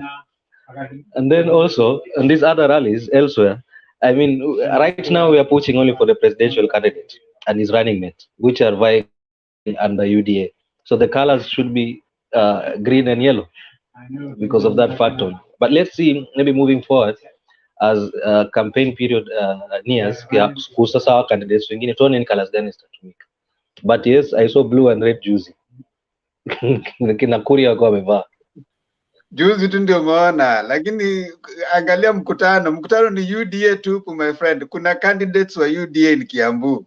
Sasa walipoenda economic forum ya Kiambu, kulikuwa na candidates wa UDA. Hata kama Kuria aliita, Kuria anataka kuwa governor Kiambu County. Kuna candidate wa UDA anaitwa what's his name, Wamatangi. Watu wengi walikuja hapo na yellow tupu. Walipoenda kule Nyeri, it was all yellow. Hakukuwa na green, hakukuwa na Ford Kenya, kwani ANC, they are only fielding in the Western. They are not fielding in other places. We only want their presidential votes. That's all. Abuya karibu.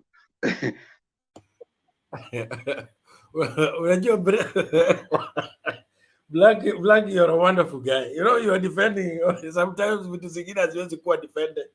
Hata hiyo ya colors umejaribu kudefend. You know, you just look at all the economic forums all over the country. The branding itself is yellow. So forget about umemeza hao watu bwana. Just forgive them and that's it. Now, I just wanted to mention something small on Kilifi. You know, one of the tactics that the deputy president has used, sometimes when you can't get those votes to your side, you do anything to deny your opponent votes. And I kind of believe that it is not that the DP thinks that he's gaining anything from Kingi. I don't think so. The only thing that the DP is probably doing there is trying to deny try to deny Azimio that psychological let me say comfort in Kilifi County by trying to portray like Azimio, one of the children of Azimio, Kingi, has left them.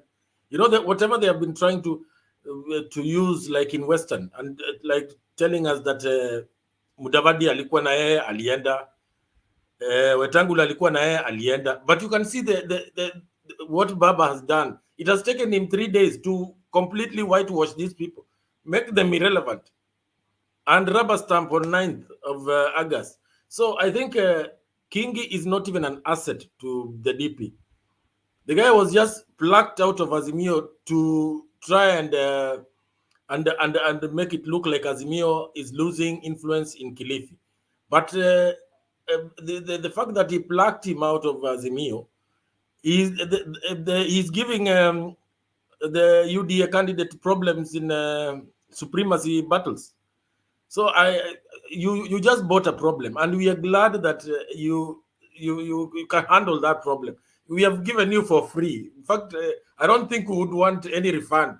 If there's anything more we can pay, we can give it. Okay, thanks. Makiadi. You know, Black, if I were you, ningeambia Misi akuja nisaidia hapa, because you are roasting yourself hapa. You know, TSP, the one that Neva was talking about here. TSP is a party that is a party that is a coalition. Okay, it's in agreement. It's in a working agreement with the UDA, but the party leader Mwangi Kiunjuri has come out openly and said that uko juu pigeni yule mtu mnataka, hapa chini wacha sisi tungangane wenyewe, because you know what, these people have realized that UD actually is hoodwinking them. Look at what Ketu Arugoro, just like them said before. Now look at the issue of power. You're saying that if this lady called Aisha Jumwa fights Kingi, that she's gaining votes. I want to tell you something. You know, Pa under the leadership of Kingi has a bad reputation. In fact, Kingi has a very bad reputation. I have even listened to his campaigns. People are telling him hakuna madawa kwa hospitali. He's trying to say Pa watu wanamwambia hakuna madawa kwa hospitali. So by associating William Ruto with Pa, actually Aisha Jumwa is also losing a lot of votes. That's from my own viewpoint. The other thing that I wanted to ask you here is MCC, Maendeleo Chap Chap. I have not heard I've not heard about Maendeleo Chap Chap of late. Is it in Kenya Kwanza or Kenya Kwisha, or what is happening? Just as you mentioned that, just let us know that, and also tell us why was it so necessary that if you are in some form of agreement, working agreement with the other parties, why did you poach the likes of Sakaja? Is it that you didn't feel that ANC was particularly had a chance to win in Nairobi, or why was it necessary for William Ruto to poach all these strong candidates from ANC? You know, Okay. Hold on. You have mentioned the Machakos guy, nikakumbuka. I've just been seeing him following Ruto like ni flower girl ya Ruto. He is supposed to be delivering 30% from Machakos. And the guy is following Ruto like yeye ndiye ameenda kubeba flowers. Mahali Ruto anaenda yeye ndio. The guy has forgotten that for him to get the Senate, I don't know, he was promised some. Actually, he went and told that to his Machakos people. Can you imagine a governor telling his Machakos people, najua mimi huko Azimio, hata hiyo nini sikuiona, lakini hapo kwa Ruto, hata mimi ninapewa cheo. Amenipatia hata cheo kubwa huko kwa Senate. Can you imagine? What a campaign you are taking to people. Remember, it is 35%, not 30, 35. It's good you're saying 35%. He's supposed to be campaigning. How will you get 35% if you are busy following Ruto? Huko nyuma mahali Ruto anakanyaga ndio nao unaenda. He will not even get that Senate. And I've not seen even Maendeleo chap people campaigning anywhere. Everywhere Ruto has gone, I've seen UDA, only UDA. So let's agree, Black. Kenya Kwanza is just a name that you guys are giving us. The people that are there is UDA. UDA, because it is a UDA government. There's a UDA president, there's a UDA deputy president. Hao wengine watapewa kulingana na ile wataleta percentage. Huyu jamaa wa ANC ataleta kulingana na percentage. So yes, Black, hebu jibu alafu nilete Hosea kabla nilete Misi. Sawa. Makiadi, like just Temba said, Mutua has been with Ninio, amekuwa na DDP, hata amekuwa Likoni juzi. So he's there. It's not that he cannot be seen. He's there. It's just that he's not in Machakos, which I'll answer that as part of the question which Temba asked. Let me just go ahead with that. So Temba, I think from what I'm seeing, venye naona Mutua and Kingi wako pamoja na DP katika hii campaign tour yake, I think they're trying to sell the narrative of deceit. Na unajua watu wakiwa wanaona na macho kwamba ni huyu tunamjua Alfred Mutua na yule na Kingi walikuwa na Raila, na ndo hao ambao pia wanatuambia kwamba ilikuwa waliachwa kwa sababu ya hivi na hivi.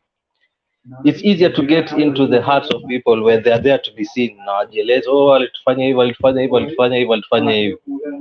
So I think they are trying to sell the narrative of deceit with their presence there in Ruto's tour of the coast, than them being in their backyards of Kilifi standalone and Machakos standalone. That is how I view it. Now, in regards to why did UDA take Sakaja from ANC, Makiadi, it is worth noting that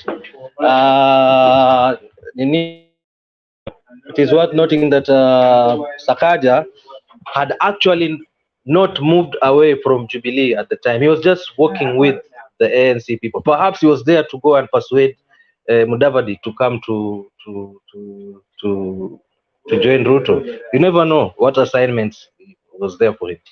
Had he declared that he was going to be with the ANC, vie with the ANC ticket? No, he had not declared. He was just being seen with Mudavadi going places. And actually, he was even backing Mudavadi at some point. But I know sometimes you have to go to the other end to bring something to your end. Maybe perhaps that is the tactics that was used. He was said maybe to go to the other end and get Mudavadi to Ruto's end. That's how I'm looking at it. So that is my take. I could be wrong, I could be right, but that's my view. Umejaribu Black, umejaribu kuwatetea, but clearly hata wewe pia unaona kuwatetea ni ngumu. Hosea,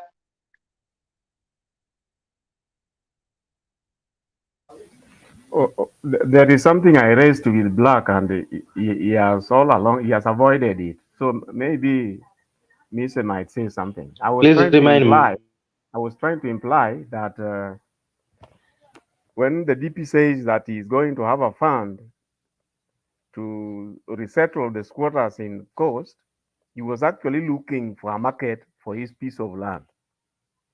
And don't be surprised that 250,000, is it 250,000 acres? I'm 250 acres. It is 250, eh? It might take the entire fund to purchase, because he has other pieces also in coast. So he's preparing to offload that, and it will be the scandal of the first scandal in the KK government. Now, something to do with these targets that is giving all these other coalition partners. Is it the alliance partners? The Mudavadi, Wetangula, Mutua, Kingi. If you go by what's happening in Western, like what happened in Busia, I think you need to reconsider the percentages. I don't know whether are you aware that he has tried to reconsider the percentages so that he give them achievable targets. You know, sometimes a very, very hefty target might be very demoralizing. So to make them, to motivate them, he needs to, I think he needs to do a revision of the targets. In view of what's happening. If you look at what happened in Busia. No, Osea, why are you telling these people the truth? Let them continue. Let them even push it. Whoever decide he can deliver 90. Why are you lessening his strength? I'm just Black, you have anything you want to say? I'm just being sympathetic. Maybe it was misquoted. Maybe it was misquoted. Maybe we meant 70 people. But anyway, that's on a lighter note. Honestly, I cannot defend that. Let me just pass. But Black, do you think Mudavadi can genuinely deliver 70% of Western? Mudavadi and Wetangula. Do you think now you as a supporter of Kenya Kwanza, but there's no Kenya Kwanza, you as a supporter of UDA, do you think Mudavadi can deliver 70%? Well, 70% of the whole Western province or 70% of the Vihiga. You know, you have to be specific here. Maybe they meant 70% of Vihiga. 70% of Western. It is 70% of the presidential vote in yes. Western. 70% of the presidential vote in Western. Well, I don't know with which parameters I should look at, because if I judge with the MPs that they have, which they have lost, then I would say no. But if I look at it from a point that maybe perhaps it is them that were influencing in getting those leaders into their seats by virtue of their popularity, then I would say yes. That's what I'm saying. I don't know with which parameters I should look at. If I look at it from those two parameters, then I would say I don't know, to be honest with you. Kusema tu judge na wale leaders ambao walikuwa nao, zero, because they have left him. But then again, hatujui those other leaders walipata hizo viti. I don't know. Sorry. Yes, Makiadi. I think Black, you've not answered my question about Maendeleo Chap. Is it still in a working relation with UDA, or it's on its own? Because I've not seen any candidates of Maendeleo Chap being campaigned by Alfred Mutua, neither have I heard anywhere this guy, Mutua guy, talking about Maendeleo Chap when close to William Ruto. Number two, you know, whoever wrote that agreement was very, very smart, because the wording that you say 70% of the votes, I don't know if it's the votes that will be cast on that particular day or 70% of the registered voters. So I don't know what gauge you guys will be, because I'm looking at a situation whereby even if they were to deliver the 70%, of which I don't know if it's the 70% of the votes that will be cast on that day, you can even change the language and say, we told you if Western Province has 2 million voters and we gave you a 70%, then we wanted the 2 million, we wanted the 70% of the 2 million.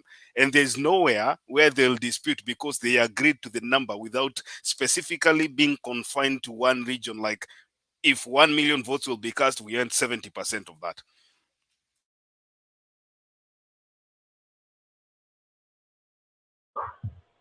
Black. Makiadi, to be honest with you, like I think I answered this question before.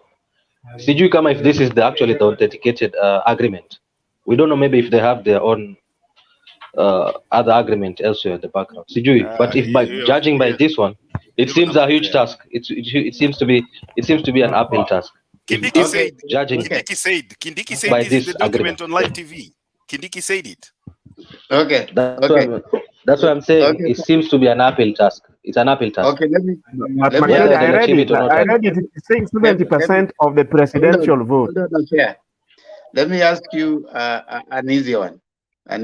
Maybe hiyo ya nini umeshasema they won't, they can't. Now, do you find Gachagua an addition or a subtraction in your ticket? Pass.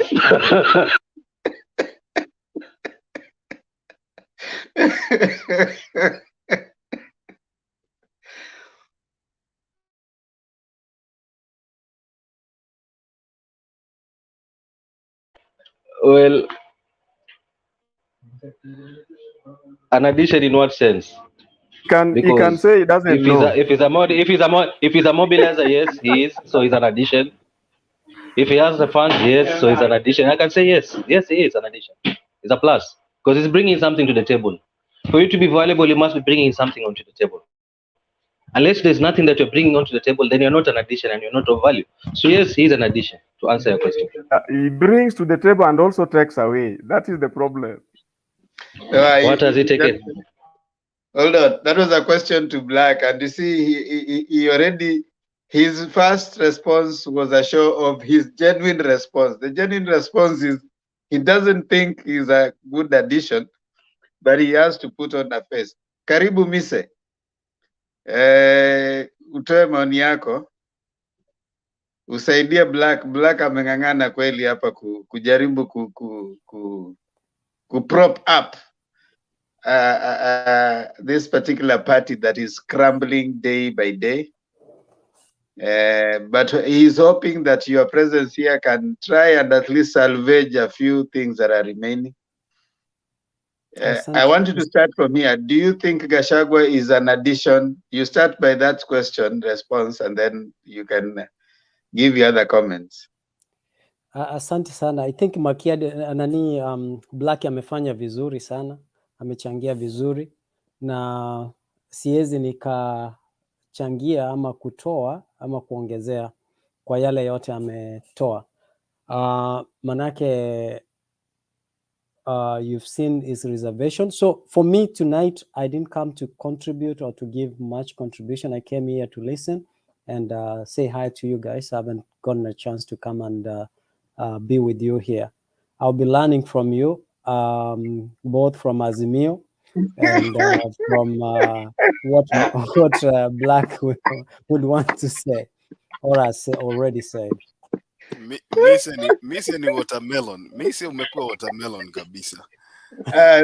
Nakwambia, nilishakwambia, as we are moving closer, the kitchen is getting hot. Even Black, I like Black. Black is braving the heat. You know, Black is the kind of a people, he makes sure that hata kama hiyo ugali itatoka kama ijaiva, lazima ile dakika inafaa kukaa kama ni dakika 20, lazima tukae nayo hapo, hata kama haitaiva. So Black is really staying on in the kitchen, even if the kitchen is getting hot, because clearly there's a lot that is happening in Kenya Kwanza. But for us, it's party time. Now, Black, let me give you just a snippet of what is happening, so that you can understand that it's party time on our side. We know you guys are going to continue goofing. You have one person, one asset that we know is working for us, and that is Gachagua. Every time you give him a microphone, we know he's going to say something that we are going to use the next day. So we know only this week alone, I think it's only this week alone, we were saying he's given us enough fodder. He's attacked multinationals. He said how you guys are going to kill multinationals and are going to give us, every time he raises his, today he gave us a very nice one that all the armies, all the military personnel in Kenya will be from UDA. They'll be coming and they'll be asked, for you to be admitted to the military, you'll be asked, whom did you vote for? You'll be asked for your party certificate. He'll come with letters. That's what he said. Black, I'm not misquoting. He said, I'll come with letters and I'll be asking, are you from UDA? Then I'll be giving you the letters from the military. So after Kenya Kwanza comes in, it is the person who will be doing the recruitment is the deputy president, Gachagua. And he'll be having letters with him, and he'll be going to each village that has UDA supporters who voted for UDA. So he'll be asking you, did you vote for UDA? If you did vote for UDA, you would get that letter. If you voted for UDA, all the recruitment processes that the military has always been having will be thrown in the window, and they will be having a new recruitment criteria created by Kenya Kwanza, created by UDA, and the chief recruiter will be one Gachagua, and he'll be going to each village. And one of the things that will make you be qualified to be in the military will be a certificate registration to UDA. So that one is coming from the deputy president nominee. So we can believe that is a policy statement. Yes, Abuya, what is it? I just wanted to mention that you expect one goof for every county that has a strong independent candidate. The reason why he was making those statements is because of Buzeki. Buzeki, even Mandago in the last election, he actually scrapped through, and there were a lot of a few issues here and there. But Buzeki is very strong on the ground. And if you had his statement, he said, mimi nikikuja nikiuliza nikipata mtu mule amechaguliwa kwa independent, mimi sitakuwa na mambo na yeye. Clearly enforcing what you are saying about those who have voted for UDA are the ones who are going to be given the letters. So you let us expect a group for every strong independent candidate for either senator or governor. We will be getting a lot. He's actually campaigning for us. Okay, back to you. Yes, Makiadi. let me give you Black. Let me just give you the numbers here for Buzeki, and that's why I'm telling you. There was a time that I think you guys were having a discussion here, and somebody pointed out to the opinion poll that was carried live on TV, whereby William Ruto was losing, actually lost to Raila Odinga. And Alex, I think Alex was here, and he said he was surprised with that polling. So let me give you the numbers here.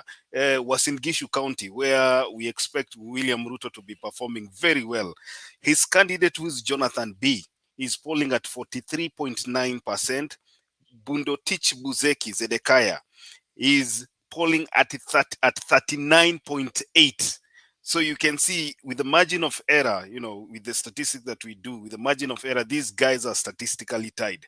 And that should be a very, very big concern to UDA and William Ruto. And that is why I think we saw him going back to Uasin Gishu a few days ago. Because if William Ruto cannot perform exemplary in Uasin Gishu County, then that's going to be a very big concern for his presidency.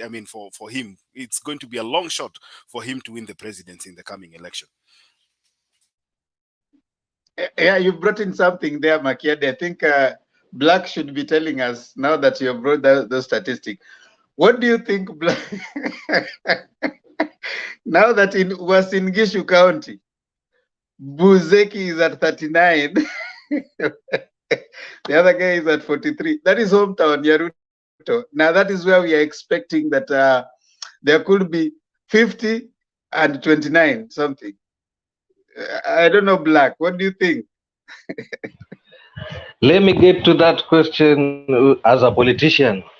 Polls are skewed. It depends with who is funding them. But honestly speaking, at times I feel so sad when I hear our running mate speaking. I mean, at times I just feel like crashing my phone. I'm being honest. Perhaps we should write. We should be writing things for him to speak. I mean, I don't know. But anyhow, it is what it is. But in regards to something that he said about Kenya Airways, which is something that we were going to debate with Makiadi, in some way I agree with him. Maybe in the way that he put it across sounded wrong. But Kenya Airways, under the government, and by government we mean politicians, because politicians are the ones who lead governments, is doomed to continue failing. This is going to be a long submission on that, so I guess I'll just have to skip that. Maybe I don't know if Temba, you can allow me and Makiadi tomorrow to go at it on this issue, because there's a lot. I mean, so I don't want to I don't want to waste people's time today on Makiadi this has matter. refused. No, listen, Makiadi has said no. No, but it's okay. I'll allow you to talk on multinational corporations. I mean, there's something we need to agree. Yeah. Policy. You know, some of their policy statements that you guys need to start probably. I don't want to tell you that, but you need to start educating your. I'm in no place to advise you guys, but you need to educate your person in terms of certain areas of policy. Whatever he says right now, it's viewed as the policy of you guys. Okay, so the business community is watching, the international community is watching, all of us are watching. So anything he says, it's no longer just Gachagua. It is the policy of what you guys intend to do. Whatever Martha Karua says, whatever Raila says, that is the policy of the government. So people are now starting to calculate, how is this government going to respond to us as the corporate, as the international community, as business people? So you need to be very careful how you put. He's no longer the DO. You know, Gachagua is still behaving like the DO that he was. He's still behaving like the local politician who is going to vie for an MP post in Nyeri, somewhere in Nyeri, which is actually not the situation right now. This guy is going to be the second in command in the country. Now, when you're going to be the second in command in the country, and then you're making a statement like, I'm going to be carrying letters to give to those people who have been voted in my in my party, that's a very serious statement that you don't just make, you know. But as we said, I think the statement I made earlier, that we need Gachagua to be given opportunities to speak every other day, because every time he speaks, we get content. He goofs and we get content. He needs to be taken back to the Kameme, is it the vernacular radio station, so that he can speak again, because every time he speaks, we get something. We know that there was a time back when people said certain politicians, whenever they spoke, PNU lost votes. So we want certain politicians to just in Kenya Kwanza to speak. In our side, we want Wanjala. I think they listened to us. Wanjala was in NZOIA today, and he was able to bring out the crowd. You know, he was able to fire up the crowd. You know, he was able to bring the thing when he says something and they say Tawe. So we need such kind of people. And then we need Joe to keep playing those clips wherever they go. If you can go and when the sound bites of Ruto, you know, the things he has said, one of the sound bites that should play is the one where he says that he has gotten 2,500 acres of land as a gift. And then the guy has said that this one was not a gift. I sold it to him. And he has refused to say how much he sold it. So we need to have this coming out clearly. We cannot have someone who flip-flops like that as the chief executive of our country. Kenya is better than that. Kenyans have gone to school since the introduction of the free primary education by Mwai Kibaki. Kenyans have at least gone up to class 8 and they know how to read and write. And they know how to think. They might not actually have seen the class, the doors of a classroom, but Kenyans can tell truth from lies. And that's where we are. Now, ladies and gentlemen, I think Temba, I have a question for you. I didn't see the Trans NZOIA event. Did Wanjala break his Mbusia record? Or what are you saying? Yeah, that's what he did. You need to He go did better to than he did in online and see. Busia. I watched the Busia one, and I don't think he set a very high threshold. Go and see the Trans NZOIA one, and the guy is blazing. Now, we need to come to the end of our show today. Yeah. Gentlemen, I really appreciate you all. And I must appreciate also those who go. Black had to disappear. He had to go back to work. Black, it's always a pleasure having you on up here, even though you are defending the undefendable. It's getting hotter as we move closer, but we like it that way. You guys keep giving Gachagua the microphone, because we know that when you give him the microphone, we get the fodder for our next move. And it's gonna get higher. A quick one. I just want to mention on policy issue that you mentioned.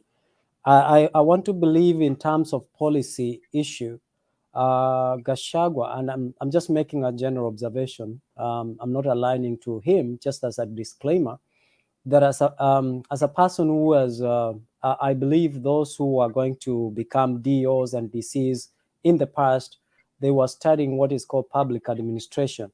Under public administration, you study governance and policy making and so on. I believe that it should be, one would expect that it should be well versed in that. But in terms of public address and being able to articulate issues, I think this is a challenge to very many people, and he seems to be struggling with that. But I think as he continues, he might be able to address, and that also shows a weakness in the UDA communications team that should be able to prepare and guide him on what he should and should not say, or else give him what is called guided speech, so that it doesn't deviate or make the party or show the weaknesses of the party. I just wanted to mention that quickly there, that as someone who served in the public administration for that long, is supposed to be well versed with policy making. I mean, and policy statements, policy issues. These are some of the things that he's supposed to be well dressed, but he's struggling. But again, public speaking, being a good orator, attracting the crowd, being able to get attention, to maintain the crowd, to get to listen to you. It's something. It's a skill that you gain as time goes by. One would quickly realize someone like Obama had that skill and could stand to any other crowd and could easily contain the crowd, because he learned the art of containing and taking control of the crowd. No, Gachagua is not the public speaking skill that he's lacking. It is the content. You know, he's seriously deficient in content. And probably he's still suffering from the previous Kanu regime mentality, that as a DO, there were things that you get by force. And that is where it's coming from. And it's totally understandable, because that's how Kanu managed to do its stuff. And even him, that's how he learned to do his thing. You remember what he was telling Ruto, that I'll be a yes man. And when people blamed him because of what Moi did, he said, "It is not me who did them. I was working under Moi." So, and part of what he was being blamed for was the atrocities that he had caused people in Limuru. And so he said, "That time I was under Moi and Moi told me to do that." So what is it that he is likely to do even when he comes right now? He's likely even to cause more atrocities on people because he's a yes man. We don't need that. We need someone like Martha, who is a very straightforward person, and she can tell you no when it is time to say no. She doesn't just have to do an injustice simply because someone has told her to do that. We don't want a yes man. That's what Gachagua is. And he's doing his good job for us. So let him keep doing the good job for us. Whenever he does the goofs, we are here waiting because it gives us very nice punches. The next day we are busy punching and punching and punching. Let him go to another meeting tomorrow. And you know what Moses Kuria was saying? That we have done 7 rallies and 7 meetings in the coast. Kuria, who is doing 7 rallies and 7 meetings in the coast, wants to be a governor in Kiambu. You see how busy we can keep you. You are busy doing 7 meetings and 7 rallies, and you're happy for that, and you have to be a governor in Kiambu. Another person is busy campaigning in Kiambu. So that's how busy we are keeping you. You know, it's gonna be interesting. So you go to Kuria's Facebook page, you'll see what he posted. We have done 7 rallies, 7 meetings in Kiambu. Oh, Musalia have done, I don't know how many meetings in wherever Vihiga Western, and then Gachagua has done, I don't know how many meetings. Then we go pick what Gachagua said in one meeting, and it removes every other thing that he said. And there you are. Anyway, thank you so much, ladies and gentlemen down there. We really appreciate you for joining us today. We want to accommodate those who struggle with Kiswahili like Hosea, so we're gonna be just finishing up in English. But Hosea, we want to ask you to learn Kiswahili because that is also the national language. Okay, Anaiza, asante sana. Nathan Dusi, Nathan Dusi, unaingililia mise hapa. Bahati Ndeto,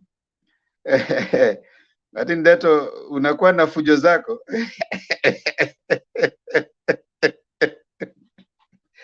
Yeah.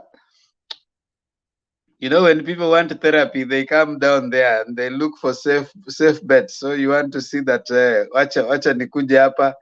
I just want to see someone that I can throw stones at. Now, one thing I want to tell you, Martin, and your ilk, I am never bothered with however many stones you want to throw on me. You can throw as many as you want. I've been through the trenches, and I have a T-shirt to show. Yeah, Elkana Shivashi, that is a very good friend of Makiadi. Thank you so much. Black anasema watu wamechoma mpaka inakuwa vigumu sana kuwatetea. Linet wa Bomba, good night. Makiadi sweetheart. Makiadi. Mise, you came today. It seems that Julia knew you were coming. She disappeared before. Sami Dedes, Fred Kasuri, David Olo, changes.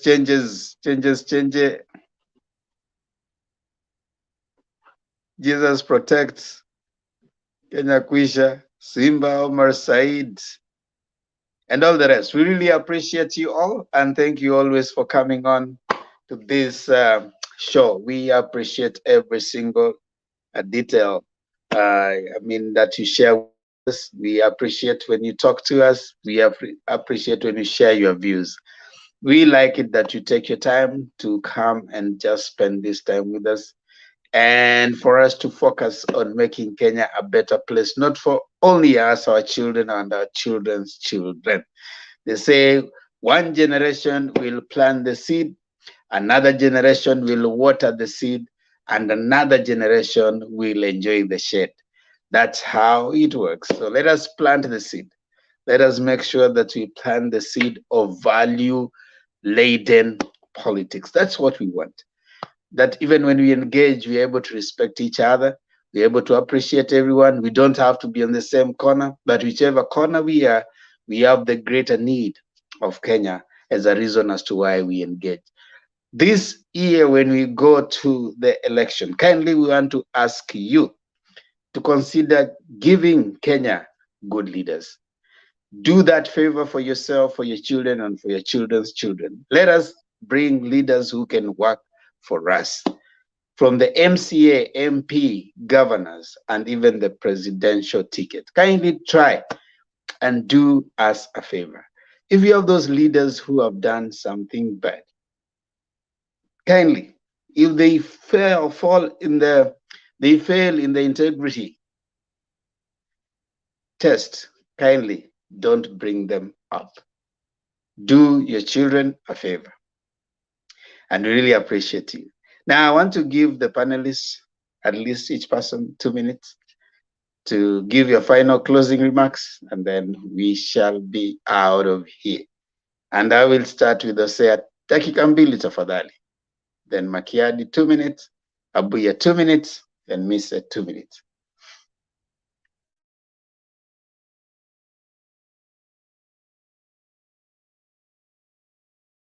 I can do the first dance of the national anthem.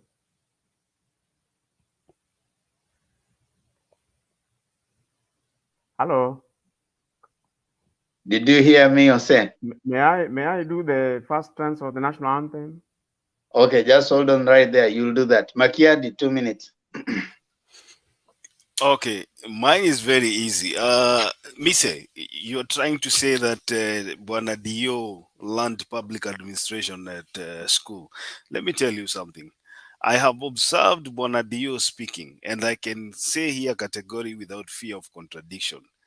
This guy is a guy with a village mentality. Village mentality. There is no way UDA can change his reasoning at this moment. I even observed, some clips before of him speaking, and it's just the same trajectory. He has never changed. I don't think it will take any kind of washing or whitewashing for Rigathi Gachagua to change the way he thinks. And I believe this is a good thing for Azimio, because he's giving us fodder every day. Like Nemba said, he's giving fodder to Azimio every day, and it might be the worst thing that William Ruto will come to regret later, because Black said here this guy brings something on the table. He has the resources and he has mobilization. I think Rigathi Gachagua cannot mobilize out of Mount Kenya region, and also I think the Martha Karua effect that is going through the mountain region right now is countering that, and people are looking at these two options. Even you can be asked, between these two people, if something happens to the president, would you rather have Martha Karua as the president or Rigathi Gachagua as the president? The latter, for me, it's a no. Finally, mine is just about simply, I believe IBC, with what I've been listening recently, I think we are going to have an election where vetting is going to be strict. And that is all we've been asking every time we say that we need leaders that do not have any corruption cases, leaders that do not have, scandals. I might not be surprised. I might not be surprised if Rigathi Gachagua is not going to make the cut. Maybe that is where you'll get a reprieve and go for another candidate. But looking forward, looking at what is happening right now, I don't think this guy is fit to lead this country, even in a partnership with William Ruto. Thank you. Abuya. Mine will be brief, and short. Mine is I want to contribute on insist on integrity and good governance, and this is directly linked to our famous Aibu wa Rais Bwana Gachagua. Day by day, you know, as he continues to blunder, he is setting us on a path that we wouldn't want to head to, especially for people who have tested the Moi regime, like some of us,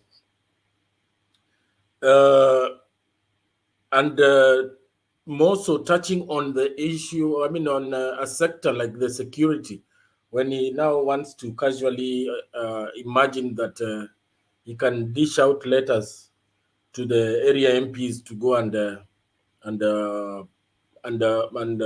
get their voters recruited to the army.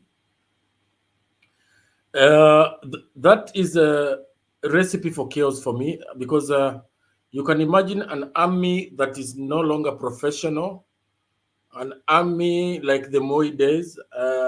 Not that I want to castigate any particular tribe, but you'll realize that majority of the people in the forces were from Rift Valley, and that already sends fears in the citizenry, because you have citizens who have no confidence in the security forces, and fear that in the event that there is anything goes wrong in the country, it will be one tribe against the other. So I'll end it at that, and we should endeavor not to vote this kind of leaders. So let us send UDA packing and very far from power. Thank you. Thank you, Abuya. Mise? Asanti. Langu pia ni kukubaliana na vile wenzangu wamesema. Pengine labda ningemkosoa Bwana Makiadi kwamba mimi naonelea, nilikuwa nasema katika lugha ya Kimombo wanasema to whom much is given, much is expected.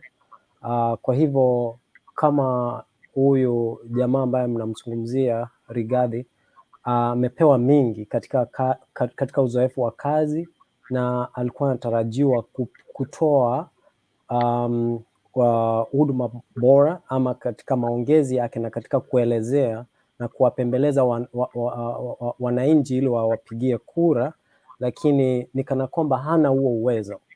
Kwa hivyo katika ukiangalia katika nilikuwa nazungumzia katika governance, nilikuwa nasema anafaa kuelewa vizuri sana, lakini inaonekana kwamba kila anapozungumza anawaletea aibu katika ule upande mwingine, yaani kana kwamba anafungua chama, ulegevu wa chama, na kisha kuweka nje katika wapinzani wao, kuwachapa na kuona ulegevu wao uko wapi. Kwa hivyo mimi nilikuwa nasema angetarajiwa kufanya kazi vyema na akuwe na ushupavu.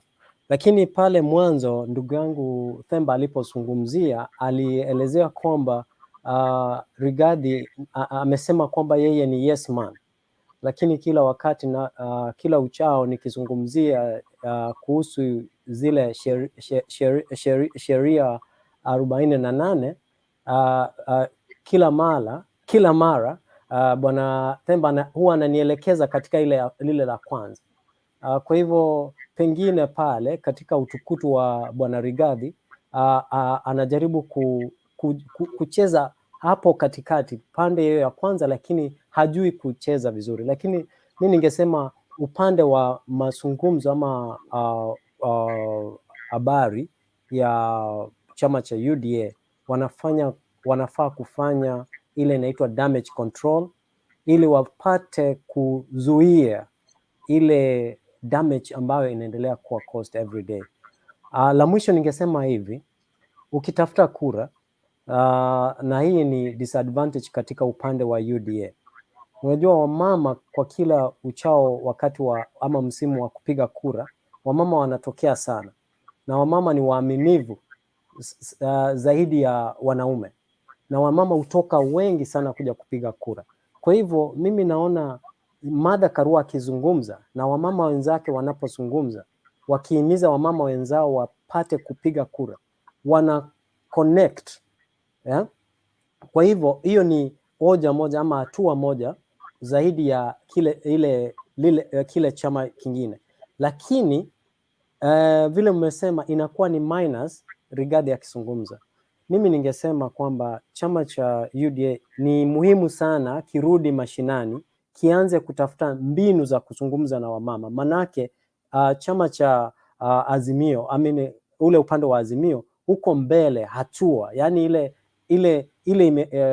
by default wako na niche over the UDA kwa sababu ya ile gender factor, na katika ile gender factor, na ni mama ambaye ni mshupavu na anajua chenye anazungumza na ana record. Kwa hivyo ni changamoto sana katika pande ya UDA, na Rigathi kidogo wamtoe katika ule upande wa mbele wa kuzungumza. Hilo ndio mimi ningependa kupendekeza. Asante. Okay, thank you so much, Mise. You know, there's something that I think UDA missed. The psychology of voters and the non-verbal communication matters a lot in a political ticket. You know, when a ticket has someone like Baba and a lady, there are two things that is going to appeal. One of them that is going to do, it's going to be the feminine nature, the beauty is going to appeal to a certain people, right? And then the emotion part also is going to appeal to a certain people. Now you don't pick someone who is, first of all, doesn't have naturally, the looks are not as appealing, and also the manner of talking is also not as appealing. So you are actually making it worse for your ticket. You should have at least sat down and said, okay, fine, what are some of the psychological issues arising from the campaign, from the politics of that we are going to face this time round? You need to have those.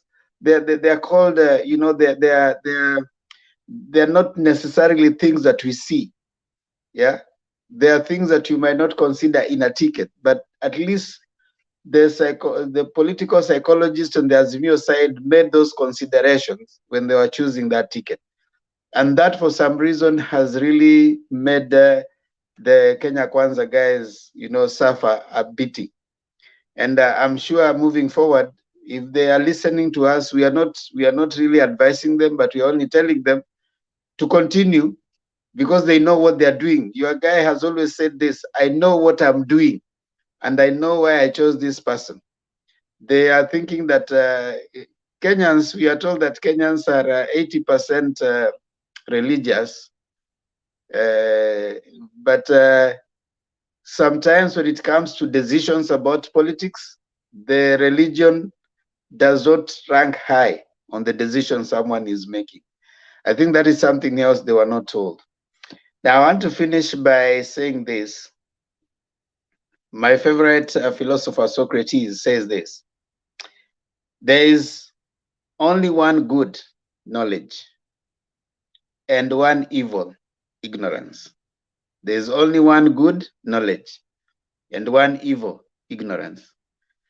Now, kindly try as much as possible to have awareness.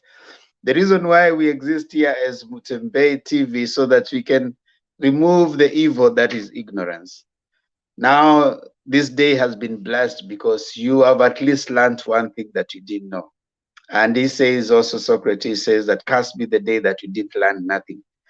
Now, this day has been blessed because at least we come here to learn. 4 things that you need when you come here. 1, you need a working gadget. You need connectivity. You need something to share. and a willingness to learn. If you have those, you're welcome. The show starts every day at 9:30 Kenyan time or East African time. When you come and you find 10 people in the studio, know that the studio is full. You can wait on the background. When someone drops off, you can always join. Other than that, you are welcome here, whether you're from Azimio, Kenya Kwanza. As much as we have as many people coming from Azimio, don't worry. You can always come and sell your agenda if you can, and if you have the muscle to come and convince and persuade us. That will be okay. Now I want to bring in Makiadi. Even before Makiadi comes for the Constitution, kindly remember to subscribe to Motembei TV. Yeah, and subscribe to my channel too. I know there are people who haven't subscribed. You are the ones who are delaying my getting to 1,000. Tafadhali, kama uja subscribe, Hosea uja subscribe bana kwa hii channel yangu. Kindly subscribe. Support us. Support. Are you sure? Do you have a checklist? I'm gonna check it out. I subscribed even before I knew you were the one.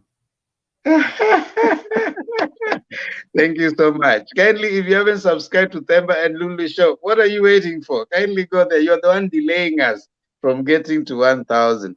We're just about to get, we thought we'd get to 1,000 by the end of this month. We haven't. Tafadhali, hatujafika 1,000. Na ni kwa sababu yako. So go there, subscribe. Other than that, subscribe also to Motembei TV. Makiadi, tafadhali, read for us the Constitution. Okay, Themba, thank you. I just want to make a brief comment 1 second. I think you are a bit harsh to Rigathi. It is either you have deep pockets or you have the looks. So I think Kenya Kwanza Alliance chose the other one. Now, let me read. We are looking at classifications of public land, and that's Article 62.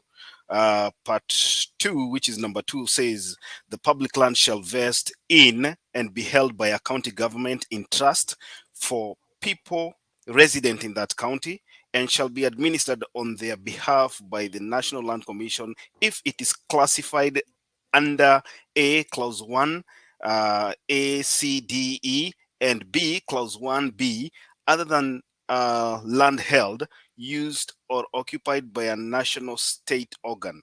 Number 3, public land classified under Clause 1F to M shall vest in and be held by the national government in trust for people of Kenya and shall be administered on their behalf by the National Land Commission. And finally, 4 says, public land shall not be disposed of or otherwise used except in terms of an act of parliament specifying the nature and terms of the disposal or use. Yeah, public land. So we are understanding now the nature of public land. Now I want to do our national anthem, and that's normal because that's how we finish our show. And of course, like always, we want to appreciate everyone. God bless you. See you again tomorrow. But before then, let us pray, and we do it with our national anthem. And we do it in Kiswahili.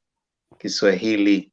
So tunafanya wimbo wa taifa na tunakariri, si kuimba, nakariri wimbo wa taifa. Nitaanza alafu kisha Hosea atafanya stanza ya pili, alafu wengi hapa ni wale ambao washafanya tayari, kwa hivyo haina neno. So nitaanza stanza ya kwanza, kifungu cha kwanza, Hosea kifungu cha pili, Makiadi kifungu cha tatu. Haya, naanza. Ee Mungu nguvu yetu, ilete baraka kwetu, haki iwe ngao na mlinzi, na tukae na undugu, amani na uhuru, raha tupate na ustawi. Amkeni ndugu zetu, tufanye sote bidii, nasi tujitoe kwa nguvu. Nchi yetu ya Kenya tunaipenda, tuwe tayari kuilinda.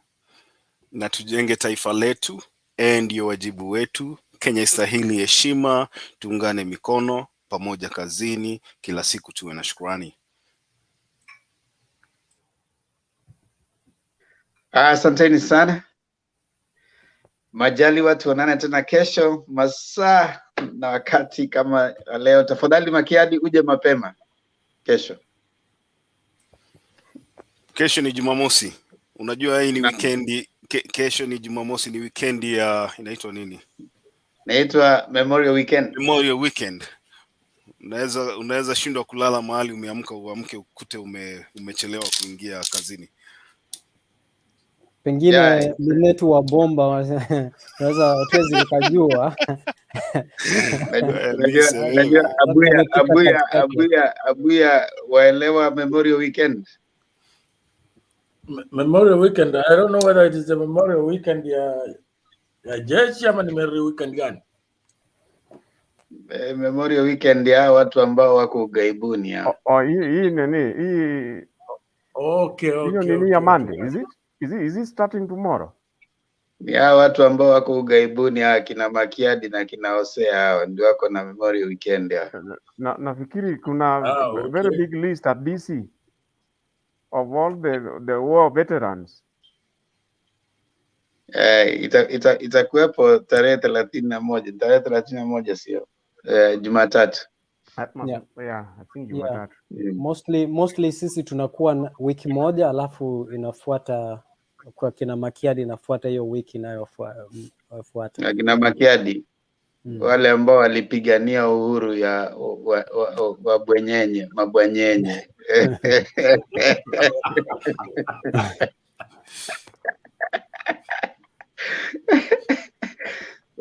Mabwanyenye, wafedhuli, manaizi. Yale maneno mazito Joe alikuwa anatoa kumdescribe I learned one word, barathuli. Barathuli. Kwa hivyo Jumatatu ni sikukuu. Jumatatu ni sikukuu. Ni sikukuu Jumatatu. Fembo, mlikuwa mmeanza kitabu the book review. Mlipata fursa ya kuanza? Hatujaanza. Jamaa sijui bana kidogo wanalegea. Ni hata nimeshangaa. Watu bana si watu wema. Wale watu tulikuwa tunategemea kina Mise hao wanaonekana siku moja kwa wiki. Sasa itakuwa namna gani? Julia ndio huyo amepotea. Kaa vigumu bana, manake tunaelewana, wengine kidogo hivi waanza sijui nimesoma mara siji, sasa ikawa vigumu bana. Adams ndio huyo mwingine anasema kila siku atakuwa hapa haonekani. Martin ndio huyo mwingine yuko kwa comments siku hizi. Sasa sijui wanataka tuanze kitabu lini jameni. Sasa mimi naona hivi, mimi naona labda tuanze hii kitabu baada ya uchaguzi. Maana inaonekana kiasi hiki wakati ambapo bado tuna siasa hivi, vipindi vingi kidogo vina shida kidogo kuanzia. So labda kitabu gani hii mnaongelea? Vipindi vingi vinaegezwa kando. Kuna kitabu ambacho tumekuwa tukiangalia, kitabu kinaitwa The Prince cha Nicole Machiavelli. Ni kitabu kizuri lakini sasa naona watu hapa kidogo hawana. Endelea Makiadi.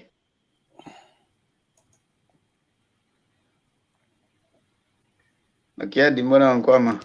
Ana mafikira huyo, wasikia Makiadi ana mafikira. Unajui ana mpango gani na mikakati gani hii long weekend hii? Makiadi, uko sawa? Niko sawa, nilikuwa nimekwama lakini sawa. Haya basi. Sijaelewa kitabu gani mnaangalia?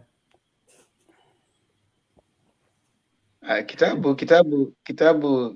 kilikuwa chaitwa The Prince na Machiavelli, lakini sasa watu bana ambao walikuwa waje hapa tusaidiane kuchambua walipotea, walitoweka. Akina D wanasema walisoma kitabu kitambo wakamaliza, wanangoja show ianze. Sasa Mise, sijui kwa nini mnachelewesha show. Sasa labda nitoe tu suggestion, labda kwa sababu umesema Monday ni holiday huko, ingekuwa ni fursa nzuri ukipata watu wakiwa nje ili tupate kuchangia kidogo, na labda tungeanzia kitabu. Unajua siasa ndio tamu sasa, ni msimu wa siasa. Tuanze kidogo kisha ndio tuingie, manake ukimaliza siasa watu watakuwa wanaenda wakielekea. Kwa hivyo tuanze na kitabu kidogo, kama inawezekana either Jumapili jioni ama Jumatatu. Natoa tu suggestion. Guys, mi wacha mi niseme kwa heri. Awe nenda ulale.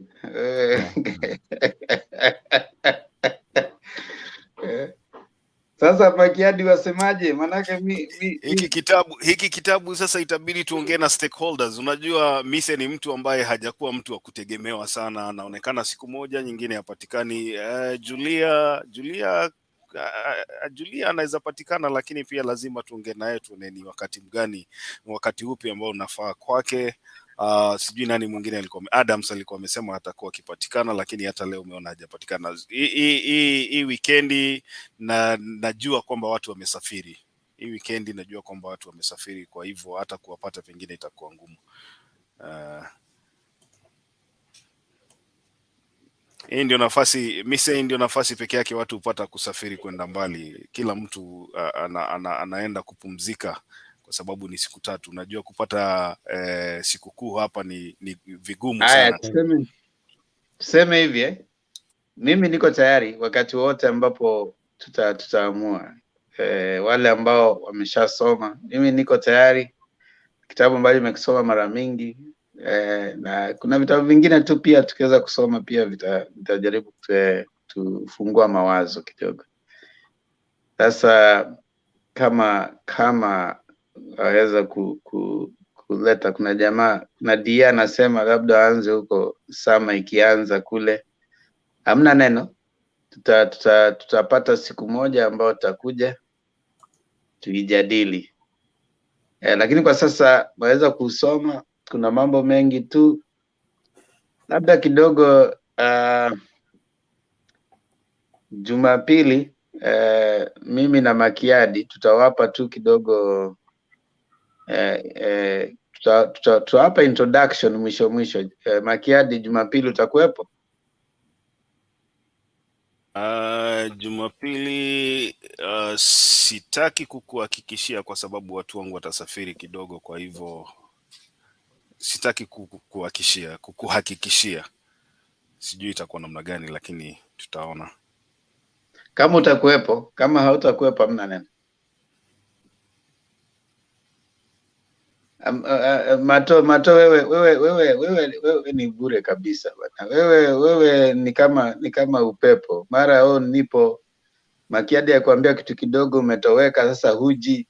Sasa watu kama hao ni watu ambao si wa kuaminika bwana. Mtu ambaye kidogo sijui mara Makiadi alimwambia jambo haji.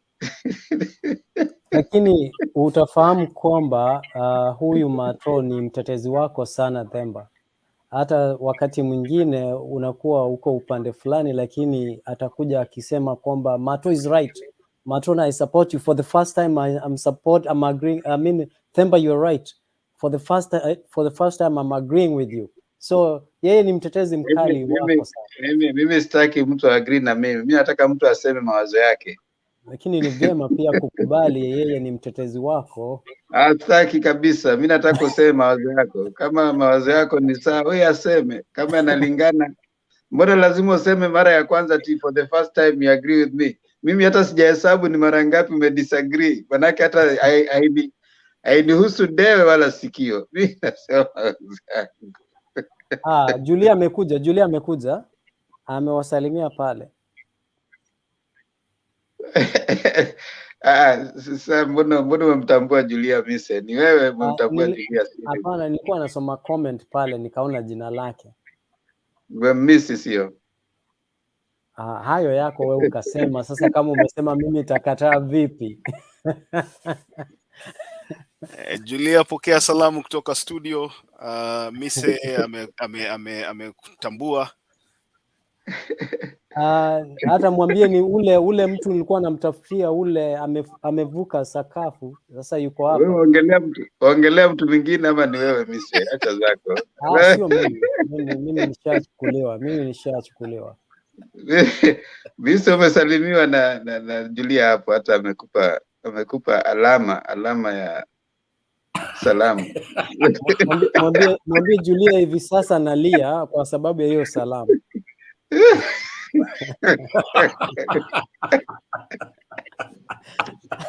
Mwambie nina furaha mbwito eh?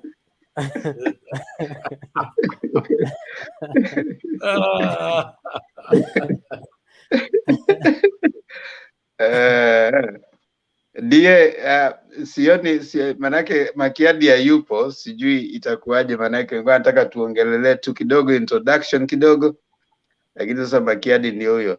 Mato siwezi nikamwamini, ni mtu ambaye yupo ni kama mvua yanyesha hainyeshi, kidogo yupo kidogo hayupo, yani huwezi ukamjua. Mato is not someone who you can rely on. He's an erratic fellow.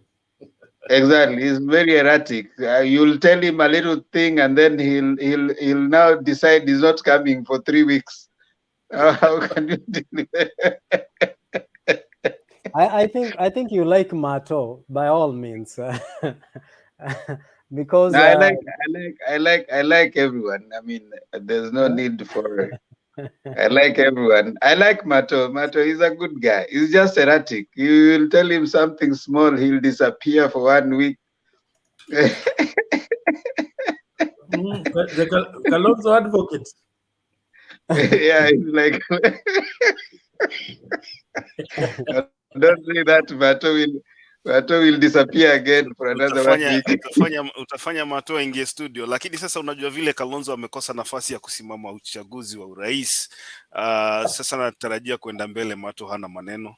Utamuona hapa kwa sababu walimsukuma sana Kalonzo wakiwa na akina Maanzo na Wambua, walimsukuma sana Kalonzo akafika ukutani. Yeah, sometimes nikiangalia hawa jamaa wenye wanamsukuma Kalonzo. There's one time I worked in the same office with Mutula Junior, and you know, sometimes I feel like picking my phone and calling him and asking, "What's wrong with you guys?" You know, I can't believe he's the same guy. I know.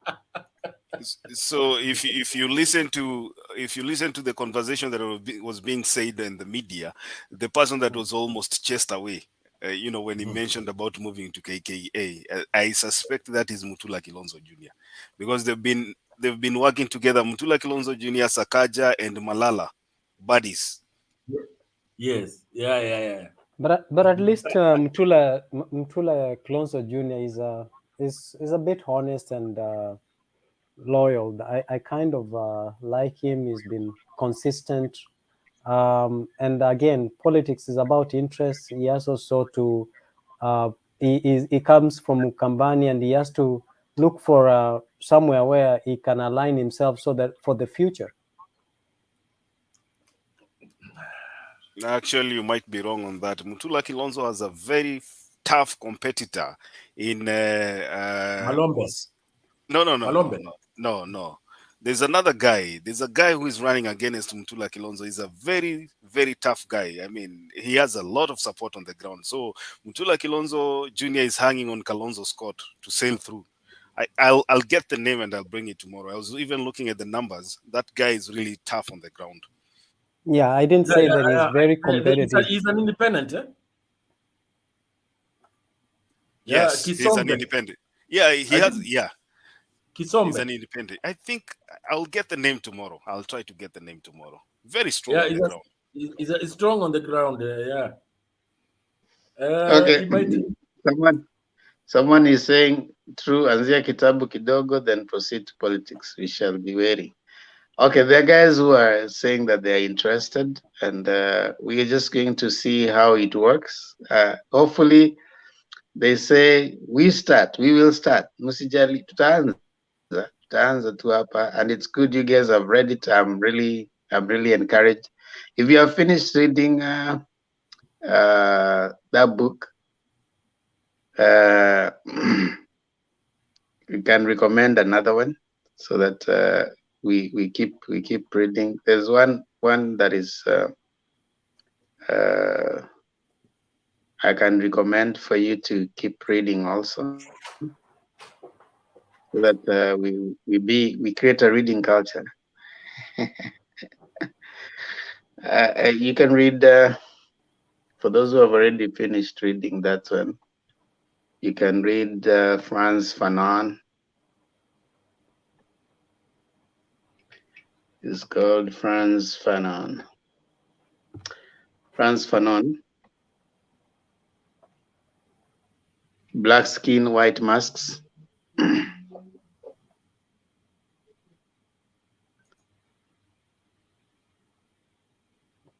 He's written many others, but you can read. DA says 48 Laws of Power. The guy who has read 48 Laws of Power is Mr. here. Yeah, DA thinks you should read also that one. Okay. 48 Laws of Power is more of the Prince.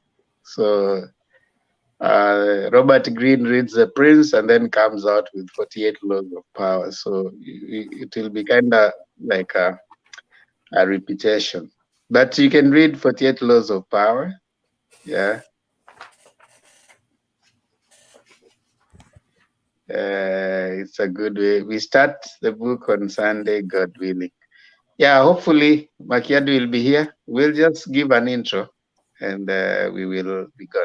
Hey, I think we would love to stay, but we have to leave. God bless you. See you again tomorrow evening. Bye-bye. Good night, everyone.